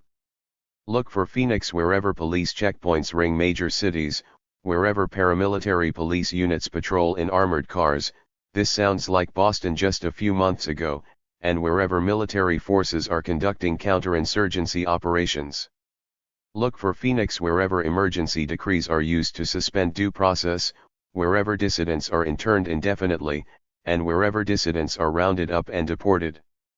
Look for Phoenix wherever security forces use informants to identify dissidents, wherever security forces keep files and computerized blacklists on dissidents, wherever security forces conduct secret investigations and surveillance on dissidents, and wherever security forces harass and murder dissidents, and wherever such activities go unreported by the press. So again, just take that in and consider what is happening not just around the world but within this country, in this supposed land of the free and home of the brave. So, Doug, your final thoughts on this before we wrap this up. Valentine, I'd say it's all about consciousness. It sounds like a fake term from the 60s. But if you become aware of the problem, you'll see the way out. Chapter 14. Project Gunrunner. Ken McCarthy, welcome to Brozshek TV. Our guest today is Doug Valentine. The story we're going to talk about is Project Gunrunner and Operation Fast and Furious. Gunrunner started under the Bush administration and continued under Obama, and here's the story. The Bureau of Alcohol, Tobacco, and Firearms allowed and encouraged people with criminal backgrounds and known connections to Mexican cartels to buy guns from shops in Arizona and send them to Mexico. More than 1,000 military-grade weapons were involved. Not only did the ATF allow it, the gun store owners in Arizona were concerned. They'd tell the ATF, "This guy keeps coming by and buying 20 or 30 AK-47s. Can you look into him? He seems to have a criminal background." And the ATF would get back and say, "Let him buy them." Some of the guns ended up in Mexico. Some were involved in crimes. In one case, a U.S. border agent was killed by one of these guns. That's the official story. Now it's come out that about a dozen drug cartels in Mexico were operating independently of one another for years. They were prosperous and stayed out of each other's hair. Everybody was happy. Then in 2006 a war broke out and they started killing each other and a lot of Mexican civilians as well. About 50,000 people have been killed, often in a very gruesome manner. One of the cartels, Los Zetas, has an interesting pedigree. It is made up of people who were trained by the U.S. Special Forces. They were trained to kill drug cartel leaders and then decided they'd rather run their own cartel. A member of the Sinaloa cartel, Vicente Zambada, is currently in prison in the U.S. on charges of trafficking more than $1 billion in cocaine and heroin. One Zambada's attorney is saying that since the late 1990s, the Sinaloa cartel has provided various U.S. law enforcement agencies with information about the other cartels. They help the U.S. eliminate their rivals and in exchange they're allowed to import limitless quantities of drugs into the U.S. Chicago is one of their main drop-off points.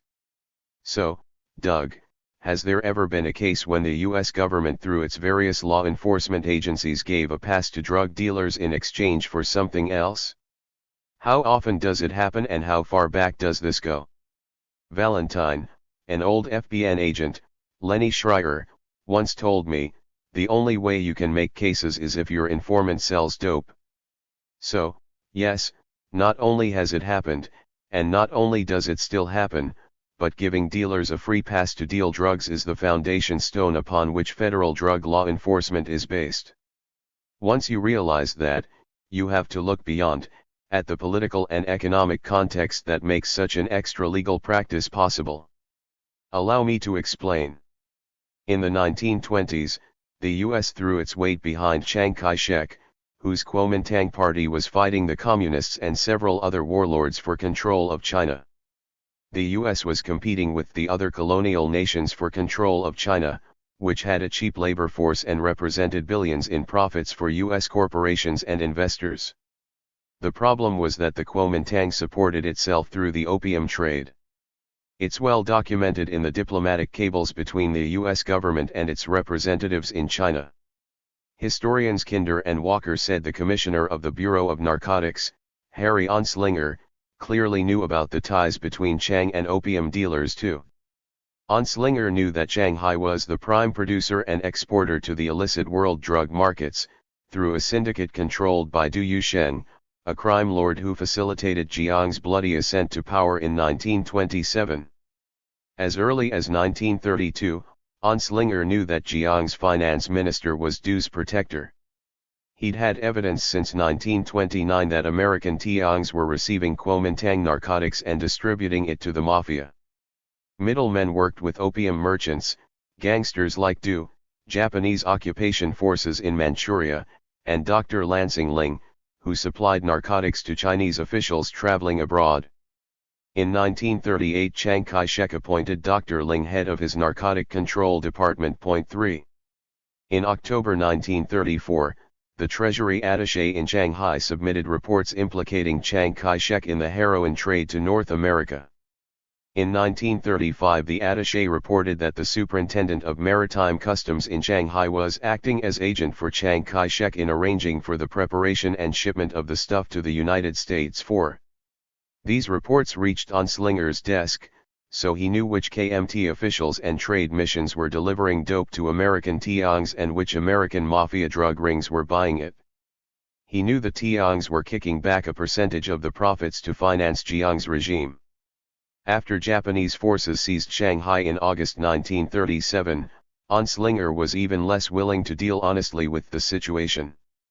By then Du was sitting on Shanghai's municipal board with William J. Keswick, a director of the Jardine Matheson Shipping Company. 5 Through Keswick, Du found sanctuary in Hong Kong, where he was welcomed by a cabal of free-trading British colonialists whose shipping and banking companies earned huge revenues by allowing Du to push his drugs on the hapless Chinese. The revenues were truly immense. According to Colonel Joseph Stilwell, the U.S. military attaché in China, In 1935 there were 8 million Chinese heroin and morphine addicts and another 72 million Chinese opium addicts. 6. Anslinger tried to minimize the problem by lying and saying that Americans were not affected. But the final decisions were made by his bosses in Washington, and from their national security perspective, the profits enabled the Kuomintang to purchase $31 million worth of fighter planes from arms dealer William Pauly to fight the communists, and that trumped any moral dilemmas about trading with the Japanese or getting Americans addicted. It's all documented. Check the sources I cite in my books. Plus, U.S. congressmen and senators in the China lobby were profiting from the guns for drugs business too. They got kickbacks in the form of campaign funds, and in exchange, they looked away as long as Anslinger told them the dope stayed overseas. After 1949, the China lobby manipulated public hearings, and Anslinger cooked the books to make sure that the People's Republic was blamed for all narcotics coming out of the Far East. Everyone made money, and after 1947 the operation was run out of Taiwan, with CIA assistance. The U.S. government's involvement in the illicit drug business was institutionalized during World War II. While serving on General Joseph Stilwell's staff in 1944, Foreign Service Officer John Service reported from Kunming, the city where the Flying Tigers and OSS were headquartered, that the nationalists were totally dependent on opium and incapable of solving China's problems. Service's reports contributed to the Truman administration's decision not to come to Chiang Kai-shek's rescue at the end of the war. In retaliation, Jiang's intelligence chief, General Tiley, had his agents in America accuse Service of leaking the Kuomintang's battle plans to a leftist newsletter. Service was arrested. After Service was cleared of any wrongdoing, the China lobby persisted in attacking his character for the next 6 years. He was subjected to 8 loyalty hearings, and dismissed from the State Department in 1951. Service's persecution was fair warning that anyone linking the nationalist Chinese to drug smuggling would, at a minimum, be branded a communist sympathizer and his reputation ruined. That is how the U.S. drug operation is still protected today, although security for the operation has improved, and whistleblowers are smeared in other ways. After World War II, the business of managing the government's involvement in the illicit narcotics trade was given to the CIA, because it could covertly conduct support operations for, among others, the nationalist Chinese in Taiwan. The CIA also relocated and supplied one of Jiang's armies in Burma. This KMT army supported itself through the opium trade, and the CIA flew the opium to places where it was converted to heroin and sold to the mafia. The other bureaucracies, the military and the departments of state, justice, and treasury, provided protection along with the China lobby congressmen and senators who controlled the little information that was made public. Mexico fits into this equation. The history of U.S. relations with Mexico is the determinant factor in why the drugs for guns business is booming in Mexico right now. It has a lot to do with the United States treating Mexico not as the kind of ally nationalist China was against the communists, but as an ongoing threat that needs to be perpetually destabilized. The U.S. has been destabilizing Mexico since Mexico made slavery illegal. American slaves were escaping into Mexico, and the southern states saw this as an act of war. Militias from the southern states would launch raids into Mexico to get their slaves back, and Mexico would give the slaves sanctuary. There is a big dose of traditional U.S. racism involved. Mexicans are considered inferior. They're said to be uneducated, and all immigrants are criminals and poor. So that's a big element too. The animosity grew in World War I when Mexico entered into relations with Germany. Check out the famous Zimmerman telegram. 7 Since then the U.S. has been wary that Mexico, with its impoverished population, harbors communist sympathies.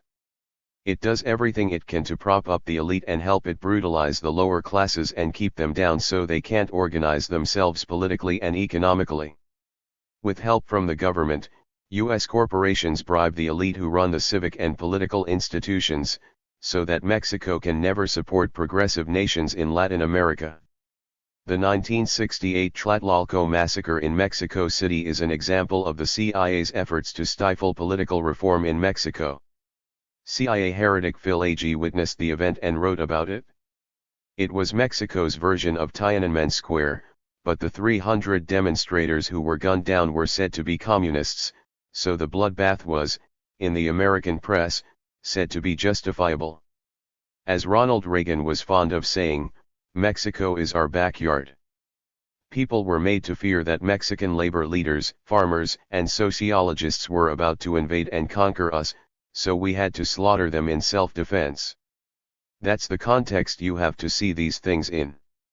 It's communism versus capitalism. White versus black. Donald Trump plays on the same fears today. McCarthy, so fast and furious, was not just a gun sting operation that went awry. Supposedly the U.S. goal, according to Vicente Zambada-Nibla's attorney, was to create a megacartel. Does that make sense in some way based on your experience of watching how these things unfold? Valentine, I think the CIA is the megacartel. It might serve the CIA's purposes to have one central cartel in Mexico. But, certainly, no other organization in the world knows as much about drug trafficking. The CIA has computer systems that contain every bit of information about every trafficker and trafficking group. It knows where they bank and where they invest. It can predict their moves, whether in Afghanistan or Mexico. It uses all this information to manipulate events. Since 1973, the CIA has been in control of U.S. narcotics intelligence worldwide. The function was taken away from the DIA and given to the CIA, which is the unseen hand in this fast and furious melodrama. The ATF and DIA are straw men in this drama. As law enforcement agencies, they're shoved out in front of the CIA. But it's the CIA and State Department that arrange what's happening in Mexico, because, quite simply, U.S. law enforcement agencies have no authority in Mexico. The State Department's concerns about political relationships in the region trump any law enforcement concerns. Anytime a law enforcement operation is conducted in a foreign nation, it has to be approved by the State Department and the CIA. The CIA has the final say on anybody being recruited by any U.S. law enforcement agency in Mexico. If I'm in the DIA or ATF and I want to recruit the Sinaloa cartel, or anyone in a cartel, I have to check with the CIA.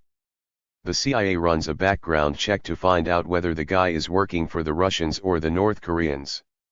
The CIA is always worried that Mexicans are working for our enemies. You always hear about Hezbollah in Mexico. So the CIA has control over all informants recruited by the DIA and the ATF in Mexico, and the media knows this.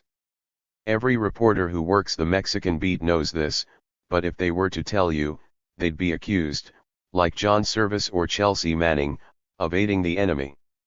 If they tell, they're revealing national security secrets. So the media is prevented from mentioning that the CIA plans the little melodramas you see. The script is written by politicians in the White House and Congress. The CIA carries out their illegal operations, and if one goes bust, it's pinned on some hapless law enforcement agency. So the view the public has of these operations is totally skewed. The CIA's purpose in having an informant in some Mexican cartel, or running a megacartel, has nothing to do with law enforcement. The CIA is not a law enforcement agency. It's our mafia operating in foreign nations. I don't know which politicians and business people the CIA is backing in Mexico through these guns for drugs activities. But that's what it's about. It's about promoting politicians and business people who will enact policies helpful to America while suppressing the Mexican people. Those are the motivations behind who the CIA selects as an informant in a particular cartel. McCarthy, so the ATF, the FBI, these are the fall guys. Valentine, the others, yes, but the FBI is never a fall guy. The FBI also has an internal security mandate. Sometimes there's conflict, but the CIA will work with the FBI to pin it on someone else. The CIA's object is making foreign nations abide by American policy. The FBI is protecting the U.S. from any leftist threats. Its counterintelligence operations spill into Mexico, but they're classified and you'll never hear about them in the news. They don't talk about the FBI in this kind of context in the news either. The FBI is the premier law enforcement branch of the U.S. government, but it has no authority over the CIA. It resisted the creation of the CIA for that reason. Under J. Edgar Hoover, the FBI also denied the existence of organized crime and the mafia until 1963. It took decades to get to that point, because the crooks were anti-communist and enforced racial repression. In 1951, Senator Estes Kefauver formed a committee to investigate organized crime in an attempt to delineate lines of authority. It tracked back to drug smuggling in Mexico. That's in my books. According to a July 14, 1947 State Department report, Chinese nationalist forces were, at that moment, selling opium in a desperate attempt to pay troops still fighting the communists. The commissioner of the Bureau of Narcotics, Harry Anslinger, knew that Kuomintang narcotics were reaching Mexico.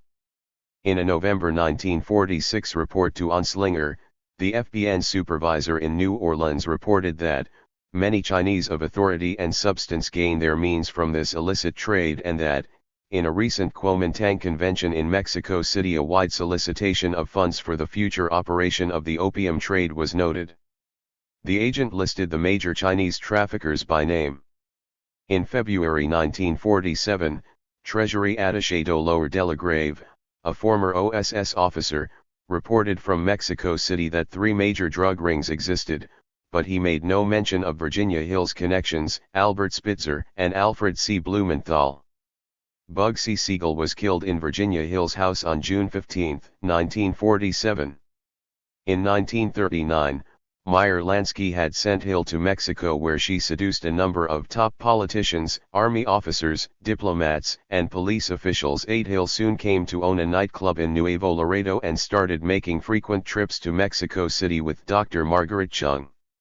Mom Chung was an honorary member of the Hip Sing Tiong and had served as the attending physician to the Flying Tigers, the private airline formed under China lobby luminary General Claire Chennault to fly supplies to the nationalists in Kunming, a city infused with OSS agents and opium. As investigative journalist Ed Reed reported in The Mistress and the Mafia, the FBN knew that Dr. Chung was in the narcotic traffic in San Francisco 9. Chung took large cash payments from Siegel and Hill, and delivered Kuomintang narcotics to Hill in New Orleans, Las Vegas, New York, and Chicago. And yet, despite the fact that the FBN agents kept her under constant surveillance for years, they were never able to make a case against her. 10. Why not? Because she was protected by her many influential friends in Washington, including Admiral Chester A. Nimitz.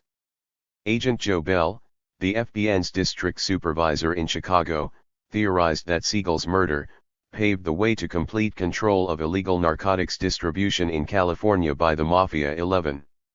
Bell was referring to a related drug smuggling operation Lansky initiated in Mexico in 1944 under Harold Happy Meltzer. Described as the man who most feared Bugsy's grab at Mexico, Meltzer based his operation in Laredo, as fate would have it, directly across the border from Hill's nightclub. He worked with the Mexican consul in Washington, who located suppliers and bribed border guards, and moved drugs to the Mafia in California.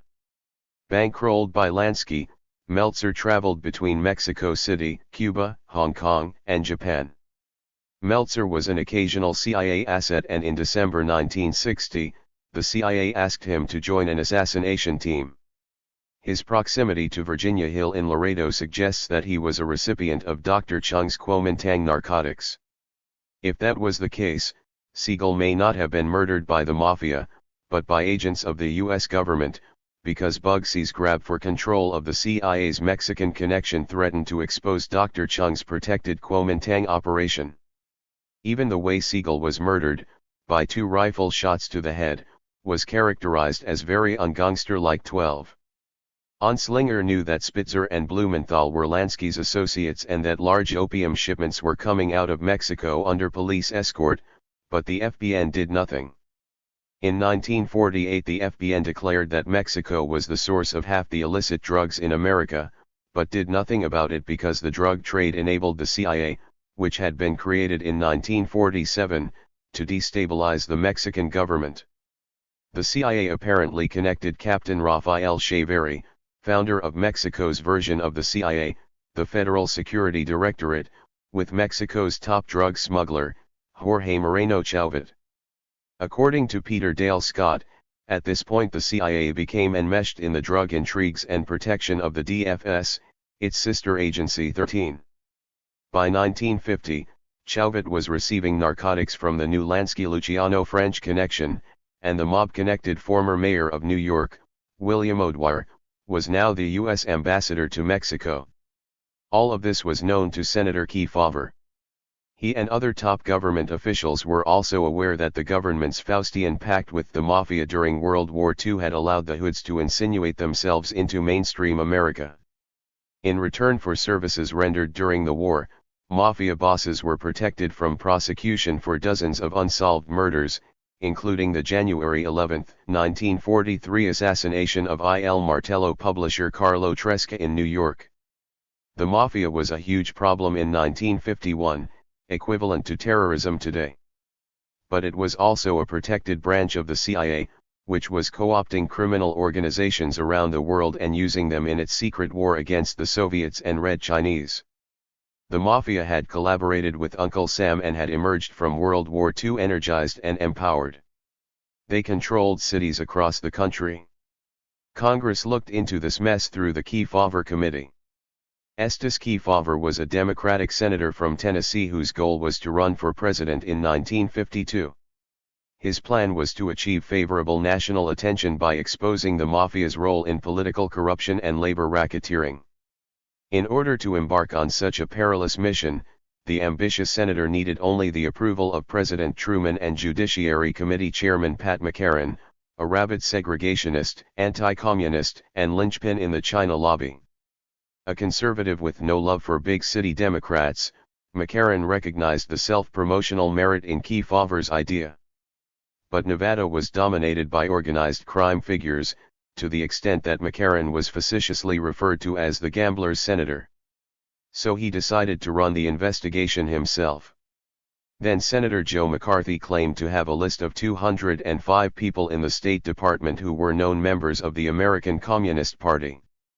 McCarran at that point became preoccupied with setting up the Internal Security Subcommittee and joining the politically more promising communist witch hunt. Unable to manage both projects simultaneously, he came to terms with Kefauver. Kefauver formed the Special Committee to investigate organized crime in interstate commerce in 1951 and immediately hit a roadblock. By investigating the so-called gambling syndicate, he was destined to expose the Mafia's ties to J. Edgar Hoover's establishment patrons, so Hoover refused to let FBI agents serve as investigators for the committee. Hoover claimed he was too busy saving the country from communists, and that it would be counterproductive to devote FBI resources toward investigating what he deemed to be consensual crimes, gambling and drugs. So Kefauver turned to Commissioner Onslinger for help, and Onslinger assigned his top agents as expert witnesses and investigators. Kefauver and his team of FBN agents visited the major cities and conducted their investigation, and at the end determined that the vice squad pattern gave control of vice payments to a few officials and demoralized law enforcement in general. 14. The committee concluded that local law enforcement managed local crime and that federal agencies were powerless to stop it. Street cops were taking payoffs from pimps, gamblers and drug dealers and kicking a percentage up to their bosses, who kicked another percentage back to the politicians who appointed them. The industrialists who put the politicians in power were happy, as long as the cops made sure the Mafia sold dope to blacks and Puerto Ricans. Nothing has changed. The CIA, FBI, ATF, and DIA are performing the same function for their political bosses. They manage crime to maintain social divisions, and so capitalism can thrive. The Kefauver Committee said there's nothing we can do about it.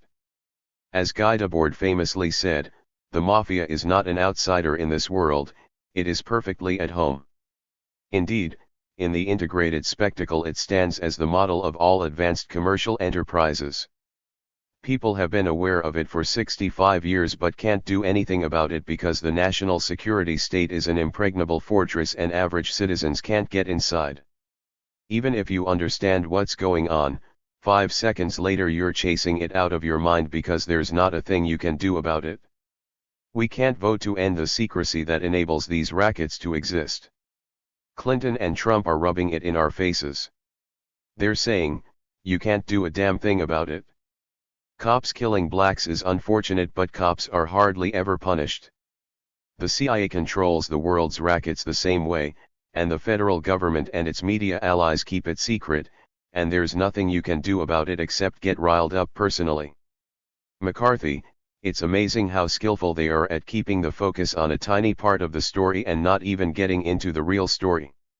It is interesting how they muddy issues. Valentine, right now America has 5% of the world's population and 25% of its prisoners. Most of them are in prison for drug-related offenses. Talk about human rights abuses. After they joined forces with the mafia, the capitalists got their congressmen to keep increasing sentencing for drug offenses.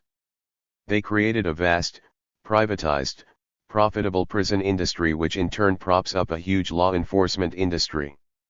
Taken together, this is not freedom and democracy.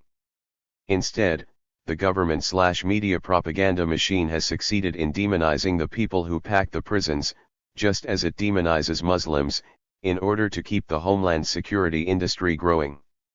The disenfranchised minorities who are arrested for drug offenses get court-appointed lawyers who never seriously contest their cases, they cop pleas and go to prison. Human beings are the grist for this crime mill that churns out money for investors. It's systemic corruption, just like NAFTA, which has led to increased poverty and suffering in Mexico. And this provides the pretext for a surveillance state that's equipped by companies staffed by former FBI, DIA, ATF, and CIA agents. It's creating terrorism to subvert the justice system and assure them political control of Americans. That's the domestic end of this drugs for guns boondoggle. McCarthy, so overseas we use it as a tool of policy supporting the people we like and eliminating the people we don't like. At home we use it to keep people under political control. Valentine, yep. All the evidence is there.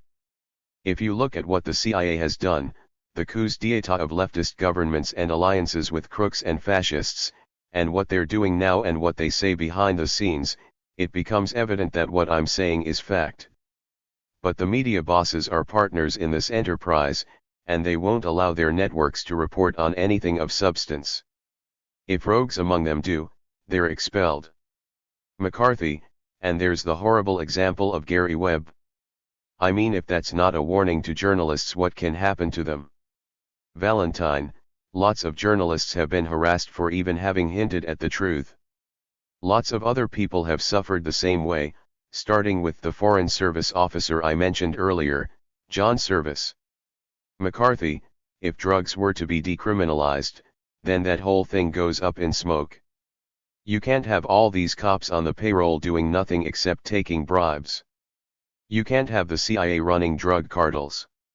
They always say it would be a humanitarian disaster if we let drugs be legal, there'd be people dying in the streets from overdoses, and that's why we're keeping all this going for you. Valentine, if you look at every other country where they don't have these, to use the cliché, draconian drug laws, people are not dead in the streets with needles sticking out of their arms and coke pipes shoved up their nose. People want to live healthy lives, but political and economic factors keep them down. Discrimination and lack of economic opportunity turn segments of society to the underground drug business, both as sellers and users. Among the protected rich and famous it's a kick and something they can get away with because they have lawyers and access to the Betty Ford Clinic. The government is creating conditions across the board that are conducive to taking drugs. The pharmaceutical industry is part of the problem, along with its co-conspirators in the advertising industry. Every time you turn on the TV there's a commercial telling you to take a pill. The next commercial says don't take that pill, take this pill. This is the free market at work, sucking the life out of people. It would help if the airwaves were publicly and not privately owned, and if we could get rid of all this advertising. It would help if we could nationalize the pharmaceutical industry and take the profit out of healthcare and law enforcement. Then maybe we could experience something like democracy. But as long as the vulture capitalists control the national security state and the media, that isn't going to happen. McCarthy, we started out with a limited discussion about Mexico, but once you start unraveling one thread, it really does lead to this discussion we're having, because it's not about the gun and drug running into Mexico. It's not even about the history of the US supporting drug operations all over the world. It's about domination and control. It's about a few people conspiring, literally, to keep the majority of people in a controlled and controllable state. Valentine, yep. While you're looking at this one particular shell game, 40 other shell games are going on. If they can keep you focused on the sensational operations, like Gun Runner, you're not going to be looking at what's important, the big picture. McCarthy, it's all about misdirection, the greatest magician's trick. Even in warfare, the ultimate skill is to misdirect the attention of your enemy. So, Doug, thank you so much. You're the guy doing all the digging. You're the one looking at this every day, and I can understand the cynicism. But since you brought that up, if one more person understands what's going on, it's a victory, not a massive victory, but it's a victory. Big victories have to start with small victories. Part 3. The Phoenix Foundation of Homeland Security. Such a perfect democracy constructs its own inconceivable foe, terrorism. Its wish is to be judged by its enemies rather than by its results. The story of terrorism is written by the state, and it is therefore highly instructive. The spectators must certainly never know everything about terrorism, but they must always know enough to convince them that, compared with terrorism, everything else must be acceptable, or in any case more rational and democratic. Guy Debord, Comments on the Society of the Spectacle. Chapter 15. The Spook Who Became a Congressman, Why CIA Officers Cannot Be Allowed to Hold Public Office. While running for Congress as a Republican candidate in 2000, Robert R. Rob Simmons posted on his website and in TV ads a picture of himself standing in front of an American flag in an army uniform. The symbolic meaning was obvious. Simmons was glorifying himself as a soldier/patriot above all else. But in the final week of the campaign, his identification with militancy took an unexpected turn when he was scandalized by allegations that he had committed war crimes while serving not as a soldier, but as a CIA officer in Vietnam. Simmons called the accusation a smear tactic. Any veteran, anybody who served his country in war, should be offended, Simmons said, appealing directly to the patriotism of undecided voters in a last-ditch effort to win the election, while inadvertently castigating the CIA. Adding to his indignation was the undisputed fact that the charges had emanated from the staff of his opponent, Congressman Sam Gadenson, who had represented Connecticut's 2nd District since 1981. Rocked by the outpouring of sympathy for Simmons, Gadenson fired a campaign worker for inciting 2 college students to plan a rally against Simmons. The students were intimidated, politically suppressed, in CIA terms, into canceling their protest.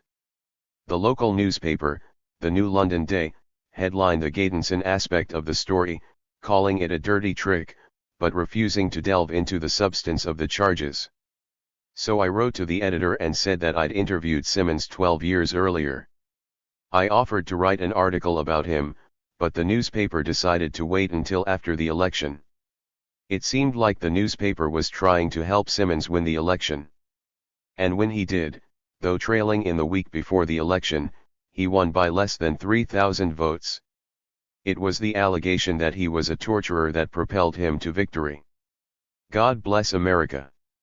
When the Day finally featured a story on Simmons' sordid CIA past, it admitted that the war crimes charge wasn't a dirty trick but stemmed from a profile of Simmons the Day itself had published in 1994. In a rare moment of candor, Simmons in 1994 had confessed that while managing the Phu Province Interrogation Center, he would threaten to withhold medicine from injured prisoners in order to obtain information. But, he added piously, he never made good on the threat. According to Simmons, a coercive tactic like threatening to withhold medical treatment did not reach the threshold of a war crime. On the contrary, If I hadn't involved myself, many people would have lost their limbs or their lives, Simmons said with a straight face. Simmons' denial was enough for the day. It didn't ask if he'd withheld medicine for hours or days, or if his victims included children and the elderly. It wasn't concerned with the guilt or innocence of the people Simmons abused, or if they were forced to sign false confessions to stop the bleeding. Steeped in the same racist stereotypes that military propagandists spewed during the war, the newspaper assumed that every Vietnamese in the pic was a terrorist deserving of whatever atrocities were committed against him or her. They were all trying to kill heroic Americans like Rob Simmons, weren't they? I wasn't surprised by the newspaper's shenanigans. From the time the Phoenix program was published in 1990, I'd witnessed a gradual escalation of belligerent nationalistic rhetoric, accompanied by an outpouring of revisionist Vietnam War history. The reactionary Reagan, Bush, and Clinton regimes had waged a series of increasingly militant and covert action initiatives, from El Salvador to Iraq to Serbia, in a calculated and well-publicized attempt to purge the Vietnam syndrome from the fragile American psyche. The floodgates opened in the wake of 9/11. Suddenly, the practice of withholding medicine became CIA standard operating procedure as part of the Bush-Cheney-Rumsfeld repertoire of torturous enhanced interrogation techniques. Torture became so popular that in 2003 the U.S. Supreme Court approved the practice of withholding medical treatment for domestic law enforcement purposes. In a 6-3 decision, the court exonerated several California cops who'd withheld medical treatment from a Hispanic suspect they'd shot 5 times. The cops, like Simmons, claimed they were merely trying to get him to talk. Point 1. Withholding medical treatment, however, was not always applauded by American militarists as a cool way of coercing bad guys. When John McCain ran for president in 2008, withholding medical treatment was characterized as the dastardly sort of thing only subhuman commies would do. McCain, who spent 5.5 years in captivity in North Vietnam, was shot down while dropping bombs on civilians in the heart of Hanoi. Taken prisoner with fractures in his right leg and both arms, he received minimal care and was kept in wretched conditions.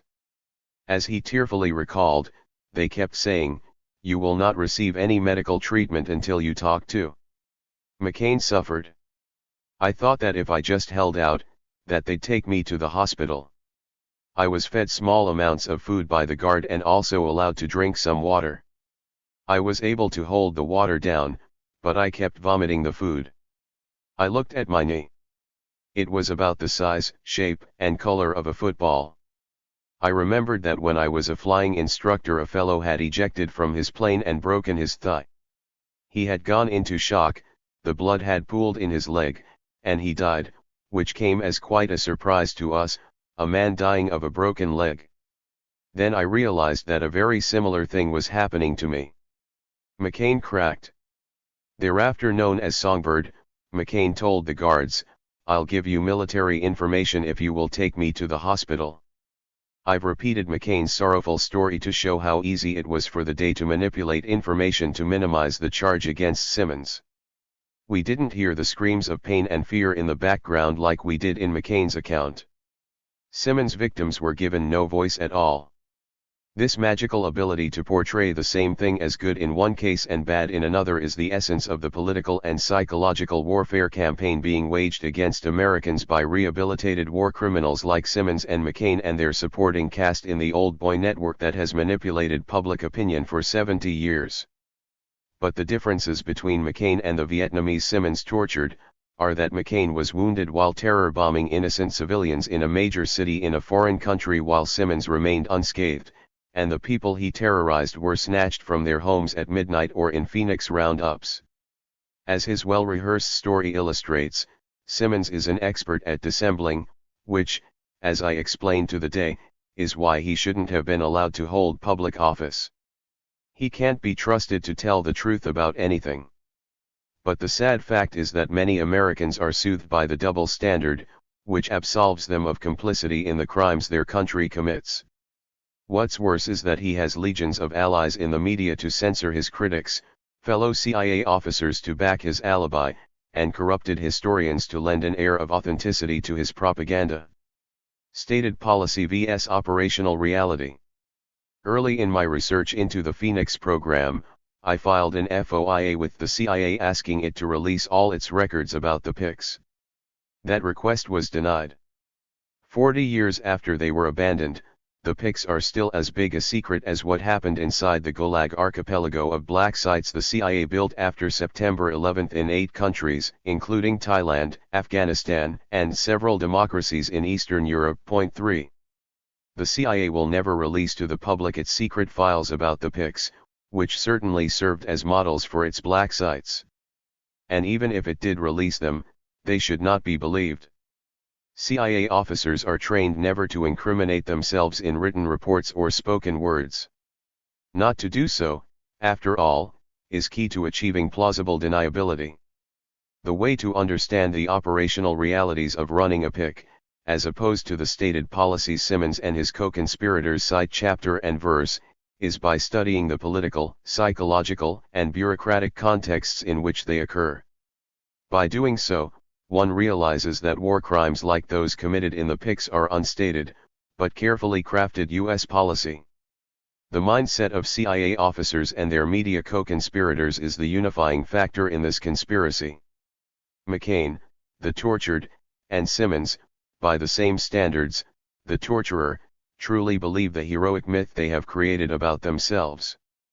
Indeed, the myth of the hero has informed Western literature and philosophy since the Greek elite paid Homer to pen the Iliad and Odyssey, forever endowing the warrior class with the highest social virtues, while justifying the tragic consequences of their imperial marauding as fate. Since then the theme of the warrior hero has determined Western social development. The Old Testament would be a short story without it. How many times have Hollywood's leading men quoted the rousing speech Shakespeare had Henry V deliver to his soldiers on St. Crispin's Eve? For he today that sheds his blood with me shall be my brother, be he ne'er so vile. This day shall gentle his condition. Being initiated into a secret society, a band of warrior brothers that exists apart from and is superior to civil society, can be intoxicating. Even Confederate soldiers are venerated as heroes, for however vile they were as individuals, they obeyed their officers and killed and died on command. Much of America's rhetorical identity as exceptional is based on this Marlboro macho man myth. What distinguishes CIA officers is their transcendent ability, through their bureaucratic association with the national security establishment and its Homeric scribes in Hollywood, to promulgate their myths as fact, while guaranteeing that the truth is concealed. McCain's exalted status as a U.S. Senator enabled him to enact legislation that sealed thousands of documents pertaining to Vietnam War POW briefings. He claimed he did it to protect the privacy of POWs, but his real motive, according to Sidney H. Schanberg, was to keep the lid on the details of his collaboration with his captors. Point 4. Simmons pulled a similar stunt. While serving as a legislative aide in the U.S. Congress, he helped author and enact the Intelligence Identities Protection Act, which makes it a crime to name CIA agents. It was already a crime to report CIA sources and methods, but this act added another layer of legal chainmail to the protective shield already separating CIA officers from the consequences of their crimes. Once they are safely ensconced in this legally gated community, they have only to sculpt their Boy Scout persona. Every crime boss knows how to act in front of the press. In 1958, reporter D.O.M. Frasca managed to get an interview with Vito Genovese, just before he went to prison for drug trafficking. Don Vito liked golf, wore yellow-tinted glasses, and lived alone in a 5-bedroom cottage. He did his own cooking, mostly traditional Italian dishes. 8 grandkids often visited. When Frasca asked him about the rackets, Vito blamed all his troubles on his ex-wife going through menopause.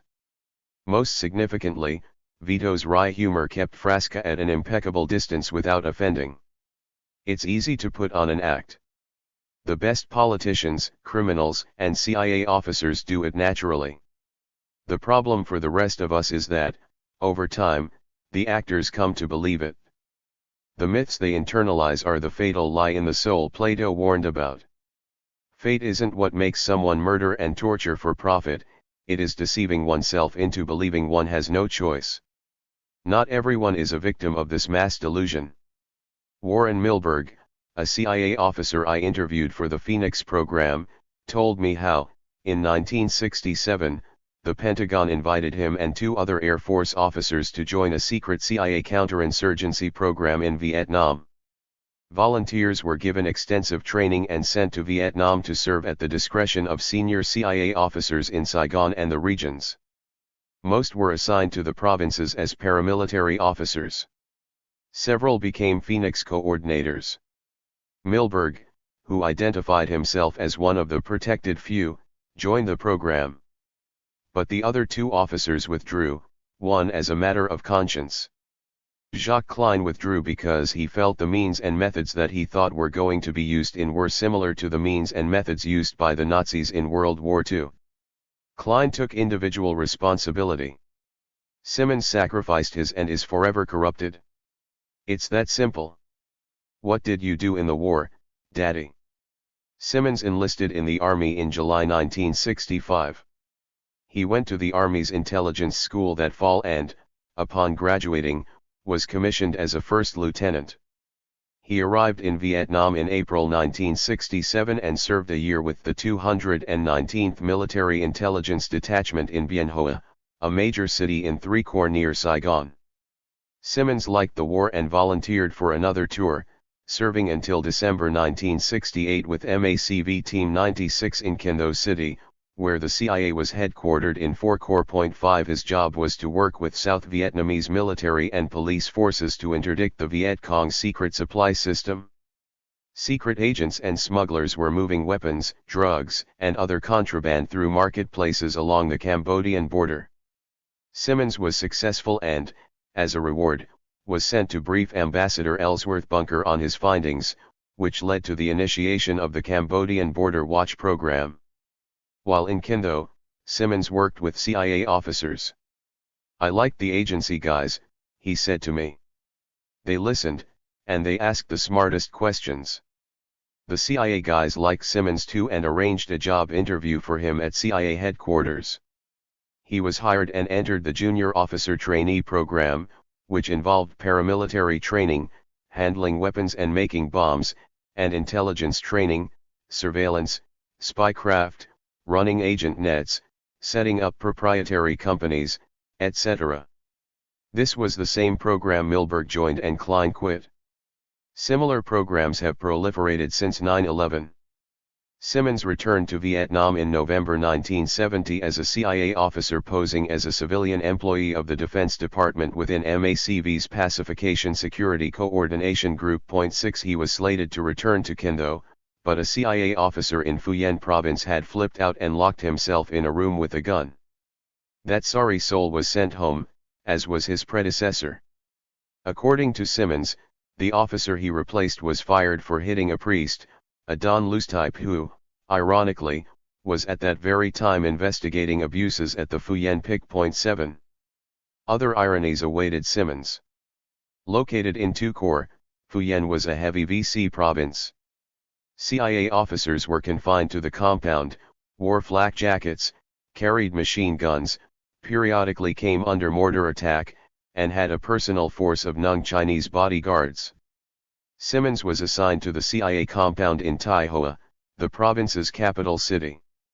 He did not name his boss, the province officer in charge, but described his counterpart, Special Police Chief Nguyen Tam, as a former French Foreign Legionnaire and paratrooper in the South Vietnamese Army.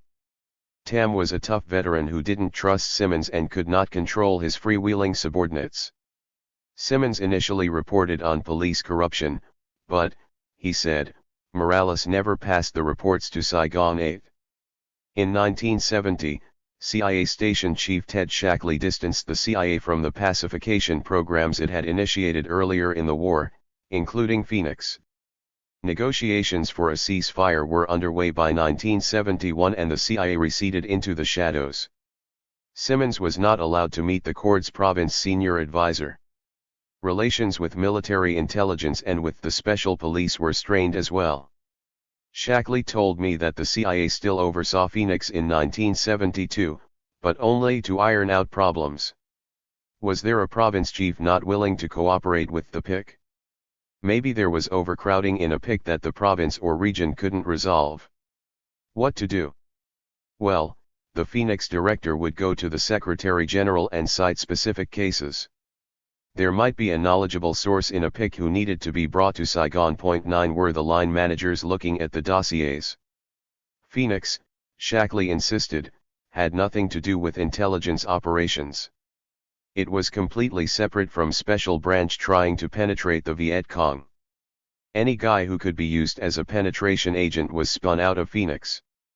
Under Shackley, Phoenix evolved into a massive screening operation under military control, while the Special Branch had the mission of keying on important VCI political leaders and activists so as not to clog up the system with volumes of low-level VCI cadre or front members. 10. A typical Special Branch operation began when an agent submitted a report on a VCI suspect. The Special Branch would assign people to watch him or her. Special police officers worked in two-man teams around the clock. They'd find where the suspect lived and worked and where his contact points were. Other agents were set up in business, perhaps a soup shop close to the suspect's house, or a bicycle repair shop near his favorite cafe. Places the suspect visited were kept under surveillance. The special police wanted to know, for example, if the suspect and his comrades were printing leaflets in a safe house for the Women's Revolutionary Association. If the suspect was involved in revolutionary activity, he was secretly arrested and interrogated and, ideally, made to inform on his bosses. More arrests would follow and the best candidate among them would be coerced into working for the special police as a penetration agent, secretly channeling information to his case officer, which would lead to more arrests. For security purposes, photos of the penetration agent were taken in the company of special police personnel. He/she would also be forced to sign a sworn statement indicating that he/she was working for the GVN. The photos and documents would find their way to the VCI if the agent did not cooperate in the future. Such was nature of the spy business Simmons was in. When he arrived in Taihoa, his boss had 3 other CIA officers on his staff. One advised Korean Army forces in the province. Another oversaw unilateral operations and was isolated from every South Vietnamese agency, all of which were penetrated by the VCI.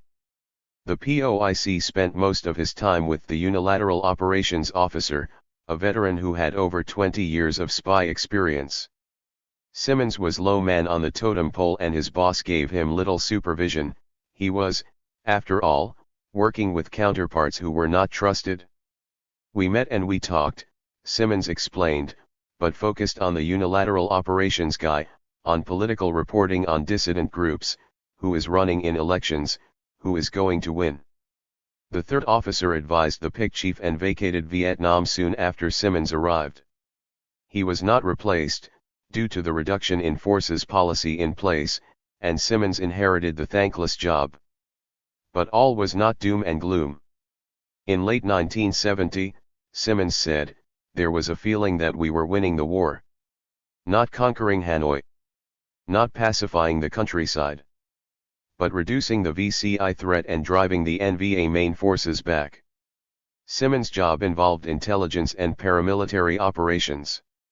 In regard to intelligence, he directed Special Police Chief Tam in operations designed to identify members of the VCI, with the goal of controlling the political environment by penetrating the VCI. This was not an easy thing to do. Those in GVN-controlled areas had cover jobs, doctor, teacher, farmer, while filling positions within the insurgency, such as messenger to VCI in the hamlets and villages. Those in the countryside were armed and hiding in secret lairs. Knowing how the CIA worked with the special police in Vietnam is helpful in understanding how the CIA operates in Afghanistan, Iraq, and elsewhere. As recently as May 2016, the Pentagon announced that dozens of American advisors had been deployed to Yemen over the past 2 weeks. They are working with Saudi and Arab coalition troops seeking to assert control over southern portions of the country, including the areas controlled by Al-Qaeda in the Arabian Peninsula. 11. As noted, CIA advisors like Simmons often work under military cover. Today, in Yemen and elsewhere, they are doing exactly what he did. More to the point, the CIA funds, equips, and manages the special police forces it has created worldwide, but you won't hear about it on the news. In Vietnam, the CIA organized the special police into sections. At the top was the chief, and under him were an interrogation section, a studies and plans section, and the all-important secret services section. The SSS was split in two subsections. The first would watch, track, arrest and recruit low-level VCI sympathizers. The more important Special Operations subsection ran infiltration and penetration operations. Because Special Operations involved strategic intelligence, the Special Police Chief jointly supervised SSS cases with his CIA advisor, who met directly with and helped the SSS case officers running agents in the field. Agent recruitment was compartmentalized. When the Special Police spotted an insider who could be recruited to infiltrate the VCI or an outsider in a position to approach members of the VCI, the first step was to determine if he/she could be turned into an agent. What did he do? Did she live in the area where the VCI were operating? Did the person have contact with someone inside the VCI? Such a person was known as a PIRL, a potential intelligence recruitment lead. If he or she was found to be suitable, they were recruited.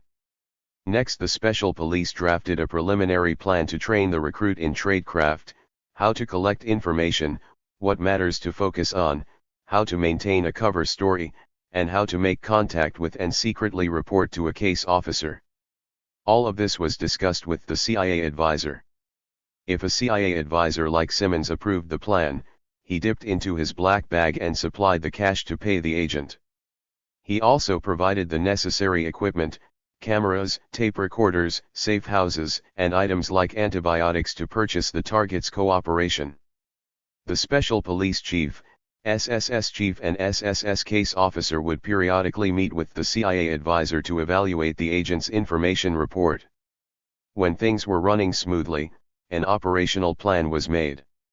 If the agent succeeded in transforming himself into a VC activist, the plan was upgraded to an infiltration plan. If the agent succeeded in turning a VCI coder into a defector, a spy inside the VCI, the plan reached its highest level and became a penetration plan. At that point, and this is the crucial part, the running of the operation was turned over to the CIA, and the Special Police were ordered to protect, maintain, and not interfere in the plan. In every case, the Special Police had to follow the CIA advisor's directions and satisfy his every need. This involved a significant degree of humiliation, for CIA advisors like Simmons rarely spoke Vietnamese. And even with a translator, they could not comprehend the subtleties of Vietnamese culture, let alone the intricacies of a penetration operation, which is why neither party trusted the other. Within this perverse environment, a CIA officer like Simmons was constantly asserting his dominance, and misunderstandings and resentments proliferated. Inevitably, CIA officers like Simmons internalized yet another integral part of the hero myth, the Lord Jim warlord mentality. Megalomaniacal warlords intriguing against one another to control the political environment is the dynamic that defines America's hidden corridors of power. Phoenix in Phu Yen. The Special Police sent a representative to the Phu Yen Province Phoenix/Phung Huan Committee, along with information and documents from its Studies and Plans section. But they did not direct the committee or its field operations. Consequently, Simmons considered Phoenix a duplication of Special Police operations. The Special Police might send reports to the Phoenix Center, he observed, which was out on point, not downtown, and consisted of a bunch of people keeping files. Just as the CIA knew that the VCI had penetrated the Special Police, so too the Special Police knew that Phoenix had been penetrated. Phoenix was more exposed and an easier target of enemy collection efforts. In Phu Yen Province, the Phoenix DIOCCs were often attacked and files stolen. We would go to Phoenix and they'd show us a file, Simmons said, and we'd use the file to help build a case. Every report we generated, we sent to the PIOC. but Special Branch had its own files. And if at the PIC we got someone who cooperated, we would withhold his file if he was going to be doubled, because we knew the PIC was penetrated. Simmons and the PRU. By 1971 the CIA was distancing itself from its PRU counter-terror teams as well as from Phoenix and the Special Branch. Simmons was never responsible for the PRU. He knew the South Vietnamese PRU chief, whom he described as a smart, upstanding, responsible guy, and he allowed the PRU to use his radio, but that was the extent of his involvement. According to Simmons, the Phoenix coordinator in Phu Yen province worked more closely with the PRU than he did. The PRU, when developing information on VCI Cotter in a village or hamlet, would acquire targeting information from the DIOCCs. The PRU would ask, "Who do you have in that village?" and then the PRU chief would check out the diocese files on likely candidates. The region's PRU advisor, Jack Harrell, had attended the same CIA training class as Simmons. Harrell paid the PRU once a month out of the CIA's bottomless black bag. 30 years later, Simmons would call upon Harrell to support the story he told to the New London Day, that no one was ever tortured at the Phu Yen PIC. Harrell went along with the fiction. Simmons and the PIC.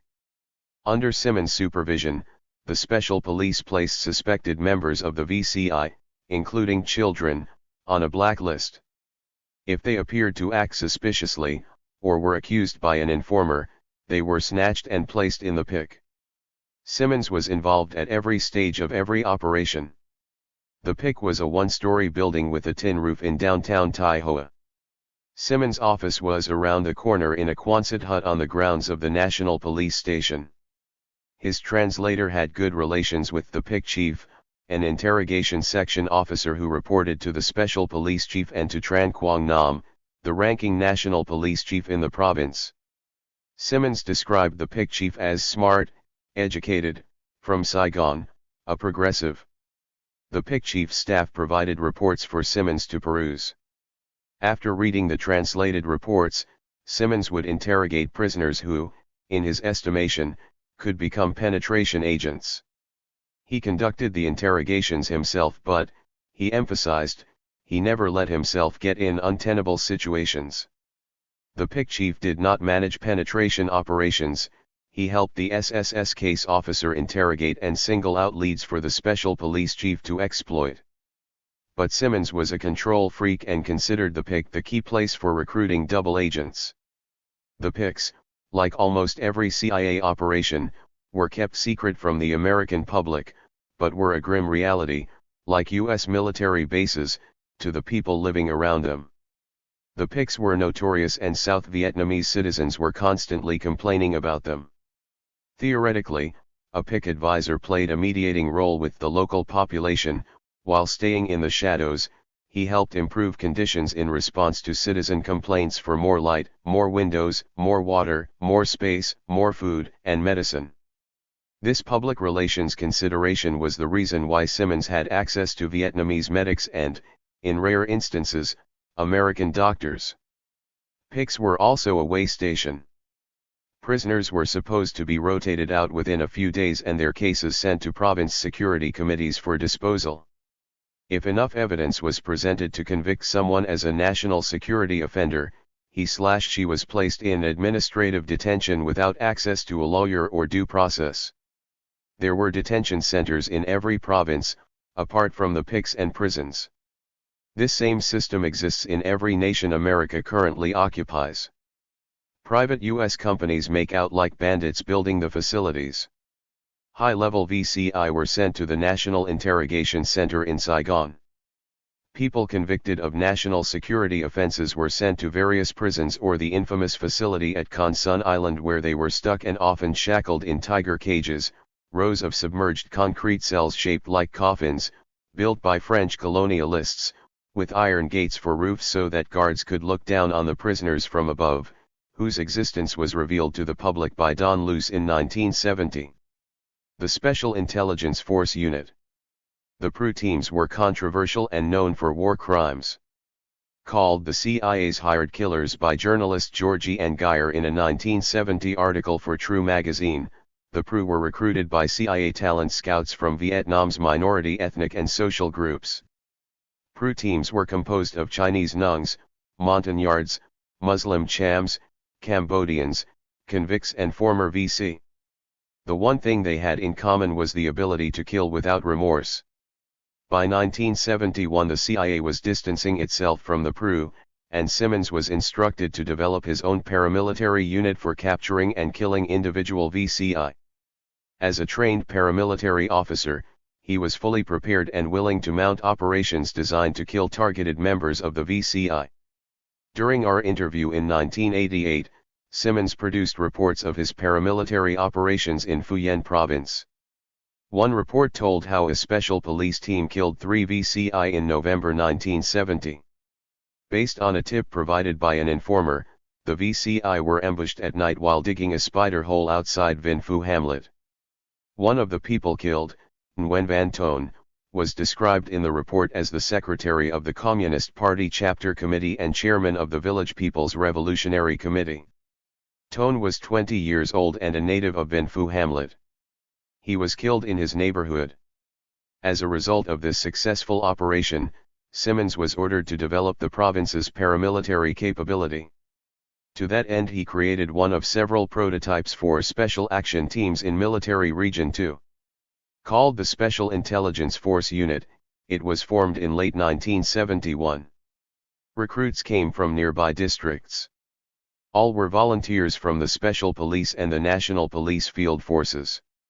Eventually there were 6 teams, each consisting of 4 men from the Special Police and 4 from the Field Forces. The Phu Yen province Sai Phu had its own facility and was commanded by Special Police Officer Nguyen Van Quy. It was advised and funded by Rob Simmons. Simmons did not say if he accompanied the Sai Phu team on its missions, but in order to command respect, CIA paramilitary officers routinely went on missions. In a report dated December 1971, the National Police Commander in Phu Yen province discussed several Sai Phu operations. Simmons objected to the word assassinate, so Colonel Nam used the word exterminate to describe a mission in which 2 VCI were killed in an ambush. 12. As an example of Sai Phu effectiveness, Simmons produced a copy of a January 29, 1972 letter he sent to his CIA superiors. The letter was a request for medals for Sai Phu members who had participated in the recent Lean Tri operation. The Lean Tri operation began when an informer reported that elements of the Tai Hoa City Party Committee Action Team were planning to enter Lean Tri hamlet to build hiding places in preparation for an attack against Tai Hoa and its northern suburbs. The North Vietnamese were, at the time, laying the groundwork for the spring offensive of 1972. The Sai Phu moved into the area the following day to intercept the VC action team. At 9 p.m., 4 confirmed VC, along with 3 women and 7 youths, were seen digging a hole and were taken under fire. Killed were Trinh Tan Luc, a Tai Hoa Party Committee member, and Nguyen Dung of the Tai Hoa Current Affairs Committee. Under laws written by Americans, it was legal for Simmons to target for death South Vietnamese civilians such as the 3 women and 7 youths digging the hole. Given that 2 of the VCI had organized a recent attack on Tai Hoa, Simmons was pleased to exterminate them. The operation was over by 11 p.m. This operation epitomizes the type of operation we encourage the police to run against the VC/VCI in Phu Yen province, Simmons boasted to his boss. The special police prepared detailed information on the individual VC, tasked their local sources for information on the individuals targeted, which was of immediate value, and then were able to mount a strike force which was sufficiently well equipped to effectively react to the information in a timely manner. The results speak for themselves. Prior to leaving Vietnam in June 1972, Simmons conducted one last operation. That spring the NVA and VCI had attacked the Phu Yen PIC and CIA compound. Van Dinh province, bordering Phu Yen on the north, was overrun by enemy forces, which were advancing on Tai Hoa, when Simmons leaped into action. Everyone was in a panic. For several harrowing days they were cut off from the rest of Region 2. Simmons spent a night alone in the compound monitoring the radio, and the next day, After crawling out from under his desk, he helped move reinforcements and supplies across the beachhead. It was touch and go, and after the main attack was repulsed, Simmons and his homeboys were confronted with a dicey situation. Thousands of refugees were fleeing Bendin and the VCI were using them as cover to sneak in their own assassins. CIA officers had been targeted for assassination in Bendin, and reports indicated that the CIA officers in Fuyen were next on the list. The fear and apprehension were palpable, but Simmons saved the day. Documents captured in March revealed that the VCI were planning to infiltrate Taiho in minivans called Lambros. So, Simmons explained, we rolled up and we put them all in the pick.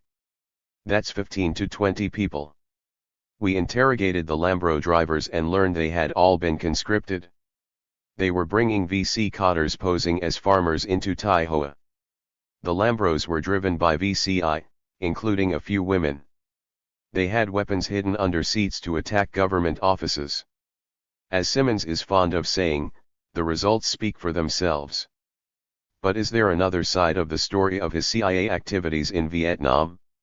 What did the South Vietnamese and their government, which the US was ostensibly there to support, think of his operations? Mythological transformations. I'm a poor farm girl, Simmons said in a shrill, falsetto voice, mocking a woman he'd snatched and confined without due process in the pick. So we released her and watched her for 3 months, then we put her name in the paper. Arresting and watching her suppressed her and the organization too. What Simmons described is the application of terror to suppress people. He traveled 12,000 miles to terrorize and kill Vietnamese citizens like 20-year-old Nguyen Van Ton in their backyards, because they believed in agrarian reform and resisted foreign domination. As an exceptional American he did so unflinchingly, under the pretext of bringing self-determination to the Vietnamese.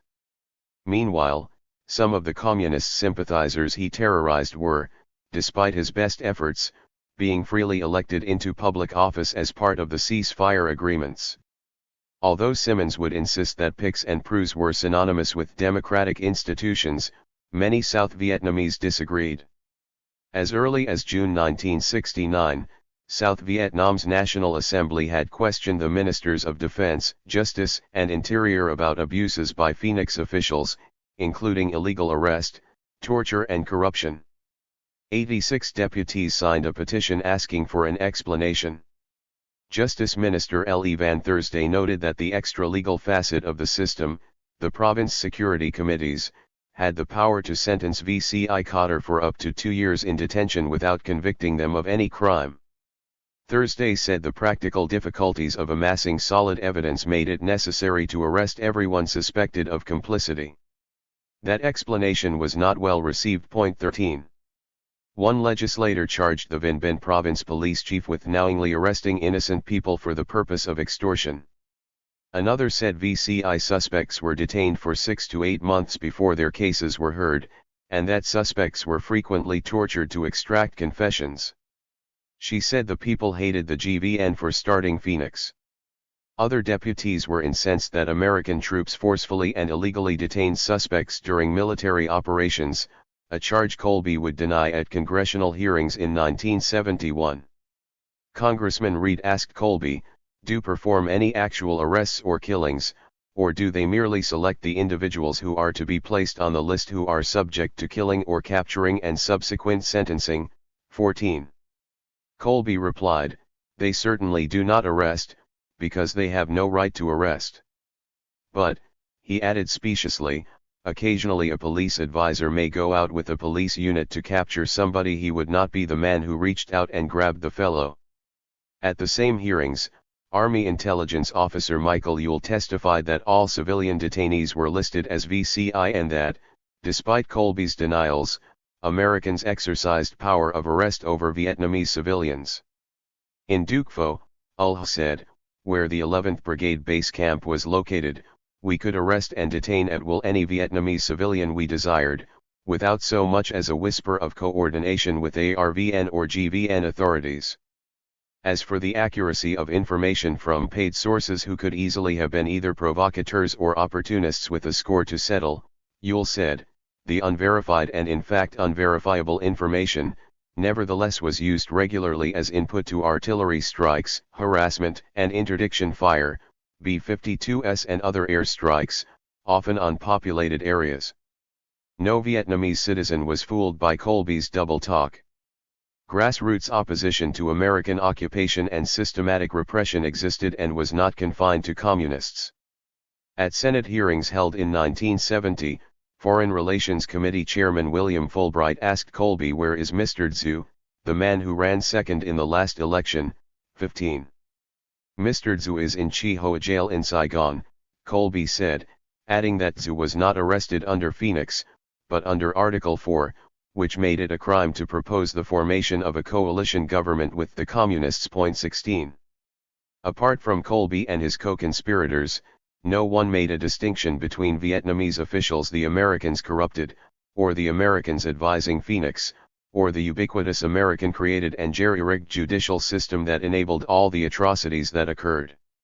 For its part, the CIA lumped together peaceniks, neutralists and political opponents as VCI, but again, the Vietnamese people weren't fooled.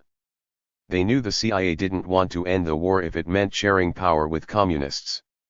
As it is in Afghanistan today, the CIA's goal in Vietnam was to prevent rapprochement, which it tried to do by making advocating peace with the communists punishable by death or imprisonment without trial under the N-Tri laws. Despite the Vietnamese people's efforts at political accommodation, the CIA in 1972 still considered neutralists and anyone advocating peace as legitimate targets for extermination. And Congressman Rob Simmons was an agent of this genocidal endeavor to suppress the will of the Vietnamese people to live in peace. The same can be said of the American militants who lead America into war after war in Islamic states, pushing young Muslim men into fundamentalism, and provoking within them the lust for revenge that our leaders then insidiously use as a pretext to restrict civil liberties and institute a police state in the U.S. Being in Simmons' presence was disturbing, the way being around CIA officers always is. One senses that the abuse they have heaped on their victims has forever warped their souls. They no longer need to psych themselves up to dehumanize their imaginary enemies, it's second nature to them. My argument to the New London Day was that it is necessary to ask how Simmons' prolonged abuse of people affected him and those like him, and how their sick sensibilities might determine their actions if they moved from clandestine operations into public office. The newspaper dismissed my argument as irrelevant, but the detrimental effects of engaging in torture are known. In December 2014, The Washington Post cited from the Senate report on CIA torture. The report said that numerous CIA agents engaged in torture in Iraq and around the world had serious documented personal and professional problems that should have called into question their employment by the CIA and access to classified information. The author of the article asked, "What can we expect for the future of those who carried out the rectal feedings, waterboardings, and other harsh treatment of detainees that the report described?" 17. I was muzzled in 2000 when Simmons was running for Congress. But time has justified my fears that the public embrace of Simmons and those like him represented a dangerous drift toward fascism in America. Indeed, he and his CIA co-conspirators have applied the same tactics they used in South Vietnam against their liberal enemies in America, as I shall demonstrate later in this book. When I asked Simmons about the morality of interrogation centers and hit teams, he said, "Most of what we did was benign." He assumed no responsibility. He admitted only to negligent cruelties, and thanks to CIA secrecy, there is no official evidence to contradict him. But there is circumstantial evidence. Residual responsibility. When the Day ran its feature article on Simmons, it avoided the overarching issue of American responsibility for systematic repression in Vietnam, and focused solely on Simmons' good intentions. In support of Simmons' claim, it cited Gary Maddox, who managed the CIA's PRU teams in 4 Corps in 1971. Maddox said he visited Simmons and never observed any torture at the PIC. He qualified that statement, however, by adding, "Our orders were to vacate the premises if anybody was being mistreated. But we couldn't tell them what to do. They ran the show." Maddox's statement, "They ran the show," is patently untrue. And while the day let it stand, there is plenty of evidence to prove it is false. The special police were well aware of who ran the show. One of the top special police officers told me that his organization, along with the entire South Vietnam government, was like a needy person, and any gift given to her or him was precious and heartily welcomed. Every year the gifts were newer and better than before, and so the government willingly followed whatever directions and instructions accompanied the gifts. The special police officer quoted a proverb used in South Vietnamese financial circles, a proverb that applied when CIA promises were accompanied by action: who pays, governs. Simmons admitted as much. When I interviewed him in 1988, I asked about his relationship with his counterparts. He replied that the PIC chief reported administratively up through the police structure, but he also knows that the building was built and then turned over. Okay. But he also knows that, hey, you know, this building came from the guy in the Quonset hut. I asked if the CIA paid special branch salaries. That's right, he replied. And also the agents. If you've got a hot agent that you want to recruit, the money comes from. I was very interested in some of the quality of interrogation that was going on, Simmons added, and I had access to resources so that I could manage, so that I could get what I wanted. Simmons could get anything he wanted. And as we know, he who pays, governs.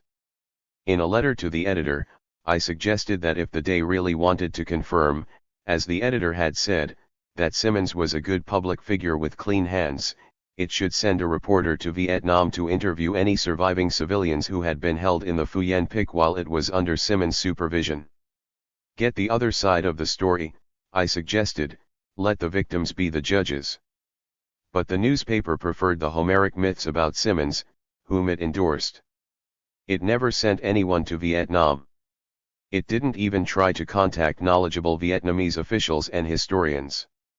There are, however, contemporaneous reports regarding conditions in the PICs. One of them is a September 9, 1973 letter from David and Jane Barton to Congressman Robert N.C. Nix at the Asian and Pacific Affairs Subcommittee. From May 1971 until May 1973, the Bartons were field directors with the American Friends Service Committee's Rehabilitation Center in Quang Ngai Province. Quang Ngai is close to Phu Yen, and what the Bartons said about the Quang Ngai PIC mirrored events in the PIC supervised by Simmons. I'll cite portions of their letter to give a sense of what went on. The Bartons addressed the withholding of medicine as a torture technique. They noted that medical care for prisoners was almost non-existent. During their 2 years in Quang Ngai, they said, no Vietnamese doctor nor medical person visited any of the prisoners, and there were few medicines stronger than aspirin. Prisoners were seriously ill with, among other things, pneumonia, unset broken bones, infected wounds and malnutrition. Some were chained to their beds, and prison officials rarely isolated prisoners with communicable diseases, such as tuberculosis. A second problem, they said, was that many prisoners were returned for further interrogation even though they were diagnosed as seriously III and under treatment.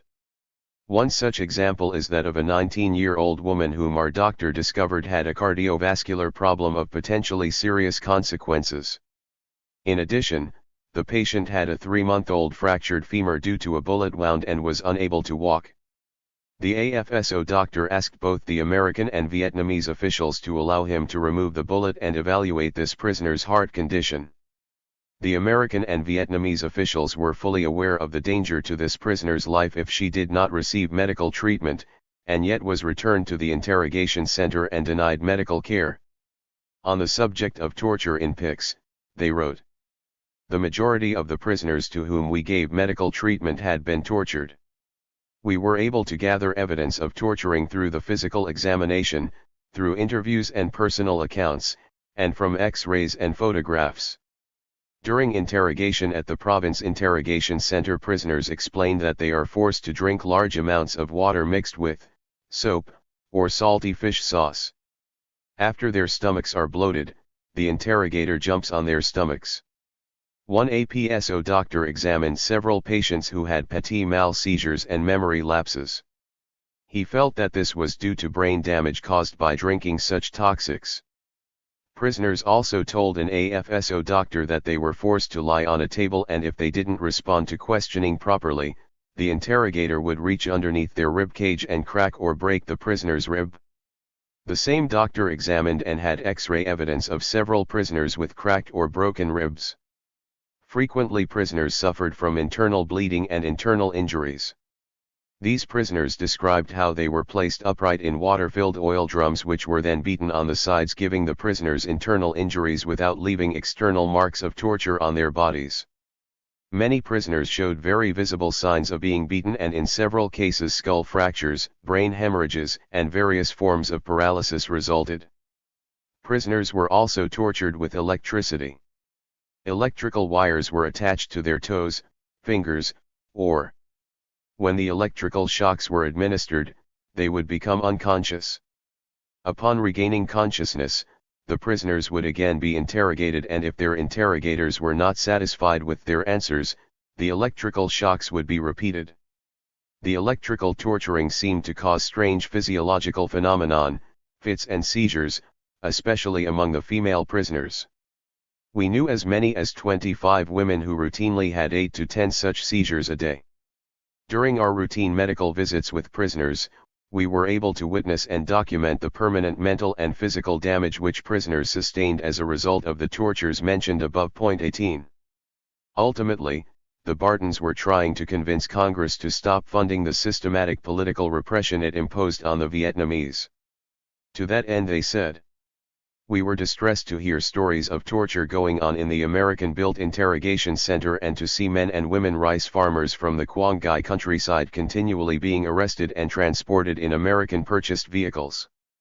Similarly, it was upsetting to speak with a Vietnamese National Police commander who had been trained at the U.S. International Police Academy and discover that this official expected a large bribe from us for the release of the brother of one of our Vietnamese staff." Incidents such as these were just a few of the constant superficial reminders of how American money and supplies were being used to mistreat and imprison Vietnamese civilians. Based on reports of torture in PICS, Congressman Paul McCloskey visited Vietnam in early 1971. While there, he asked CIA officer John Mason, the director of the Phoenix program, to arrange a visit to a PIC. It wasn't easy getting in. McCloskey was met at the gate by a red-headed CIA officer with a revolver on each hip, cowboy style. A combat veteran of Korea, McCloskey brushed him aside and pushed his way in. To its credit, the day cited McCloskey as saying, there were instruments of torture in the interrogation room, whips and monocles, things of that nature. The day did not add that, upon returning to the U.S., McCloskey and several colleagues stated their belief that torture is a regularly accepted part of interrogation, and that U.S. civilian and military personnel have participated for over 3 years in the deliberate denial of due process of law to thousands of people held in secret interrogation centers built with U.S. dollars. Despite the censorship, taken together, the statements of the Bartons, McCloskey, and the anonymous special police chief I cited earlier are irrefutable. The CIA and its individual officers were responsible for any crimes the special police engaged in, including torture in PICS. As Jacques Klein observed, the CIA was an occupation force that functioned systematically like the Gestapo and SS Einsatzgruppen in France. Residual responsibility and systematic war crimes. Phoenix, the PRU, the PICS, and the Special Police were part of a system of repression the CIA designed and implemented in Vietnam for the political control of people. But was everything, from assassination to extortion, massacre, tiger cages, terror, and torture, legitimate and justifiable? By 1971 the system's legality was questioned not just by anti-war activists, but by the House Subcommittee on Foreign Operations and Government Information. 19. As usual, a whistleblower provided Congress with its ammunition. In late 1970, Army Intelligence Officer Barton Osborne gave an aide on the subcommittee's staff a copy of the training manual he had been issued at Fort Holabird. According to the aide, William Phillips, it showed that Phoenix policy was not something manufactured out in the field, but was sanctioned by the U.S. government. This was the issue, that it is policy. So we requested, through the Army's Congressional Liaison Officer, a copy of the Holabird Training Manual, and they sent us a sanitized copy. They had renumbered the pages. This stab at disguising policy and avoiding responsibility is what had prompted McCloskey to visit the Phoenix Directorate in April 1971, in preparation for hearings to be held that summer. Phoenix Training Officer Colonel James Hunt was there with CORD's Director Jake Jacobson and Phoenix Director Mason. And just as I was getting up to go to the platform to give my briefing, Hunt said, Mason whispered into my ear, "We gotta talk to them, but the less we say, the better." Well, the first question McCloskey asked was if anyone in the program worked for the CIA. And Mason denied it. He denied any CIA involvement. Jake, too. It bothered Hunt that Mason and Jacobson blatantly lied. It also bothered McCloskey, who returned to Washington and charged that Phoenix violated several treaties and laws. The legal basis for his charge was Article 3 of the Geneva Conventions, which prohibits the passing of sentences and the carrying out of executions without previous judgment pronounced by a regularly constituted court, affording all the judicial guarantees which are recognized as indispensable by civilized peoples. Article 3 also prohibits mutilation, cruel treatment, and torture. Having agreed to the conventions, Congress was aware of Article 3 but chose to ignore it. But a problem arose when the American ambassador to the International Committee of the Red Cross wrote a letter to Congress. In his December 7, 1970 letter, Ira Rimestead said, with respect to South Vietnamese civilians captured by U.S. forces and transferred by them to the authorities of the RVN, the U.S. government recognizes that it has a residual responsibility to work with the government of Vietnam to see that all such civilians are treated in accordance with the requirements of Article 3 of the Conventions.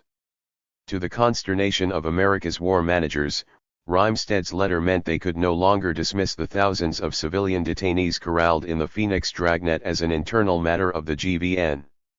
Rimestead reasoned that by funding Phoenix, the Special Police, and the Directorate of Corrections, America automatically assumed residual responsibility for detainees, for as we know, without US aid there never would have been an RVN, or puppet governments in Iraq and Afghanistan. Rimestead's letter implied that American war managers were war criminals, prompting CIA, State Department, and Pentagon lawyers to review Phoenix procedures and contest their illegality at the House Subcommittee on Foreign Operations and Government Information hearings in the summer of 1971. Luckily for them, on June 13, the New York Times began printing excerpts from the Pentagon Papers which, by name, deflected attention away from the CIA. Consequently, the public paid little attention when, in July, Congressman Reed asked Colby, "Are you certain that we know a member of the VCI from a loyal member of the South Vietnamese citizenry?" Colby said no, but that didn't stop Rob Simmons from throwing people in the pick. On the contrary, the CIA, as part of the Interagency Vietnam Task Force, insisted the conventions afforded no protection to civilian detainees because nationals of a co-belligerent state are not protected persons while the state of which they are nationals has diplomatic representation in the state in whose hands they are. The CIA said that Article 3 applies only to sentencing for crimes and does not prohibit a state from interning civilians or subjecting them to emergency detention when such measures are necessary for the security or safety of the state. Skirting the issue of executions carried out without previous judgment pronounced by a regularly constituted court, it asserted that administrative detention procedures did not violate Article 3 precisely because they involved no criminal sentence. After the Bush regime began detaining suspects in Afghanistan, Iraq, and Guantanamo, legal scholar Jennifer Van Bergen and I examined its assertion that administrative detention was legal. Our conclusion was that where you find administrative detentions, you are likely to find torture. The connection exists even where it is clear that investigations and screenings leading to such detentions are, as Bush's White House counsel Alberto Gonzales put it, not haphazard, but elaborate, and careful, reasoned and deliberate. 20. This conclusion derives from the faulty elements of administrative detention, the absence of human rights safeguards and normal legal guarantees such as due process, habeas corpus, fair trial, confidential legal counsel, and judicial review, vague and confusing definitions, standards, and procedures, inadequate adversarial procedural oversight, excessive executive branch power stemming from prolonged emergencies, and the involvement of the CIA and other secret, thus unaccountable, executive branch agencies. When butchered in such a fashion, the judicial system is a charade and human rights are jeopardized. As William F. Schultz, executive director of Amnesty International, said, "This year we are witnessing not just a series of brutal but fundamentally independent human rights violations committed by disparate governments around the globe. This year we are witnessing something far more fundamental and far more dangerous. This year we are witnessing the orchestrated destruction by the United States of the very basis, the fragile scaffolding, upon which international human rights have been built, painstakingly, bit by bit, since the end of World War II. 21. The scaffolding upon which international human rights have been built has been destroyed forever by the Bush and Obama regimes, by a carryover of practices first applied in Vietnam. The similarities between systematic repression in Vietnam and what's happening in the War on Terror and its domestic flip side, Homeland Security, are not limited to policies and procedures, but include the psychological warfare campaigns that create the fear, and thus the public support, for the policies and procedures. The linkage between administrative detention, torture and repressive police states is evident for all to see, but remains unrecognized due to the systematic censorship of information. The US and Israel are at the forefront of this ominous development, manufacturing crisis after crisis to maintain a perceived national emergency with its corresponding emergency decrees that target the unprotected classes and specifically US citizens such as blacks and Muslims.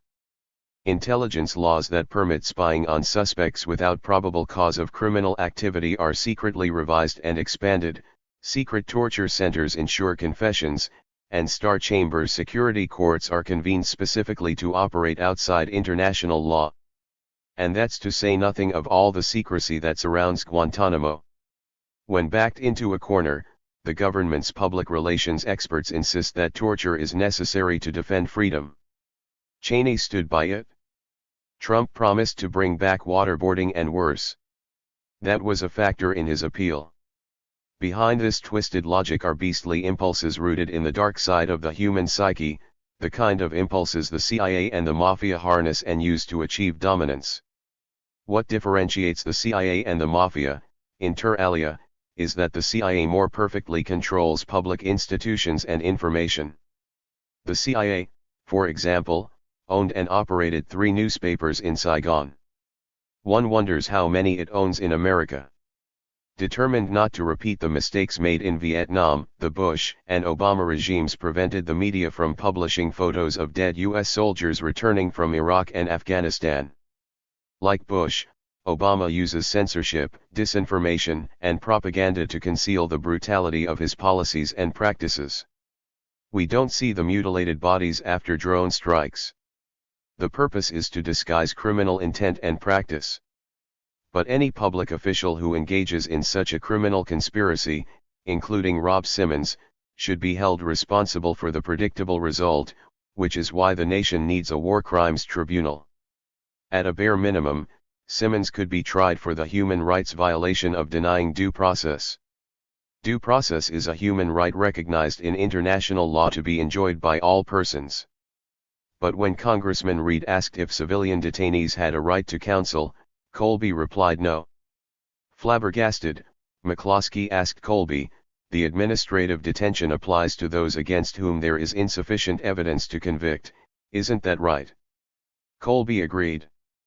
"But," McCloskey blurted, "the defendant informed against, or identified, has no right to appear in his own defense, no right to counsel, no right to confront his accusers, no right to see his dossier, is that correct?" "That is correct," Colby said. "That brings me to the real problem with the Phoenix program that I saw while I was there," McCloskey said. "If the evidence is insufficient to convict a man, and also insufficient to show a reasonable probability that he may be a threat to security, then he may still be sent to the PIC. Congressman Reed added in utter exasperation, at least as shocking as the assassinations, torture, and drumhead incarcerations of civilians under the Phoenix program is the fact that in many cases the intelligence is so bad that innocent people are made victims. Reed produced a list of V.C. Cotter rounded up in February 1967.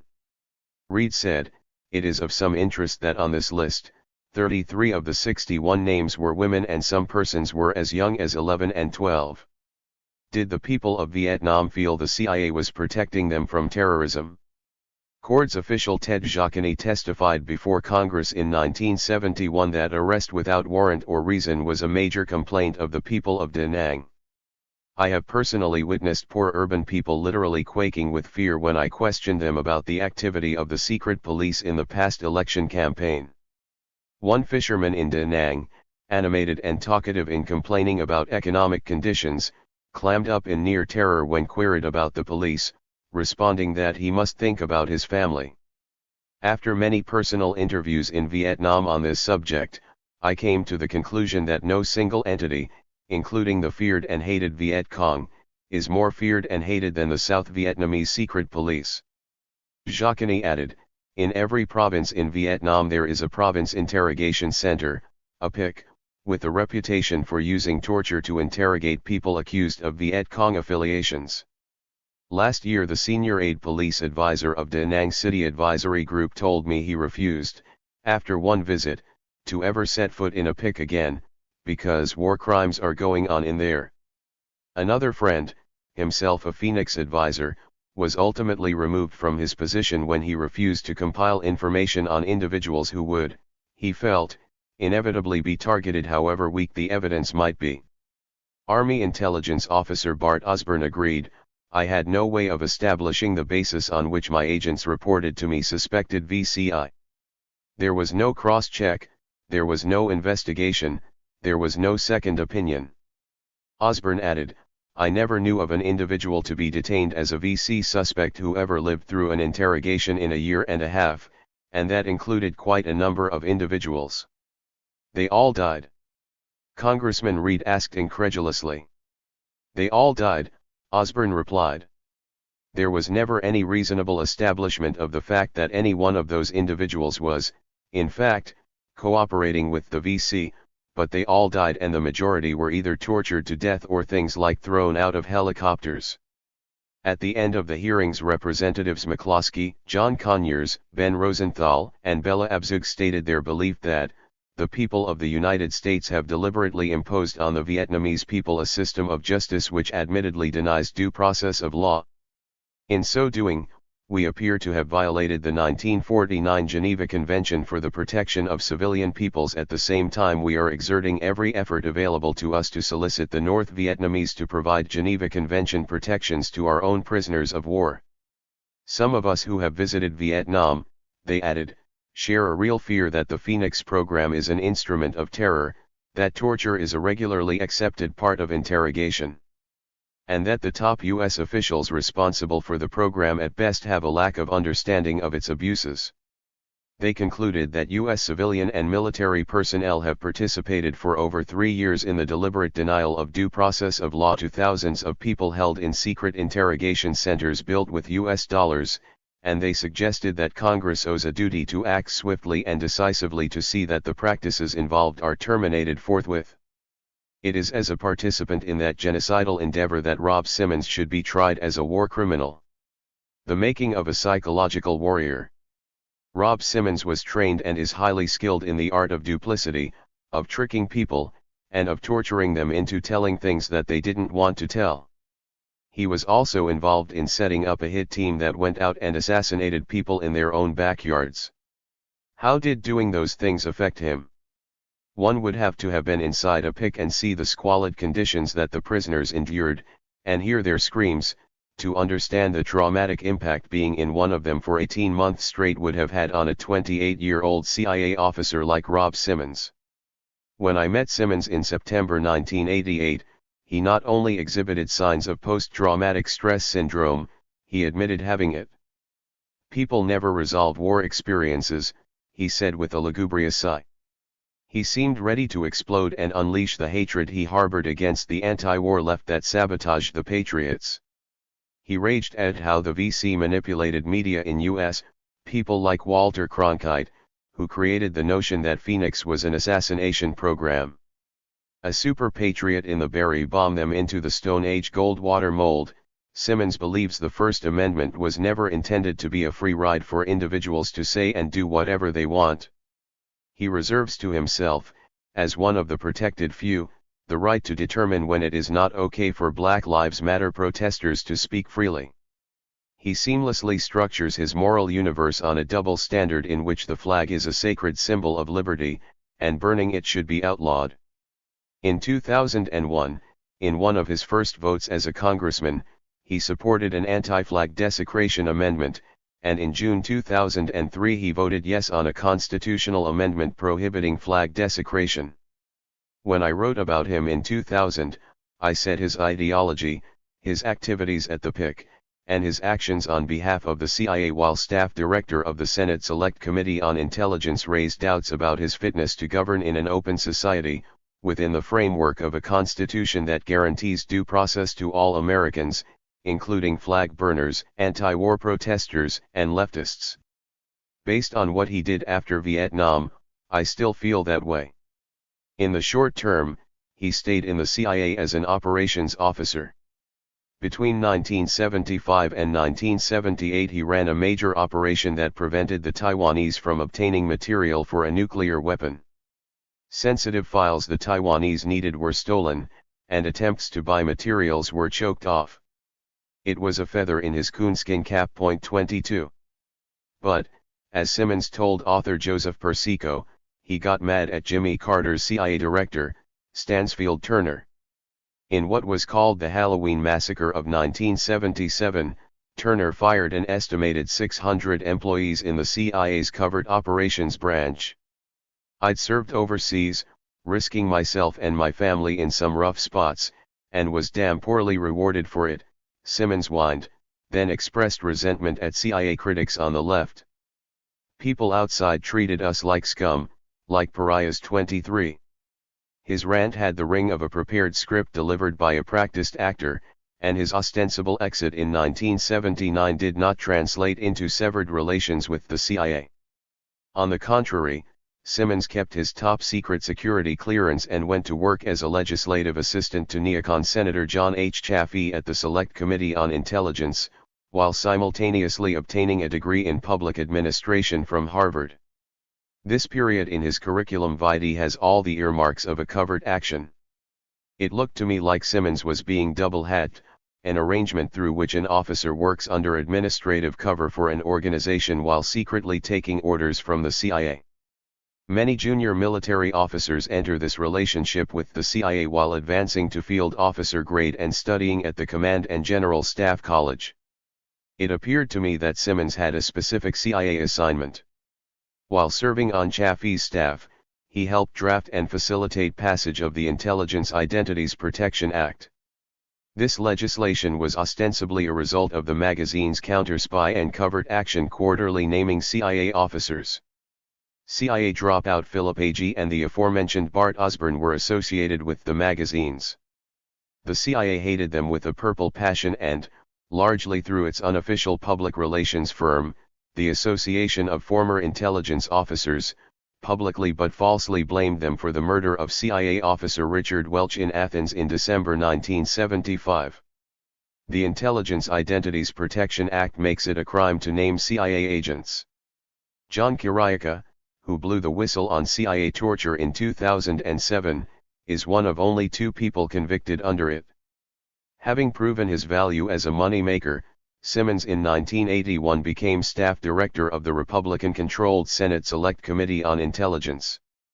Reagan had been elected president and Democrats were pushing for an investigation of William Casey, whom Reagan had nominated as director of the CIA. According to Persico, the committee's conservative chairman, Barry Goldwater, hired Simmons precisely to button up the investigation of Casey. And, lo and behold, Simmons dutifully produced a truncated, 5-page report describing Casey as not unfit to hold the job. 24.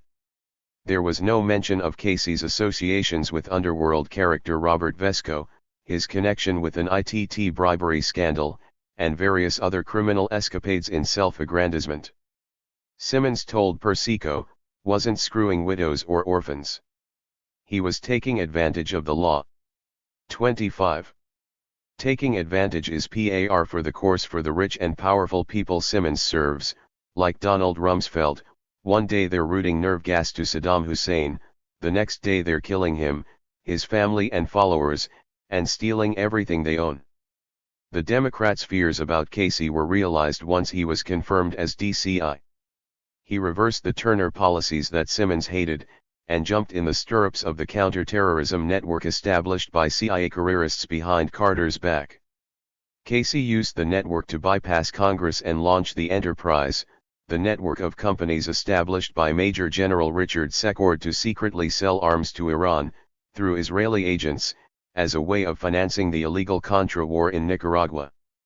At Casey's direction, the CIA formed death squads, demolished an oil facility, and mined a harbor in Nicaragua, all violations of international law that had as their intent the terrorizing of civilians, the sort of thing former CIA dropout John Stockwell described as destabilization. 26. Destabilization, said Stockwell, means hiring agents to tear apart the social and economic fabric of the country. It's a technique for putting pressure on the government, hoping they can make the government come to the U.S.S. terms, or that the government will collapse altogether and they can engineer a coup d'etat, and have the thing wind up with their own choice of people in power. What we're talking about is going in and deliberately creating conditions where the farmer can't get his produce to market, where children can't go to school, where women are terrified inside their homes as well as outside, where government-administered programs grind to a complete halt, where the hospitals are treating wounded people instead of sick people, where international capital is scared away and the country goes bankrupt. 27. Of course, Stockwell added, they're attacking a lot more. And, of course, the CIA is doing this everywhere around the world, every day. You just don't hear about it on NPR. But Simmons knows how it works, that's why the CIA appears to have placed him on Senator Goldwater's staff. While in the prominent position of staff director of the Select Committee on Intelligence, Simmons was chaperoning fact-finding delegations to secret CIA installations for discussions not about the virtue of subverting U.S. laws and foreign nations, but on how best to go about it. Surrounded by old boys, he had his hands on the controls, but somehow failed to uncover Casey's self-sustaining, off-the-shelf drugs for guns apparatus that provided $1 million a month to the Contras. When the Iran-Contra scandal erupted, Simmons claimed that another CIA officer had deceived him, despite the fact that he'd talked to every major player and had read every secret document. But it was merely his administrative job to find out the truth and tell it to the American people. His prevailing operational job was to protect the secret old boy cabal that runs the CIA. Simmons rationalized Casey's deception of Congress as inconsequential. For people who served in war, author Bob Woodward said, Simmons thought that was the primary experience, real danger. Everything else paled by comparison. They had sent people to certain death. So to hustle some bucks was nothing. It was easy. To be criticized was nothing. So some judge or senator or reporter or cartoonist was beating on you. So what? You have served in war and survived. 28. For such militants, steeped in the Homeric myth of the warrior hero, the ultimate test is murdering another man. You can't understand what life's about unless you've done it. 50,000 American soldiers were sacrificed on that pagan altar in Vietnam, so the crime bosses could build an empire on their bones. To lie, cheat, and steal. Simmons left Congress in 1985, after receiving awards from Casey and the Senate, to become a visiting lecturer at Yale, where he taught classes titled Congress and the U.S. Intelligence Community and the Politics of Intelligence. In 1991 he was elected to Connecticut General Assembly, where he remained for 8 years. While campaigning for the Senate in 2009, Simmons said, I am honored to have served in the U.S. Army and the CIA, putting my life on the line on difficult and dangerous missions abroad to protect our people and our interests. Some things never change, including Simmons' jingoism and self-glorification. But was he really honored to have participated in the genocide of 2 million people who never threatened the U.S.? Apparently he was. Such is the power of self-delusion, of constructing a persona and coming to believe in it so thoroughly it replaces the actual human being, like a bite from The Walking Dead.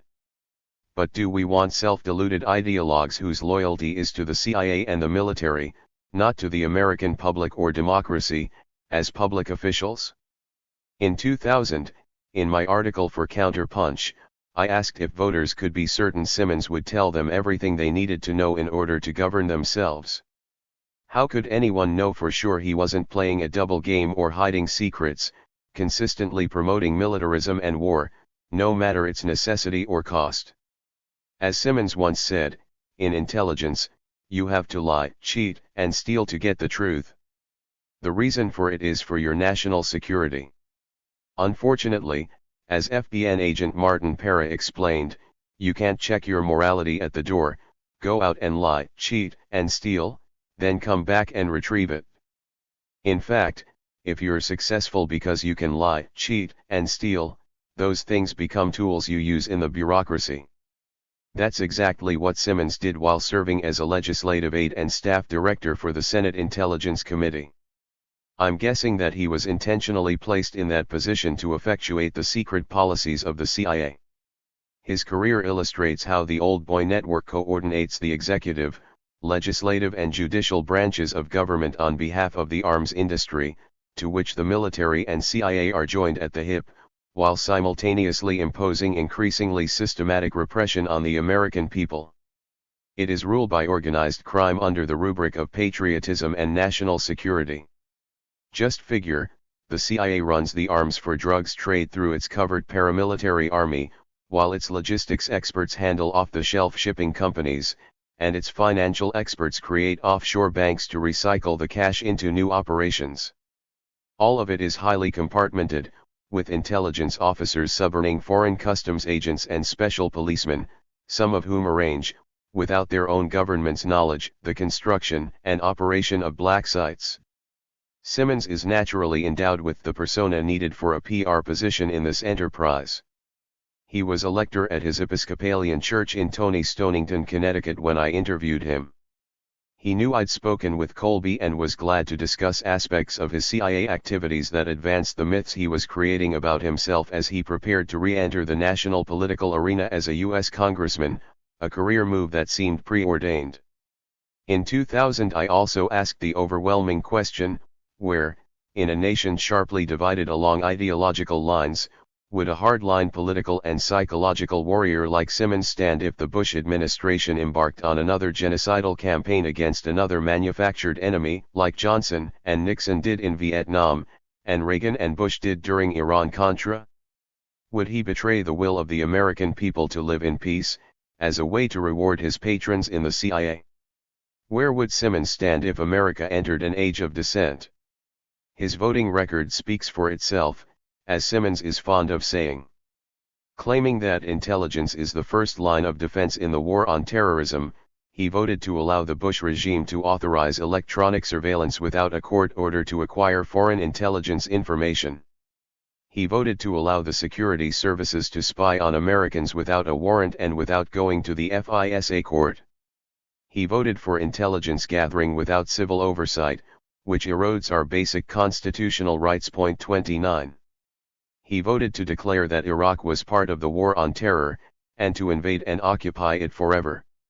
He voted to steal up to $78.9 billion in public funds and give it to arms manufacturers as emergency funds for the terror wars on Afghanistan and Iraq, that's $62.5 billion for military operations in Iraq and the war on terror, $4.2 billion for homeland security, $8 billion in aid to allies and for Iraqi relief and rebuilding, $3.2 billion for U.S. airlines to cover additional security costs, and $1 billion in aid to Turkey, which in turn dutifully allows CIA agents to infiltrate Syria. He voted to give more and more public money to the war machine while more and more Americans slipped out of the middle class into poverty. He voted yes on making the Bush tax cuts permanent, and was warned by the AARP not to use its name in his campaign ads.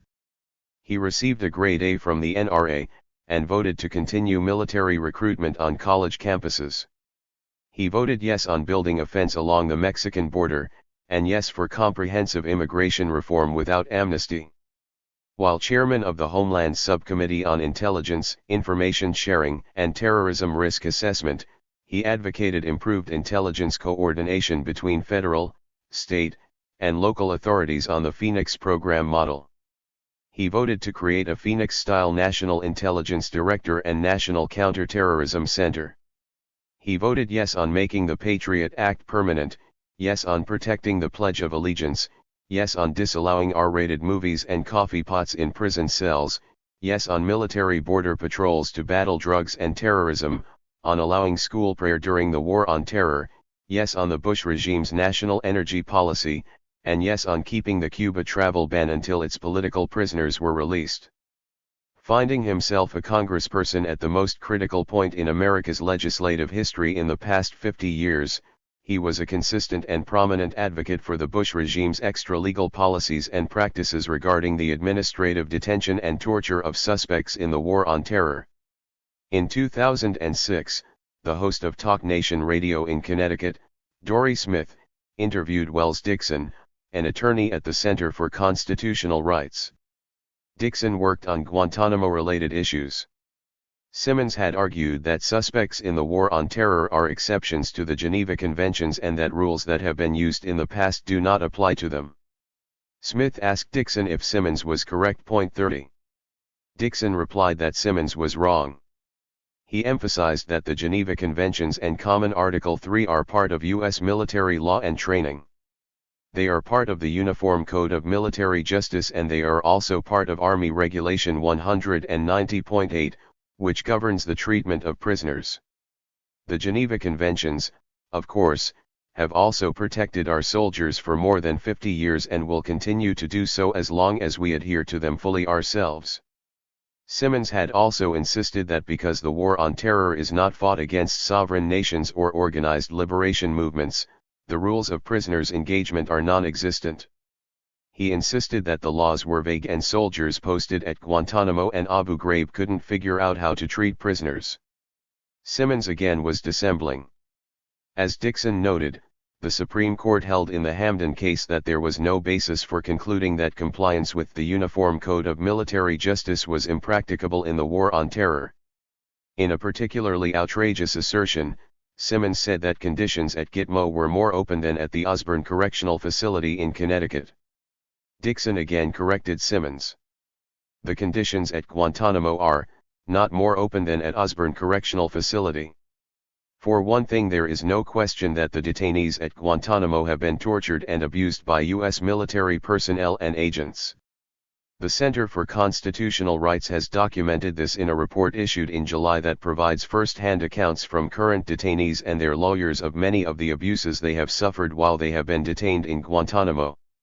Dixon reminded the audience that Rumsfeld approved a list of techniques, including the exploitation of phobias. One detainee was deprived of sleep for 49 out of 50 days, subject to an induced hypothermia, and led to believe that he was in Egypt and he would be tortured unless provided information to the government.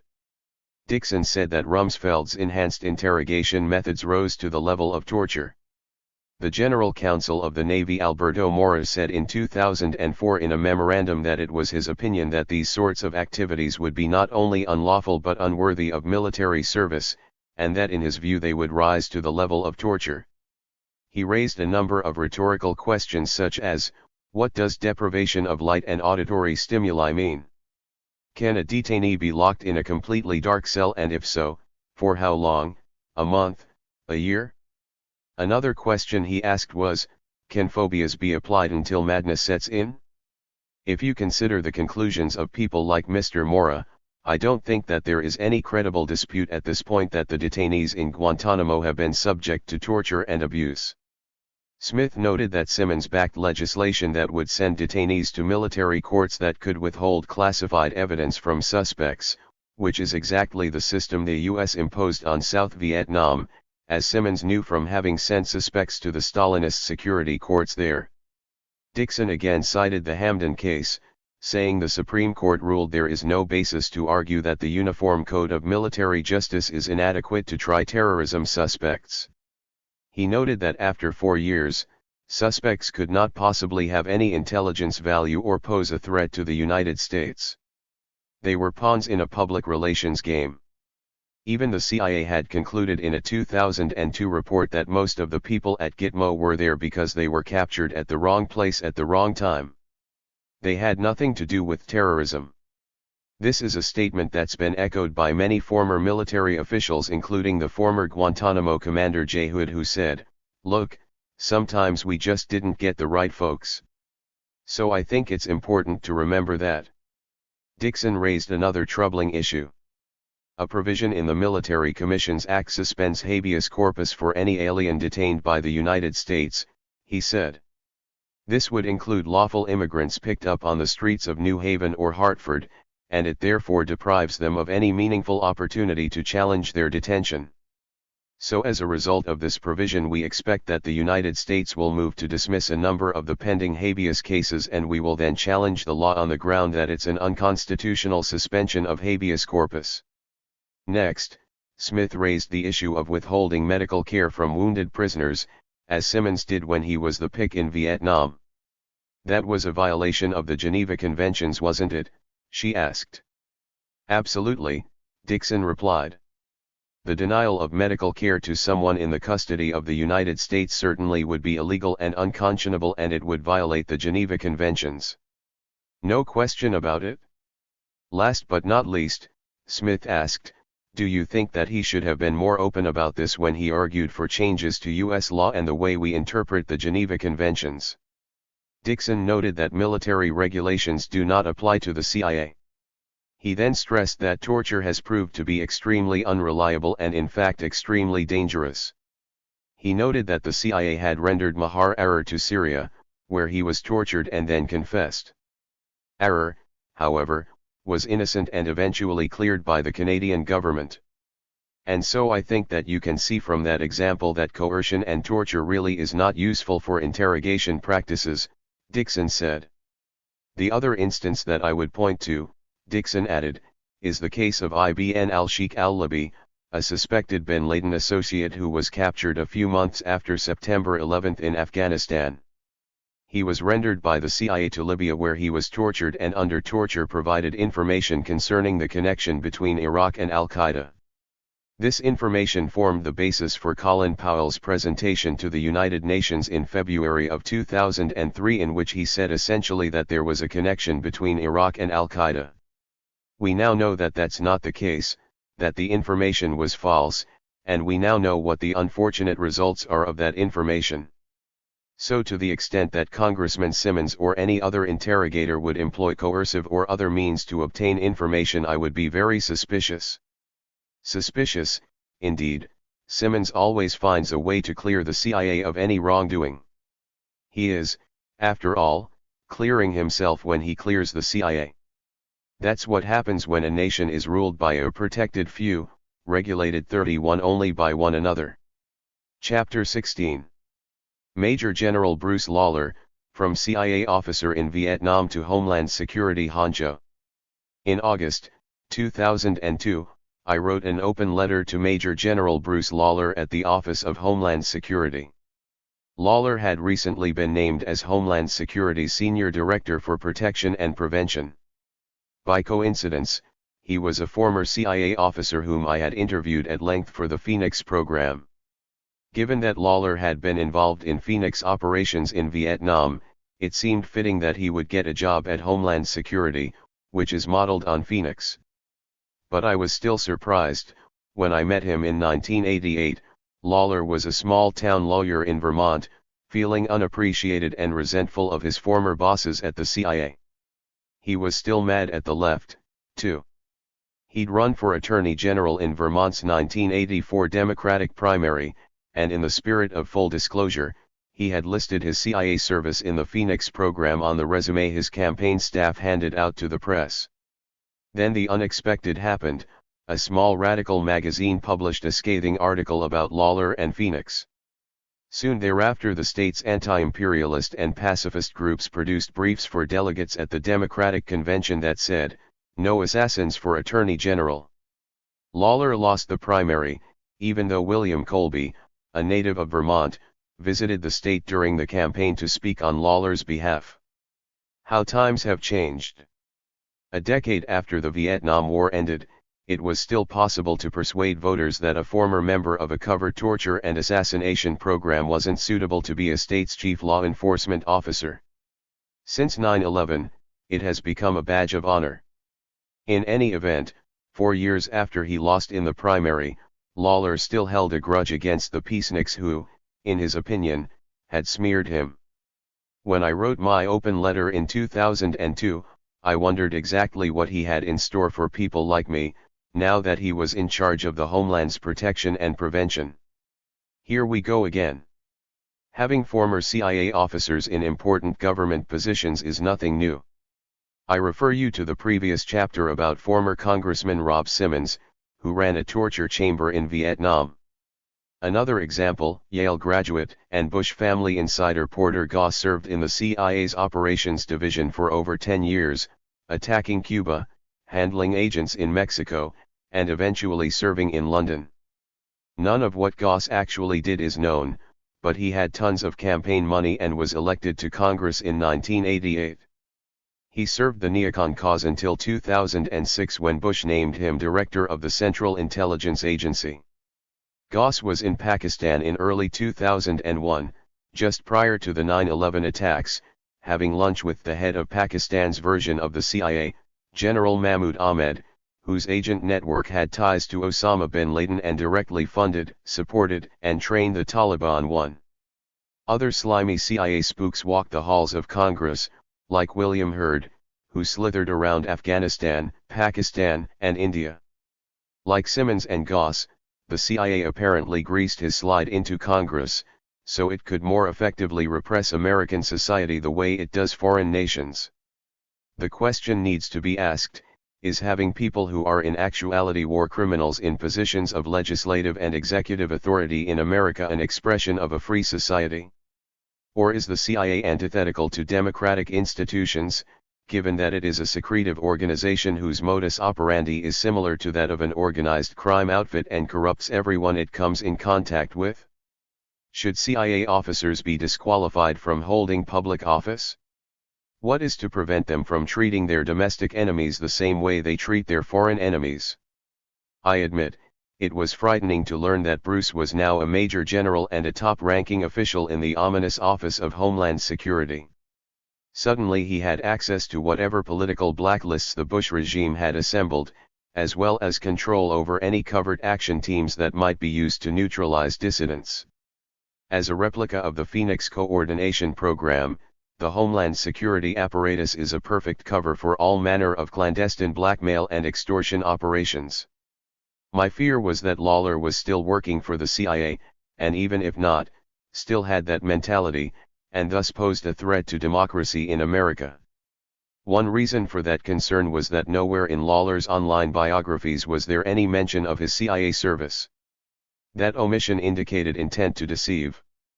The Executive Session on Domestic Preparedness, a standing task force of leading practitioners and academic specialists concerned with terrorism and emergency management, posted a biography of Lawler. It mentioned that he'd been the first commanding general of the Joint Task Force, Civil Support at Fort Monroe. The JTSCS, it explained, had been formed to provide command and control over Department of Defense consequence management forces in support of a civilian lead federal agency following a weapon of mass destruction incident in the United States, its territories, or possessions. Could that civilian lead federal agency be the CIA, I wondered? The JTFCS's mission sounded like a self-fulfilling prophecy, in view of the fact that it was founded a mere 2 years before the 9/11 terror attacks.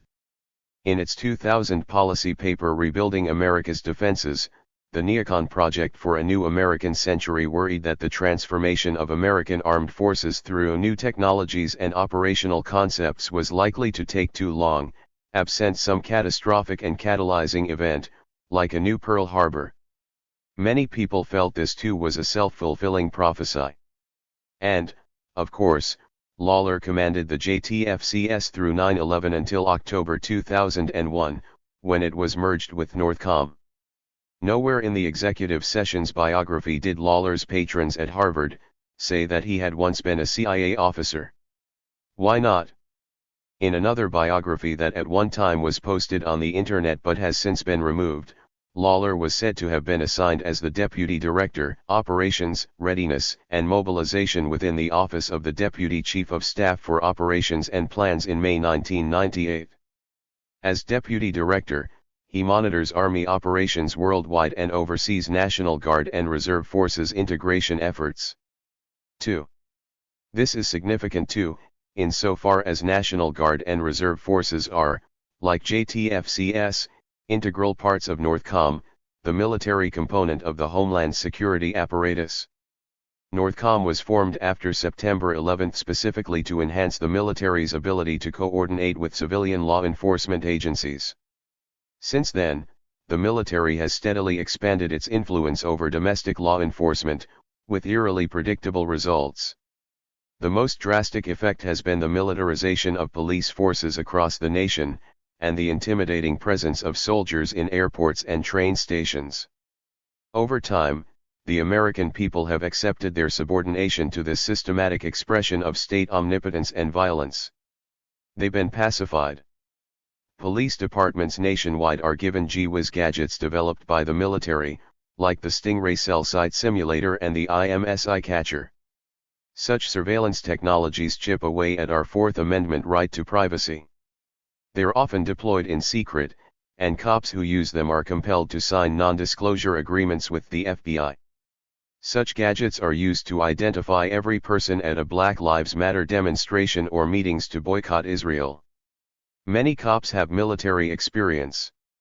They return from overseas duty and still consider themselves heroes protecting the empire.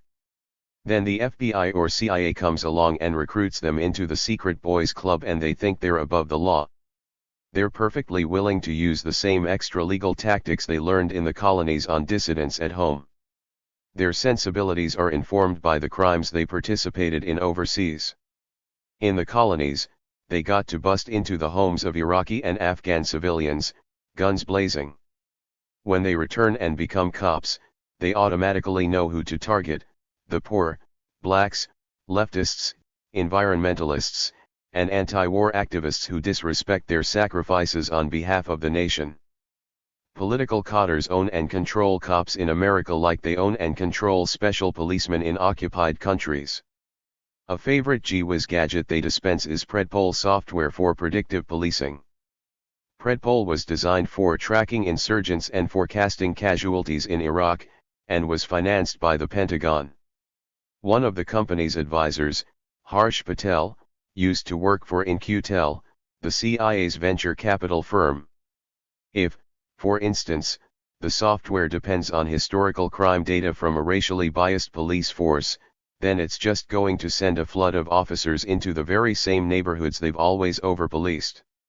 And if that happens, of course, more personnel will find more crime and presto, you have the potential for a perfect feedback loop of prejudice, arrests, and high-tech success. To understand what that means, keep in mind that, without a computer in sight, nearly 4 times as many blacks as whites are arrested for marijuana possession, even though usage among the two groups is about the same. 3. I'll expand on the CIA/FBI/Pentagon infiltration of law enforcement in the next chapter. Meanwhile, let's address one more problem with Lawler's official biography, which states that the general's military service began in 1967. After service in Vietnam from 1971 to 1973, he received a direct commission in 1974 as an intelligence officer. 4. Again, the information is intentionally misleading with no mention that Lawler was a CIA officer. In fact, the unsuspecting reader is led to believe he was in the military. Might Lawler have consented to this subterfuge, because he was still serving the CIA undercover as a military officer when he took the job at Homeland Security? Bruce Lawler in Vietnam. I first read about Lawler in Everything We Had by Al Santoli. The interview was provocative, to say the least. In a section of his book titled The Phoenix, Santoli identified Lawler as having been a CIA case officer in I Corps from November 1971 through December 1973. He quoted Lawler as saying that in order to win the war, what we had to do was get in and eliminate the ability of the VC to control or influence the people. That's what pacification was all about. The buzzword was root out. We tried to go in and neutralize their political structure. 5. For anyone unfamiliar with Phoenix jargon, neutralize meant to assassinate, imprison, or turn someone into a defector or double agent. Political control, of course, is the name of the game. Lawler made some other provocative statements, including this zinger which echoes my own conclusions about the CIA: we permitted the Vietnamese to corrupt the system and we did it because we basically were corrupt ourselves. In an effort to find out how Lawler came to the conclusion that the CIA was corrupt, I wrote to him and requested an interview. He agreed, and what he told me confirmed everything Santoli had attributed to him, along with some additional, startling details. Lawler told me that he joined the CIA in 1967, while he was getting his BA at George Washington University. After he graduated, the CIA sent him to its training school. He took the paramilitary course in weapons and military tactics, and was trained as an intelligence officer, the kind who manages interrogation centers and secret agents. After that he was assigned to the Vietnam desk at Langley headquarters, where he received specialized training in agent operations in Vietnam. He also took a language course in Vietnamese. While at CIA headquarters, Lawler formed a rapport with the Vietnam desk officer, Al Seal, and when Seal was assigned as the base chief in Da Nang, he invited Lawler to go along. Lawler arrived in Saigon in November 1971 and joined the embassy's translation section. He transferred to Da Nang a few weeks later and was assigned to the CIA's counterintelligence office. He worked at that job through the Easter Offensive of 1972, during which time he developed a friendship with Patry Loomis, who would later achieve notoriety as an associate of Ed Wilson. 6. In the summer of 1972, Loomis was made the region's PRU advisor. Just as a reminder, the CIA's PRU program was staffed by bloodthirsty mercenaries. Their job was to go into VC areas, in CIA jargon, to do unto them what they were doing to us. This is a reference to selective terrorism, the Viet Minh guerrilla tactic of murdering low-ranking colonial officials who worked closely with the people, policemen, mailmen, teachers, etc. The murders were gruesome, a bullet in the belly or a grenade lobbed into a cafe, and were designed to achieve maximum publicity and demonstrate to the people the power of the nationalists to strike crippling blows against their oppressors. For the CIA, this tactic meant kidnapping, killing, and mutilating political, i.e. civilian cadres, along with their families and neighbors. When Loomis was promoted to head the PRU in Region I, Lawler replaced him as the Quang Nam Province officer in charge and liaison to the Special Police. In that capacity, Lawler did what Simmons had done in Phu Yen Province, with his special branch counterpart, Captain Lam Min Sun. He organized the most aggressive special branch officers into a special intelligence force unit that hunted members of the Viet Cong infrastructure in the hamlets and villages. Lam recognized that his own people could not run paramilitary operations in rural villages, Lawler explained. So we trained a unit of special branch guys, taught them infantry formations. They did this in anticipation of the pending ceasefire, at which point the PRU were to be placed under the control of Special Branch and integrated within Lam's Special Police paramilitary unit. Bored with filing reports, Lawler started going out on PRU operations with Loomis. He dressed in tiger fatigues and went on ambushes and traditional snuff and snatch operations. By then the PRU had become, Lawler recalled, an adjunct duty of the special branch advisor in each province. The CIA funneled PRU salaries in I Corps through the special branch to the region PRU commander, Major Vin, who then doled it out to the province PRU chiefs. In his congressional testimony in 1971, Colby described the PRU as special groups which were not included in the normal government structure. Since that time, this has been more and more integrated into the normal government structure, and correspondingly conducted under the government's rules of behavior. In her article The CIA's Hired Killers, Georgie and Geyer told how, in the absence of an American or South Vietnamese ideology, it was said in the early days, why not borrow the most workable tenets of the enemies? After all, she quoted Dan Ellsberg's friend Frank Scotton as saying, they stole the atomic bomb secrets and all from us 7. As a result, Geyer wrote, Scotton and a few other Americans started a counter-guerrilla movement in northern Quang Ngai province. Terror and assassination were included in their bag of tricks.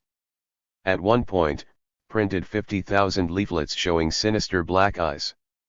These were left on bodies after assassination or even, our terrorists are playful, nailed to doors to make people think they were marked for future efforts. 8. But, Geyer said, whereas Scotton's original counter-guerrillas were both assassins in the night and goodwill organizers of the people, the PRUs are exclusively assassins in the night. Furthermore, she said, the PRUs are excellent torturers. Torture has now come to be so indiscriminately used that the VC warned their men to beware of any released prisoner if he has not been tortured. Sometimes we have to kill one suspect to get another to talk, Geyer quoted a CIA PRU advisor as saying. Another PRU advisor told her that he ate supper with his PRUs on the hearts and livers of their slain enemies. Another one said, I've been doing this for 22 years all over the world. He cited Egypt when Nasser was coming to power and the Congo when we were trying to get rid of Chombe. Geyer said about the PRU advisor, his job, like that of many Americans in South Vietnam, was terror. Geyer called American PRU advisors really the leaders, a view that contradicted Colby's claim that Americans were limited to advice and assistance. Things changed dramatically for Lawler after the ceasefire in January 1973. Prior to that, his easy, striped pants job as special branch advisor amounted to coordinating with Captain Lam and getting reports from the Hoi An Pic. He had no dealings with the U.S. military or the province senior advisor and rarely acted on Phoenix information, just PRU and unilateral sources. There was little special branch input, because no one talked to anyone. One big problem concerned the PRU. Although the PRU were placed under the jurisdiction of the special branch after the ceasefire, the CIA still controlled the purse strings. But it wasn't providing as much money as before and had lost control over the PRU leadership. According to Lawler, top-ranking PRU officers turned to graft, drug dealing, and shakedowns to make up the differential. Bad things started happening. Region L PRU chief Vin began putting the arm on the Quang Nam PRU chief, Phan Van Lim, who in turn began changing money for the VC. Eventually one member of the Quang Nam PRU team went to Lawler and said, it's getting out of hand. Ever the idealist, Lawler investigated. The investigation ended when he walked into the Hoi An Pic and saw that a woman, who knew about the region PRU chief's dirty dealings, had been raped and murdered. Her body was stretched over a table. All of a sudden, Lawler told me, Mr. Lim wants me to go on a mission with him, and the other PRU guys are telling me, don't go. After the Easter Offensive of 1972, according to Lawler, the North Vietnamese army concentrated on repairing its infiltration routes in preparation for the next offensive. Then came the ceasefire, at which point each village identified itself as controlled by the GVN or by the VC. As Lawler recalled, all of a sudden there was a lot of business, because as soon as someone put a VC flag on their roof, they're gone. Not in the sense that they were killed, but we could pick them up and interrogate them. And we basically were flooded. It was also after the ceasefire that the country club set took over. Tom Flores, a veteran of the CIA's Western Hemisphere Division, replaced Al Seal as the region officer in charge. Flores brought his own deputy and chief of operations, and the entire CIA contingent moved into the Da Nang consulate under State Department cover. Their involvement in pick and prue operations was now thoroughly illegal. Lawler described Flores as a very senior officer on his last tour whose objective was to live well, not rock the boat, and take advantage of the amenities that were readily available. That attitude was prevalent. Lawler, as an example, cited the public safety advisor to the field forces as one of the guys who used to set up the shakedowns of merchants. He came out of that war wealthier than you or I will ever be. But you can't prove it. When Lawler brought the matter to the attention of his bosses, he was told, "Don't bother me," or asked, "What do you want me to do?" As with the Homeland Security boondoggle, many Americans went along for the profitable ride. The special branch liaison in Hue became the Thuy Tien Province Observer, Lawler recalled. He had been a retired cop and he liked the good life. But he had no enthusiasm. He thought it was a joke. He wanted to stay over there when his contract was up, so he became the Province Observer. He liaised. Contributing to the decline in morale after the ceasefire was the fact that the Special Intelligence Force units were disbanded and the PRU were placed under the National Police Command within the Special Branch. This caused many problems, Lawler explained. We started seeing more ghost soldiers, more extortion, and more protection money. We couldn't pay them at all, so we lost control. The PRU had the same mission as before and maintained their agents in field, but because the CIA advisor was no longer a participant, there were fewer operations and more excuses for not going. Lawler tried to maintain control by providing gee-whiz gadgets like Nighthawk helicopters with miniguns and spotlights, and by being able to get wounded PRU into the hospital in Da Nang. Phoenix coordination, according to Lawler, was dead. There was nothing left. The Vietnamese gave it lip service, but there was no coordination with the Special Police. When the MSS and Special Branch got together, they tried to take away rather than share information. As soon as the Special Branch began paying PRU teams at province level, Major Vin got concerned. Now he has to answer to Saigon. He has to give them a cut. That resulted in Vin cheating somebody out of his cut, and that fractured what had been a unified unit. So it was that the PRU program devolved into a criminal enterprise, like Frankenstein's monster, beyond the control of its criminally insane creator. The last straw for Lawler occurred just before the end of his tour in November 1973.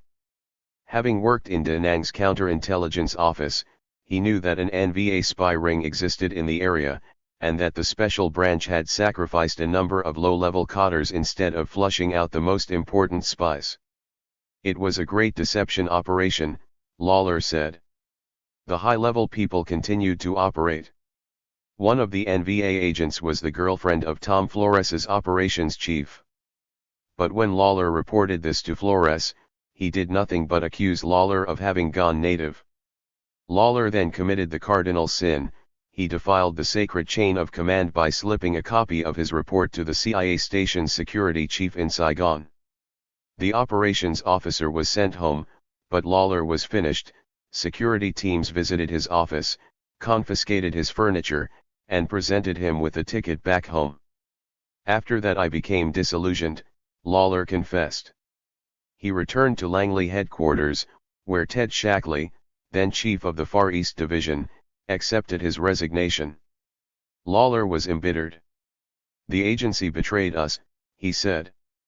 To go after the VCI, we had to believe it was okay. But we were too young to understand what happens when idealism cracks up against reality. We risked our lives to get information on the VCI, information we were told the president was going to read. Then guys who didn't care gave it to superiors more interested in booze and broads. Reprisal is the name of the Homeland Security game.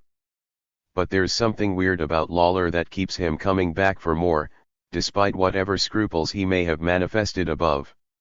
After his bid to be the Democratic Party's nominee for Attorney General failed in 1984, Colby intervened and got him a job interview at Langley. He was interviewed by Rudy Enders, the chief of the CIA's Paramilitary Special Operations Division. However, despite his willingness to return to the fold and help do the CIA's dirty work in Central America, details of the Da Nang incident surfaced during the interview, and Lawler was not rehired, at least, not officially. People look for vindication in different ways. Take, for example, the reaction of the militant right wing to America's humiliating defeat at the hands of the Vietnamese. Phoenix creator Nelson Brickham compared it to the frustration and bitterness of the German nation after the First World War. As we all know, that frustration and bitterness enabled Hitler to rise from the ashes of the Weimar Republic.